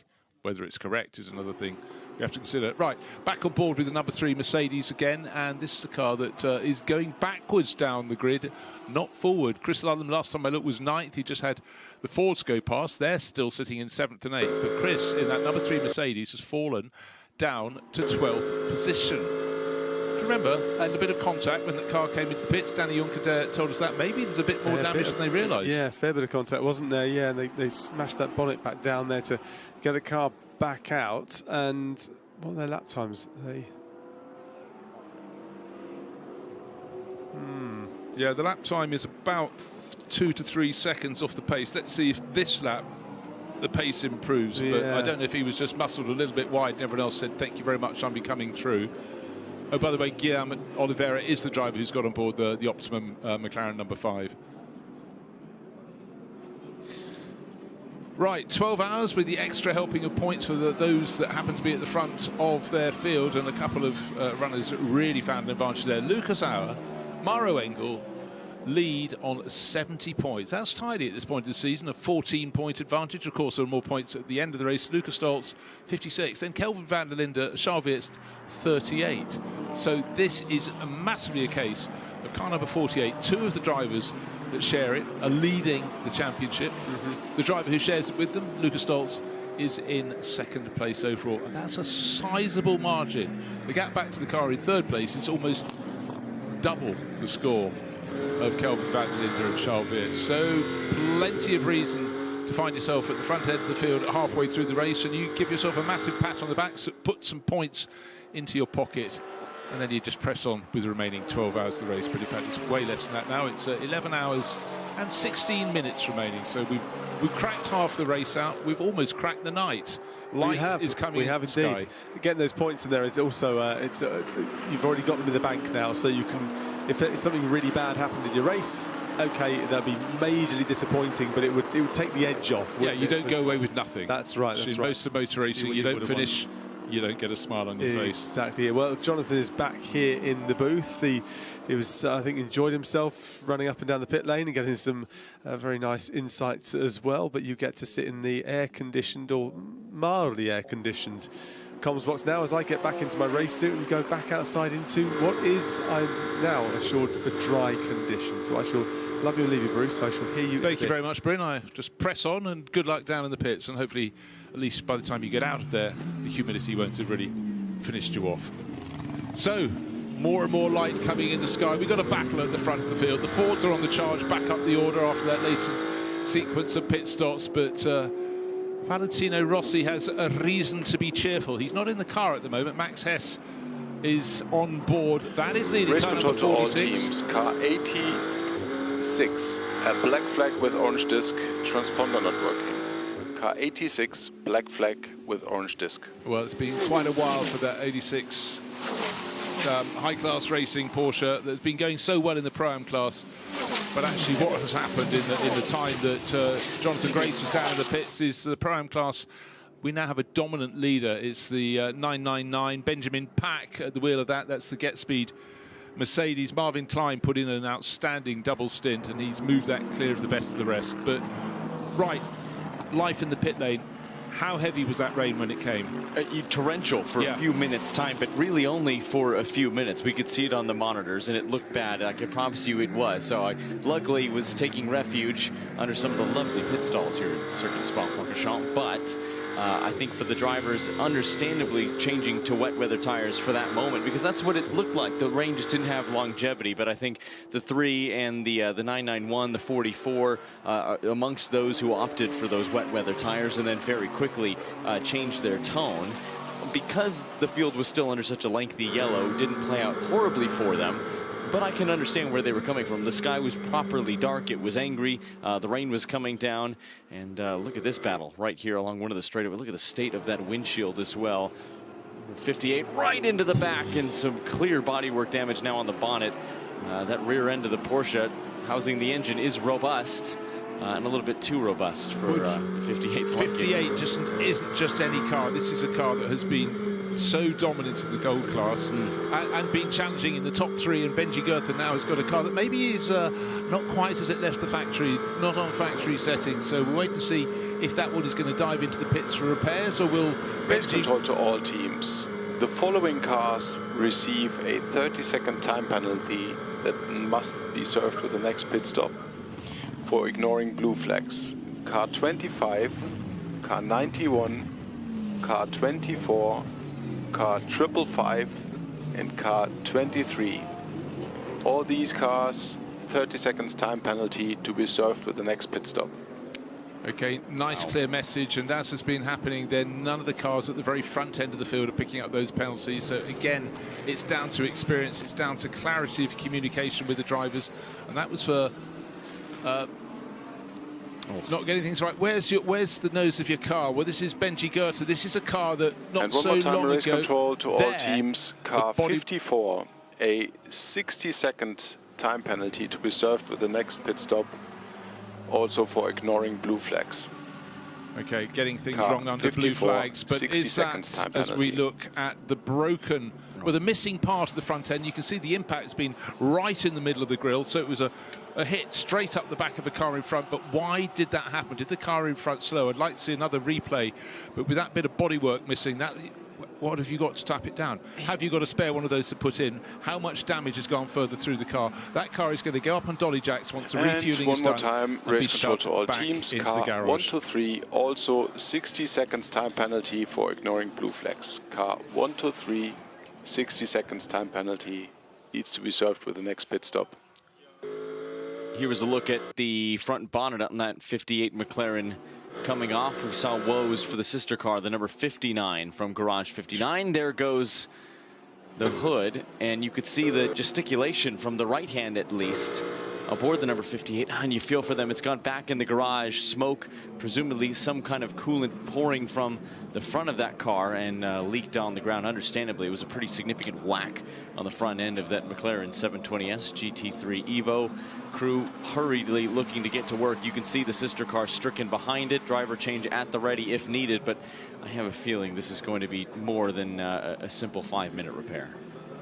Yeah, you definitely have to think so. This was a car that was very much in the mix. We talked about it when you were up here before, then when Bryn Lucas was up here, that it didn't seem to matter when the race was at hottest temperatures, and then just now at its coolest, that McLaren was right in the mix. The sister car, number 59, had also been in the mix. I think both of them in the top 6 in the early running of the race. The 59 had a problem, I think it was suspension in the end, I can't remember too accurately, but they were both in the hunt, and now neither in the hunt. The 59 retired. Joseph Loke gave a very good interview when he got out of the car, but frustrated, upset. He'll be back for another crack in the future, I'm sure. Right, let's have a look at the graphics on the screen. The best lap, it's half a second difference. Their pit stop sequence, so the faster car is the number 7 Aston Martin getting in on the mix, but sorry, it's Max Hess against Lucas Stoltz. BMW versus Mercedes. The number 7 Aston Martin is a little further back in 6th place overall, but again, running very similar stint lengths. And we've had outliers, and gosh, how fast the light is coming into the sky. Now, not so long ago, it was dark. Okay, we're sitting in a commentary booth with very darkened windows, which, and also when you look at TV, it makes everything much lighter than the light that's really there. It's astonishing what the cameras can do. But the thing that got me, Jonathan, that flurry of rain, but I was getting reports in other places it was raining for 20 minutes. Not raining, pouring. And I thought, okay, that could really be a factor. But the fact was, they literally, 2 cars stayed out waiting because they wanted to be in front after 12 hours of racing. It gave them another lap to assess how heavy the rain was going to be. But almost as soon as those last 2 cars came in, said, okay, we've got the extra points, let's put the tyres on. So quickly, because the track is still warm, a dry line appeared, but it was only the racing line. That's always the point of interest. Right, let's have a little look at top speed at Blanchimont. If you're quick through here, you're going to be quick in many places. Lucas Sauer, is that number 48 car well placed in the race? Oh yes it is, it's second on the timing sheets. The Ford we know has been super quick in the hands of Arjun Maini and teammates. That 64 car, second fastest on there. Rising up the order, 5th place at the moment. The sister car, Maxi Moosen, not too far behind. But what I love, the top 5 runners in 5 different makes of cars at Blanchimont. So when people talk about, oh yeah, that car is so much better in the best line, it sort of rather negates that little argument. No, absolutely. And interestingly as well, the fastest 2 in that Mercedes-AMG and the Ford Mustang GT3 Evo, both front-engine cars as well, which I think is particularly interesting. Here's a look at Mattia Trudi from CompTIA Racing. And 2 McLarens further afield doing battle. That was the 5 that once led the field off sequence, has plummeted down on its pit strategy. We hop back aboard as it climbs through the gears 3, 4, up near 200 kilometers an hour before slamming on the binders, down the gears all the way to 1st for Lasars. Down, chasing the back end of that number 64 Arjun Maini driven Ford Mustang, who sits solidly in the top 5. Both cars occupying the first 8 positions now in this race. Yeah, the Ford seems to really get its power down very, very nicely indeed, coming out of the hairpin at La Source. So here we are, we have a blue team, a green team and a red team. That helps us in terms of manufacturers. It's Ford in 5th place, it's Aston Martin, previous winners here not so long ago for CompTIA Racing, and it is coming to them. And Ferrari up into 7th. This is a car that was leading the race, was pulling away, and then the cruelest of moments, if you weren't with us at about 9 o'clock in the evening, just not too far ahead of the number 48 Mercedes, accelerated out onto the start finish straight. Oh, puncture, then had to limp round and lost a whisker under 2 laps. So here it is now in 7th place overall, in sync with everyone else. Do not back out of this race if you have a problem. It can come back to you. Weather, well, we haven't had all the weather yet. There's more weather to come. So that could be another shake of the dice, roll of the dice, call it what you will. Plenty more of action here. We started the race with 69 cars, Jonathan. We've got about 55 still running. But for Audis, I think it was just before we came in the booth, I've never seen a screen with the top 35 cars. Our first time in screen with no Audis on it. I know Audi have sort of moved away from being a works team. They got the amazing success at Monza, but today, and yesterday. It hasn't been their dream race. It hasn't, but the manufacturers that we do have, many of which on your screen now, are putting on a heck of a show for us right now. We talked about that 51 Ferrari, but all under pressure from one of the line speed Porsches as well, the number 80, that has been so rapid all the way throughout this contest. And look at the 7, the Come To You Racing car. That is a team across the board that has had a really troubled day and has rebounded phenomenally in the hands of Mattia Drudi, running solidly in 6th position. I don't think he has taken his fingers off the flashing buttons to try to cause any semblance of distraction he can to the very wide-berthed Arjun Maini-driven Mustang right now. Pretty significant footprint, but he's got a BMW to clear before he does that. Come To You Racing, though, the Aston Martin starting to come alive in the morning hours, running 4th and 6th right now. Day still in the 34. Talking about a rebound effort. My goodness, a really scary accident up in the air on 2 wheels, if that, and then rebounding nicely. Right on board now with Mattia Drudi once again, trying to get past one of the Team WRT BMWs. Wonder if that is any team games happening there. Nothing untowards at all, but there is incentive to be said to hold some competitors up for Max Hesse, who sits ahead of this field. Well, it's just fantastic. Multi-manufacturer racing. This is the essence of GT3. No wonder it's been Race such control to all success teams. since Following 2006. cars will receive a drive-through penalty for full course yellow speeding. Car 64, car 42, car 54, and car 123. All these 4 cars a drive-through penalty. And for car 79, a 10-second stop-and-go time penalty for full course yellow speeding. Car 79, 10-second stop-and-go. I think I'm just going to put a comment I've made several times now back on repeat. It's the teams that aren't at the sharp end that are picking up the penalties, and particularly 1, 2, 3, Mulner Motorsport. They will have literally had one of everything. So, you know, they'll have to stand away from this event and make progress. Oh, sorry. The 64 car has gone, and they are absolutely at the head of this field. Yeah, that is a massively significant one. Well, this is the one that keeps on progressing. It went to the tail of the top end, coming back. Sorry, I went too quickly past the numbers there, but that is huge because they're just rocking back into formation, getting to the sort of same temperatures when the Fords really were making the moves early on. That is a dropper. And what happens on this lap? Just picked up the penalty, bang, fastest foot sector of anybody in the race. It's always like, I've got to come in and serve that drive-through penalty, but that is huge. That will propel it down, at this moment, down to about 20th place. Should still be on the lead lap, but only just. And talk about cars that have been so consistently fast right from the opening drop, and it looked like it was going to be a dream day for the Blue Oval. Still plenty of racing left. We have the better part of half this race still to go. And of course, the 65, another horse in the stable that has climbed nicely through the order after being way out of position early on. Look no further than the 50 and the 51 Ferrari as Arjun Maini takes to pit lane, and this will be the longest time spent on the pit limiter that he has had all race long because he has been so quick. Everybody in that lineup doing what was asked of them, and that Mustang has been robust. It has survived. It has had door-to-door battles and has remained remarkably clean. Not an easy thing to do 13 hours just about in to the spot 24. Further penalties for pit lane speed for the 111, the 222, and the 89. 15-second time penalties for speeding under full course yellow. Just about everybody being caught out in some capacity. You know, it really focuses the mind. We've talked about this mantra, keep things clean, do not get penalised, and it really now is starting to have ramifications. It means other people are coming to the mix. You talked about the pace of Porsches picking up overnight. Ricardo Feller's suddenly looking very useful in 7th place.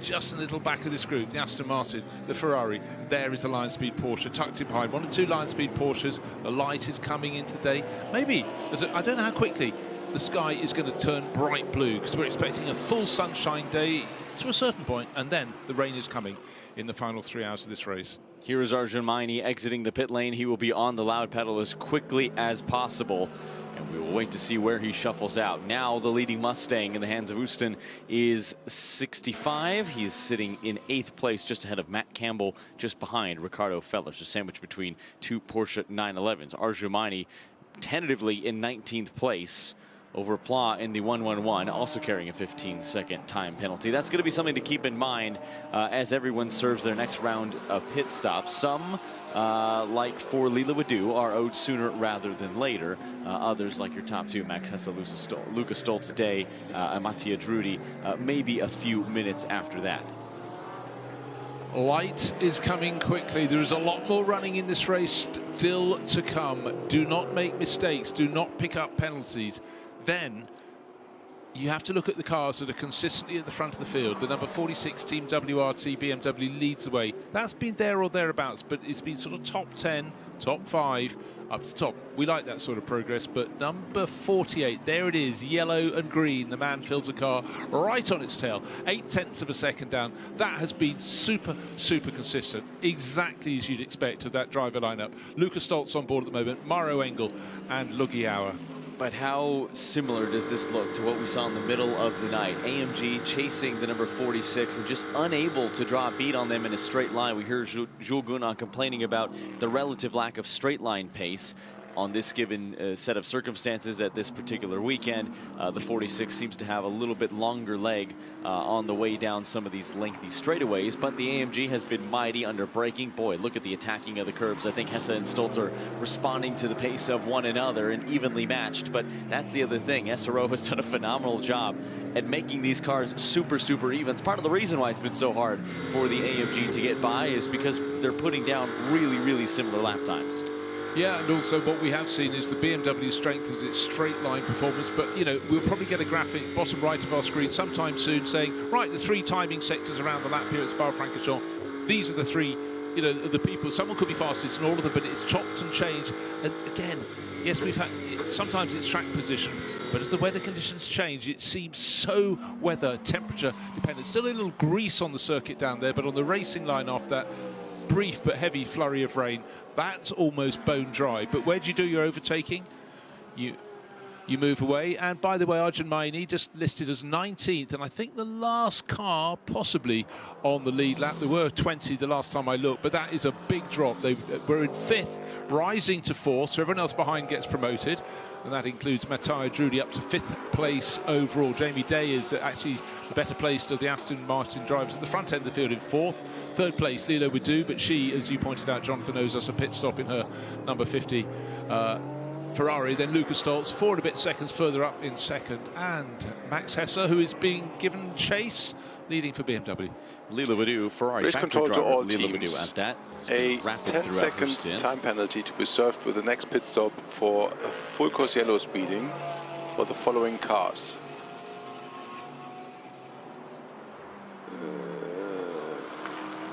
Car 4, car 89, car 56, car 700 and car 54. 10-second time penalty each. And the following cars receive a 15 seconds time penalty for full course yellow speeding. Car 111, car 222 and car 80. 15-second time penalty to be served with the next pit stop each. And last but not least, car number 5, a stop and go penalty of 4 seconds for a short technical pit stop. Car 5, a 4-second time 4-second stop and go penalty. That's what it is. Okay, the interesting one there. Did you write it down? Car number 51. That's yes. one of our front runners. That's Tommaso Mosca. This is the car that was leading the race. Then it had the puncture and it lost just under 2 laps. It's fought its way up the order. That is cruel. The 51 Ferrari from AF Corsa. It's got a little bit harder, but it has shown consistent pace when it hasn't been in trouble. One puncture is all that has wrecked their race, and now a penalty will peg them back a little bit. Quick update regarding the stop and go penalty for short technical pit stop from car number 5. Please do not do this pit stop. We are reviewing the penalty. Please do not do this one. This one is suspended. Car 5, 4-second stop. The penalty for short pit stop. Do not do it. It's suspended at the moment. I will await confirmation. I don't believe the 51 was penalized. The 5, the 56, and the 54. I will look back through the now 8 different references to multiple cars penalized to confirm that in just a moment. Well, there's been like a massive flurry of these notifications coming through. You have to look at all sorts of points around the screen, but I'm fairly convinced that I heard 51. If not, I apologise, but it's been a bit of a long stint, but we're still going, still pressing on, still BMW leading the race. But you have to say, for Aston Martin, suddenly cars in 4th and 5th, and they were really nowhere in the opening hours of the race. But most extraordinary is that number 34, Jamie Day on board. Well, he started the race. He was the one who was given a very big thump up the rear, around halfway around the opening lap, and here he is in 4th place overall, leading the number 7, Matthias Drudy, a driver who took victory in this race early on. All is fine for car 51, so I apologise. I'm not just trying to make this more dramatic by throwing drama into the mix, but hey, why not? Speaking of drama, there is more drama thrown into the mix now because 22 and 58 have been noted for an incident down at turn 5, the end of the Kemmel Straight, the entrance to La Combe. And boy, that has proven to be, as it always is, one of the areas that just entices you to make maybe a little bit too confident of a move. Either way, we await the assessment from race control on that as we continue to ride on board with the CompTIA Racing Aston Martin, still trying to give chase to another Aston Martin just up the road. Leading sequence stands as follows, with Max Hesse continuing to leave the field over Lucas Stoltz, Leela Wadu, Day, Drudy, Moscott, Feller, Houston, and Campbell. Chris Lillum rounds out the top 10 in that car that was and still is in contention, but had to make a late change to get off of the wet weather tires it selected when it rained. Looking forward through the windscreen of the number 7 Aston Martin, Jamie Day in another Aston Martin in front had a massive squirrely moment, but they suddenly look across and I go, they're quite early in their stint. No, they're not. They're getting to within 5 minutes of their pit stops, and of course the driver's job is to get the most out of their tyres. And Jamie Day, but bear in mind that's the car that probably isn't entirely square after being thumped on the opening lap of the race. So to be putting in these lap times, you know, a car that definitely would be better off if it hadn't been given a massive crack up the backside. But now we're riding aboard car number 74. This has always been in the mix, Kessel Racing Ferrari in class, but of late it's not where it used to be. They're going so well in the Bronze Cup. It's in 2nd place. It's still behind David Pittard, but this is a battle, nose to tail. And Pittard is up in front. We're looking at it from the car that's 2nd in the bronze class. Still awaiting some pretty significant drive time, by the way, in the car. It's chasing from Darren Lung and Fowlery as well, with Kellett and Darren and the gentleman currently installed right now, David Pittard, doing the lion's share of the driving to date. So keep that in mind strategy-wise. But that battle has closed up pretty significantly. Let's look at Race Vision powered by AWS. Marshall closing in, and that 74 Ferrari has been absolutely rapid, especially in the warmer conditions. Look at this gaggle of cars. In the middle of that is the Verstappen Racing number 3 of Chris Lillum, who got in under the cover of darkness and now gets to watch the sunrise over Spa-Francorchamps, but we'll be watching the rear bumper of a couple of different cars. But when Lillum got in, the car started falling down the order, and there was one lap where he was about 3 seconds down on the rivals. He's now matching their paces, doing 2 minutes 18s, 2 minutes 19s. So I don't really know what the problem is, but it seems that problem has gone away. So for Verstappen Racing, but remember they had front-end contact, Danny Juncadella coming in the pits. We wondered how much that had affected the pace of the car when he went back out, but since that time the pace has picked up again. I think when Chris Lillum was freshly installed, it's because they put on wet weather tires on a rapidly drying track, and I think that was likely the reason for the decrease in pace. They quickly brought him in, switched back to slick DHG Pirelli rubber, and that seemed to be the remedy there. Yeah, so he's settling down in 10th place overall. Next target up the road, Matt Campbell, driver, not much he hasn't won in GT3 cars around the world. You know, works Porsche driver. You know, came and based himself up, moved from Australia, having, you know, been a star in Formula Ford and stuff, and very quickly started racing Porsches, and you know, sort of need to rest, but, you know, it's been, well, he was IMSA champion last year, so it's nothing too shabby, sharing with Kevin Estrabay and Large and Mathieu Jaminet, but racing much more in Europe this year. Absolutely, and doing a phenomenal job. Really always a contender when he comes to an IGTC round is Matt Campbell, one of the handiest drivers in Porsche machinery, at least in this era right now. More flashes of the headlights. Leela Wadu under pressure from an out-of-sequence Corvette who just dives out of the way as Leela Wadu dives to the pit lane. We knew she owed us a pit stop. Absolutely brave stuff from the Ferrari factory driver. Kept the nose clean remarkably Credit where credit is due to both, but that was... I don't think Ben Green knew she was going into the pit, so I didn't see any indication. So either. But you're bouncing over the curbing, but you know, there we are. We've had several moves like that, but I'm afraid the format of the circuit at that point does make things very difficult. If you trying to maximise your in-speed and you just slightly miss your braking point, you're running deep into the corners. It doesn't look as though you're turning into the pits, and then you are, and the car behind goes, oh, I might get a moment, and then suddenly you're across my bows. But here we are. At this point in the race, BMW leading by, well, it's now nearly 2 seconds. The last few laps have been very good for Max Hesse, number 46, BMW for Team WRT. Lucas Stoltz, though, is doing what he typically does, consistent pace. But behind him, he's got best part of 8 seconds over Matthias Drudy. But with those 2 pit stops, well, no, actually what's happened is Drudy has suddenly gone from 5th to 3rd. And Lilo Wadu and Jamie Day have changed position, but they're very close to the end of their pit sequence. They've got to come in at the end of this lap. And when I say they, I'm talking about Matthias Drudy, number 7 Aston Martin, Lilo Wadu, and probably a lap later, Tommaso Mosca. Now, here is the manoeuvre. Lilo Wadu and Jamie Day, and being chased. This is seen from Tommaso Mosca. He's running 6th in his 51 AF Corsa Ferrari that does not have a penalty. I'm just going to reiterate that again.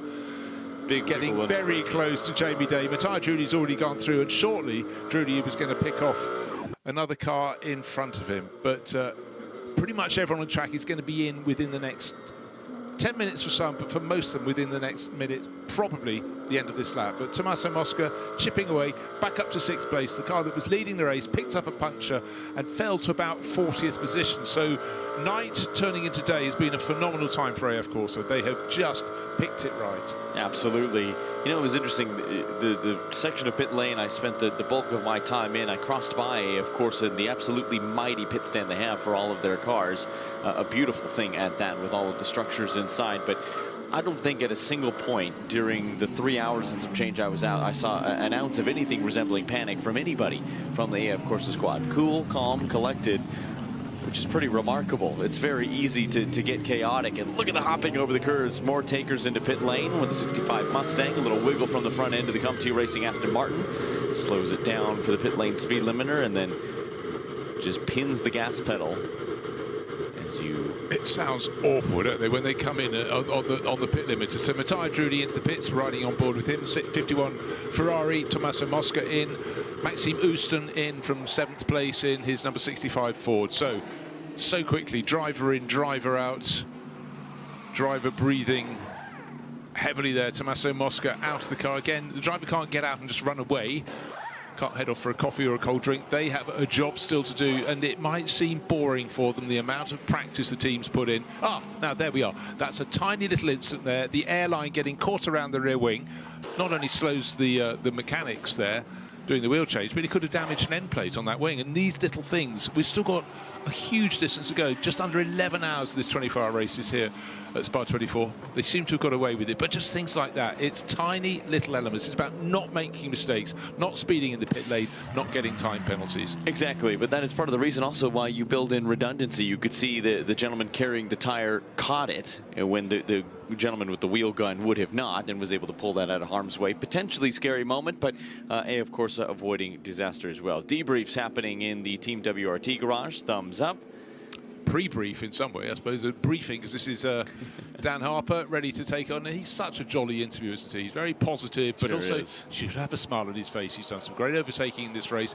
His car was working to the front. He's about to take it over when it is in the front of this race. For someone who told me he's only had a 20-minute disco nap so far today, he looked remarkably chipper in the pit lane. I think it's easier to look chipper when your car's in a very good position, but I think that's also his mean. He's done a lot of endurance racing with BMW as part of their BMW Junior team.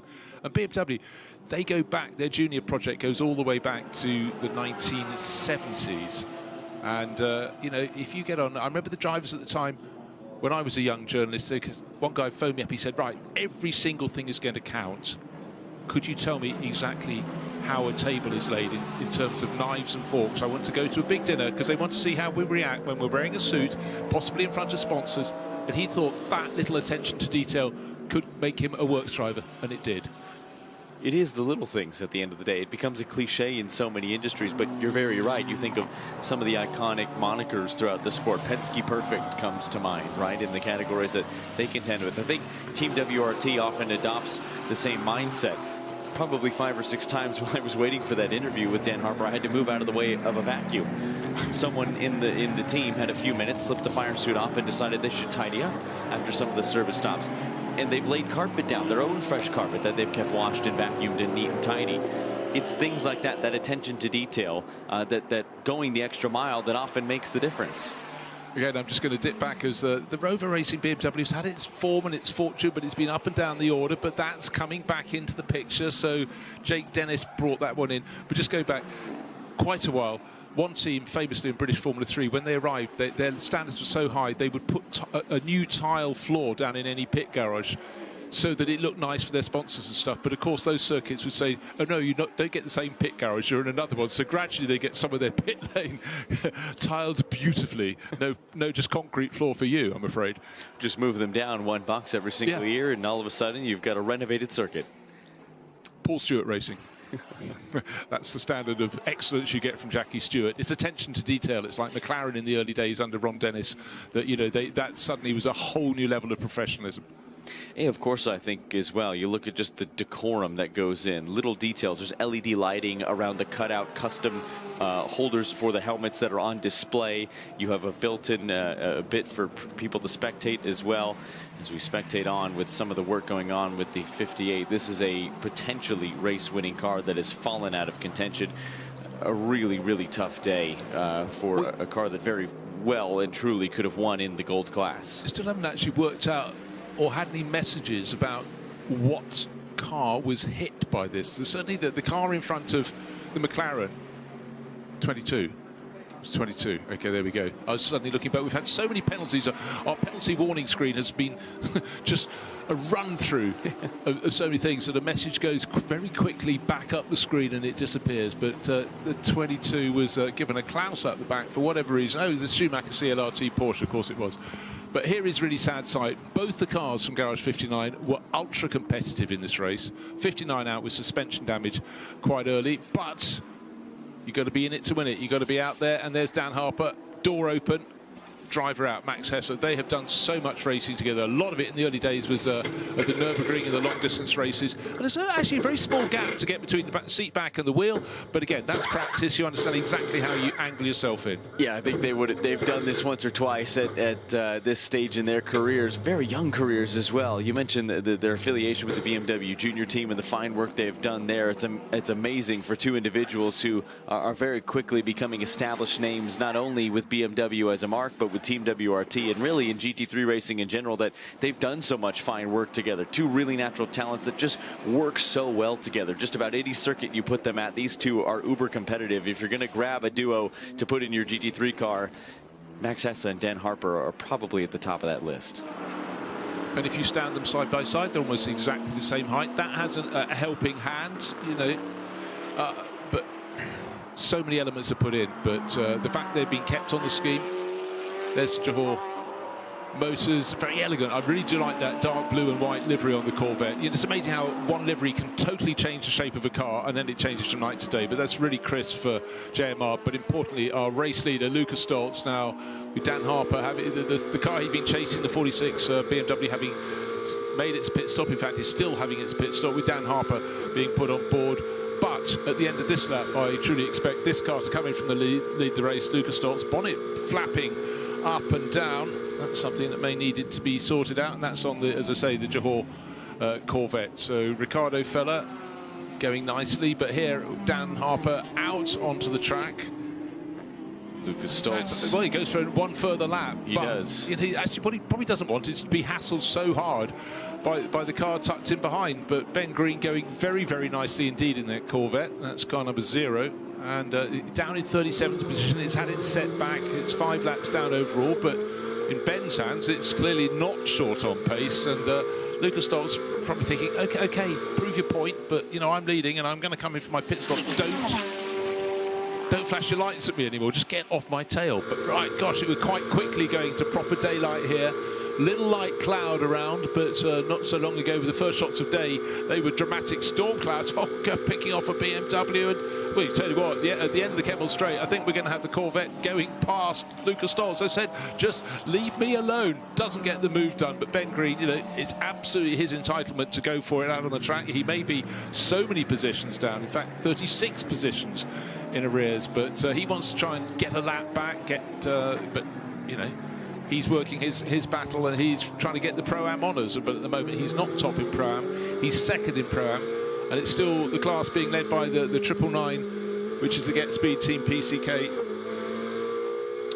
Mercedes that Marvin Klein went so well in, and Benjamin Pack now racing that. But for Lucas Stoltz, in at the end of this lap, but the big question is, will he still be in front of that Corvette? He might be in front of it by 5 laps, but it's making life very, very uncomfortable for him. Cutting it a little bit close on stint time, not dangerously close. If he had done another lap, that would have been really, really close. But he is probably going to be just over a minute, if not within the final minute of that 65-minute limit. And of course, being harassed by the JMR Corvette. Look at how close that Corvette is under braking to that Pro Class AMG just in front. Lucas Stoltz doing a nice job in what are the last couple of laps of this stint. We'll wait to see if he stays installed. Driver change have been the fashion of the last round of stops. I would suspect that this Manfilter AMG would do much the same. I'm amazed that section of the McLaren that came out is still sitting at the side of the track, out of the nose of 58, and that, I suppose, what do you call it, the bonnet. Not there's an engine under there, but anyhow, it's a hatch but it removed itself and took off. Landed, is sitting at, Lucas Stoltz dives in and was so close to the nose of the chasing Johor Motorsport Corvette. There was very nearly contact. Right, I tell you what, a driver who's a car that's been going so very well is the 46 BMW, and we're going to hear from the driver who is just out of it, Max Hesser. Max, we know that 24-hour races, they ebb and they flow a fair bit, and you have your work cut out. We are still some way off of this one ending, but you're positioning yourself, looking at the timing screens over there, in a very healthy position. Yeah, like you said, it's still quite long to go. Normally we always say once you see the sun, then it's time to push. But yeah, actually with the starting time in Spa, it still means we have more than 10 hours to go. So yeah, we just try to stay in the game at the moment. It's running quite well. Obviously, first of all, I hope due to the long focus yellow, the driver is okay. Looked like a pretty big one. Then there was some rain coming and we stayed out. So the team did a great job also getting us through with the technical pit stop already. And yeah, at the moment we are somewhere in the race lead, which is nice. Let's see if we can stay there. You certainly are in contention, you have to say. And for yourself, you had to deal with the conditions. The rain came down. It came down in sheets, in bucket loads, as we say back in the UK. And you dealt with it, but you could probably have stayed out on slicks, ironically. We did, actually. We did stay on slicks. Yeah, due to the hot weather conditions, we expected the track to dry up quite quick. And obviously, there was the call already that the full course yellow will take quite long. Therefore, yeah, we actually didn't box for wet tires. Well, that was my next question. It's very wise that you didn't box for wet tires, because down the garage along the way, Juncadella, and they did and had to come back in again. So that gives you a bit of an advantage. Yeah, definitely. I mean, there's still a long time to go, but it's always nice to be up front and try, let's say, not control the race, but to be a bit less out of the trouble. And yeah, we go stint by stint now. Try and rest up for a couple of hours. Thank you. Bye-bye. Bouncing foot to foot, happy. But again, there we are. You need a lot of these things clearing up. You have a hunch. Did that car change to wet tires? Did it not? You know, they didn't. But the point is, they know the track surface was hot or warm at this point. They knew it was going to dry quickly, but they would have been looking at their weather apps. And some places it was pouring for 20 minutes and coming back out very, very close indeed. This one is changing one way, changing the other, but trying to get up to temperature. Lucas cannot move in front. Got close, but that should be fifth place. Dan Harper. Important. These things are tiny, tiny margins. But right now, Lucas doesn't need to panic. Just wait, but it was looking for track position. Still not come out of it too badly. More than 10.5 hours to go. It is 2 fresh drivers that will presumably be on what's not a full night's sleep, but probably a full belly with some carbs, some electrolytes, as much rest as they could have gotten in whatever local motorhome they have waiting for them here at the track, or whatever cozy spot they are able to curl up on. Sometimes just a cot in the garage in a quiet area with some earplugs in. You get a couple hours sleep, you debrief with your engineers, and you try to wipe the dust out of your eyes. You chug an espresso, you get right back in the race car. It is a really grueling thing, this art of endurance racing, but curious to see what these two can do at the front of the field. Lucas Auer, Ricardo Feller in the number 80, but it is the battle with Dan Harper in the number 46 BMW, who's done nicely to put some lapped traffic just between himself and that charging AMG behind. We saw the number 46 BMW continue to lead the field, but not by a huge margin over the 48 Manfilter AMG. And now all of a sudden that gap is growing and growing corner by corner. What we get at this point is, because it's about the last car to come and make a pit stop, they got very close on sequence, leading outright a bronze class car, David Pittard.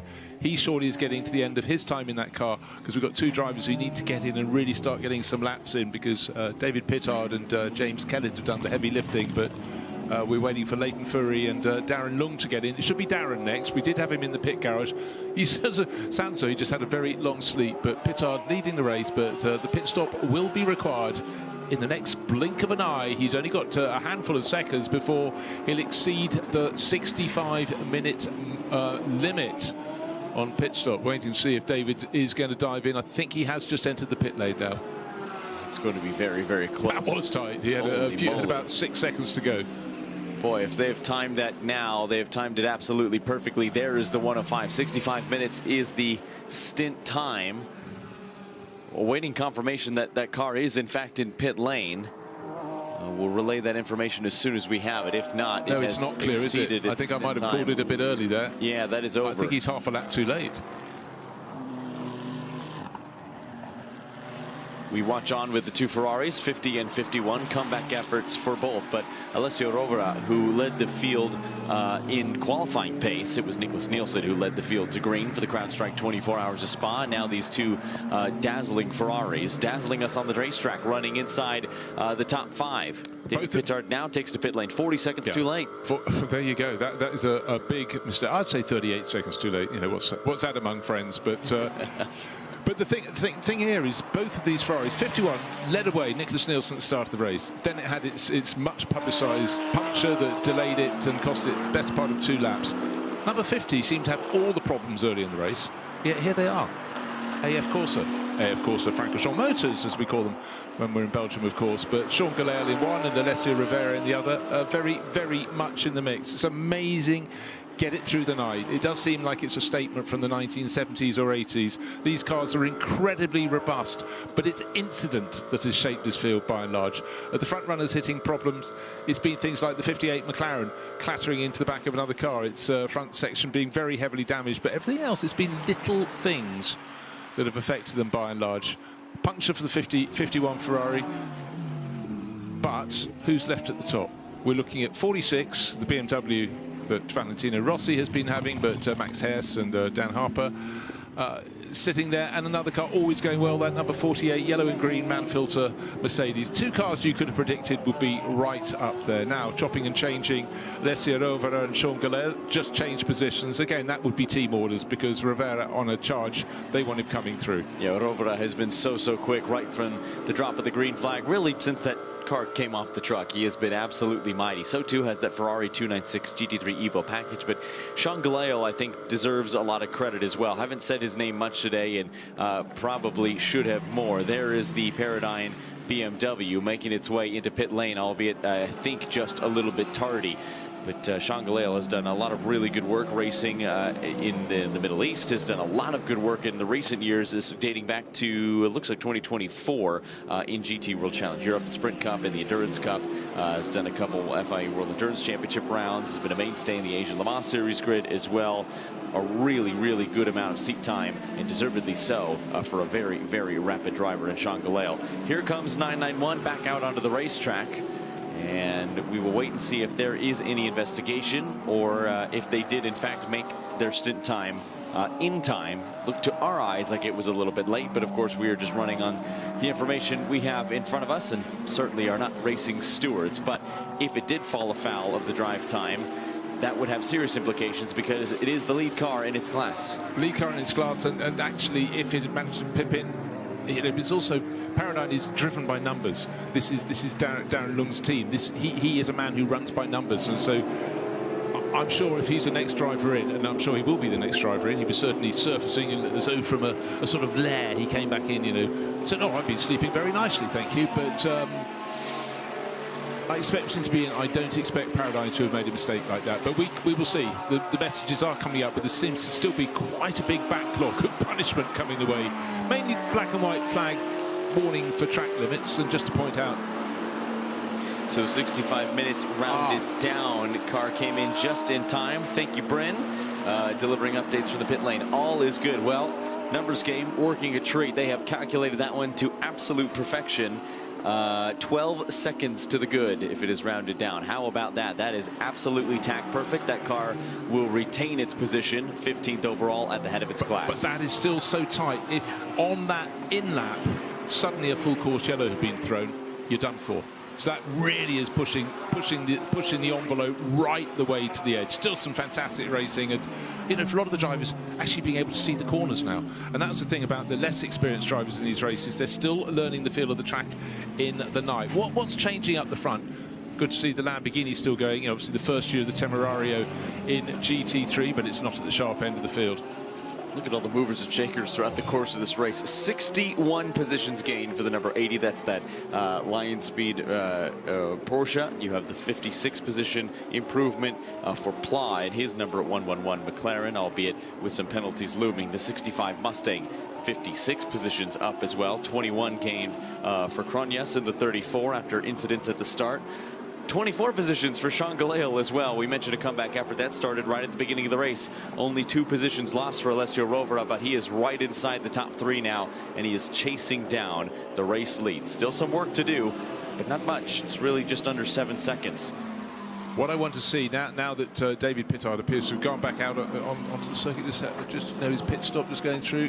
Yeah, he's just want to see where he is relative to the other guys been fighting with in the bronze class. Suddenly it seems as though there were 15 places apart because we were waiting for the pit stop. David Pittard into the lead of the race for Paradigm competition, but now where's he going to slot back in versus that blue and white Ferrari from Kessel Racing? Dustin Blackner, the American racer, on board that at the moment, and suddenly they're not separated by 16 or 17 positions. It looks though it's more like about 4 positions. 15th for Pittard, plays 19th for Dustin Blackner. Best of the rest is Martin Rupp, who's always been very much in the mix in the bronze class. Car number 97 is his steed this weekend. Rutronic Racing Porsche, shared with Antares Al, Michel Gatting and Sven Muller. Will it be a 2-horse race? Will it be a 3-horse race? But at the moment it's still David Pittard leading the bronze class. And still 10.5 hours to decide it. 39 positions gained for David Pittard and company.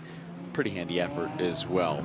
Huge amount of effort to James Kellett, who started that car as well. Gained 22 of those positions during his stint, but everyone chipping in their hand as well. We saw Mikael Grenier making a handful of positions in that AMG as well for Team Get Speed. Improvements up and down the order. We watch the overall battle for 7th place on the road. This is between the gold class number 111 CSA Racing McLaren and the number 65 Haupt Racing Team Mustang, with Pla installed in the former. And the HRT Mustang just behind now. They head up Radion, down the Kemmel Straight. That front end grunt for the Mustang has been mighty throughout this contest, but I think it looks a little bit too far back to make a move at this stage. It does. My real intrigue at the moment is how fast the temperature is going to rise here today, because having been for the last 7 and a bit hours or whatever in the commentary booth here, which is air conditioning, I do not know. But you walked up the slope, and probably did you come up in the lift from the lower pits, or were you in the upper pits? Stairs were just a little bit faster, so I elected for those, but it is warming, but it is beautiful here. Okay, let's have a little look and listen to the 51 Ferrari.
So maximum attack there from Alessio Rovera, and plenty of company, but it's Ferrari getting up the order. That wasn't a car he was attacking for position.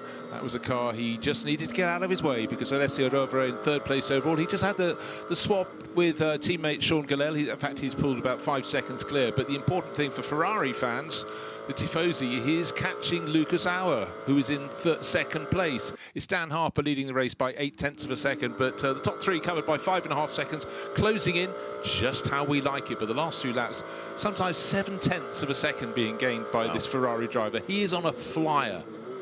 That gap coming down everywhere in the top 3. Alessio Rovera closing that gap has taken a 2-second chunk out of both Lucas Auer and Dan Harper. Auer, meanwhile, is within a second of the overall race leader. So I think this is gearing up to be a pretty spicy battle. Looking at the stint times, fairly equal, I think, by about a lap and some change between Dan Harper and Lucas Auer. There was a difference, in fact, I think it was just 1 lap between the 2 of them when they came in.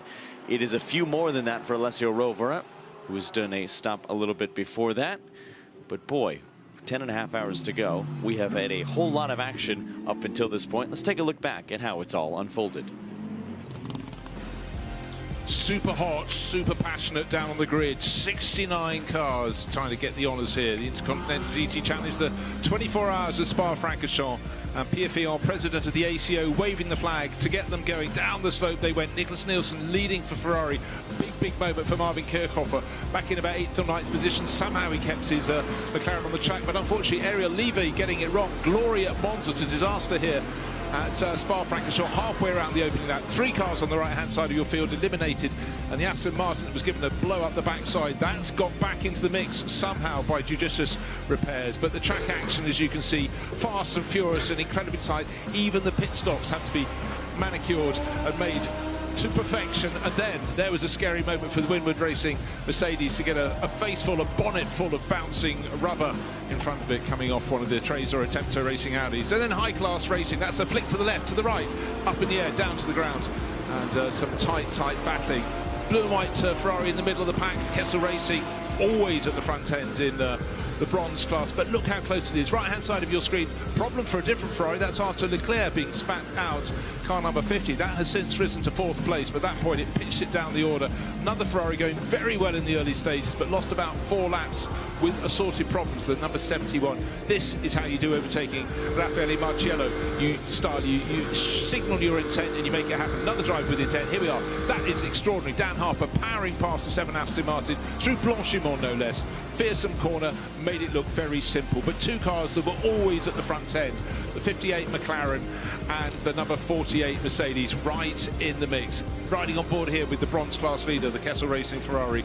So the light was beginning to fade, the picture was beginning to form, and then there was a moment where suddenly this car leading the race picked up a punch, just having passed the pit entrance, had to do an entire lap and lost the best part of 2 laps. And now in the morning, with 10.5 hours to go, it's up into 3rd position, catching the race leader. Problem for the Mullner Porsche, even worse problem for high-class racing. Porsche bonnet back on the windscreen. Somehow Liu Yi Hongli got that back to the pit lane, where a little bit of physical force bashed that into shape, and then night began to form. The concert was playing. Fireworks came, and way worse than fireworks, more spectacular. Sebastian Boe just running a little bit wide at Paul Frere and going around a big thump, and that needed a fair bit of clean-up. But then we went racing again, and then just very soon after the restart, suddenly the Zigo Tempesta Porsche going left, going right, being hit once, twice, maybe thrice. Even the action cars still flashing through. Several other cars off the track, including Alexei Nesov's Pure Racing Porsche. And then we had lightning coming in. We had the sheep variety, and we had, oh, what a lightning show. Much more spectacular than fireworks, I'll say. But when the fork came in, that meant the storm was approaching. And then we had more moments out on the track. And that was the East Talent Audi going around with Marcus Winkelhock on board. Car coming in with missing a front wheel, and it made fire with its own spoiler. And then in the background, there was Sarah Bovey's Aston Martin, and there it is again. That's not how it left the programme. And then the rain came through. It was skirting the circuit, but look at that dramatic sky. As the light was coming in, the storm clouds have shifted away, and still drivers pushing out over. And this is a moment where it all went wrong for the number 58 McLaren, and that is still in the pit garage. heartbreak, it has to be said, for both 59 and 58. Garage 59, a team with so much potential, a team with so much pace. They are well staffed. They have a really clever group of engineers wrenching on those cars as well and calling the strategy. But this is the battle that we have been following. Race leader Dan Harper for Team WRT, the venerable Team WRT, I think, at this point, under the leadership of Vincent Voss at the helm. And a mighty, mighty AMG, as it always is. The man filter, that aggressive livery on the front of that car. It's impossible to miss. Two cars, actually, that are pretty easy to spot on the spotter's guide and on your camera. Lucas Auer chasing down Dan Harper. Lucas Auer, by the way, that car carrying one of your IGDC point leaders who've been split up in this race. Maxime Martin in the number 17, Mauro Engel in this car, the number 40, that you could just see peeking through Dan Harper's rear wing. Yeah, but if you have a little longer shot, you'll see a Ferrari in the mix as well. Just coming through Blanchimont in the background, you can see some more headlights. That's Alessia Rova, third place overall. Top three cars covered by 4.7 seconds. I think it's going to come down even further. I'm almost wincing as Lucas Auer is getting very, very close to the tail of Dan Harper's car. Okay, first to second, 0.8 of a second. Second to third, no, it's only 0.5 of a second. First to second now. Just waiting for Rova to cross the line. Top three cars covered by almost 4 seconds flat. It's coming closer and closer. The light is really starting to become a fact here. What happens as soon as the light comes in? The track temperature is going to carry on rising. It dipped to a comfortable level for the tyres, but just remember the start of the race, it was 55 degrees Celsius, which is what I like to call very hot. It was 19 degrees Celsius at 6 a.m. just a few minutes ago. We will keep an eye on that because it will rise and rise rapidly throughout the day. Here's a change of position. That was the number 80 Porsche who had been chasing the number 50 Sean Galale installed. That car was driven by Lila Wadu throughout much of the night. Sean Galale doing a pretty good chunk of driving as well. But Ricardo Feller does some pretty handy work in Porsche machinery, and that car has been really, really stout right from the drop of the green flag, and now has come to the fore over the number 50 Ferrari that has begun doing its own comeback effort really throughout the day. Yeah, it seemed sort of under cover of darkness, and more to the point, the later darkness period here at Spa-Francorchamps is that the Porsches were coming good, but within the Porsche battle, it was the number 80, the Lion Speed car, that just kept on chipping away. Others had little feature rolls.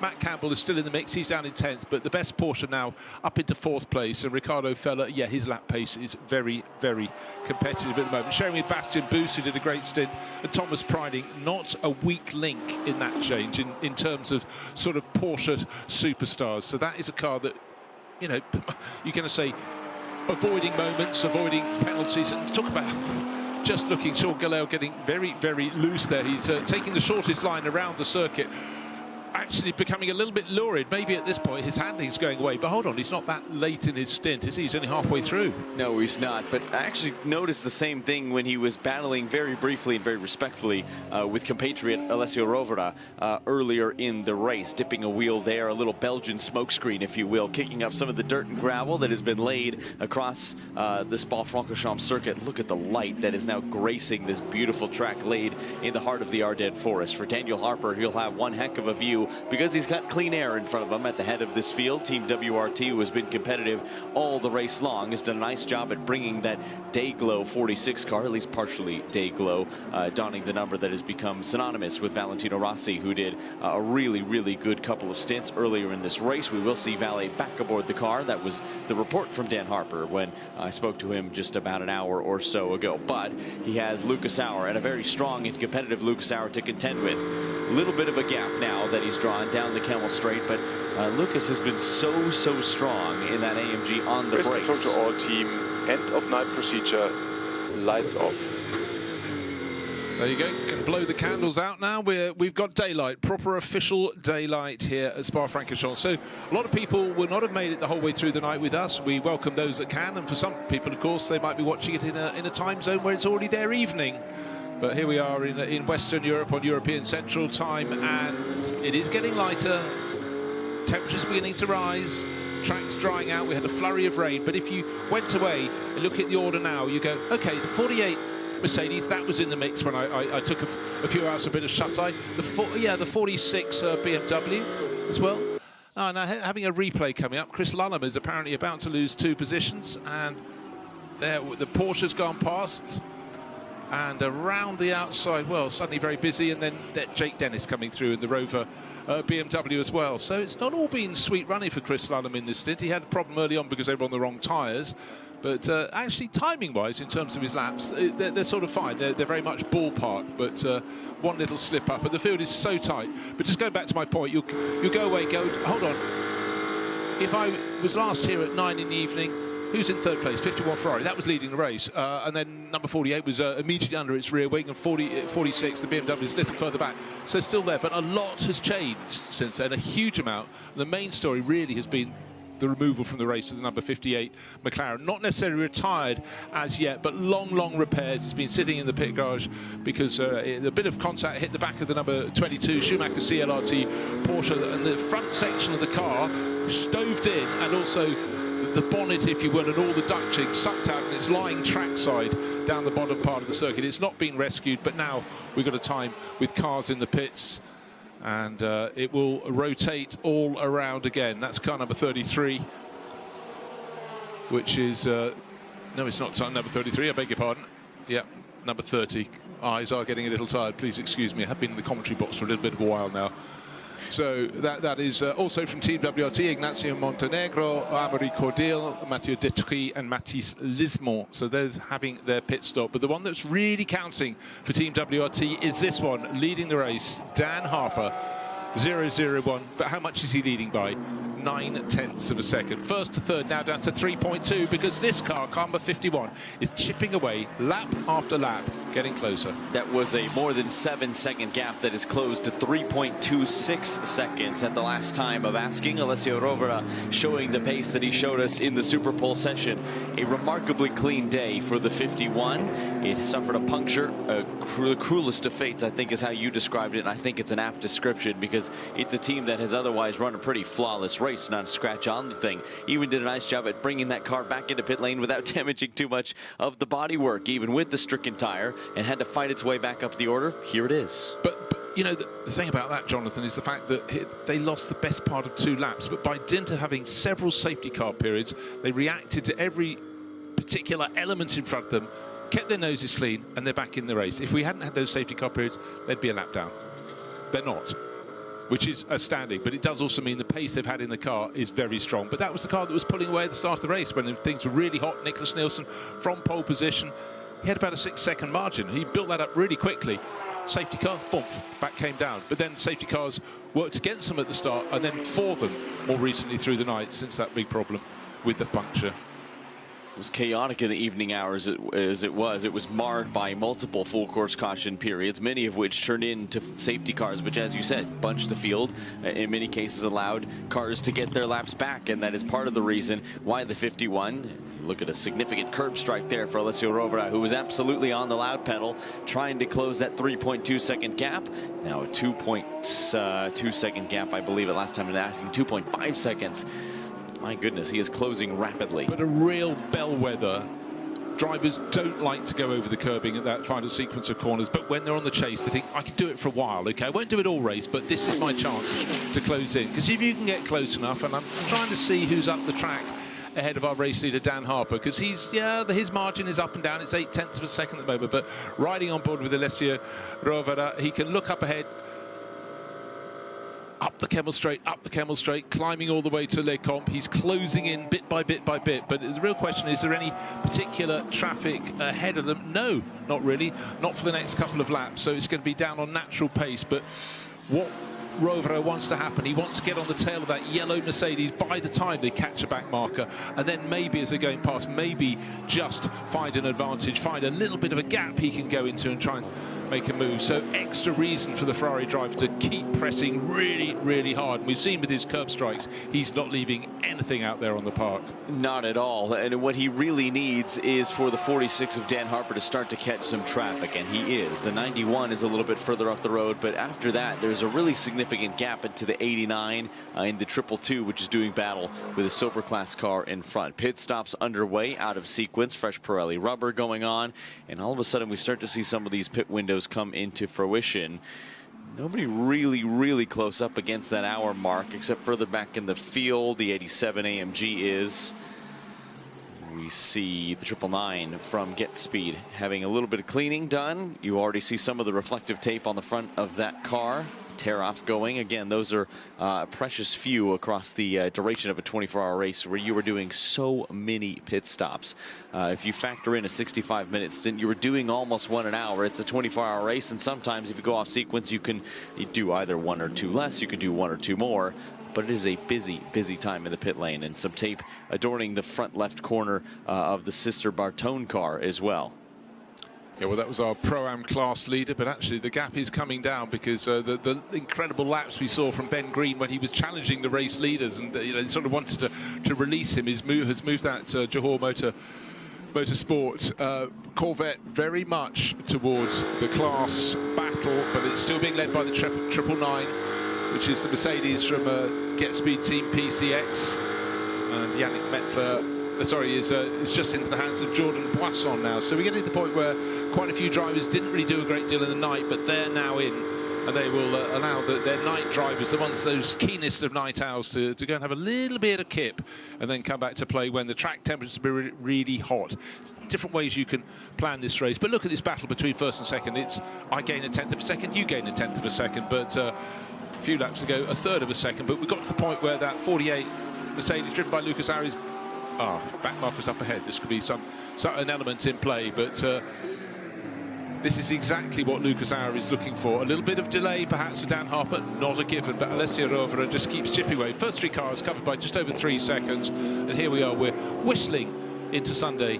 It's 10 hours to go, pretty much on the nose. Stunning morning so far. It is the 91 that is just up the road, and Dan Harper will try to use that as much to his advantage to hold Lucas Auer at bay, who will hope that the 91 holds up the BMW, flashing on the headlights with the 46.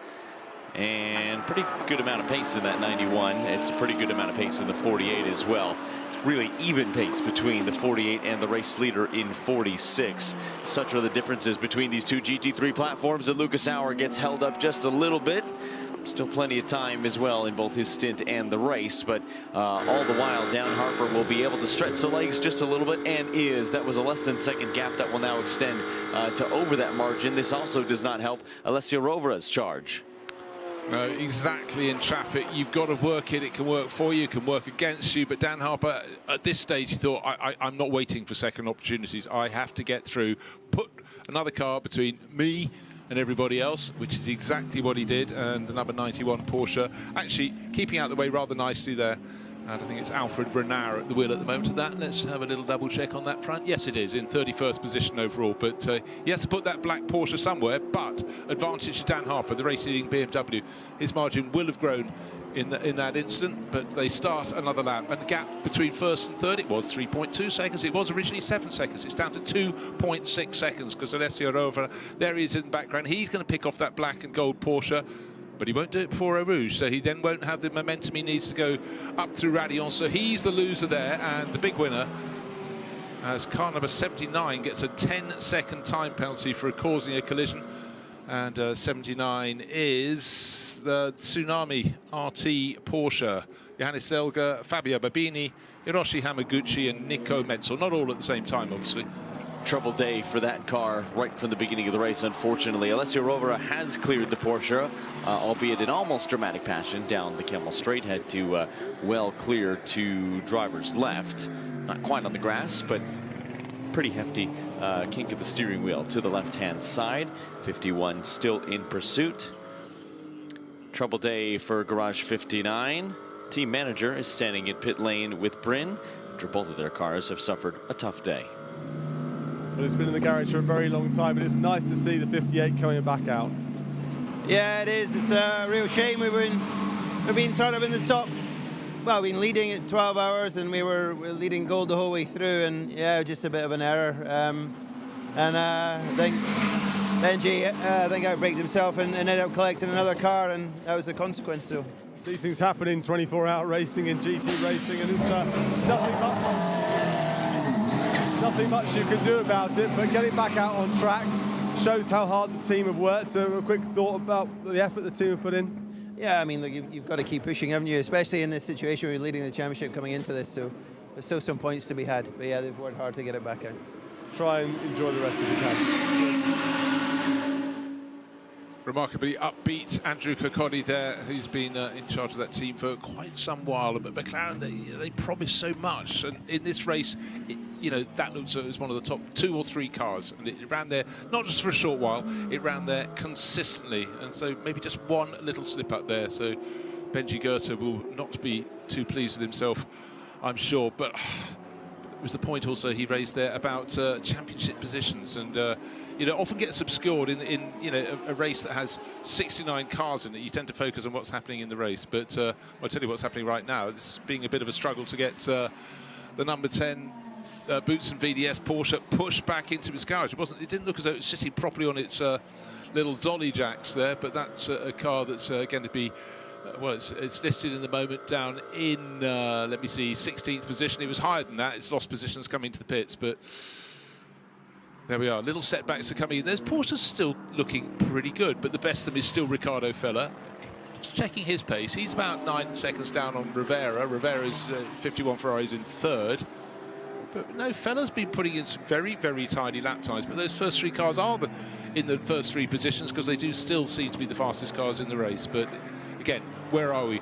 We're at a point in which we've got top 4 positions, 4 different manufacturers. The last time I went through all the various classes. Okay, let's do the classes right now. I can't see any particular reason why this. Have they not done their service pit stop? I'm just trying to see. No, they don't seem to have the. Well, they have actually got some brake discs ready, but not for this stop by the looks of things. So I think this is a car that's been off track, and slightly concerned with what is underneath. Yeah, the blower is out, which is usually the universal sign for there is gravel or something in there. They have the front bumper removed, and they are shaking it this way and that way. And you can actually see one of the ties that usually secures the splitter to the rest of the chassis has fallen off or bent in some capacity. They're wriggling that splitter loose. A really, really good look at the serviceability of these Porsche 911s. A wiggle here, a bolt there, and significant parts of the race car can come off, but they can survive and stay on the race car over the course of a 24-hour race. It's a really remarkable bit of engineering. Porsche was really the manufacturer that kind of pioneered this philosophy of building GT3 cars. It was closely followed by Ferrari with their current 296 GT3 now Evo offering, the Mustang as well. A lot of these modern GT3 cars are built, of course, with AM friendliness in mind, but also serviceability. You have to be able to make parts changes in just a matter of moments in these longer endurance races.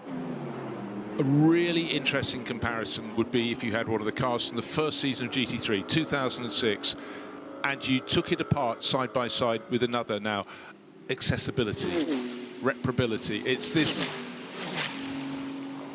hyper competitive environment. And also the early cars, they don't look enormously different. They are enormously different in every single facet, but it is the elements about how easy it is to work on and so many other things. But historic racing in GT3, it's now a thing, and it's going absolutely great guns, and it's wonderful to have a lot of the cars back out.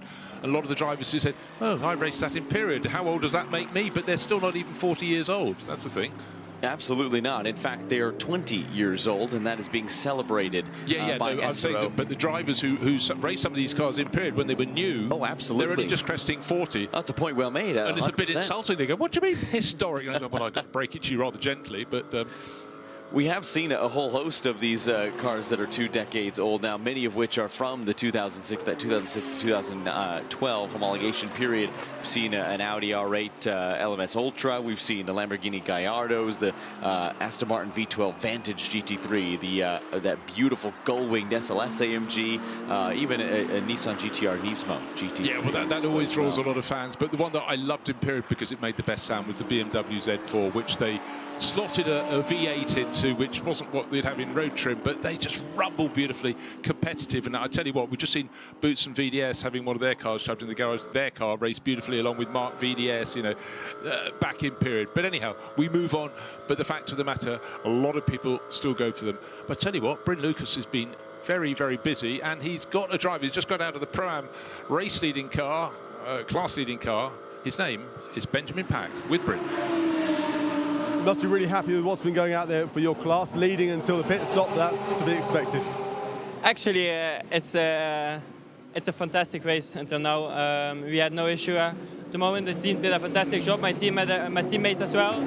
we survived the night. It's already our first point that was on the bucket list, so this is very good. And we were leading the class just before the pit stop. Now we are second. The leader has to stop. We are fighting for the victory or P2. We will see. So now the gentleman is in the car, so he's also doing a great job. So finger crossed. For a team full of debutants, apart from yourself, that's got to be something of a tricky situation. Yeah, we had some tricky situation. It was not easy to manage in the traffic, especially with the blue flags. We had many situations where I had to leave the door open and to let pass some cars. So this is not easy when you are driving in Pro-Am. But I mean, it's also part of the race. So I'm super happy we are there. We survived the night. We are all in an amazing adventure. So with all the team, with all my teammates. So until now, we have a big smile, and I hope we can cross the finish line. Let's hope you keep on smiling. Thanks. Thank you. Thank you so much. Thank you. He's kind of made a name for himself in GT3 racing. GT racing, really back to the GT4 and Cup car ranks, and Porsche Machinery has done a really phenomenal job with Mercedes AMG here this weekend. Still a young rising star, one of the many Belgians represented on the grid, has done a lot of work in Carrera Cup Benelux as well, in the GT4 ranks and the Cup car ranks over in France, and I think a really exciting career ahead of him as well.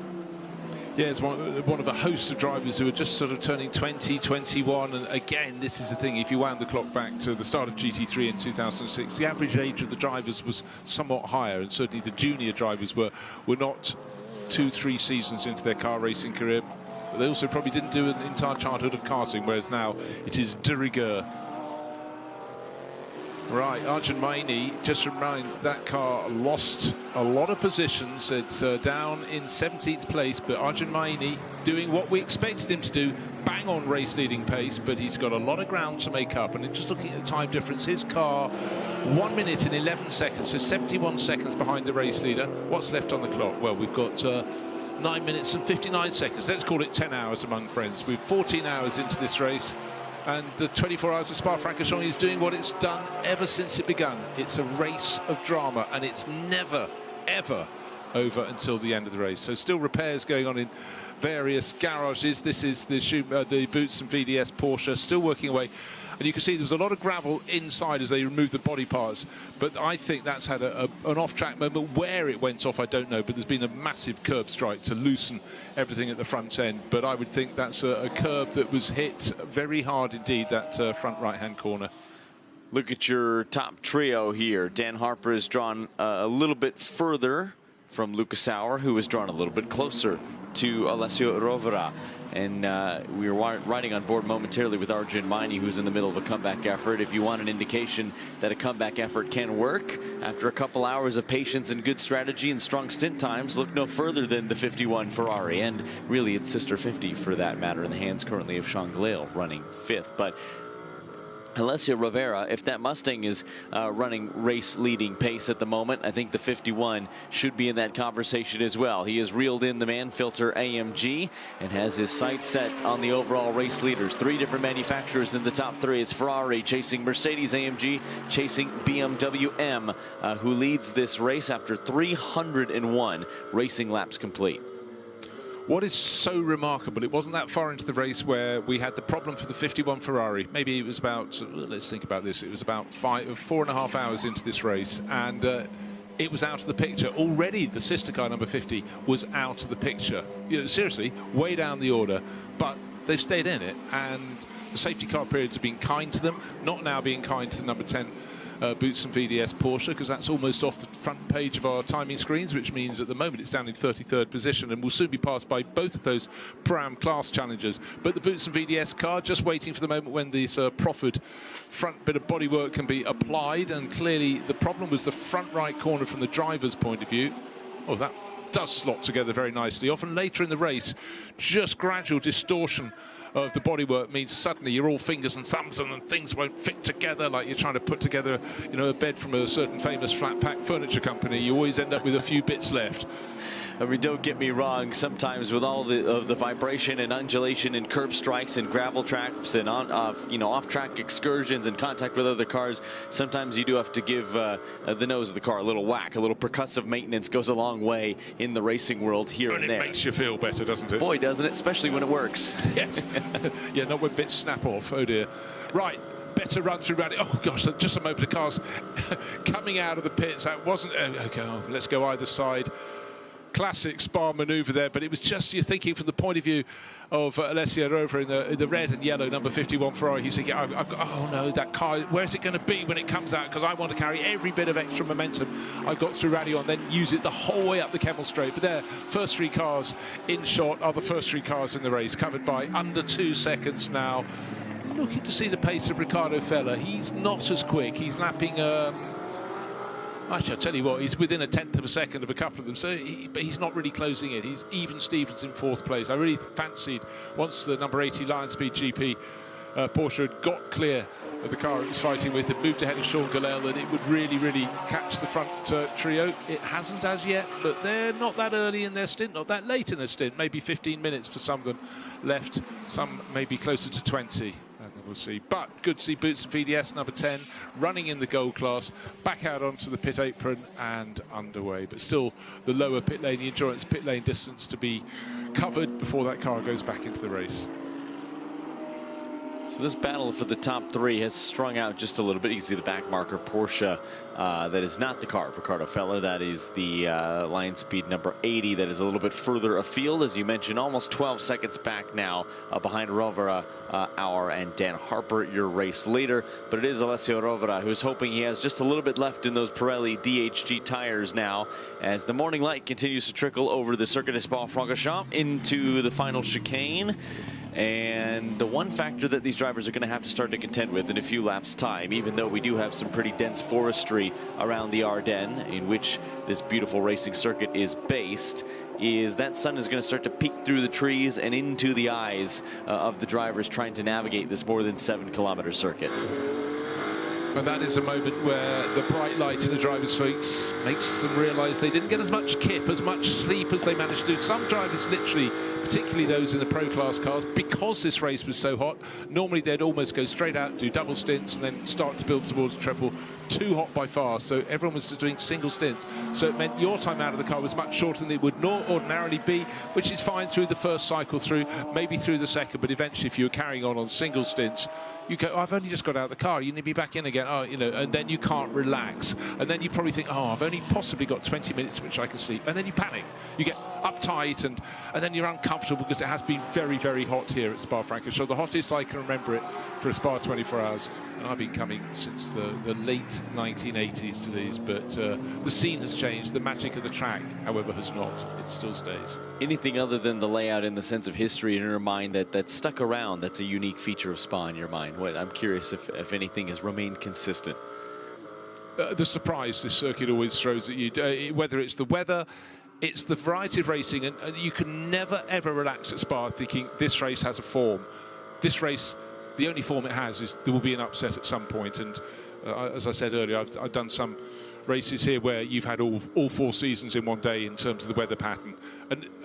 And you think, how can that clear up from that to this so quickly? Today things can clear up because the temperature is so high. But what's going to happen is people's tyre temperature is going to keep on rising.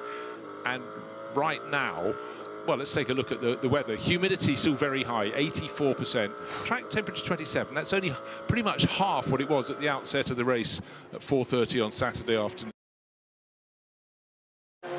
But 19 degrees air temperature. I tell you what, we'll take that for now, because on previous days it's been somewhat warmer. I still think we're going to be above 30 degrees. I'll have a little look at my weather app and see, as Darren Lung is busy getting a little bit of a shoulder rub, but also he's doing numbers. He's doing what he wants, and he knows his time in the car is coming soon. But for the moment, it's still Dan Harper leading the race, but by next to nothing. First, second, and third, BMW, Mercedes, Ferrari, and they're covered 1.6 seconds. That is absolutely nothing. You referenced the conditions, 27 degrees Celsius We checked back in on the weather just 30 short minutes ago, and it was 19 degrees Celsius.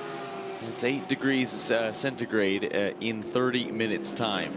Boy, that does not bode well for a cool and calm day here around Spa-Francorchamps. It has been hot all weekend, and it looks like Sunday during the day and the afternoon will be no different. Yeah, I sort of didn't really expect it. I think the big question between now and the end of the race is the rain. It's forecast. I'm looking at the wrong day. Now I'm looking at the right day. 3 o'clock. Wednesday, between 3 and 4 it should arrive. The 26% chance. Between 4 and 5, taking it through to the end of the race, that rises to 40%. Oh boy. Ifs, but maybe. But just when you think the race might have finally settled down after 22.5 hours, then things could very much be flipped around. That's still, but right now we're looking at bright blue sky. The light cloud that was here in the morning is now lifting, burning away and taking off. So it's going to be another scorcher here at Spa-Francorchamps. And looking at the screens right now, it doesn't look bright. The brightness will be with you in a very short amount of time. The sun will come over the treetops, and then the racing's only going to do one thing. It's just going to intensify. More traffic getting out of the way of this battle for the lead. And really sportingly getting out of the way of all cars in the top 3. Had to sacrifice the line and pace to do so, but recognizing that the fight was not on for a class win today. That Porsche bowing out, but what it has allowed is a little bit better of a run for Lucas Auer. See the track marshals that have been hard at work since the very beginning of this race. It's not just the track marshals, it's the camera operators, it's the sound engineers, it's the safety workers, the medics, everyone that goes in and is involved in making this racing weekend happen. Well, I mean, we're part of a team doing the televising of this. More than 100 people in the crew. It's a phenomenal logistical event. You know, just trying to get people's flights or people who are driving in, get the passes, and there are so many elements. But you know what? Coming to a race meeting like this has been running forever and a day. The logistics are very, very good. And it's only fitting that we have what I can only describe as an armada of trucks from Hay Fisher in a TV compound as well. And truly, a compound takes up the better part of the bottom story of a parking garage to bring this race to you in sound and vision, because it is graphics, it's audio. It's one of the most impressive broadcast trucks I've ever seen, with the director, producer, communications, replay operation. I'm sure I'm missing something. And it's all a huge amount of man and women hours that go into this race. Similar in a way, in many respects, I think, to running a racing team and all the well-oiled parts that go in to making it successful. And I mean, the more parts you add, the more elements you add, the more like there is to be a slip up. But that's where experience comes in. You learn to preclude those things. But one of the hardest things is, and for the teams as much as, oh, magical morning light artistry. Isn't that absolutely stunning? The view as the cars exit Les Combes, the crisp, almost pink, peachy pink sky in the morning. I said it was about to brighten up. Hey presto, within a couple of minutes, it did exactly that. And Jonathan, who really isn't enjoying his first visit to Spa-Francorchamps at all, just suddenly fell quiet and sort of made a signal, massive approval of what we were looking at. And it is special. 1924 was the first 24 hours of Spa. You have to think back to what was really on the roads then. Not a great deal. What were the roads like? Not very good at all. But, of course, in the original days, it ran to the next valley. It's chopped and changed ever since, but the circuit was saved in the late 70s into the 80s when this infield loop was made. The circuit was curtailed, but it's still magnificent. It still uses the rise and fall of the topography here. And what's it still do? Provide fantastic racing, which is exactly what we're looking at right now. First a second, half a second, nothing. And it has been that way, under a second, under half a second for quite some time now. And you could see the light streaking out and the color temperature just getting a little bit warmer as the warm sunlight starts to emerge over the Ardennes forest. But I am just grinning ear to ear at the magic of this place. It's my first trip here to Belgium in the Circuit de Spa-Francorchamps. I hope it's not my last. I can tell you I'm going to find just about every excuse I can to get down here in the future. And we see pitting in the back is 51 Ferrari. Alessio Rovera, who needed to do so, had just ticked over the 1 hour mark. We should see pit stops probably in the next 5 minutes time for Dan Harper, maybe the next 9 minutes time for Lucas Auer. I really think, you know, Rovera could have gone for another lap, but I think he thought, well, what will happen? If I gain half a second, I'm stuck on their tail. I'm not going to be able to pass them. Maybe, just maybe, it might fall in my advantage to come in right now. But first and second, next to nothing. First, second, and third, next to nothing. But there it is. The Ray-Ban sponsorship there, looking very cool indeed. Car 51 from third place. This is a car that lost nearly 2 laps, limping in with a punctured tyre, and yet there it is, fighting in the top 3. Heard from Dan Harper that he was set to do a double stint when I talked to him a few hours earlier. This is the first of 2 doubles. It will be a double stint for Alessio Rovera as well. I do wonder if it's going to be a double for Lucas Auer as well. Could we see all 3 of these protagonists continue to rage on for another 65 minutes? I sure hope so. Yeah, no, I think that will definitely be the case. Just quickly looking at messages coming in. One of the things about modern commentary is that people can contact you when you're in a booth and they're not in the booth. But you know, just having a little message paradigm competition. Of course, they've been going incredibly well in the bronze class. David Pittard leading that for them at the moment in 10th place overall, and the last few laps have been very good. He's got 6 positions ahead of the other car in class that's challenging, which is the Kessel Racing Ferrari. A little bit more urgency, I think, now from Lucas Auer and from Dan Harper, who is clamoring the curbs in the final moments of this stint. Track position is king, and you would like to start your sequence in pit lane at the head of whatever respective battle you're in. This is the one we have had our eyes on because it is the most compelling of those between drivers, at least fighting for the class leads right now. Dan Harper continues to lead. We've seen the strengths and weaknesses of each of these packages. 2 German mites doing battle here around an iconic Belgian circuit. That gap continues to sit at less than a second. Probably 3rd or 4th time we've seen an initial struggle to pop off that pneumatic line for that Mercedes AMG. It's been kind of a consistent feature. I don't know that it's lost them more than a blink of an eye in terms of the pit stop, but it is something of note as well. Here's Fontana 2 laps down in the 89 as we start to see the leaders of the race emerge just behind now, breaking for the source. Yeah, the whole appearance of this circuit beginning to change as it's lightened, but I'm just thinking the mechanic who had to pull that airline out, it now becomes a fear before they have to do it. It's something they've probably done hundreds of times before. Oh, it didn't really work last time. Can I yank it off? But these things happen, and it's about staying cool. And the other part of your brain is going, you have done it so many times before without a problem. Just park it. But you know, as people are getting tired, and they're definitely going to be tired because we're sailing through to almost 6:45 in the morning here at Spa-Francorchamps. But the main thing that's going to change, I don't think the lead battle's going to change, because I think once the top 3 cars have all made their pit stops, the 51 Ferrari is back on the track, and in fact it's Alessio Rivera has come out. He too is going to be going for a double stint. But with Dan Harper in the 46 BMW, Lucas Auer in the 48 Mercedes, there they are just going down the slope. I just think they're going to be very close together, and for the next stint they'll carry on close together. Here's Alessio Rovera chasing down 74 Ferrari. This is the car that was at the head of the Bronze Cup for much of the race, is still running strong in a podium position, but had to give way to 991 in that BMW. Still drive time owed by multiple members of that crew, and I believe have yet to make their technical stop as well. There's the glare of the sun now starting to peek over the top of the trees in the Ardennes forest, and that's going to provide a challenge as well. As a driver, do you put some sunglasses on? Do you dip the visor down? Some have even put basically with a strip of gaffer's tape or duct tape in parts of the mirror to minimize reflection, and boy, what a reflection it is. That light will change, and change rapidly as the sun comes up here over the 7-kilometer Spa-Francorchamps circuit. But either way, for these couple of laps, it is quite a thing to contend with. Right, Alessio Rivera sort of blinked first. He was due out of the front 3 runners to be the first one in. I reckon he could have run a lap later, but I think there was a bit of a gamble here, just to see if he can gain track position, have a really clear run. But his team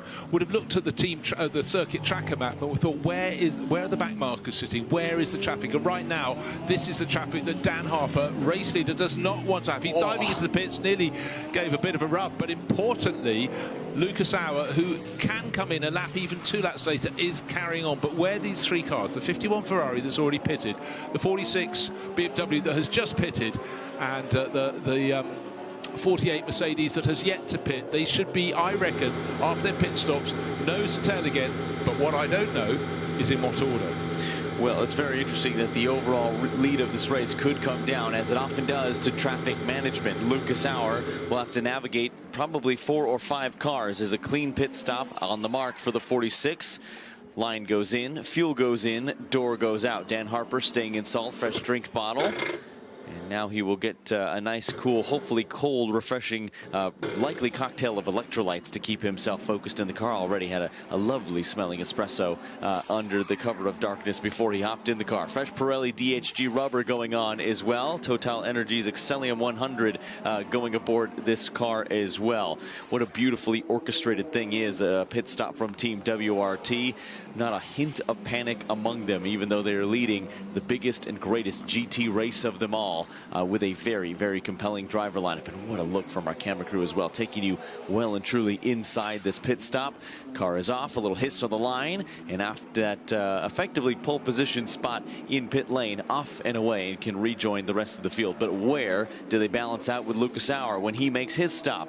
Lucas Sauer is just about 56 now, 57 minutes into his stint, and that should be coming to an end soon. But we also look on with Alessio Rovera as well, who stopped just a few laps prior. Yeah, Lucas Sauer could do another 3 laps, or this lap, and definitely 2 more after the one he's on. But of course, the number 51 Ferrari has served its pit stop back out onto the track. Alessio Rovera still at the wheel. Meanwhile, Dan Harper going down the pit lane. The second pit lane is the endurance pit lane. Very narrow in comparison. The high up shot making it look even narrower than it actually is, which seems extraordinary. But he's waiting to rejoin the track. Just checking the name on the screen. Doesn't change, but I'm fairly sure Dan was going to be doing a double stint. So, but the Ferrari has gone past. So double checking that is 51, isn't it? Good confirmation of that, but if that is Alessio Rovera, that is, it is indeed, that is 51 Ferrari and the 74 Ferrari. That's not only gone past, that's gone past by probably 20 car lengths. That's about a quarter of the Kemmel Straight. What blistering lap times from the 51. Wow. You're going to do a comeback effort, that's how you do it. That is effectively the net lead of the race, barring a significant improvement from Lucas Sauer. Well, that one swung a whole lot further than I thought it would, but we haven't reunited the whole band yet. Wait to see what happens when Lucas Sauer has served his pit stop. He can still come in another lap or so, but it is a game of chess. And so much that will be race engineers looking at the tracker map and going, I could bring you in now, or another lap. I'll bring you in another lap, because if I bring you in now, you're coming straight out into traffic. We cannot afford the risk of you being shoved off by other people having their own battle, sliding off in your own right. Let's just play it safe, come in, there will be free space, and then you can settle down when you go back out after your pit stop. Alessio Rovera's last racing lap, a 2:17.9. From Lucas Sauer, a 2:20. That's almost, it's more than 2 seconds slower. And for Dan Harper, who is out on fresh tires, his outlap at 2:24, understandable. It's getting that car up to temperature, but look at that live gap now. 6 seconds from Alessio Rovera, who has those Pirelli tires up to temperature. The brakes are warm, and he is used to this changing light. Dan Harper, meanwhile, still trying to get his Pirellis up to their peak operating window. They can come up in just a couple of corners time if you're aggressive, but they will not go the distance if you do so. You have to nurse them in a little bit, do you have to, these Pirelli tires, but they have been unproblematic. They have not been a story in this race, and that's because they're built tough as nails for some really, really strenuous endurance racing, and they can provide a really loving bit of peak performance if you treat them right in the beginning of the stint. Here's the 46 BMW, some race tape applied. Lucas Sauer is the next car. We wait to see where he shuffles out once he makes his stop.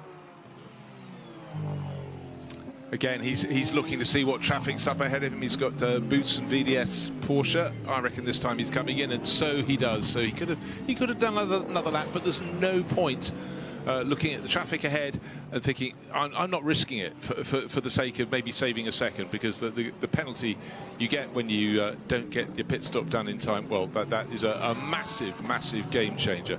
So light on a Sunday morning. It is coming up to 10 to 7 now, and the night crew, we've got another hour and 10 minutes. We're going to try and power on through, but it's been an interesting night. There's been something happening pretty much the whole way through, but whenever you think this race is settling down, I know the identities of the people who are going to be at the front end, something happens, and cars that we have discarded, that we thought, well, you're never going to come back from that, are still very, very much in the mix. To wit, the number 51 Ferrari. We're riding on board with that one now. Alessio Rovera pressing on. He's down in 6th place at the moment, but he will, when another car makes a pit stop, rise all over again. Should be out probably in the lead of the race, if not in 2nd place. one of those cars that we had tossed by the wayside after having to make an extra trip down pit lane was the number 64 Ford Racing Haupt Racing Team Mustang. And now here is Lucas Auer, the 48. Fresh drinks bottle, fresh Pirelli tires, and Excellium 100 fuel going aboard. That car he shares with Lucas Stoltz and Mauro Engel, two of the best in the business. Three of the best in the business if you include the man behind the wheel, who will stay behind the wheel and hope that the lap times he was putting in prior to coming in were enough to put him at least in touch with Alessio Rovera, who now has some traffic holding up his progress. But it was enough to put him significantly out in front of the 46 BMW, who had led the race up until that point. At this point, track position is the absolute king. But just remember, there have been safety car periods in this race, and it has doesn't change the order, but it closes the gaps. And for some teams, that's been really cruel and unfortunate. But generally, things have been fairly even. But Lion Speed Porsche, bottom left of your screen, now the top left of your screen, that's in the pits at the moment. But the Man Filter yellow and green Mambo liveried Mercedes goes back out onto the track. How will that slot in? Three cars could have come in within 3 laps, but they didn't. They came in over the space of about 5 laps, roughly 2 laps between submission 1 and 2. So the order is going to keep on changing, but at the moment the Man Filter car in front of the 46 BMW. So that's a change, something that needed hunting down, and it has been done. But often the first lap, even the first 2 laps, one driver is more attuned to just developing a car. That's fine, that's their prerogative. Another one is just experimenting with stuff they've learned at the racetrack, and it's just going to be the way that pit stops have to be produced and effected and rolled out to perfection. And it's getting harder and harder to do this. Your mechanics are very, very tired now. No, I completely agree. And I think Lucas Auer will have been tired of looking at the back end of that BMW M4 GT4 Evo. Something we haven't really seen in this race to date is how that BMW does try to chase down the Mercedes AMG. We've seen it on the flip side the other way around, but we haven't really seen Dan Harper have much of a chance to go in pursuit of that AMG. Both of these drivers will not want to tingle too much because they want to try to catch the Ferrari that's at the front of this field. They've got a little lap traffic in front of them to do it, but still waiting for things to shuffle out pit sequence wise. Leading the race but owing us a pit stop in a few laps is David Pittard in that 991. Presumably David Lung would hop aboard. We'll wait for confirmation of that, but doing a nice job at the head of the Bronze Cup. Will drop plenty of positions, but still should emerge in front of Blattner's 74 Kessel Racing Ferrari. One AMG passes another, very, very tight, but the Man Filter car to the inside. Dan Harper all over the curbs has to give way. That's certainly not going to help his efforts in trying to catch Lucas Auer, but it looked phenomenal for our cameras that were in position. Now 999. Who was one of the main protagonists in the Pro-Am class and still is. Okay, got some team radio coming up. It's for Dan Harper's car. It's car 46.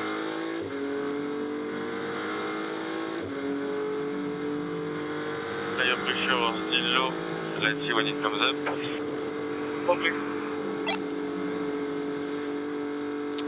Short and concise communication from Team WRT, and I suspect Dan Harper was just laser focused on the mission at hand and trying to catch Lucas Auer just in front. Yeah, he's got a very, very clear target. It's bright, it's yellow, it's green, and this car is raced against a huge amount, not just in GT World Challenge and Intercontinental GT Challenge, but long distance races around the Nürburgring, etc., etc.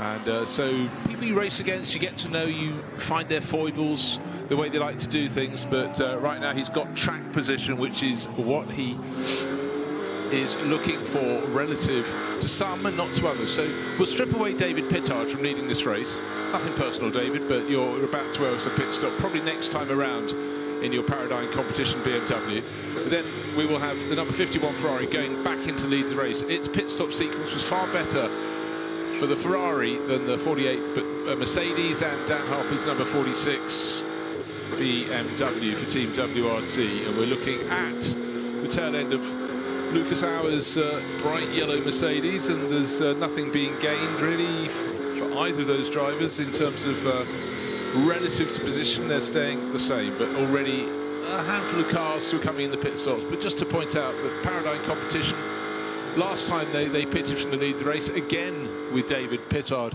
on board, they shed about 20 positions by the time they made their stop. But here's another car making it stop. And it's Darren Lung climbing aboard. Talked to him in pit lane when he had quite literally just woken up. I'd asked him about strategy. He said, I don't know. I've just popped out of bed. Yeah, I know. Looks like come out of hibernation. And deservedly so. This is a tired thing, is it? Endurance racing. They call it endurance for a reason. Darren Lung having to endure, and now he's got to endure a single, potentially a double stint, depending on how much drive time he has. Still 9.5 hours to go. I would suspect he's probably doing a couple of stints. Now that the light has stabilized, it's a little bit more consistent for drivers to deal with. You can see just as the fuel is going in, as press officer Davey Overmont looks on, waiting, a shake of the head on the fueler, finally pulls it, car off the jacks, off and away, off goes Darren Lung, and Paradigm Racing continues its charge at the front end of the Bronze Cup. What you can never tell in the heat of the battle, how long that pit stop feels when you're sitting there going, get the fuel in the car, particularly if you've been really close to arrival out on the track. 1/10 of a second either way could cost you a position, but it looks like that was a typically well-executed stop from Team WRT. But waiting for still a few to come in. Gradually, we're getting a picture of how many cars are left in the race. I think we're down to the final 50 now. It looks like we've lost 19 because it was bizarre. 3 Aston Martins and 1 lap off at the side of the circuit, wasn't it? At first I was thinking it was 2, but it was 700, which was Sarah Bovey's car that crashed on the exit of Blanchimont, and then just literally having gone around the next handful of corners. Oh, let's have a look at the fastest lap. Oh, there we go. Last time around, Thomas Preining, Lion Speed GP. We mentioned Porsches on a charge. Oh my gosh, they were doing that. So that's fastest lap of the race by really about a 10th, maybe almost 2/10 of a second. That is a lot, but with every hour this Lion Speed car gets closer to the front. It's up into 5th place overall. It's got to find 8 seconds, and then what's the car it's aiming at? Dan Harper's BMW, which we know is very, very much in the mix. I love the fact we've got more players coming to this ballpark, coming to the game. And we now have had the pit stop, or the pit stop's been taking place for David Pittard to hand over to Leighton Fury, the South African driver. So no wonder Darren Lung was being coy. It's not him going in the car. 217.4 is the new benchmark. 217.484 to be precise, for those looking to have something to say about Thomas Preining's fastest racing lap. But he's got our Pro-Am class leader to contend with into the chicane, both giving way. A dramatic hop of the curbs to the inside. You mentioned it earlier, maybe not the most favorable line, but I think drivers sometimes can use it to help rotate the car a little bit, especially towards the end of the stint, tires going off, things like that. When you don't want to put a little extra heat through them, you can get yourself over the curbs, and that will help tuck the nose end of the car in and get the rear end of the car planted so that you can get on your way down the run towards La Source. And look at the number 80, and already the pace in hand from Thomas Preining is just waltzed right away from the 999. But you won't be worried too much about that battle. Further down the order in the hands of Boisson is doing a nice job continuing to lead, albeit from 33rd on the road. But what matters is he is the leader of the Pro-Am class, and that is the category that they will be focused on the most.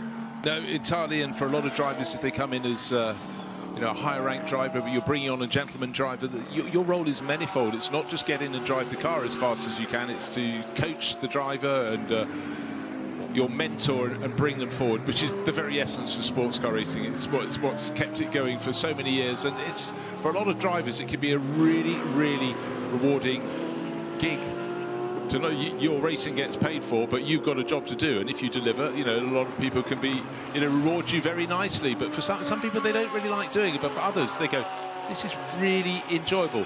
And some people come in, they've made their money in their career, they want to come and play, but they didn't succeed in their careers by not being competitive people. And so they get to this, and they've got an environment that's incredibly focused, data-led a lot of the time, but you've still got to have the feel. You've still got to have actually the acuity, the eye-to-hand coordination, and also the ability to run a car through the night when you're feeling completely knackered. Absolutely. Here's a look at your Bronze Cup leaders through the front of the frame a few shots ago. There it is over the exit curbing. The Garage 59 McLaren. It's bearing the number 58. You talk about a team effort, right? There's a saying in just about every sport. It certainly rings true in racing. Careful there. That's our Bronze Cup leaders tangling, or nearly tangling, with an out-of-sequence sequence car, but doing a good job of keeping the nose clean. Blattner is the other driver that would be the rival in the Bronze Cup, albeit a few positions down the order in the number 74. But back to what I was saying, the saying goes, you win as a team, you lose as a team, and that is, I think, no more true than in an endurance racing setting. Take the Garage 59 crew today. A really hard day for those involved on the number 59. Simple mechanical problem ending their day. And for the 58, it had been a fairly flawless run until just a slight mistake, if you can even call it that, in very tricky and dark conditions. Crumpled the nose end of that car, did some damage, put it well out of contention for any meaningful result. Could very easily have put that car in the truck, cut their losses, hopped on some rebooked earlier flights, got a little bit more rest after a long day. They said, no, we're going to put this thing back together. We're going to finish the Spot 24. It is what they have come to do. And even if they're not taking home any hardware, I think they should at least hang their heads high, knowing that they are trying to complete 24 hours of racing. No, absolutely so. And there are times it would be easier to take the option of just walking away, but this is a race. I'm just, while you were speaking there, Jonathan, I was looking down towards the bottom of the top 10. There are still cars that can come from that level up to the front. I mean, the fact we got the 51 Ferrari leading the race, having lost the best part of 2 laps with a puncture late yesterday evening, means there are others that can still come into it. I'm still looking at the number 98 BMW as one that could be a factor. Raffaele Marcello's at the wheel of that at the moment, but his history in all sorts of cars, Mercedes for so many years, so many titles, but he's showing with Augusto Farfus more experience than you can shake a stick at, and Jake Dennis. They've had the little moments, they've fallen back, but their pace is looking very good. The car immediately behind it, another BMW, Kelvin van der Linde, number 32. That worked its way right towards the sharp end of the field. Bear in mind, it came within a scintilla of a gap that would have put it a lap down. They stayed into the lead lap. They were the first ones to pit and do their service pit stop, which is a pit stop of a minimum of 5 minutes. So they basically volunteered to give up a lap and a half of margin, but they knew all their rivals would have to do the same pit stop, a long pit stop at some point. They rolled the dice, that put them very in the mix, and then pretty much immediately after that, had a safety car period. Everyone else went, well, yeah, we'll do ours now. You just don't want to do it when it's full green flag running, then you'd lose a lot of position. But if the cars are on track or under full course yellow, or running faster but behind a safety car, you know, you do not lose as much. So if you can do your service pit stop during that period, you are getting yourself back in the hunt. Well, that is why almost all of our competitors, I say almost all, because some, including, I believe, Darren Lung's number 991 Paradigm Racing BMW, have not completed that optional 5-minute technical service. We'll check before speaking, but I believe you don't have to complete that. But if you do, you have to do it before the start of the 22nd hour. Still plenty of time to do that. And look at this gaggle of cars as well. The 45, who was a feature earlier on in the beginning of the race, leading what is a little gaggle of cars out of position.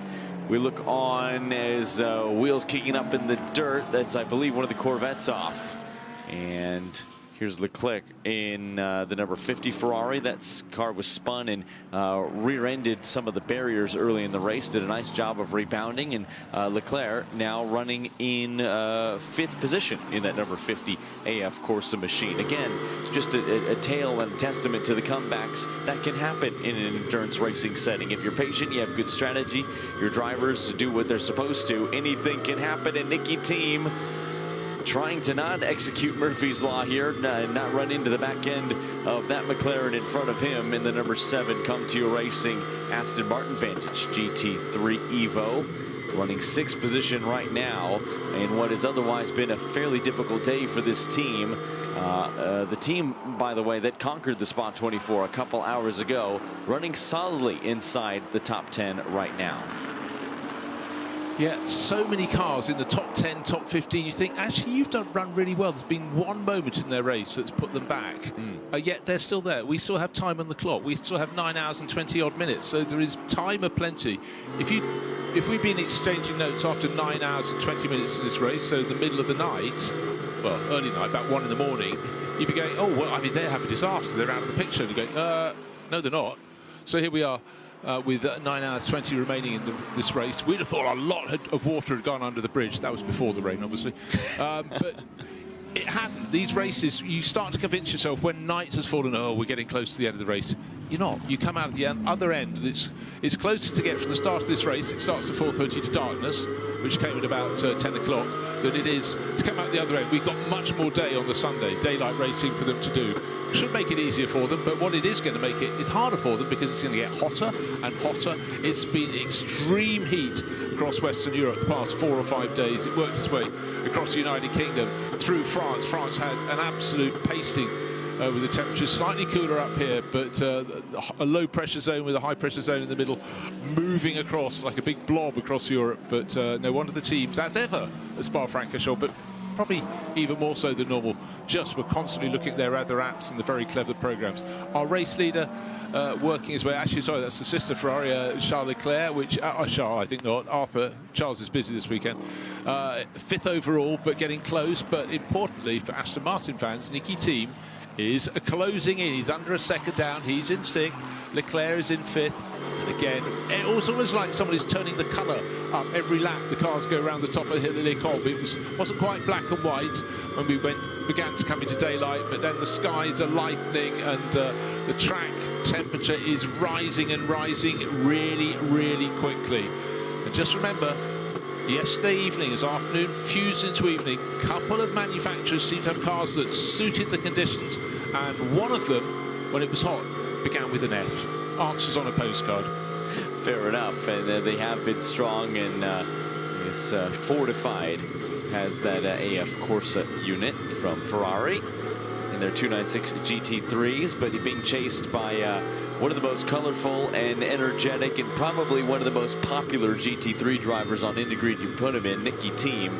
Tends to produce some pretty exciting driving as well. Certainly did so early in the GT3 season internationally, but has really made a name for himself in Aston Martin machinery. He's been synonymous with the British marque for just about his entire GT3 career. He's done a really nice job of it, running solidly 6th, but would like to run inside the top 5 yet again. Had done it just a few hours ago. Through Blanchimont, well over the curbs, and now into the bus stop chicane, closing up. A lot of strength on the brakes from that Aston Martin Vantage.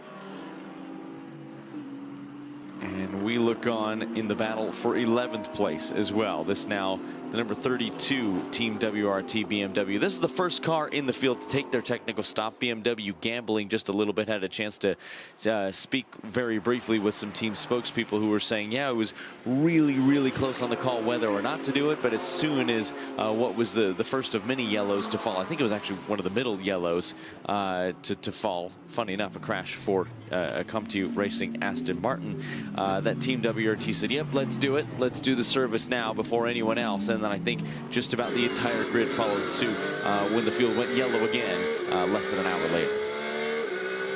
Yeah, that's the thing. You never know. You can only guess and gauge, and maybe particularly under cover of darkness, how long is this period going to be in full course yellow? How long is it going to be under safety car?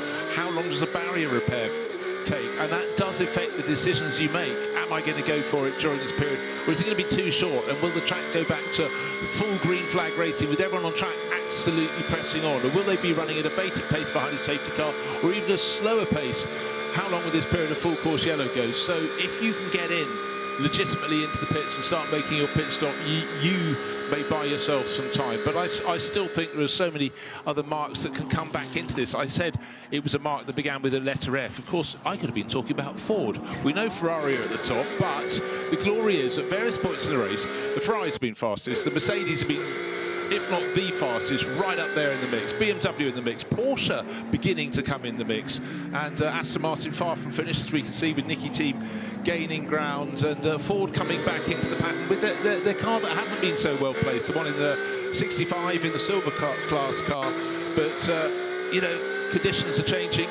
I just want to have a very quick word with Joe Osborne to check what the temperature's like outside. Joe's just... It is Finn Peoplehouse aboard the 65, but we are riding on board with Bustin VDS's Dorian Bacalacci in the number 2 Porsche.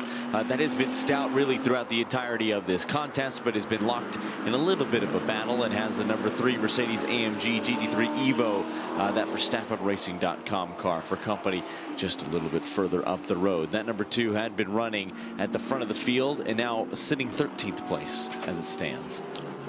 One thing that Yeah, I've lost count of how many 24-hour races I've done over my career.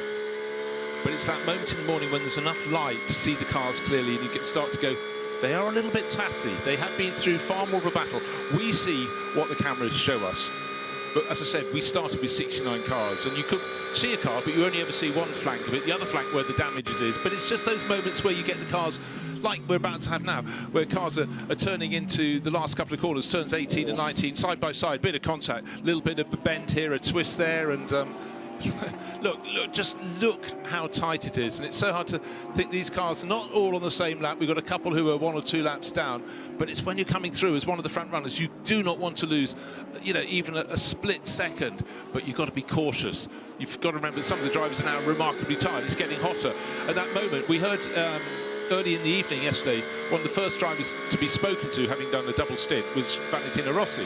Because I think almost everyone in the first stint of the race just did a single because it was so hot. They went to do a double, but he said it was sort of fine. But the last 6 laps, when the head starts to go and your accuracy falls away. So he had all of that. But look at these moves being made again. If you've got the speed out of Raidillon to carry it all the way up the straight, we've seen the Mercedes aren't too bad. But one thing is sticking in my mind, Jonathan, it's the fact that.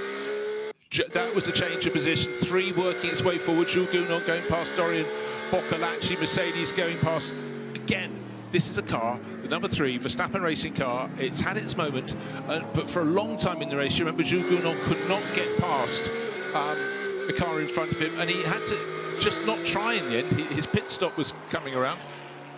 Tell you what, we haven't had too much from Aston Martin as yet, but one of them is coming very, very approaching the front of the field. Car number 7, and we're going to hear from Bryn Lucas down with the number 7. Marco, good morning. Welcome back to track. I know you've been a bit rested, not that well rested, but you've missed the rain, and your teammates got the car in P6. Yeah, seems like we're doing a decent job at the moment. Obviously, there's still quite a long way to go. Still, I had a little nap here over the night, and apparently I missed out on the rain, which I'm fairly happy about, if I'm honest to you. But yeah, let's see what we can get out of the car in the end of the race here, and just get the best result possible. We know that when the sun comes up, which is already now making the track, it's going to get pretty hot here again. It's quite humid as well at the moment. A lot of cars struggling in the high temperatures. That means this is really anybody's game. It's really open. Yeah, I mean, I've obviously heard a lot of people complaining already, and we're in the struggle bus as well. We're not top speed is really not there this year, and when they come to the restarts and all this, it becomes quite hard to defend when we don't have the top speed. It's quite simple. Race control to all but teams. We're trying our best we out have there. a stop we car keep on on pushing driver's as long as we left, can. exit turn 4 I'm just getting some information into my ear. I can't hear it at all because it's so noisy trackside. So I'll leave this for now, but thank you very much. We'll catch up with you later on. Thank you. Thank you so much. Well, actually, that could be a very prescient interview because the car we just heard that stopped at trackside is a car number 7. That's Marco's car. He's had his little... It looks so it's going again now, but... That would have been something, presumably, that happened exiting Raidillon, and it does look as though it's maybe not quite sitting as it should. Looks as though it's got a front left puncture dragging away. So we have a slow car now approaching turn 5. The slow car is on driver's right. Words from race control, just allowing the rest of the field to exercise caution. That is hit something or someone. You can look, that front suspension is not attached as it should be. That wheel bobbling on its own through one of the most difficult corners on the racetrack, and a huge tank slapper that's not where you want to go wide, and then bang into the outside barriers along the Kemmel Straight. That is a significant whack.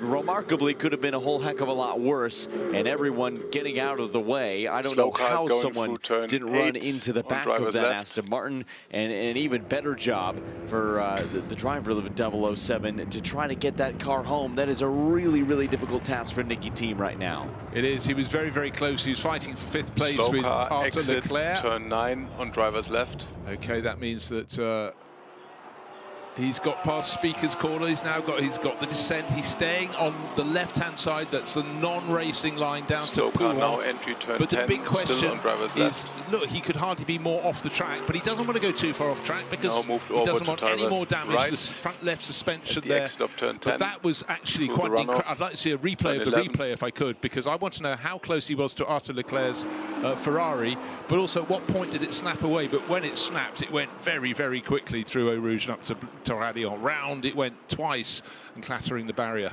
More than 7 kilometers is the Circuit de Slow car, Spa-Francorchamps, no, and he on went driver's off just at the left, end of exit Sector turn 1. 12. There's still a significant amount of racetrack to navigate, such as the desire to continue racing for 24 hours, even with Stays some now on repairs driver's right, that will set going him into and the 14. team down the order. A difficult day for Come2 Racing. This looked to be the car that was going to be their saving grace. It's the same car with the same driver lineup that won 2 years ago in 2024 when they conquered Spa.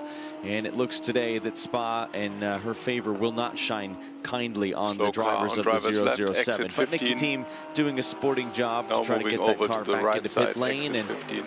the fine voices at Race Control doing a wonderful job at warning everybody else on the track where that car is so that we can stay running under green flag conditions. And almost the hardest bit of this in-lap back to the pit garage is getting to that final sequence Slow of corners car where on you need to be on driver's driver's right, turn but 16. he's got to choose the No. moment to stay. He's now on the correct side of the track as he Still comes through. He's goes going to through the Blanchimont. If runoff he in turn stays 16, 17 on the right, he's on still got driver's to turn right. through that very tight turn 18 and then dive off into the pit lane.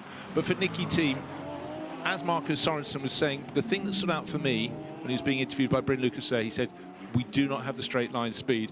I just think before darkness fell, when it was still relatively early, we saw the number 46 BMW Slow Dan car, Harper still on whistle driver's past him right, at Blanchimont. going into You turn don't do that 18. unless the car in front has a speed differential that's not in its favour. Look, the right rear wheel almost off the deck there as he turned his front left drop down. Track is clear again. That's hard Slow getting car into the pit is entry, in the pit entry even road. in a car with 4 tyres with air in them, but absolutely not for the number 7 Aston Martin, which has already tumbled down to 20th place and will lose more positions. But you know what? In this race, did we also have the number 51 car, the Ferrari that's leading the race, lose nearly 2 laps? I'm just saying, looks like history is repeating itself. So you can come back, but the time left in this race, we've only got 9 hours and 10 minutes. Well, and I would tend to agree, save that for the 51, it was a puncture, and that is almost certainly pretty significant suspension damage correct, for the Aston Martin. And with 9 hours to go, of course, that can absolutely be repaired and likely will. It's a really stout group of engineers and mechanics that come to racing to look after a whole host of cars. They know that Aston Martin platform like the back of their hands, but they've got their work cut out for them here. Alessio Rovera continues to lead, having made 17 pit stops. So too has Lucas Auer, who sits in second, and Thomas Preining in his Porsche, the number 80 Lion Speed car. What a phenomenal Spa so far for them. They sit overall in third. It just absolutely goes to prove in an endurance race, and one that is as intense and competitive, is that you can keep on working your way forward. The Porsches were not even in the top 10 for quite a while. The last few hours they've crept closer, but the Lion Speed car is the pick of their bunch. And finally, Nicky Team, of course, from his point of view, not only did he have to enter the pits, he had to go all the way around the inside loop at La Source, and his pit garage, literally one of the last ones, at the bottom end of the endurance racing pits. What I want to see is when this front wheel comes off, is what is the extent of the damage to that suspension. But the way we can see that wheel literally looking as it's only partially attached, I suggest it's not going to be a quick fix. But again, we talk about how these cars are made to be taken apart and put back together very quickly. But of course, then there's a big element called meanwhile, and second place and third place getting very, very close indeed, because Thomas Preining, he's hanging around for no one. And the yellow and green Porsche, Mercedes, that's been always at the front end of this field, has now got a massive challenge, because the gap has come down and down, a third of a second between them as they set off onto lap 323. But our race leader, Alessio Herrera, has had a very good number of laps. He's now 7.5 seconds clear, 7.7 seconds clear at the front of the field. And while this little battle, big battle actually, is going on for second place, even more of an advantage goes to the 51 AF Corsa Ferrari. Lucas Auer pressing on, but Thomas Preining is pressing even harder. Yes, he is. It is already up 63 positions in this race, trying to make it 64 and 65 if he can help it. There is pace in hand for Lion Speed GP. And Thomas Preining absolutely knows what he's doing in Porsche machinery. He is all over the back of the number 48, a hang of the head for Nicky Team. He knows what was possible today, and the mechanics for Come To You Racing will go to work. And we'll try to kick that tire and just loosen it as best they can. Well, this is riding on board, and it doesn't look as though there's any rear impact. I think he just simply lost it on his own. I can't really see anything different in that incident. And I tell you what, I've been watching Nicky race for decades, it seems, and he was close just behind Arthur Leclerc, but the tail started coming around. I don't think there was any changing of line. How do you read that one? I think what happened is he got a phenomenal run up Eau Rouge, and he had to do a significant lift that changed the balance of the car, put weight back on the nose, off of the rear tires. Round they went, and round he went into the wall. It was one of those gut reactions where you think, oh no, I'm closing, I lifted.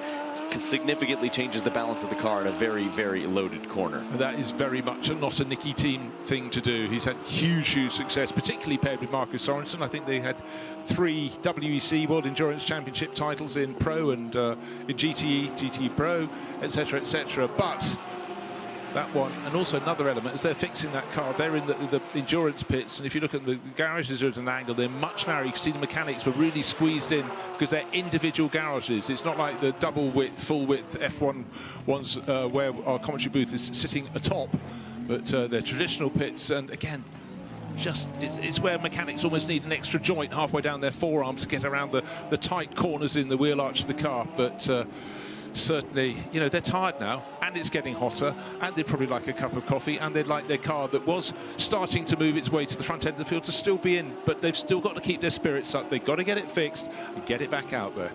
Unless the damage is so bad that it's inoperable, but right now we've had nothing telling us that. Right, looking at the 3 splits, oh, I love it again. Look, 3 different manufacturers.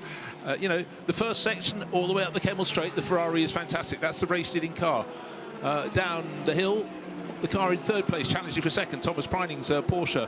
And the car that could and should have still been in the race, but a little mishap for Benji Goethe, the closing sector of the 3, that was one of the 2 Garage 59 McLarens that very much hot, or even in even hotter conditions, was very strong indeed, and that makes it all the worse when your car retires. We heard Andrew Kokodi from Garage 59 putting on a brave face, but if you have a car and it's retired and it hasn't got the pace, it's one thing, but if it was a potential race winner. Right, Nicky Team has had his moment, and is it over and out for the number 7? Bryn Lucas will find out.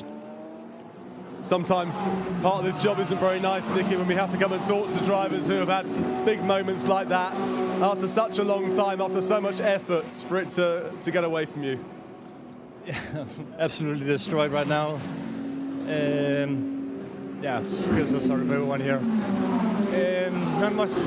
Yeah, what can I say? Obviously, you're trying to push as much as you can. Stuck behind the Ferrari for a long time, but that is no excuse for doing a mistake like this. So, totally on me. And yeah, a lot of destroyed dreams and hopes we had here in the end. So we were in it. But yeah. Really hard now. Yeah, it is. It's one of these examples really of a 24-hour race, and anything can go wrong at any moment, and it's just the way it is, sadly. Yeah, we all know how it is. Right now, I'm just so angry with myself, and yeah, not much to say. It's such a shame for everyone. We really appreciate you talking to us. Thank you very much. Really, really hard to see. You can see Nicky Team and how frustrated he is with himself, and a very, very, very capable driver in Nicky Team. He has won this event before. He has done it in that car with that team.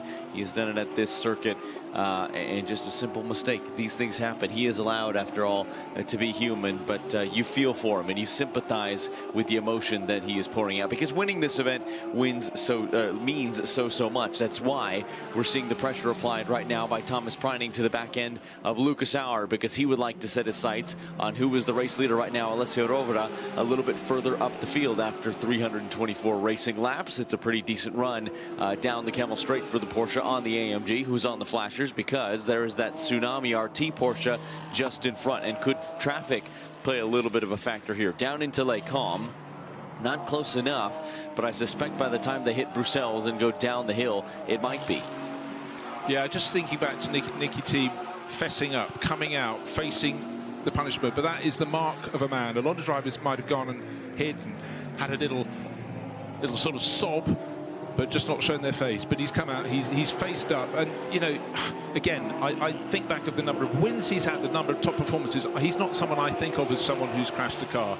Maybe an element of frustration getting closer and closer to the Ferrari, but knowing he didn't have the straight line speed, so he was probably absolutely maximising what he could get through Radion. And actually, as we both think, he did maybe too good a job at that occasion, and maybe a slightly inferior line from Arthur Leclerc. But anyhow, Leclerc carries on. There was no contact, but a double rotation, then impact with the barriers, and now working the traffic. This is a battle for second place. The yellow Mercedes still ahead of the cream-coloured Porsche in the background from Lion Speed GP, and making their way quite neatly and tidily. Nothing ventured, nothing gained. No one really lost out there, but certainly for the chasing Thomas Preining in the number 80 Porsche, he cannot afford to get off the tail of that yellow Mercedes. I think they both lost a little bit of ground potentially to race leader Alessio Rivera, but as you can see, they're chopping and changing in very small margins in the last couple of laps. In particular, Thomas Preining has got that element where you get onto the tail, and then what happens next? What happens next? The ebb and flow, and that's why I was keen to watch them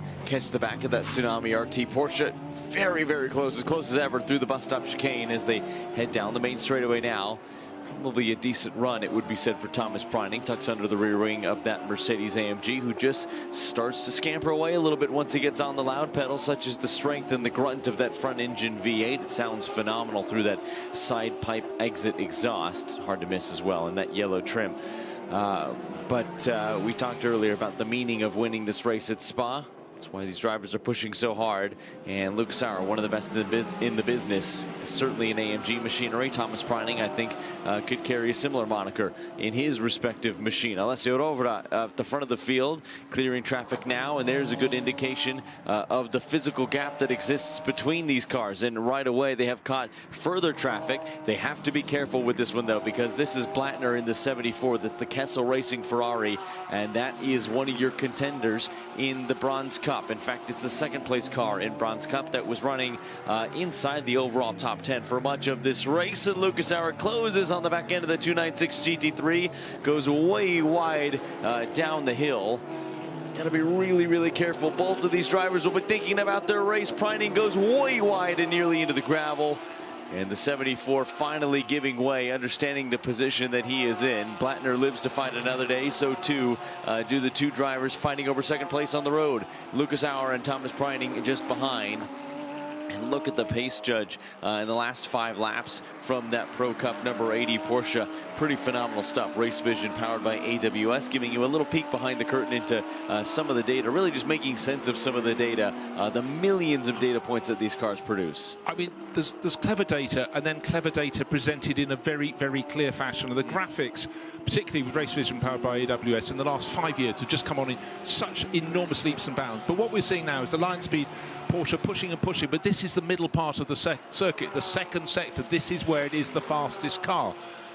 We know other manufacturers have other points on the circuit, but for now, as the temperature continues to rise, Thomas Preining knows he's got to hunt down, he's got to look up the track ahead. Doesn't have to look very far to see where Lucas Sauer is. There's half a second covering them. He's got to look for the traffic up in front of them. What is the next back-marking car they're going to pass? If it's another Porsche, it's going to have a similar performance to his own.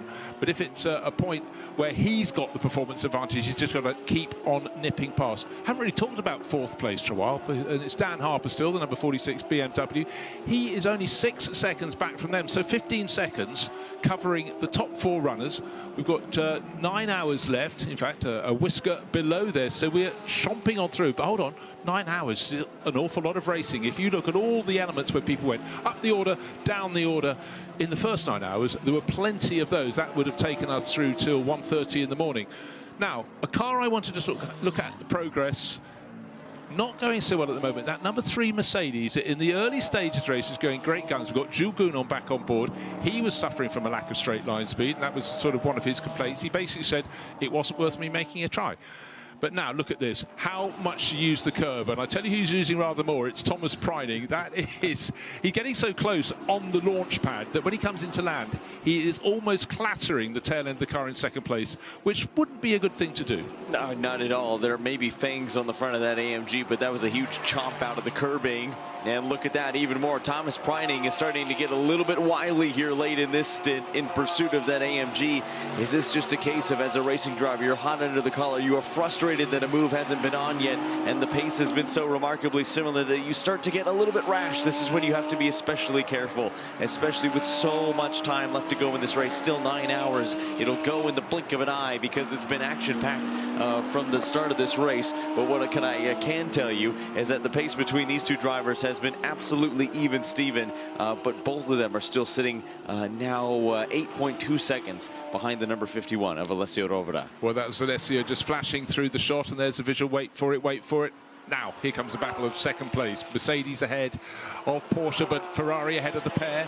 Best of the rest, the BMW in fourth place, and then another Ferrari, which is the sister car, Arthur Leclerc, car number 50, and Finn Wiebelhaus leading the silver class in sixth place overall. Maybe there's something for Ford in this race as yet, and still don't discount number 64, which was their pace car early on. In so many ways it was challenging right up there at the top of the field, but that is coming forward as we go. And actually, as I say, that doesn't do such a good lap, the Fabio Scherer driven car, number 64, the Ford Mustang, in 14th place, but the one in 6th place, Finn Wiebelhaus, he's right on the money actually in terms of lap pace at the moment, lapping 6th, and he's getting closer and closer to Arthur Leclerc. What happened to the last person who got close to Arthur Leclerc? Oh dear. We saw what happened. That was what went on between Eau Rouge and Raidillon when Nicky Thiem just dropped his Aston Martin, and I still have to just say I was super impressed. He came out so quickly. The last thing he wanted to do was face up to the cameras, but a big enough man to admit it was a mistake, and he hates himself for it. But let's go down and hear the latest interview for Bryn, and he's down with a driver whose car is very much in the mix. It's car 48, and it's Maro Engel. Well, Maro Engel, you just had a bit of a rest, and you're going to go in the car very, very soon. You're in a really, really strong position. But we've just had a big reminder of what a 24-hour race can be like, with Nicky Thiem just losing at the top of the hill just behind us. Yeah, obviously this is a tough old race. I mean, the pace is always very high, but at the same time, I think there's, well, just under 9 hours to go, so it's still a long way. For yourselves being in this position, you obviously hope to be in this position with 9 hours to go, but there is a long way to go. You're going to get in double stint, I imagine? Yeah, not much accomplished so far. I mean, come through the race safely, scored some good points at the 6 and 12 hour mark, but like we just said, it's a long way to go. So just keep racking up those stints, those laps. Try and put ourselves in a position that we're there fighting for the win at the end. Is there anything you are able to have learnt from through the heat yesterday into yesterday evening that you can take into the rest of today? Yeah, for sure that'll be key now to see how the balance changes as the track warms up again. For sure it'll get slower again. Typically, obviously, happy hours is when the sun rises, and from now on it'll just get a bit slower, a bit harder, and it's going to be important to have a good car then. I bet you'll be hoping happy hour turns into happy night. Good luck. Thank you. Cheers. Thank you, Bryn, and always great to hear from some of the contenders here. Lucas Sauer continues to do battle. Thomas Preining continues to take a whole heck of a lot of curbing, feeling super, super confident in that Lion Speed GP car, but still not quite able to have enough to best that Mercedes AMG. And Lucas Sauer and Thomas Preining still giving chase to Alessio Rovera, that gap extending all the while. One of the BMWs just out of the pictures in the pit lane, but for the leading three, it's as we've left them. Absolutely so. Getting brighter, getting hotter, but I think for a lot of the drivers are going, actually, my car wasn't the best when it was really hot. Mine, we've come good through the night. When it cooled down, we had that very, very brief flurry of rain, a lot of lightning beforehand. Eventually the rain came, rained heavily, and it went away almost as fast as it arrived. But if you feel your car is going to be inferior and you don't feel your team's got any answers, anything they can do to make it better when it becomes scaldingly hot, and it is going to be hot here on the Sunday at Spa-Francorchamps, you be pushing all the harder now while you still think your car is in the mix, but aware that all the time there have been a lot of penalties in this race. And here's a car that's on the rise as conditions get hotter. The Ford is doing very nicely. This is Finn Wiebelhaus closing. Look, by a huge margin on Arthur Leclerc, taking nearly 2 seconds out of him a couple of laps ago, then almost 1.5 seconds on the previous lap. So really on the move. So not over and out for the Hout Racing team, and certainly they've got 2 cars in no time at all. I think we'll have 2 cars in the top 10 from them. They're at the moment 6th and 14th. As you said, an entry on the rise. I think a driver on the rise as well, and Finn Wiebelhaus as well. ADAC GT Masters champion a couple years ago. It's last year, in fact, with Hout Racing team in their iconic Ford machinery. the year before that with Team Germany, FIA Motorsport Games GT Cup champion as well. Finished second in the GT Winter Series in GT3. Has made his mark on GT racing, has the young 20-year-old in a very short amount of time, drawing the eye of Ford Racing and, of course, Halp Racing Team, trying to take that ADAC GT Masters Championship success in towards the ranks here in SRO America competition at a very, very high level. Flashing of the headlights from the Garage 59, number 58 McLaren, bobbing this way and that, trying to not tangle with the AF Corsa car just in front. That is the car of Arthur Leclerc, the number 50 that was driven by Lila Badou and Sean Galale through the evening hours.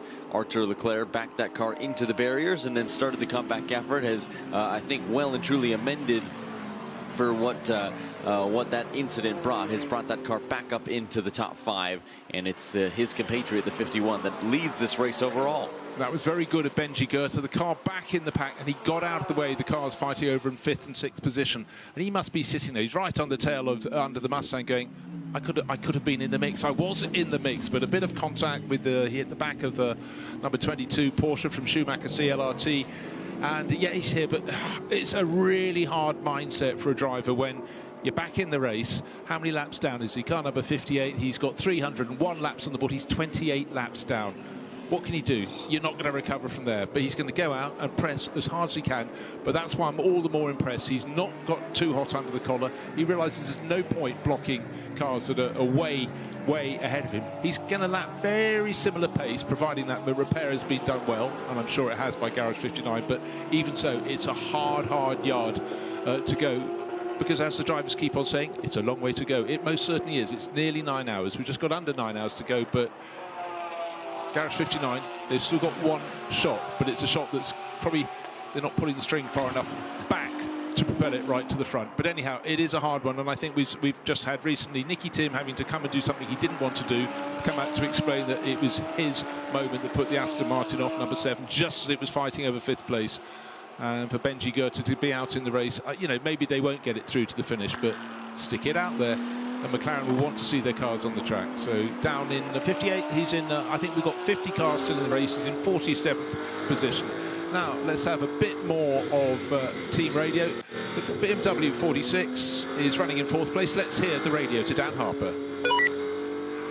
Max, for this guy, he should get some mates. We cannot request. It's Fabio Babini, silver driver. My lap times in the car are not working. No lap times. Yes, okay, we have some beacon issue. We are looking to it. No, well, that is concerning, isn't it? He's saying, I have no lap timers, and they said, yes, we have some bigger issues, and we're looking into it. We've seen the 46 drop back just a little bit. Here is Arthur Leclerc. Look at all the rubber that is caked onto the front nose end of that Ferrari as he makes his way into pit lane and actually back out onto the racetrack, having made his stop. Continuing aboard that number 50. But for Dan Harper, that is a race contending car, albeit 20 seconds down the road. A lot can change in the last 8 hours, but that is never nice when you're managing an issue. No, it isn't, but I mean, without that radio, we'd have no idea that car had a problem. Still lapping at decent pace. And it just goes to prove you cannot relax in anything. We can tell you at the moment, Alessio Rivera's car is leading the race, the number 51 Ferrari. But just, if you haven't been with us throughout the race all the way through to 9, to where we are now, you wouldn't know that a car lost nearly 2 laps, and yet here it is leading the race. And how it's bounced back has been judicious and fortunate, grappling with safety car periods when they came out and making the most of them, and each time closing up a little bit as the line closes behind the safety car, gaining, you know, maybe half a lap, coming back up. But they've had really good pace in the bits in between when all is running well, and particularly at the start of the race when it was hyper hot yesterday afternoon at 4:30. The Ferrari was the car to have. And what's happening now? Our temperature gradient is coming up. Right, again, we've got 3 different manufacturers at the 3 different loops of the circuit. The Ferrari, this car, fastest in the first sector of the circuit up to Les Combes. The second part, it's the Lion Speed Porsche that's sitting in a very competitive 3rd place on the downhill stretch to Campus Corner, and then the drag home It's McLaren country, but at the moment that's going to do them much good because the best placed McLaren is down in 20th position. Actually, that's the one from CSA Racing and Simon Gachet at the wheel of that. But again, that's exactly how it should be in GT racing, to have different cars that can produce that, because the idea is the balanced performance to produce an equal lap time, but it doesn't mean you're equal at all points around the circuit. The Lion Speed Porsche is literally trying to get on top of the rear wing of that second place Mercedes. It's getting almost physical there, but certainly the amount of curb that Preining is happy to take at turn 13, you know, you do start thinking, will have a long-term effect on the car, but at the moment he's got one aim, and that is to try and get past into second place. The impressive thing is he's doing it lap after lap after lap after lap as well, which is not a common thing. Again, you can use the curbs to help rotate the car just a little bit, but you don't have the benefit of that every corner. It's a tool you can use if you're fighting a little bit of understeer and you have good enough car control to do it, because that could very easily end in a spin. Right, top speed at Eau Rouge, that famous corner at the bottom of the compression before you fire up to Radion. It's the two Fords, first fastest and second fastest, and that's why they're creeping back up the order. Then now Fabius Schiro's moved in the last 2 laps. He's gained 2 positions. He's up to 12th. And Finn Wiebelhaus with the number 50 Ferrari just coming in to serve a pit stop, who's gained another position. He is up to 5th place overall, by far the front runner in the Silver Cup class, because the next one down is Matthias Zagazeta in his Ferrari, car number 52, and that's in 19th place. So I think that battle for now is very much in the pocket of the Hout Racing team for the silver class category. You never want to call anything safe in racing, do you? But I think that the margin at the time being would be comfortable. You have the cars 6th all the way down to 18th place, wedged between you in 5th and your nearest rival in 19th. So much so that you have 1, 2, 3 different class cars all represented there. Number 12, Mercedes-AMG, Mikael Grenier. Used to seeing him do some great work with Mackay Stevens and call his name in the GT World Challenge America, powered by AWS Grid, where he drives with JMF Motorsport, but of course is one of the best Mercedes-AMG factory drivers on the grid. Heck of a grab, it has to be said, for the number 12 crew to have him aboard his Mercedes. I know, at least for Mackay Stevens in the States, has been a wonderful teaching tool, is laser focused, is absolutely super quick behind the wheel in just about any race conditions. He's a great one to learn from. Yeah, that's how pairings are made. It's not the work of a moment, it's the work of working out what works best for the pair of you and how you can put that knowledge across. But right now what we're seeing is Lucas Auer. We talk about his consistency. We've been talking about this through the night, and just getting a message at the dashboard of car 46. We heard Dan Harper saying, it's not working, I'm not getting lap times. It has now been repaired. So an extra strong cup of coffee to the person who managed to sort that one from within the pit garage for him, you know. And it's just, when you realize how many people with incredibly specialist skills you need, sometimes you might only need that skill once in a season. But right now, in the biggest race of the year, the 24 Hours of Spa-Francorchamps, the CrowdStrike 24 Hours of Francorchamps, you need that skill, and that was pretty quick work in the space of about 3 laps. We don't know when that initial radio message came. We don't always have them bang on time, but out of the lead of the race, Alessio Rovera, really good job done by him. I'd expect nothing less.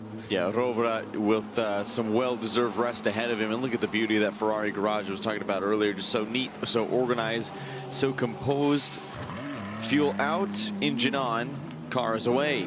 No dramas as Alessio Rovera hands that car over. The 65 Mustang Wiebelhaus is in as well. We'll update on that positioning there. But for our top 3, and Harper Preining and Auer respectively, with Auer leading this motor race, if just by a hair over Thomas Preining.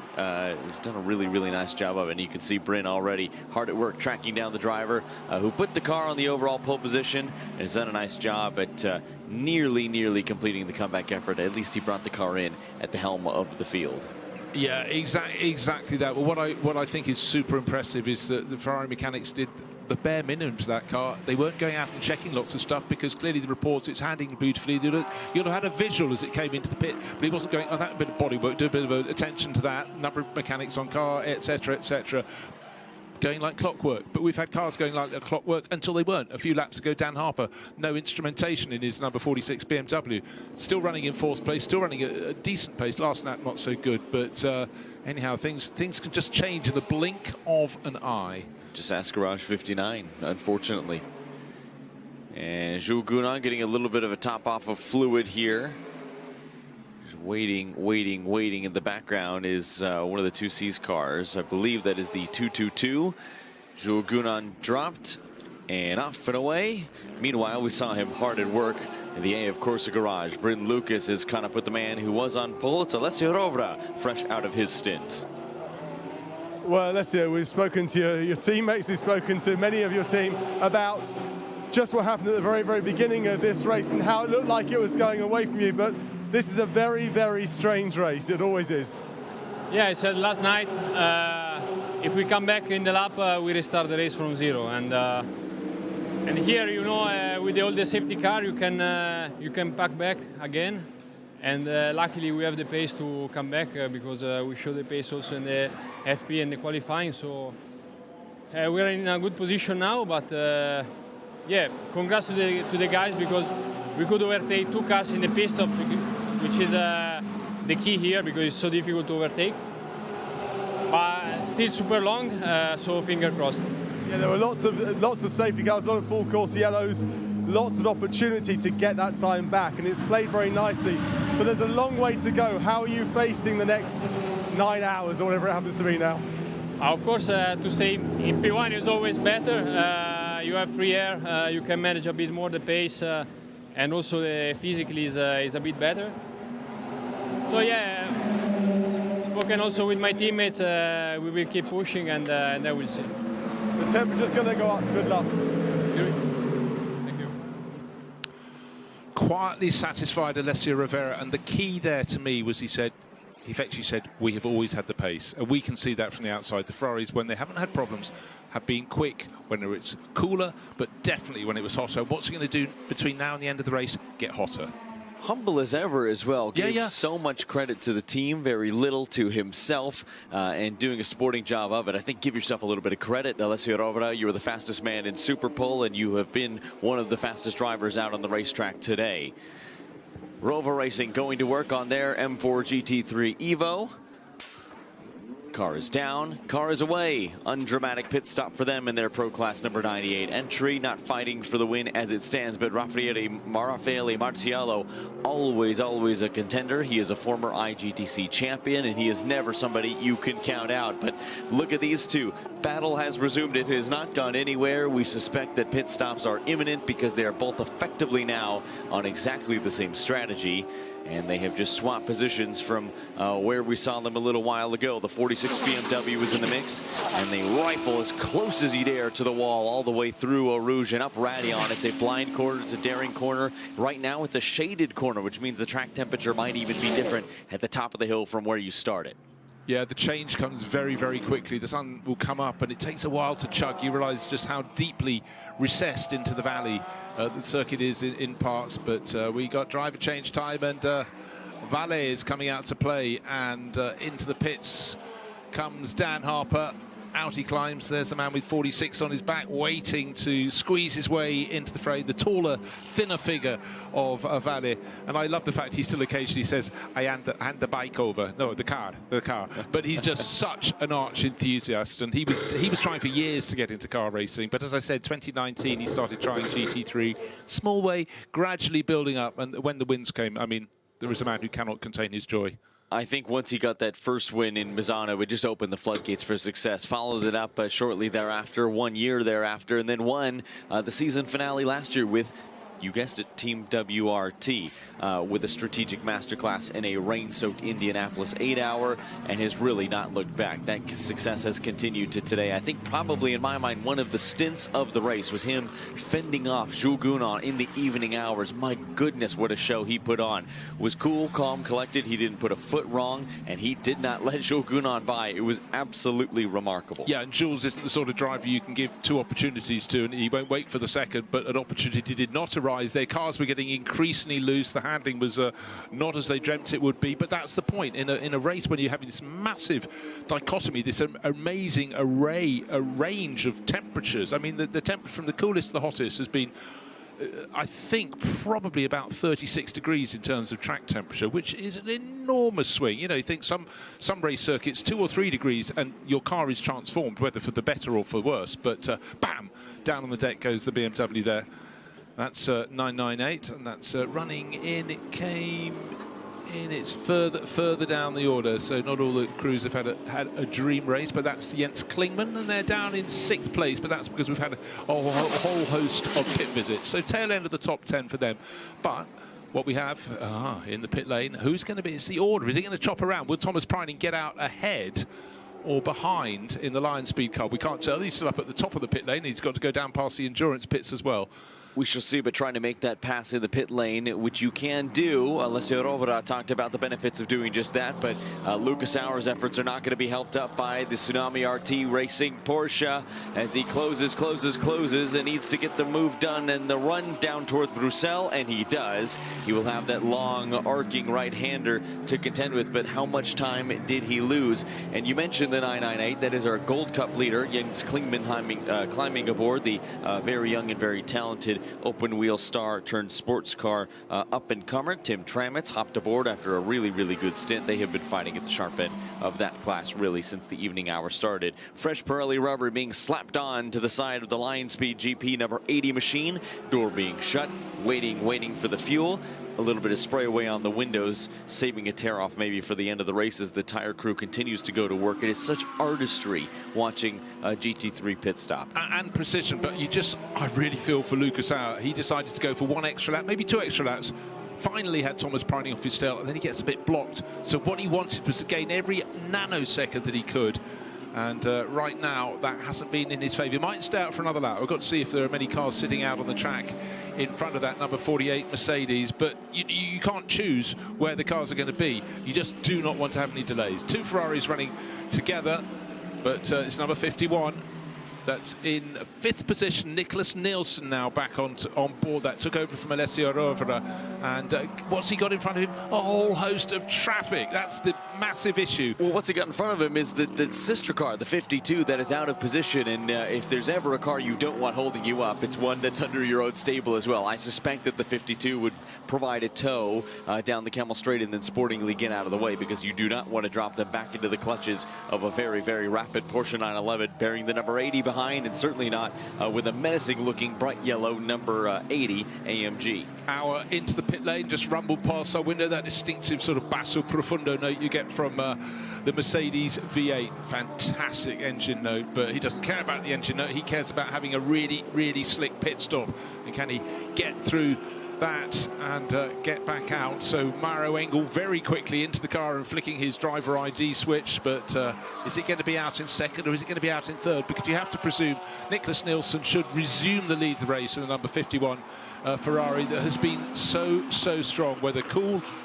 medium, hot or scalding. Those are the conditions we can offer you, but again, keep the pit stops neat, keep them tidy. Fabio Scheerer's car in the pits as well, and that rose up to 4th place. Hold on a second. A short while ago it was down in 12th place, having moved up from 14th. But that's because everyone else has pitted in front of them. But now this is an absolutely key pit stop for the bright yellow number 48 man filter Mercedes. Driver out, driver in. Maro Engel's name is already put on board, but that's before he got on board. That was a quick flick, because so many drivers forget to do it when they're leaving the pits, and if you can do it for them once you've got in the pit lane, that is fine. But here is our provisional race leader. Surely he's going to resume the lead of this race. Number 51 Ferrari. He's only very early into this stint. He'd been pitted 9 minutes ago, or came out of the pits 9 minutes ago. Up the hill he goes, a gentle ascent to La Source, neat, tidy. This Dane, who just basically has Ferrari written through him. His early career was all about winning in the Ferrari Challenge, and he did that in short order. Very soon became a Ferrari works driver, and the rest is history in the making, and it's something that may yet have a victory. Down the slope comes the 51 Ferrari, gets the job done. The gap was about 5.5 seconds before the pit stops, but the important element is where's the Lion Speed Porsche on the right-hand side of your screen. That will get into 2nd place, and unfortunately for the Mercedes crew, they seem to have lost effectively about 2 to 3 seconds in the run. Remember, they got traffic up at the top of the hill beforehand, and that certainly did not help them too much. I think what happened there was twofold. First, exactly